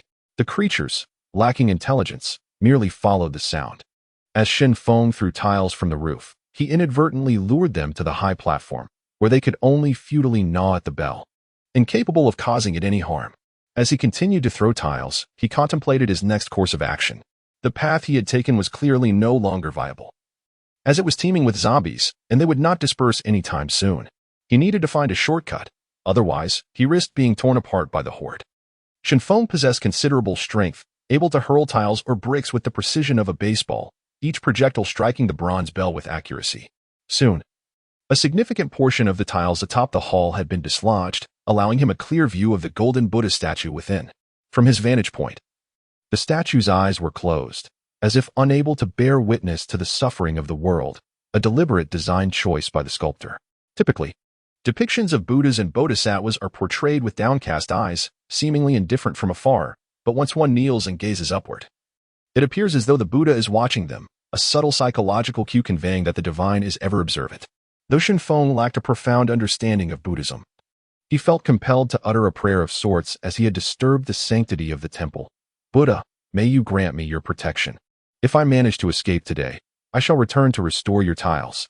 In truth, this was more a plea for psychological comfort than a genuine expectation of divine intervention. If a deity truly existed, why did they not manifest their miracles? Why not eradicate the zombies present? Ultimately, the essence of survival lay in his own hands. One step at a time, he muttered to himself, recognizing the necessity of continuing to attract the zombies. The sheer volume of them was overwhelming, and mutated variants were not uncommon. Some of the stronger zombies chose not to pursue him, but instead engaged in combat with the ordinary ones, devouring their brains. Meanwhile, the acid-spewing zombies showed no restraint, feasting upon their fallen kin. Shen Feng observed the brutal skirmishes among the zombies with a sense of unease. Although the ordinary zombies had perished, the mutated ones had grown stronger. Should the ordinary zombies vanish entirely, replaced solely by their mutated counterparts, the situation would become dire. As dusk fell, Shen Feng realized that his mission had reached its conclusion, having drawn the zombies' attention for an entire day. The construction progress at the site should have improved significantly. It was time for him to retreat. However, the temple was now teeming with zombies, both ordinary and mutated. Shen Feng understood that these mutated zombies possessed a degree of intelligence. Their inaction did not stem from benevolence, but rather from their wariness of his combat prowess. They were likely waiting for him to reveal a weakness before launching an attack. Yet, he had no desire to linger any longer. He began to navigate the temple's rooftop, temporarily able to traverse the eaves due to the close proximity of the buildings. With a powerful leap, he could reach the neighboring rooftop, but beyond the temple. The gaps between buildings spanned several meters. Only a figure like Spider-Man could traverse such distances with ease. Eventually, Shen Feng arrived atop a still-standing wall, searching for his next foothold. Fortunately, while there were no trees for him to land upon, there were utility poles available. With the city currently devoid of power, the risk of electrocution was eliminated, allowing him to traverse the cables to the street below. Without hesitation, he climbed the pole and grasped the cable, using it to move forward. As he did, he silently prayed, "The cable must not snap. If it does, I will fall into the horde of zombies." What transpired next left Shen Feng utterly astonished. He witnessed two zombies exhibiting a peculiar coordination, prompting him to exclaim, "Zombies can cooperate? What is this?" Glancing down at the mass of zombies below, he could only see a sea of upturned faces, their mouths agape as they seemed to anticipate his descent from the cable. Realizing the urgency of the moment, he quickly grasped the cable and continued to move. Time was of the essence. Should he fall into the throng of zombies, he would undoubtedly be overwhelmed and devoured. However, at that moment, a particularly robust zombie spotted Shen Feng and, growing impatient, kicked aside a spouting zombie before shaking the pole with all its might. The pole, made of concrete and reinforced with steel, resisted initially, but Shen Feng found it increasingly difficult to maintain his grip on the cable. Suddenly, the strong zombie, in a fit of rage, began to ram its head against the pole. The pole, already weakened by corrosion and the previous shaking, could not withstand such violent impact and began to topple. Shen Feng, caught off guard, lost his grip and plummeted into the swarm of zombies below. They surged forward, claws bared, ready to feast. The surrounding survivors, expecting someone of Shen Feng's caliber to escape, were now witnessing his imminent demise. The area was a residential district, with buildings far apart, and the inhabitants within showed no inclination to assist. Faced with thousands of zombies, any attempt at rescue would likely lead to their own doom. As the zombies closed in, Shen Feng's survival instinct ignited. Even amidst the horde, he refused to relinquish his life. He unleashed a flurry of strikes in a desperate attempt to fend them off. Miraculously, his frantic movements resulted in a temporary thinning of the ranks surrounding him. Just then, a powerful figure surged forth from the crowd, zeroing in on Shen Feng's head. The robust zombie, having destroyed the utility pole, charged directly at him, clearing a path through the ordinary zombies, some of whom were sent flying. With a resounding thud, the strong zombie struck Shen Feng in the chest, propelling him backward. Despite his formidable physical condition, the impact left him gasping for air, blood surging forth as he coughed violently. His body flew like a kite with severed strings, crashing heavily against a nearby residential building. The strong zombie continued its relentless pursuit, eager to savor its meal. As the monstrous creature and the tide of ordinary zombies approached, Shen Feng's will to survive surged within him, awakening an unknown power. Gradually, he rose to his feet, his clothes billowing as if caught in a wind. Though the streets remained eerily still, the strong zombie lunged, throwing a punch aimed at Shen Feng's head. One blow would surely spell his end. At that moment, a fierce gust erupted from around him, forming a whirlwind that swept the ordinary zombies away, momentarily disrupting the strong zombie's advance. The whirlwind dissipated as quickly as it had appeared, but within a 5-meter radius of Shen Feng, all zombies had vanished, swept away by the force. Now face to face with the strong zombie, Shen Feng sidestepped its punch and thrust his knife deep into its chest, twisting the blade to shred its insides. The strong zombie collapsed. Yet the surrounding horde pressed closer, and Shen Feng felt his strength waning. The whirlwind had drained him, and after finally dispatching the strong zombie, he found himself nearing his limits. Was he destined to perish here? Just as despair threatened to engulf him, a rope descended from above, accompanied by a voice calling, "Hero, hurry up." Shen Feng looked up to see a young girl at the third-floor window of a building, urging him to climb the rope she had lowered. Without a moment's hesitation, he grasped the rope and ascended rapidly. Upon reaching the window, he crawled inside and collapsed onto the floor, panting heavily, grateful to have survived the zombie onslaught. At that moment, he felt utterly depleted, having expended nearly all his energy in his escape. Chapter 40. Hidden Dangers. Shen Feng leaned against the window, gasping for breath. Though only a few minutes had passed since the battle, he was utterly exhausted. Finally finding a moment to rest, he felt as if he had narrowly escaped death. Faced with a relentless tide of zombies, he had managed to hold them off for mere minutes. but the number he had dispatched was still woefully inadequate. "Hero, how are you now?" Upon climbing up the rope, the girl who had thrown it down rushed forward to inquire about his well-being. Shenfeng noticed that behind her stood a middle-aged woman, her hands clasped behind her back, perhaps concealing something. "Why do you call me a hero?" Shenfeng asked, simultaneously wiping his katana with the curtain. After the battle, the blade had sustained a chip, evidently. The quality of online purchases left much to be desired. Nevertheless, considering he had dispatched hundreds of zombies, a chip seemed somewhat expected. The girl exclaimed, "You have slain so many zombies, possess remarkable martial skills, and can traverse walls effortlessly. What else could you be but a hero?" Shenfeng shrugged, tacitly accepting the title, and then asked, "Is there any water? I would like a drink." Hearing his request, the girl hurriedly turned to fetch some water. At a glance, she appeared to be around 15 or 16, likely in high school. Then, he spoke to the middle-aged woman, who was observing him warily. "Thank you for saving my life. I just need a moment to recover my strength before I leave. You need not be so tense." The woman smiled and replied, "I am not tense. I am merely curious. Why did you ring the bell? You attracted so many zombies here, and you nearly lost your life in the process. What were you thinking?" With a smile, Shenfeng explained, "I am leading a group to reclaim Luzhou, but the incessant zombie disturbances hinder our efforts. I rang the bell to buy them some time, and I believe their work should be nearing completion." "What? You are reclaiming Luzhou?" The woman's eyes lit up with joy. 20 days had passed since the outbreak, and during that time, no rescue had come. The number of zombies showed no signs of diminishing, and their food supplies were rapidly depleting. She had almost lost hope of salvation. But now it seemed there was a glimmer of possibility. Of course, Shenfeng was spinning a tale. His true purpose alongside his senior was to rescue her brother. However, he could not disclose this to others, as it would breed discontent among his followers. Thus, he spoke of plans to reclaim Luzhou, which resonated with many, including the elderly man he had encountered the previous day and the middle-aged woman before him. The girl returned with a cup of water. But upon noticing her mother's hand hidden behind her back, she felt uneasy, realizing her mother was gripping a kitchen knife. How could she act this way towards a hero?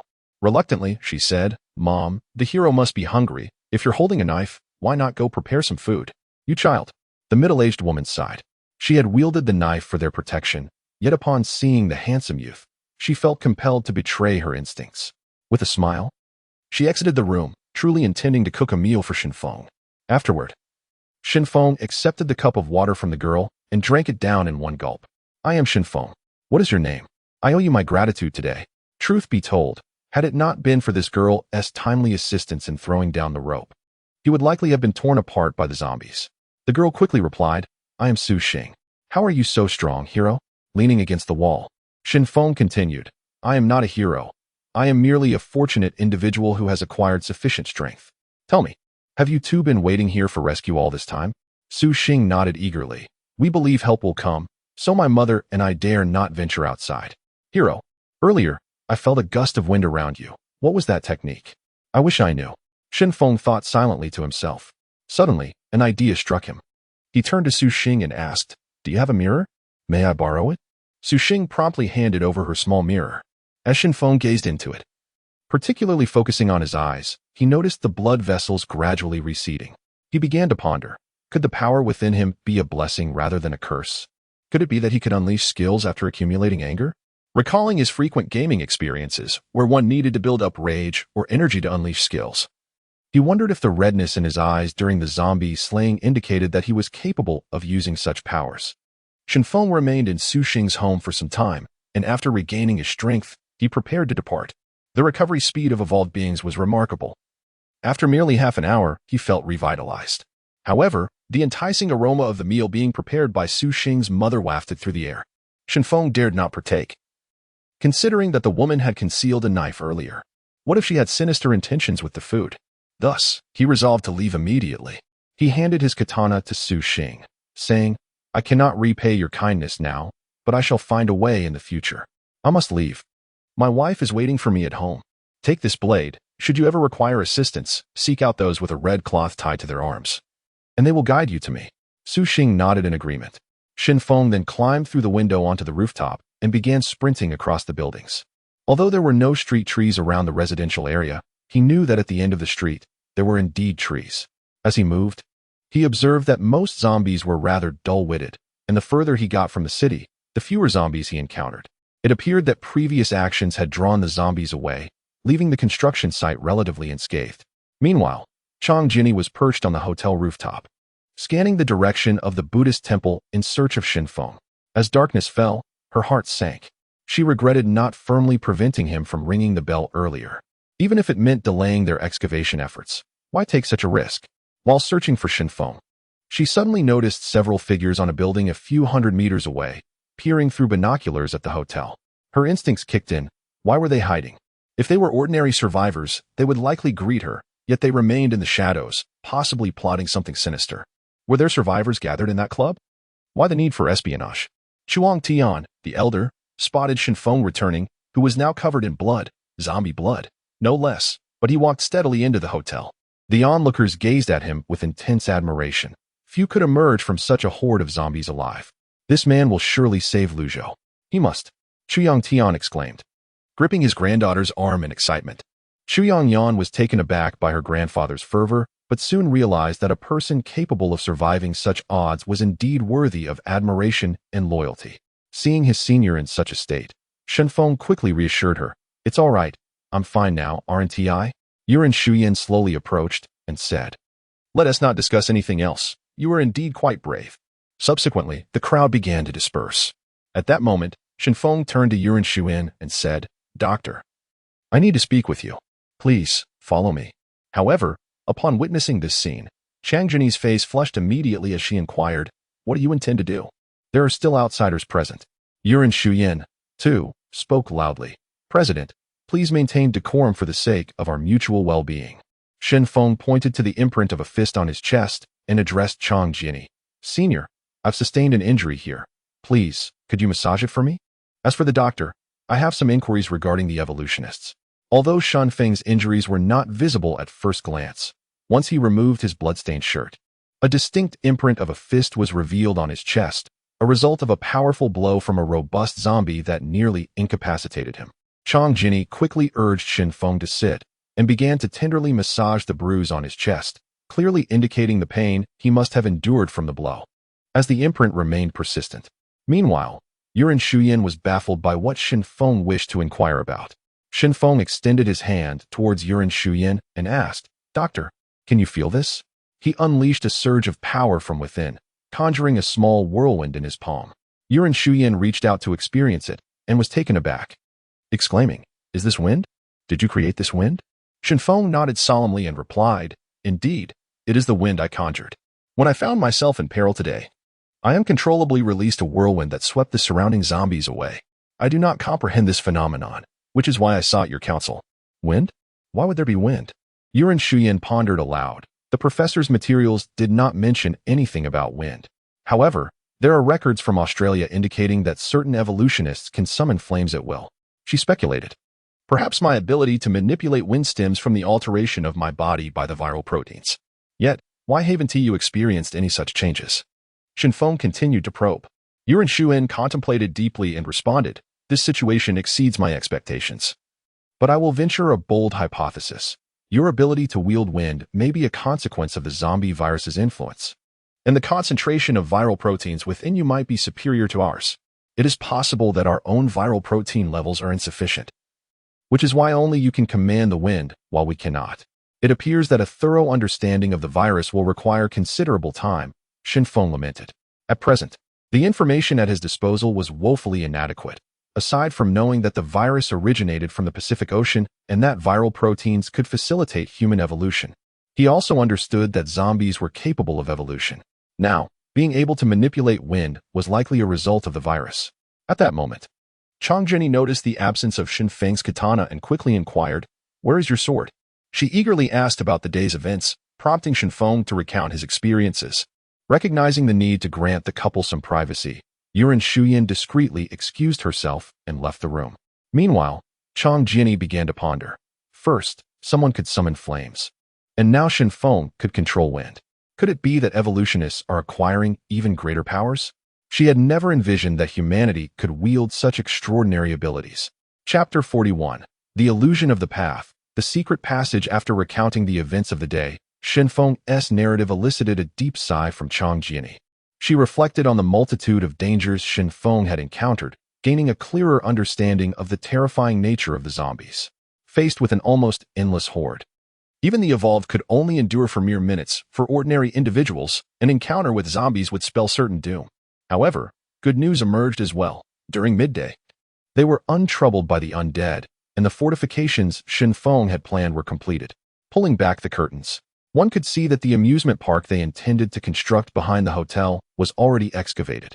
In the center lay a vast pit, 500 meters in diameter and 5 meters deep, connected by over 30 ramps. Although the ramps had only been dug out by a meter, the earth piled on either side resulted in a depth of 2 meters. The ramps pointed towards 3 directions of the city, widening at the base and narrowing as they extended forward. This was Shen Feng's strategy to exploit the low intelligence of the zombies, luring them step by step into the pit, where they would meet their fiery end. As the plan unfolded, a significant number of zombies would undoubtedly be attracted, creating a substantial gap within the city. Seizing this opportunity, Shen Feng intended to rescue Chang Jianyi's younger brother, Chang Haojia, from the elementary school. At that moment, Chang Jianyi recalled something and hurriedly exclaimed, "By the way, I noticed someone in a distant building watching us. I'm not sure what they're doing." Shen Feng furrowed his brow and replied, "We don't have time to concern ourselves with them now. Let us focus on rescuing your brother first. If they dare to cause trouble, we will address them once this matter is settled. In any case, there shouldn't be too many of them, so they pose little threat." Chang Jianyi nodded in agreement, recognizing the necessity to proceed with their plan without being swayed by minor distractions. However, Shen Feng then grasped her small hand, suggesting, "Senior, it's getting late. We should rest." Chang Jianyi understood Shen Feng's intentions. Newlyweds, Shen Feng was undoubtedly excited, and she found it difficult to refuse, recalling her own reckless abandon from the previous night. The following day, Shen Feng rose early, donned his clothes, and set out. Before leaving, he summoned Li Xiang from the transport team and 9 others, instructing them to accompany him on a crucial mission. Li Xiang, hesitant to refuse, quickly drove off according to his directions. Today was supposed to be the day of the pivotal battle. Why were they departing? Was there an even more pressing task at hand? Li Xiang pondered, unable to make sense of it. Soon after, Shen Feng instructed Li Xiang to stop the vehicle 2 kilometers away from the battlefield, where the number of zombies was sparse. As long as they remained silent, the undead would not pose a significant threat. Confused by their location, Li Xiang inquired, "President, aren't we going to participate in the battle?" Shen Feng replied calmly, "There will be a battle soon. Do not rush. It will be a far more dangerous confrontation." Upon hearing this, Li Xiang felt a chill run down his spine. A more dangerous battle? Could it mean facing the horde directly? If that were the case, it would be perilous indeed. At the amusement park construction site, Chang Jianyi appeared with the combat team, alongside those who had previously been punished for rebellion. As combat was about to commence, the team members were puzzled by the absence of their leader. Could the vice president truly manage the situation against the zombies? Chang Jianyi issued a direct command. "Take these traitors away and bleed them out. Ensure there are traces of blood in every ramp. Once the bleeding is complete, throw them into the pit." Upon hearing her words, the members swiftly complied, while the traitors cried out in desperation, pleading for mercy. Having narrowly escaped being thrown into the lake to feed the fish, they now faced the grim reality of becoming sustenance for zombies. Director Hu, terrified, implored, "You cannot do this. We are all human. How can you use me to feed zombies? I am still your nominal teacher." Li Tianxiao, equally distressed, begged, "Don't kill me. My father is wealthy. He can pay for my life. You don't want money? I can offer you food. My father can provide many benefits." The other captives were a mix of pleas and curses, while some knelt in supplication. Chang Jianyi understood their desperation for survival. However, the moment they chose to rebel, she had already signed their death warrants. Now, they were merely being repurposed as bait for the zombies. Coldly, she stated, "Execute them. This is the fate of traitors." The combat team quickly began carrying out the sentence. In their desperate bid for survival, the captives shouted, "We fought alongside you. Don't you remember me? I helped you kill the zombies from behind. Please, don't kill me. I have an elderly mother and a 7-year-old child relying on me. If I die, they will have no hope." Unperturbed by their pleas, some team members turned a deaf ear, while others resorted to brutal measures, stuffing stones into the captives' mouths to silence them. Once they reached the end of the ramp, they cut the captives' veins, allowing them to bleed out before tossing them into the pit. Chang Jianyi turned to the others, saying, "Remove the barriers around the ramps. but leave those close to the hotel intact. Work quickly. We must resolve the battle by noon. Next, she ordered the prepared items to be brought forth, bundles of fireworks. These would certainly create a loud noise, audible from several kilometers away, serving as an excellent lure for the zombies. Shenfeng had previously collected a room full of fireworks, and now was the time to use them. Light them. Let the zombies draw near. Chang Jinni commanded. In the hotel behind them, thousands watched intently as the battle unfolded. Just yesterday, everyone had been diligently working. Even the elderly Chu Ya Tian had brought a dozen people to assist, knowing this was for the purpose of combating the zombies. Excitement filled the air as they anticipated the demise of the undead. Once the zombies were vanquished, humanity could return to its former way of life, enjoying films, indulging in delightful cuisine, and strolling with loved ones. As these thoughts crossed their minds, hope surged among the crowd. Boom! As the fireworks ignited, a bright light shot into the sky, embodying the collective hopes of the people. It burst with a deafening report, awakening countless zombies, who began to shuffle toward the source of the sound. Boom! Another firework ascended and exploded, granting hope to both near and distant survivors. Those far from the amusement park could only hear the sounds, but to them, it was like celestial music. They interpreted the noise as cannon fire, signaling the army's arrival to reclaim the city. Yet, they wondered, why did this army seem so unprofessional, only making noise without firing any weapons? Shenfeng sat in the car, observing the rising fireworks. He understood that the plan had commenced, and the zombies were flocking towards the location of the exploding fireworks. Meanwhile, he needed to bide his time for the opportune moment to embark on a rescue mission. President, what shall we do now? Li Xiang could not restrain his curiosity. Shenfeng replied calmly. We continue to wait, awaiting the right moment. Li Xiang's mind was rife with speculation. Was the president planning to infiltrate behind the zombies for a surprise attack, to gather intelligence on the enemy within the city, or perhaps to hunt down the mutated zombies? There were numerous conjectures, all within the realm of logic, yet unfortunately, Shenfeng's current objective was quite modest. Many of the captives tossed into the pit had not perished.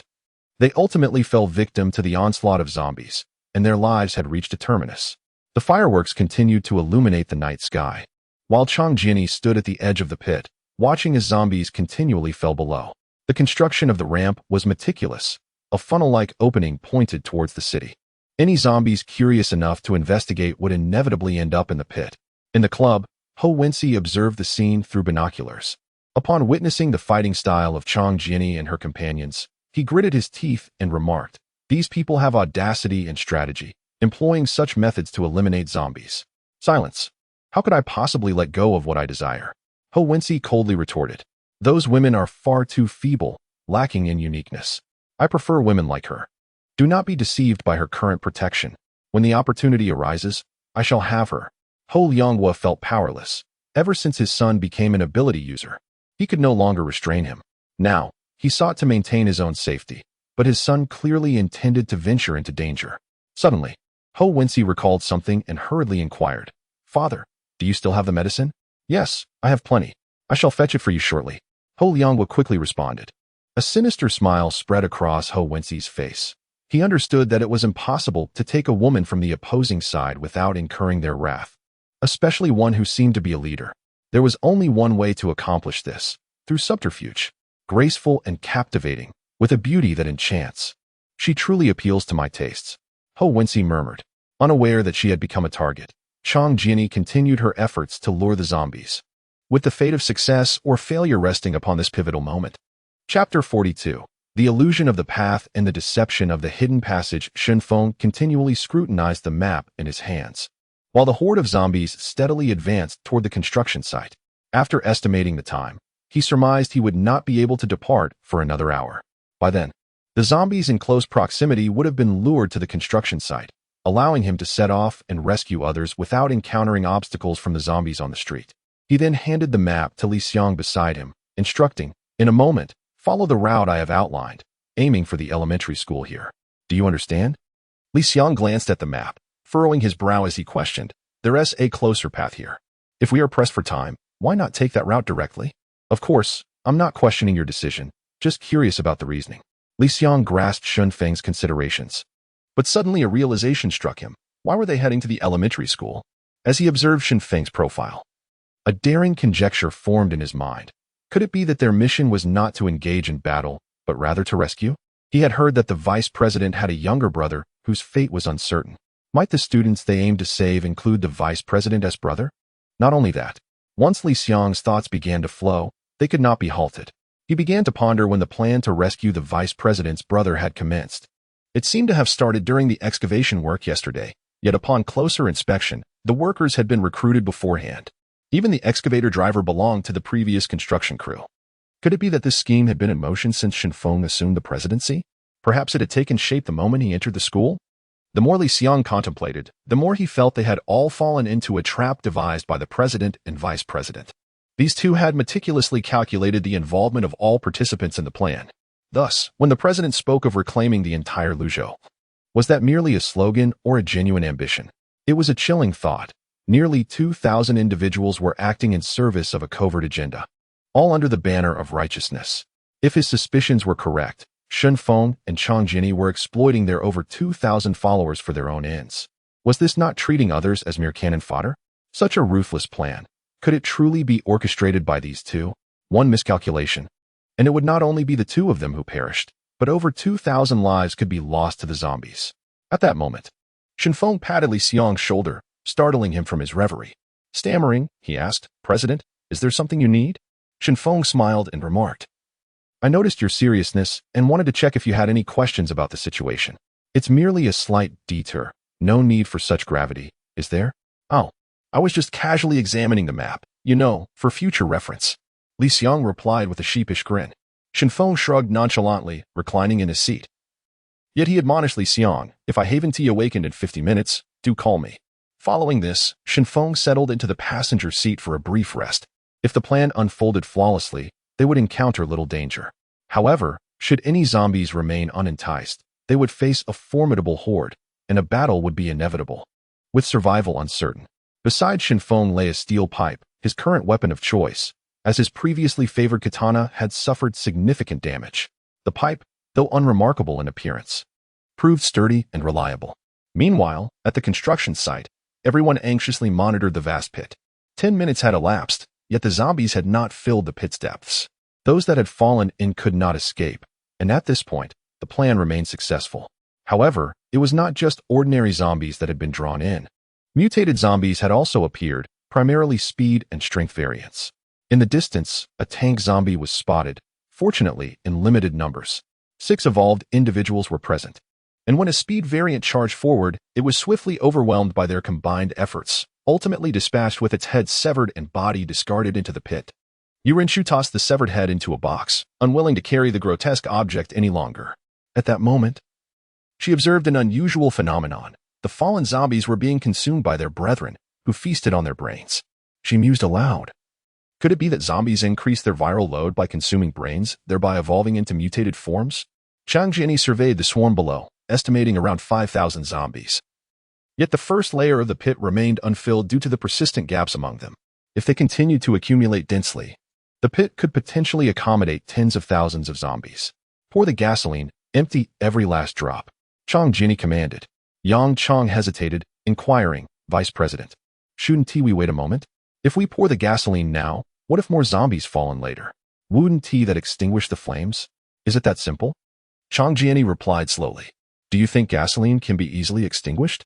It cannot even be put out by water, yet you believe zombies could snuff it out.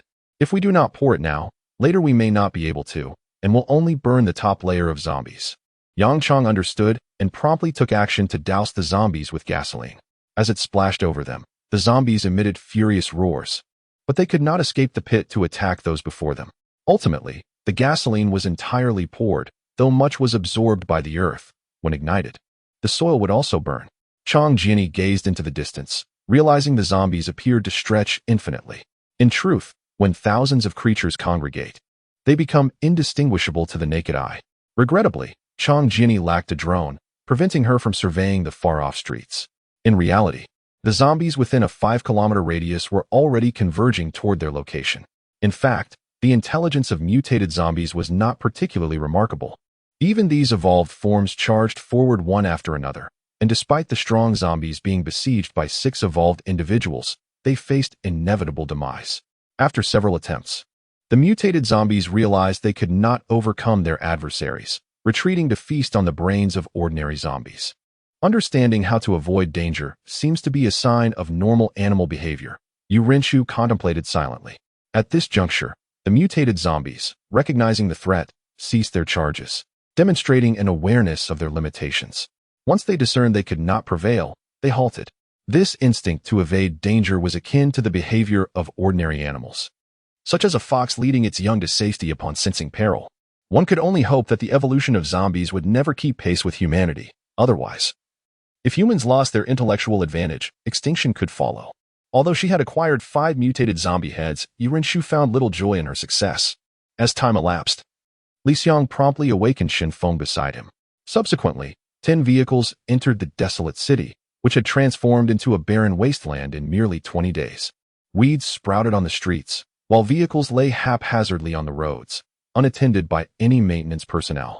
Litter was strewn about, and in the distance, ominous dark red stains hinted at the presence of human or zombie blood. The nearby zombies had been lured away, allowing for an unobstructed passage as the vehicles traversed the city. Shenfeng vigilantly surveyed the surroundings. He perceived that traversing such an open thoroughfare could be perilous. Should they become encircled, there would be no means of escape. Consulting the map, he noted that they were merely 300 meters from the primary school. Furrowing his brow as he instructed the group, "Let us turn the vehicles around and proceed on foot to the school, armed and ready. Even if you are part of the transport team, combat is now unavoidable." The group complied, swiftly disembarking and hastening towards the school, driven by a singular thought: to rescue the trapped individuals as swiftly as possible and evade the encroaching zombies. They advanced quickly, soon arriving at the school's entrance. However, upon gazing inside, their hearts sank, for the interior was teeming with small zombies. Evidently, many students had succumbed to the transformation. A rough estimate suggested around 300 zombies roamed about, with the potential for more lurking in the shadows. Li Xiang could not help but curse, "These troublesome children, even in death, are a nuisance. How on earth are we to resolve this with so many zombies?" Shenfeng scrutinized the entrance and suddenly noticed that between 2 buildings near the cafeteria, tables and chairs obstructed the path. This indicated that, should there be survivors, they were likely hiding behind these barriers to evade the zombies. "We need not enter through the main gate. Let us scale the wall from the back of the school. I suspect the survivors are sheltering in the cafeteria," Shenfeng exclaimed. Thus, they made their way to the rear of the school, climbing over the wall. As anticipated, they found no zombies lurking behind, although the ground was still stained with blood, indistinguishable as to whether it belonged to humans or zombies, for both appeared similar post-incident. Shenfeng led the group to the cafeteria's entrance, only to find the door firmly shut. He knocked and called out, "Is anyone there? We have come to rescue you." Li Xiang peered through a window and spotted movement inside the cafeteria.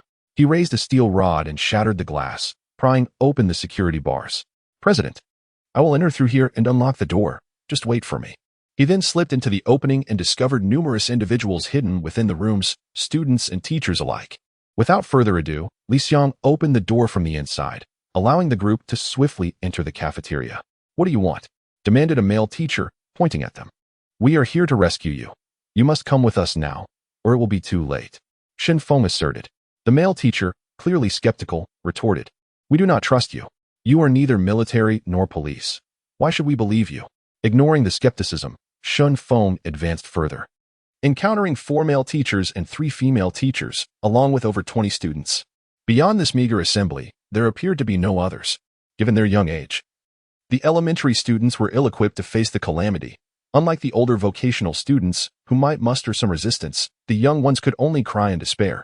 With the power out, even calling for help was rendered impossible. Chapter 43. The illusion of safety amidst peril. Shenfeng gazed somberly at the group of elementary students, feeling a weight in his heart.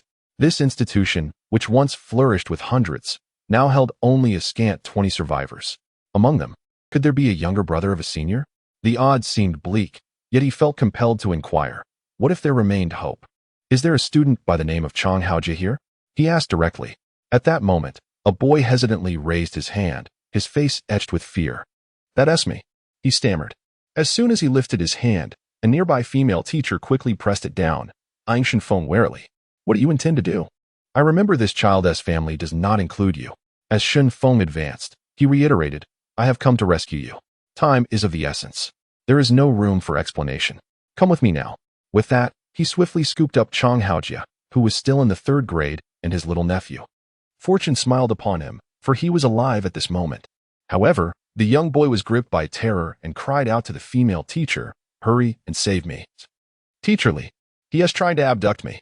Shenfeng, clutching Chang Haojia, prepared to depart. He understood that opportunities were fleeting. Should the zombies encircle them suddenly, they would all be doomed. Teacher Li stepped forward, grasping Shenfeng's clothing. "You cannot infringe upon our freedom. We must wait here for rescue. We are not going anywhere." Feeling helpless, Shenfeng implored, "Please release me. I am this child's relative, and I must take him away. If the rest of you choose to stay, then remain here. But let me forewarn you, I will not return to rescue anyone again." With that, he broke free from Teacher Li's grasp and made ready to leave with his nephew. Li Xiang, witnessing the unfolding scene, addressed the onlooking teachers and students, still waiting for rescue. "I advise you to save yourselves. The army will likely not arrive within 6 months. If you wish to perish from starvation, then stay put." With that, the group prepared to leave swiftly. At this juncture, several female teachers realized the gravity of the situation and attempted to follow. However, the leading male teacher halted them, cautioning, "Do not speak of what has transpired here. Keep it a secret." After a moment of hesitation, the 3 female teachers nodded in agreement, and soon all were in pursuit, pleading, "We will follow you.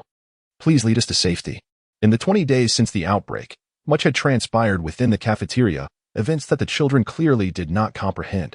However, if the female teachers spoke recklessly after leaving, it would spell disaster. After much deliberation, they unanimously decided to maintain silence. The children, unable to scale the walls, could only pass through one by one, with Shenfeng assisting them. When it came time for the teachers, Shenfeng reached to lift Teacher Li, but she quickly declined. "I can climb the wall myself. I don't need help." Shrugging, Shenfeng said nothing more and watched as Teacher Li deftly scaled the wall. After 3 minutes, everyone had exited the school, but at that moment, a horde of zombies, about 30, suddenly emerged, charging toward the group. Gripping a steel pipe, Shenfeng instructed Li Xiang, "Take the children to the vehicle. I'll hold them off." Li Xiang urgently called to the teachers and students, "Follow me now, without pause. It's only a few hundred meters. We must persevere." As Shenfeng engaged in battle with the advancing zombies, he dispatched them with practiced precision. The ordinary zombies posed little challenge. He was well versed in combat by now. Meanwhile, the teachers led the students in a swift escape, with Li Xiang carrying Chang Haojia, fully aware that the safety of this young boy was paramount. Soon, they reached the vehicles, everyone climbing in hastily. Li Xiang ensured Chang Haojia was seated in his own vehicle, with Teacher Li following closely to safeguard the boy, demonstrating her commitment as a responsible educator. 5 minutes later, Shenfeng appeared, bloody but alive, as he opened the car door and settled in. "Drive. We must leave now," he commanded. "We have 20 minutes to exit the city, or we are finished." Upon hearing this, Li Xiang pressed the accelerator to the floor, speeding away, with the other vehicles trailing closely behind. In a moment of respite, Li Xiang turned on the radio, which continued to broadcast updates on secured locations, urging the public to take action for their own survival. Curiously, news of recovery had not yet reached Yuzhou, a direct-controlled municipality, which remained unrecaptured. "Chang Haojia, do you know how you should address me?" Shenfeng asked with a smile. Cautiously, Chang Haojia replied, "Could it be cousin?" Incorrect. Realizing he might have misjudged the familial hierarchy, he continued, "Uncle?" Still wrong. "Then I cannot guess." Chang Haojia surrendered, fully aware he did not recognize this person. Shenfeng responded, "I am your brother-in-law. If you cannot guess, then so be it. You will understand once you meet your sister." At that moment, Teacher Li recalled that indeed, Chang Haojia had a sister, a rather beautiful girl who tended to be quite reserved. It dawned on her that this young man was the brother-in-law of Chang Haojia, yet the boy seemed oblivious. "You're my brother-in-law? But my sister has never mentioned you," Chang Haojia remarked honestly. Shenfeng replied nonchalantly, "The depth of a relationship is not measured by time. However, I can assure you that we have already taken significant steps forward in our relationship. Henceforth, you will live with us. We shall discuss the details when you meet your sister." At this, Chang Haojia's eyes sparkled with intrigue. "Brother-in-law, you must have great power, right? Could you avenge Teacher Li? She has been so kind to me, and those people bullied her." Before he could finish, Teacher Li interjected, "Chang Haojia, stop with the nonsense. I have not been bullied." Then, turning apologetically to Shenfeng, she added, "Forgive his ignorance. He knows not what he speaks." By the way, we still don't know your name. Shinfeng, seemingly unperturbed by teacher Li's interjection, declared, I am Shinfeng. From now on, your safety is assured. For I shall protect you. As the vehicle sped forward, just as they neared the city's exit, a horde of zombies suddenly appeared on the road ahead. Mere hundreds of meters away, the vehicles faced an imminent challenge. If they slowed down, it would spell doom for all. President, there are zombies ahead. What should we do now? Li Xiang asked anxiously. Do not slow down. I will handle these zombies. You just need to drive straight through. After uttering these words, Shinfeng quickly climbed onto the roof of the moving vehicle. Despite the speed, he managed to maintain his balance, taking slow, deep breaths as he seemingly savored the wind around him. Unbeknownst to anyone, a whirlwind began to form around Shinfeng, swirling relentlessly at his side. Although he had recently learned to harness his supernatural abilities, this was his first encounter with controlling them in combat against zombies. With the undead closing in, he had no choice but to give it a try. This time, it had to work. Shinfeng silently thought to himself. It had only been a night since he discovered his powers, and at this moment, he believed he could only rely on them to escape.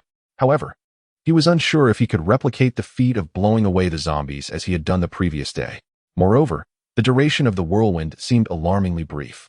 With the absence of traffic police, Li Xiang braced himself, prepared to crash through the zombies ahead, uncertain of how far he could push through. At that moment, a whirlwind took shape around Shinfeng, intensifying and unleashing a powerful gust that propelled the surrounding zombies away in an instant. The vehicle surged forward into the horde. Its speed unabated, Shinfeng managed to sustain his power for 2 breaths, and a 10-meter-wide path opened through the zombie throng on the highway. As if the vehicle were a spear cleaving through the heart of the undead. Panting, Shinfeng struggled to maintain his position atop the car. Realizing the immense toll the whirlwind took on his strength, it left him more exhausted than battling the zombies themselves. In his moment of frustration, he wondered why this area of effectability could not be stronger. Such skills drained his energy without inflicting substantial damage on the zombies. The blown-away zombies quickly regained their footing after hitting the ground, scrambling after the vehicle. In the back seat, Chang Haojia watched in awe as the zombies were sent sprawling to either side. His eyes widened in realization that all this was thanks to his brother-in-law. How impressive! To see so many terrifying creatures effortlessly blown away in an instant, was this the might of his brother-in-law? I must become just as formidable. Chang Haojia resolved silently. Unaware that his display of power had planted a seed of ambition in his brother-in-law, Shinfeng focused on the fact that they had successfully broken through. Knowing the zombies could not catch up to the vehicle, most importantly, his brother-in-law was safe. Shinfeng speculated that when his sister saw her brother, she would likely embrace him with gratitude. Chapter 44. The flames of the undead at the construction site. The fireworks had been set off for an hour, successfully drawing the nearby zombies closer. The pit was now teeming with these creatures, stacked 3 layers deep, roughly estimating there were about 30,000 undead present. At this moment, Chang Jinni began to comprehend Bai Qi's past feelings. When Bai Qi executed 400,000 Zhao soldiers, he must have faced an even more terrifying sight. Beside the pit, Renjing ignited a torch, and the crowd was fixated on the scene. The battle was not yet over, but everyone understood that once the fire was lit, victory was assured. Chang Jinni inhaled deeply, surveying the multitude of zombies, and commanded, light the fire, there is no need for more fireworks. This pit can only eliminate so many undead. Renjing promptly hurled the torch into the pit, and in an instant, the gasoline-soaked ground ignited, flames leaping fiercely. Within mere seconds, the pit was engulfed in fire, and the zombies began to wail. The undead were not entirely oblivious to pain. It was just that their sensation of suffering was dulled. However, when confronted with the imminent threat of death, they certainly grasped the agony of their plight. Cheers erupted from the hotel as the flames soared, signaling a decisive victory in the battle.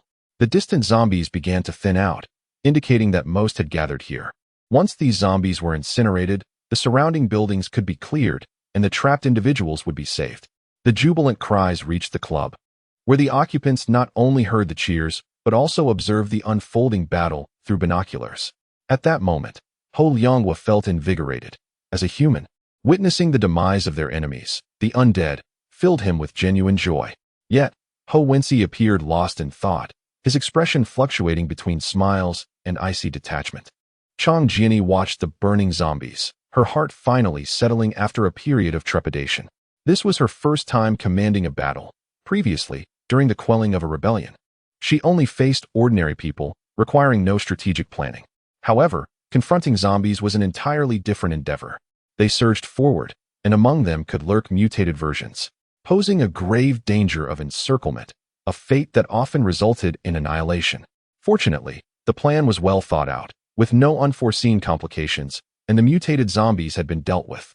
If they could produce a serum, they might gain several evolved individuals. Pleased with her success, Chang Jinni mused that she was not inferior to Shenfeng. Soon, concern for Shenfeng's circumstances crept in. She wondered whether he had successfully rescued his brother, and if that brother was still alive. The burning zombies struggled futilely, unable to escape the inferno, only to be consumed by the flames. Black smoke billowed skyward, painting the azure sky with an eerie hue, accompanied by a peculiar scent reminiscent of barbecued meat. Yang Chang found some masks and began distributing them, cautioning, "Be careful not to inhale the ashes of these zombies. Everyone, put on your masks." Chang Jinni donned her mask, watching the zombies incinerate in the pit, knowing victory was hers. The distant mutated zombies seemed to sense the threat and retreated hastily. Recognizing that the slain zombies were their kin, the sheer number of deaths instilled fear among them. Mutated zombies, possessing a degree of intelligence, began to withdraw upon realizing they could not triumph, ultimately fleeing. Perhaps they feared being reduced to ash themselves? The zombies at the bottom perished first, not merely from the flames but due to the oxygen depletion caused by the burning gasoline. As Professor Hao noted, the weaknesses of humanity were mirrored in the undead.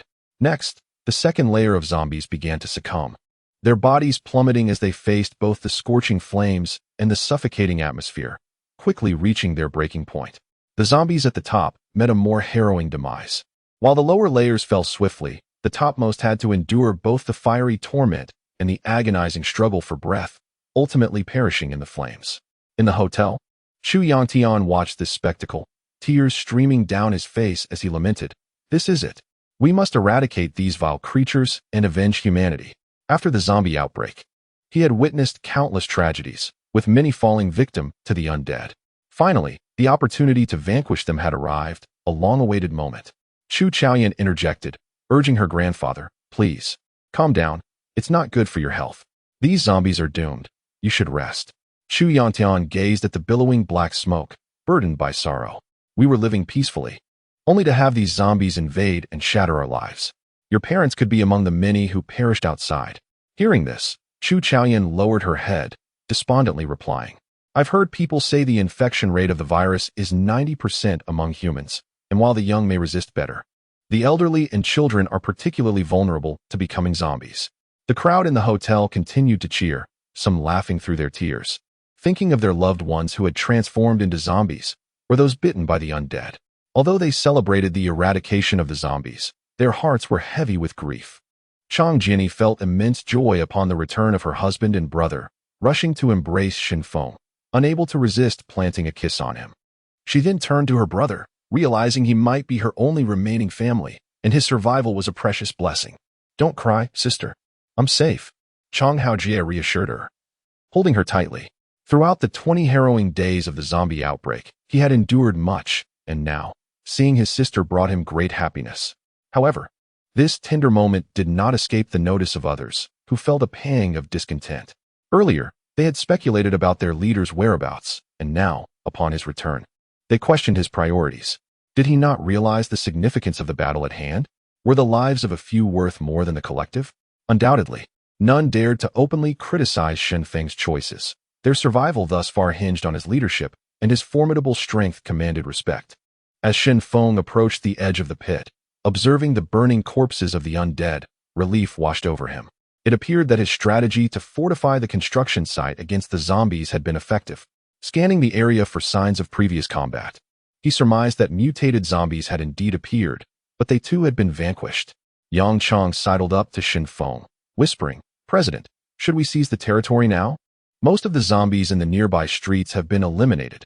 This is a prime opportunity.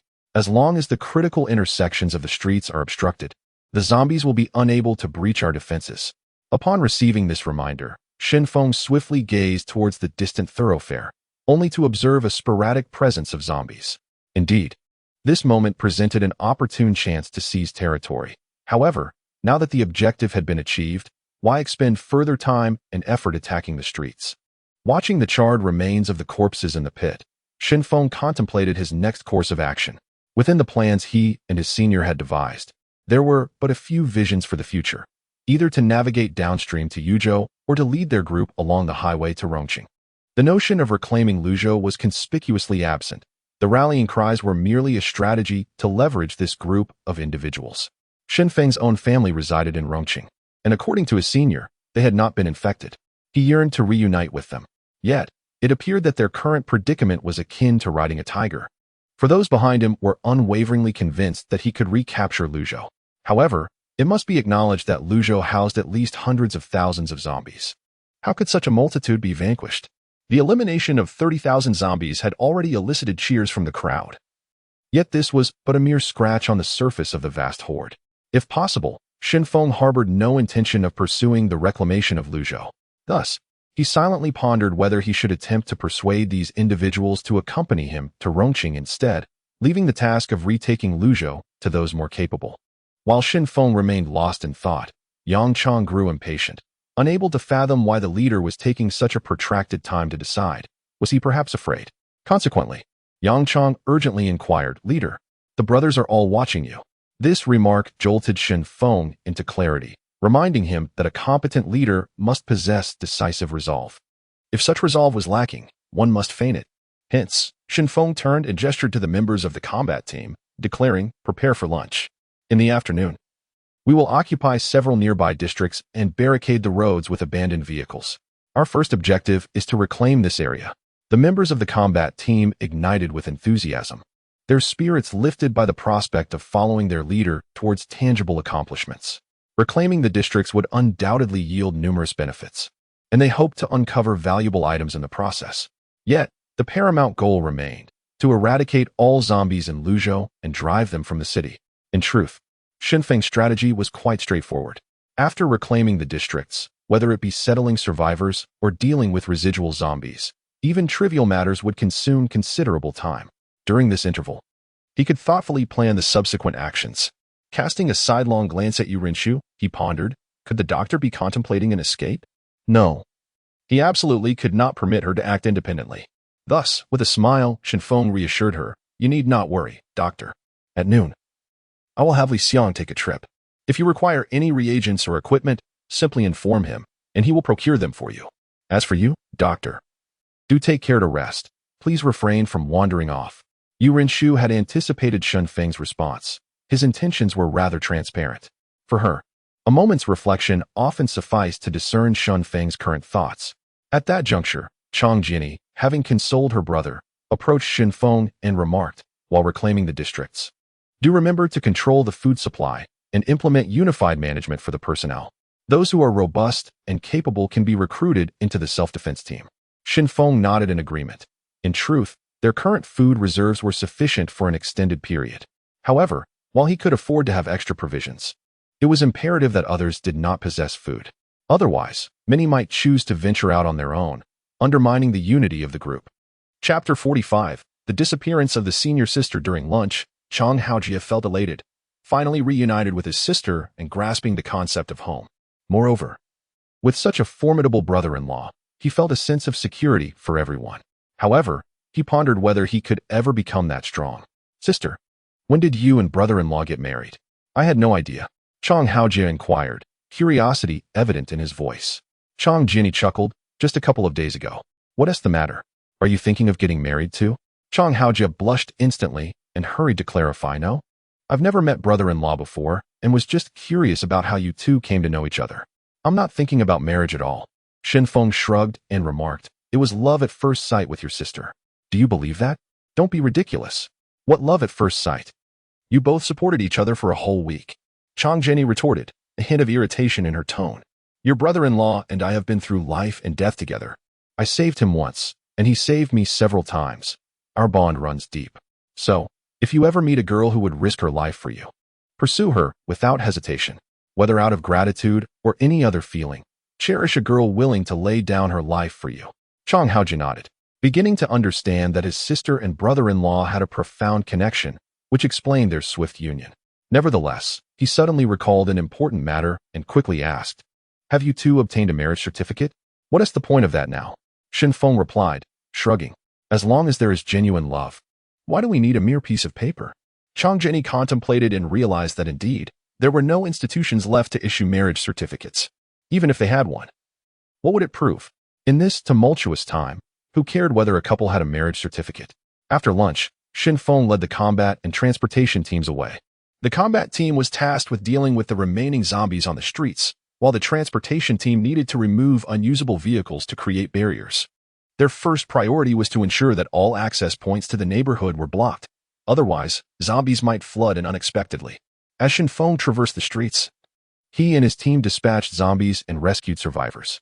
It was undeniable that the number of survivors in the city was relatively high, likely due to its larger population base.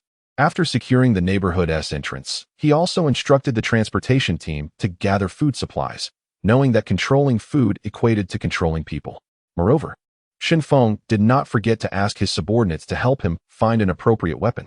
He had given his katana to Su Xing, leaving him temporarily without a suitable armament. At that moment, he desperately needed a powerful weapon. Otherwise, wielding only a steel pipe would be somewhat embarrassing. Just then, Jing spotted a small-sized mutated zombie on a distant rooftop and shouted, "President, there's a mutated zombie over here. Hurry."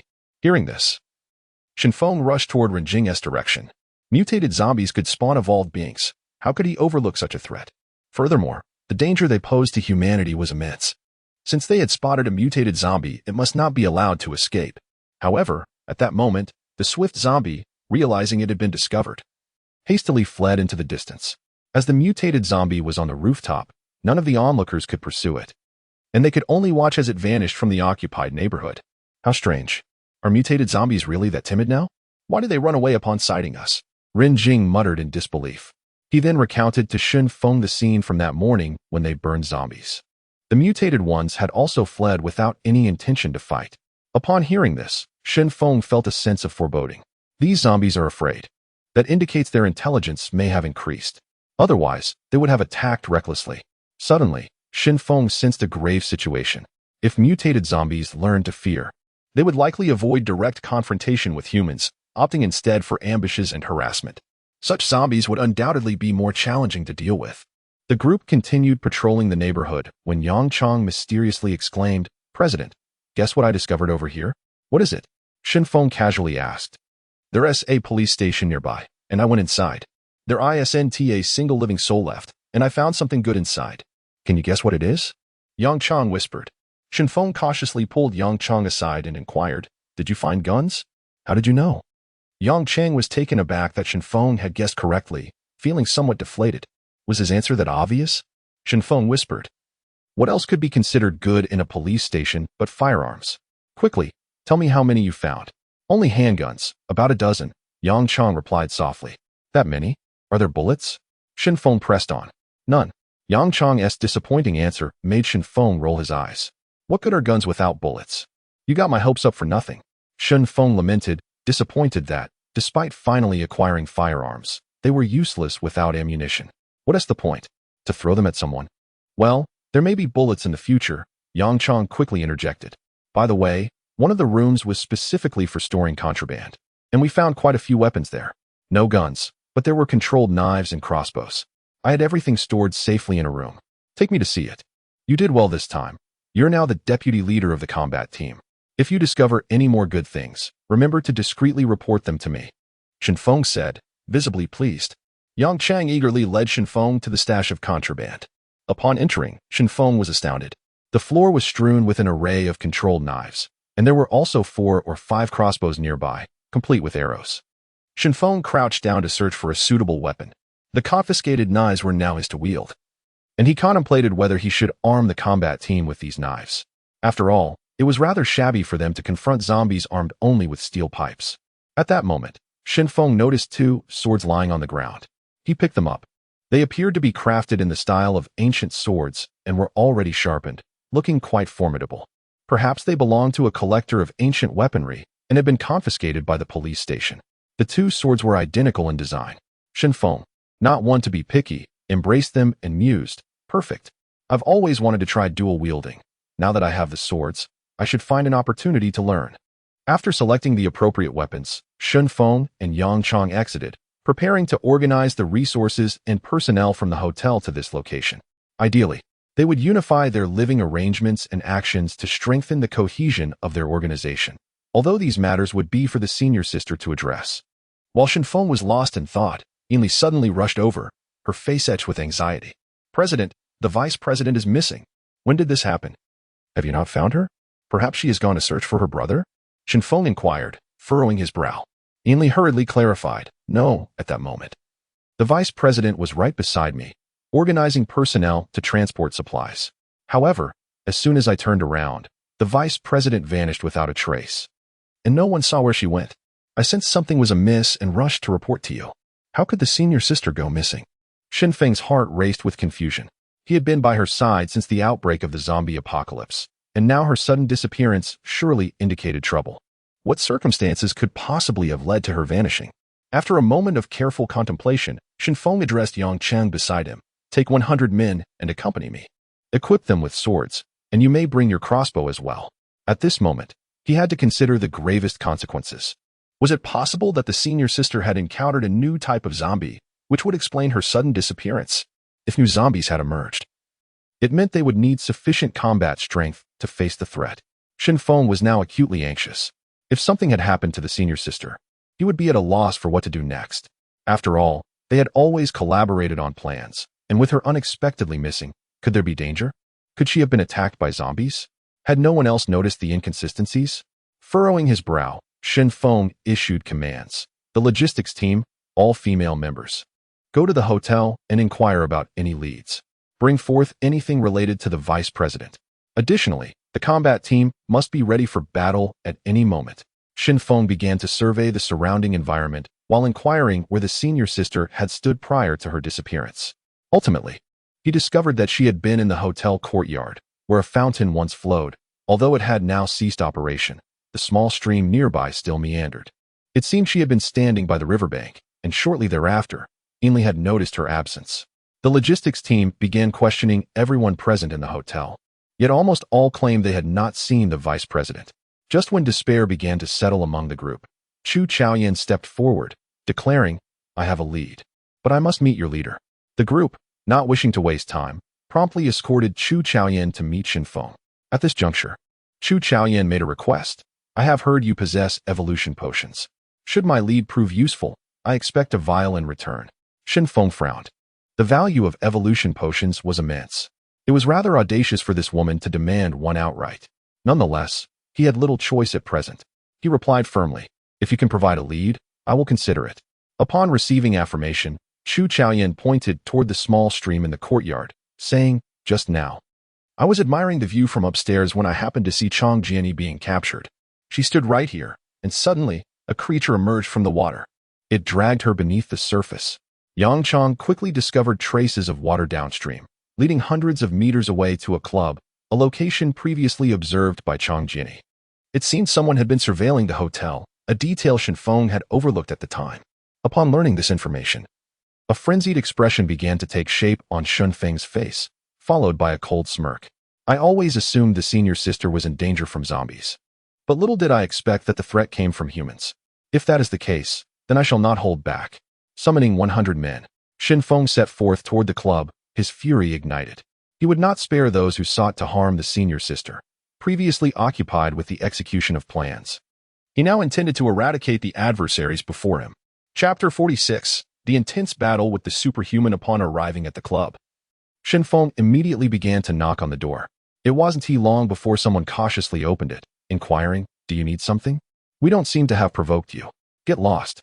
Shin Feng forcefully kicked the person aside, and soon over 100 individuals surged inside.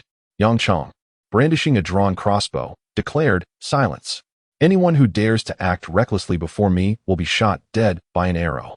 Everyone, bow your heads and crouch down." As Shin Feng stepped into the club, he noted its considerable size, with a multitude of people present. In the main hall on the first floor, more than 100 individuals were present, dutifully crouching with their heads lowered. It was evident they were ordinary people, showing no signs of resistance. Shin Feng continued to issue commands. "Commence the search. Report immediately upon finding the vice president. Anyone who dares oppose will face direct action. I will safeguard you. Consequently, the group began their search, forcefully kicking open any locked doors. Armed with knives and swords, and with Yang Chang and others wielding crossbows. They knew that in the absence of firearms, the crossbow was the most formidable ranged weapon. Its bolts could pierce a person at close range. No one dared to obstruct Shen Feng and his crew. Thus, he initiated the search, advancing from the first floor upward. At that moment, individuals began descending from the upper levels, led by a middle-aged man in a suit, accompanied by a dashing young man. The rest, over 40 in number, brandished rubber rollers, seemingly ready to engage in combat. What are you doing? This is my territory. Did you obtain my permission to enter? The leader, Ho Lianghua, stepped forward, visibly anxious about the potential for conflict, having witnessed the adversary's formidable prowess earlier that morning when tens of thousands of zombies were incinerated. Even now, the flames in the large pit had not extinguished, producing thick plumes of black smoke visible from afar. Moments later, the opposing group indeed burst in, and most alarmingly, they were armed with crossbows. Although Ho Lianghua possessed a handgun, it had only 5 bullets left, and it was clear that if a confrontation ensued, they would be at a disadvantage. Ultimately, it would depend on his son's abilities. Otherwise, they stood no chance. Shen Feng cast a glance at the leader and stated, "Are you the one in charge? You've captured my wife, and you dare to inquire about my intentions? I have come to demand her release. And I am eager to discover who possesses the audacity to abduct my wife." With a signal to Yang Chang, he immediately raised his crossbow to aim. And the other 4 followed suit, leaving Ho Lianghua's group pale with fear. At that moment, Ho Wensi stepped forward, questioning, "On what grounds do you accuse us of capturing your wife? We have not set foot outside.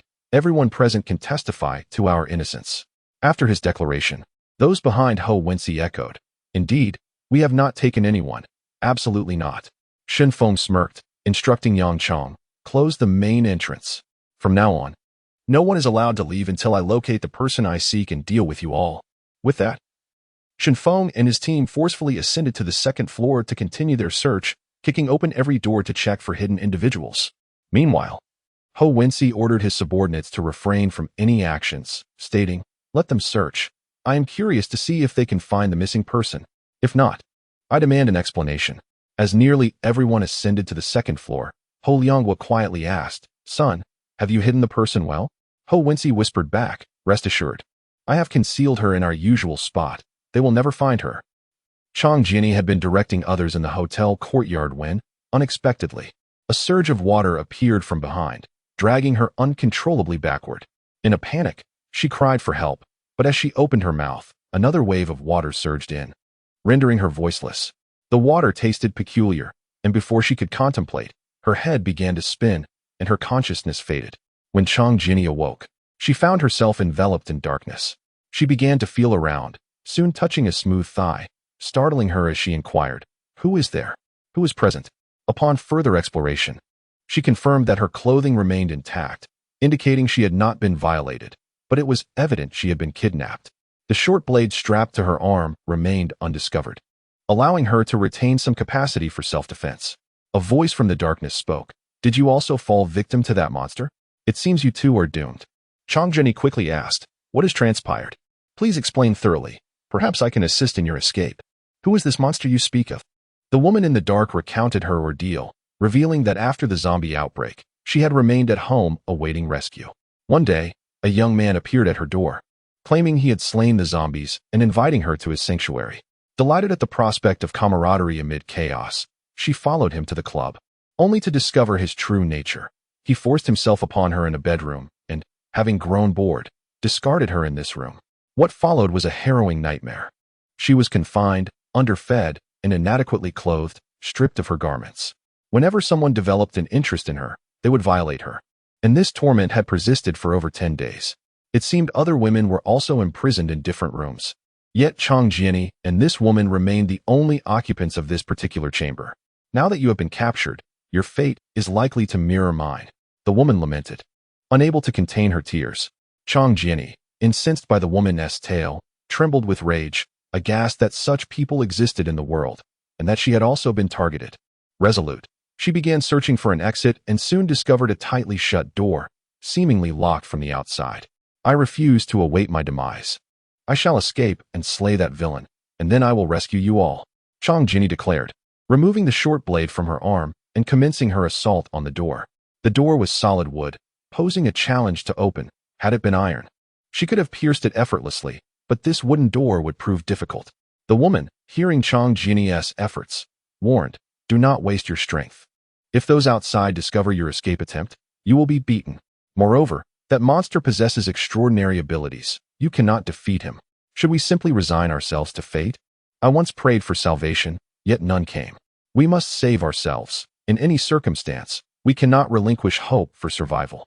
If we accept our fate, we have lost everything." Chang Jinny continued to carve around the door lock with her short blade, knowing that if she could disable the lock, escape would be much simpler. Initially, Chang Jinny intended to kick the door down, but realizing it swung inward, she had no choice but to focus on damaging the lock, as she was unable to dismantle the entire door frame. After Chang Jinny began to pry open the wooden door, the woman realized that at this moment, her only option was to save herself. However, feeling utterly helpless, she could only curl up in the corner. Her eyes filled with a glimmer of hope as she watched in the direction of Chang Jinny.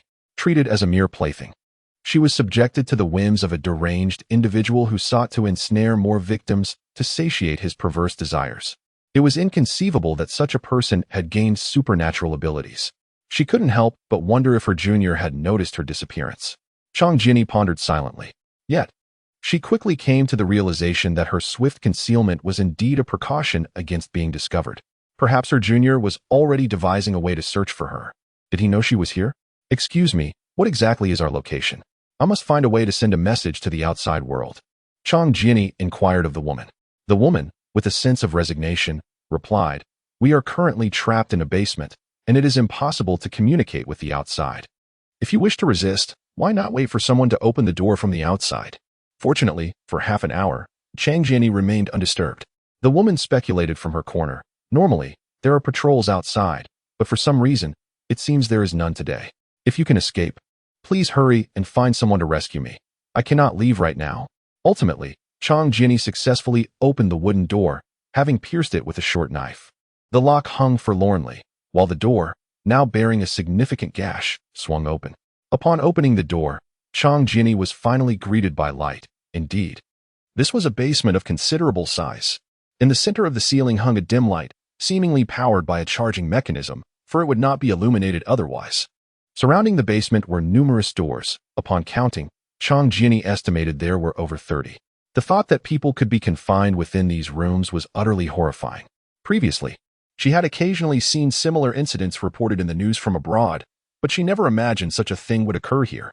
"Wait here. I will return shortly with help," Chang Jinny declared to the woman curled up in the corner. Finding the staircase, she quickly ascended. Upon reaching the top of the stairs, she discovered the exit was secured with an iron door, and from beyond, she could faintly hear sounds of commotion. Could it be that a brawl had erupted outside at this very moment?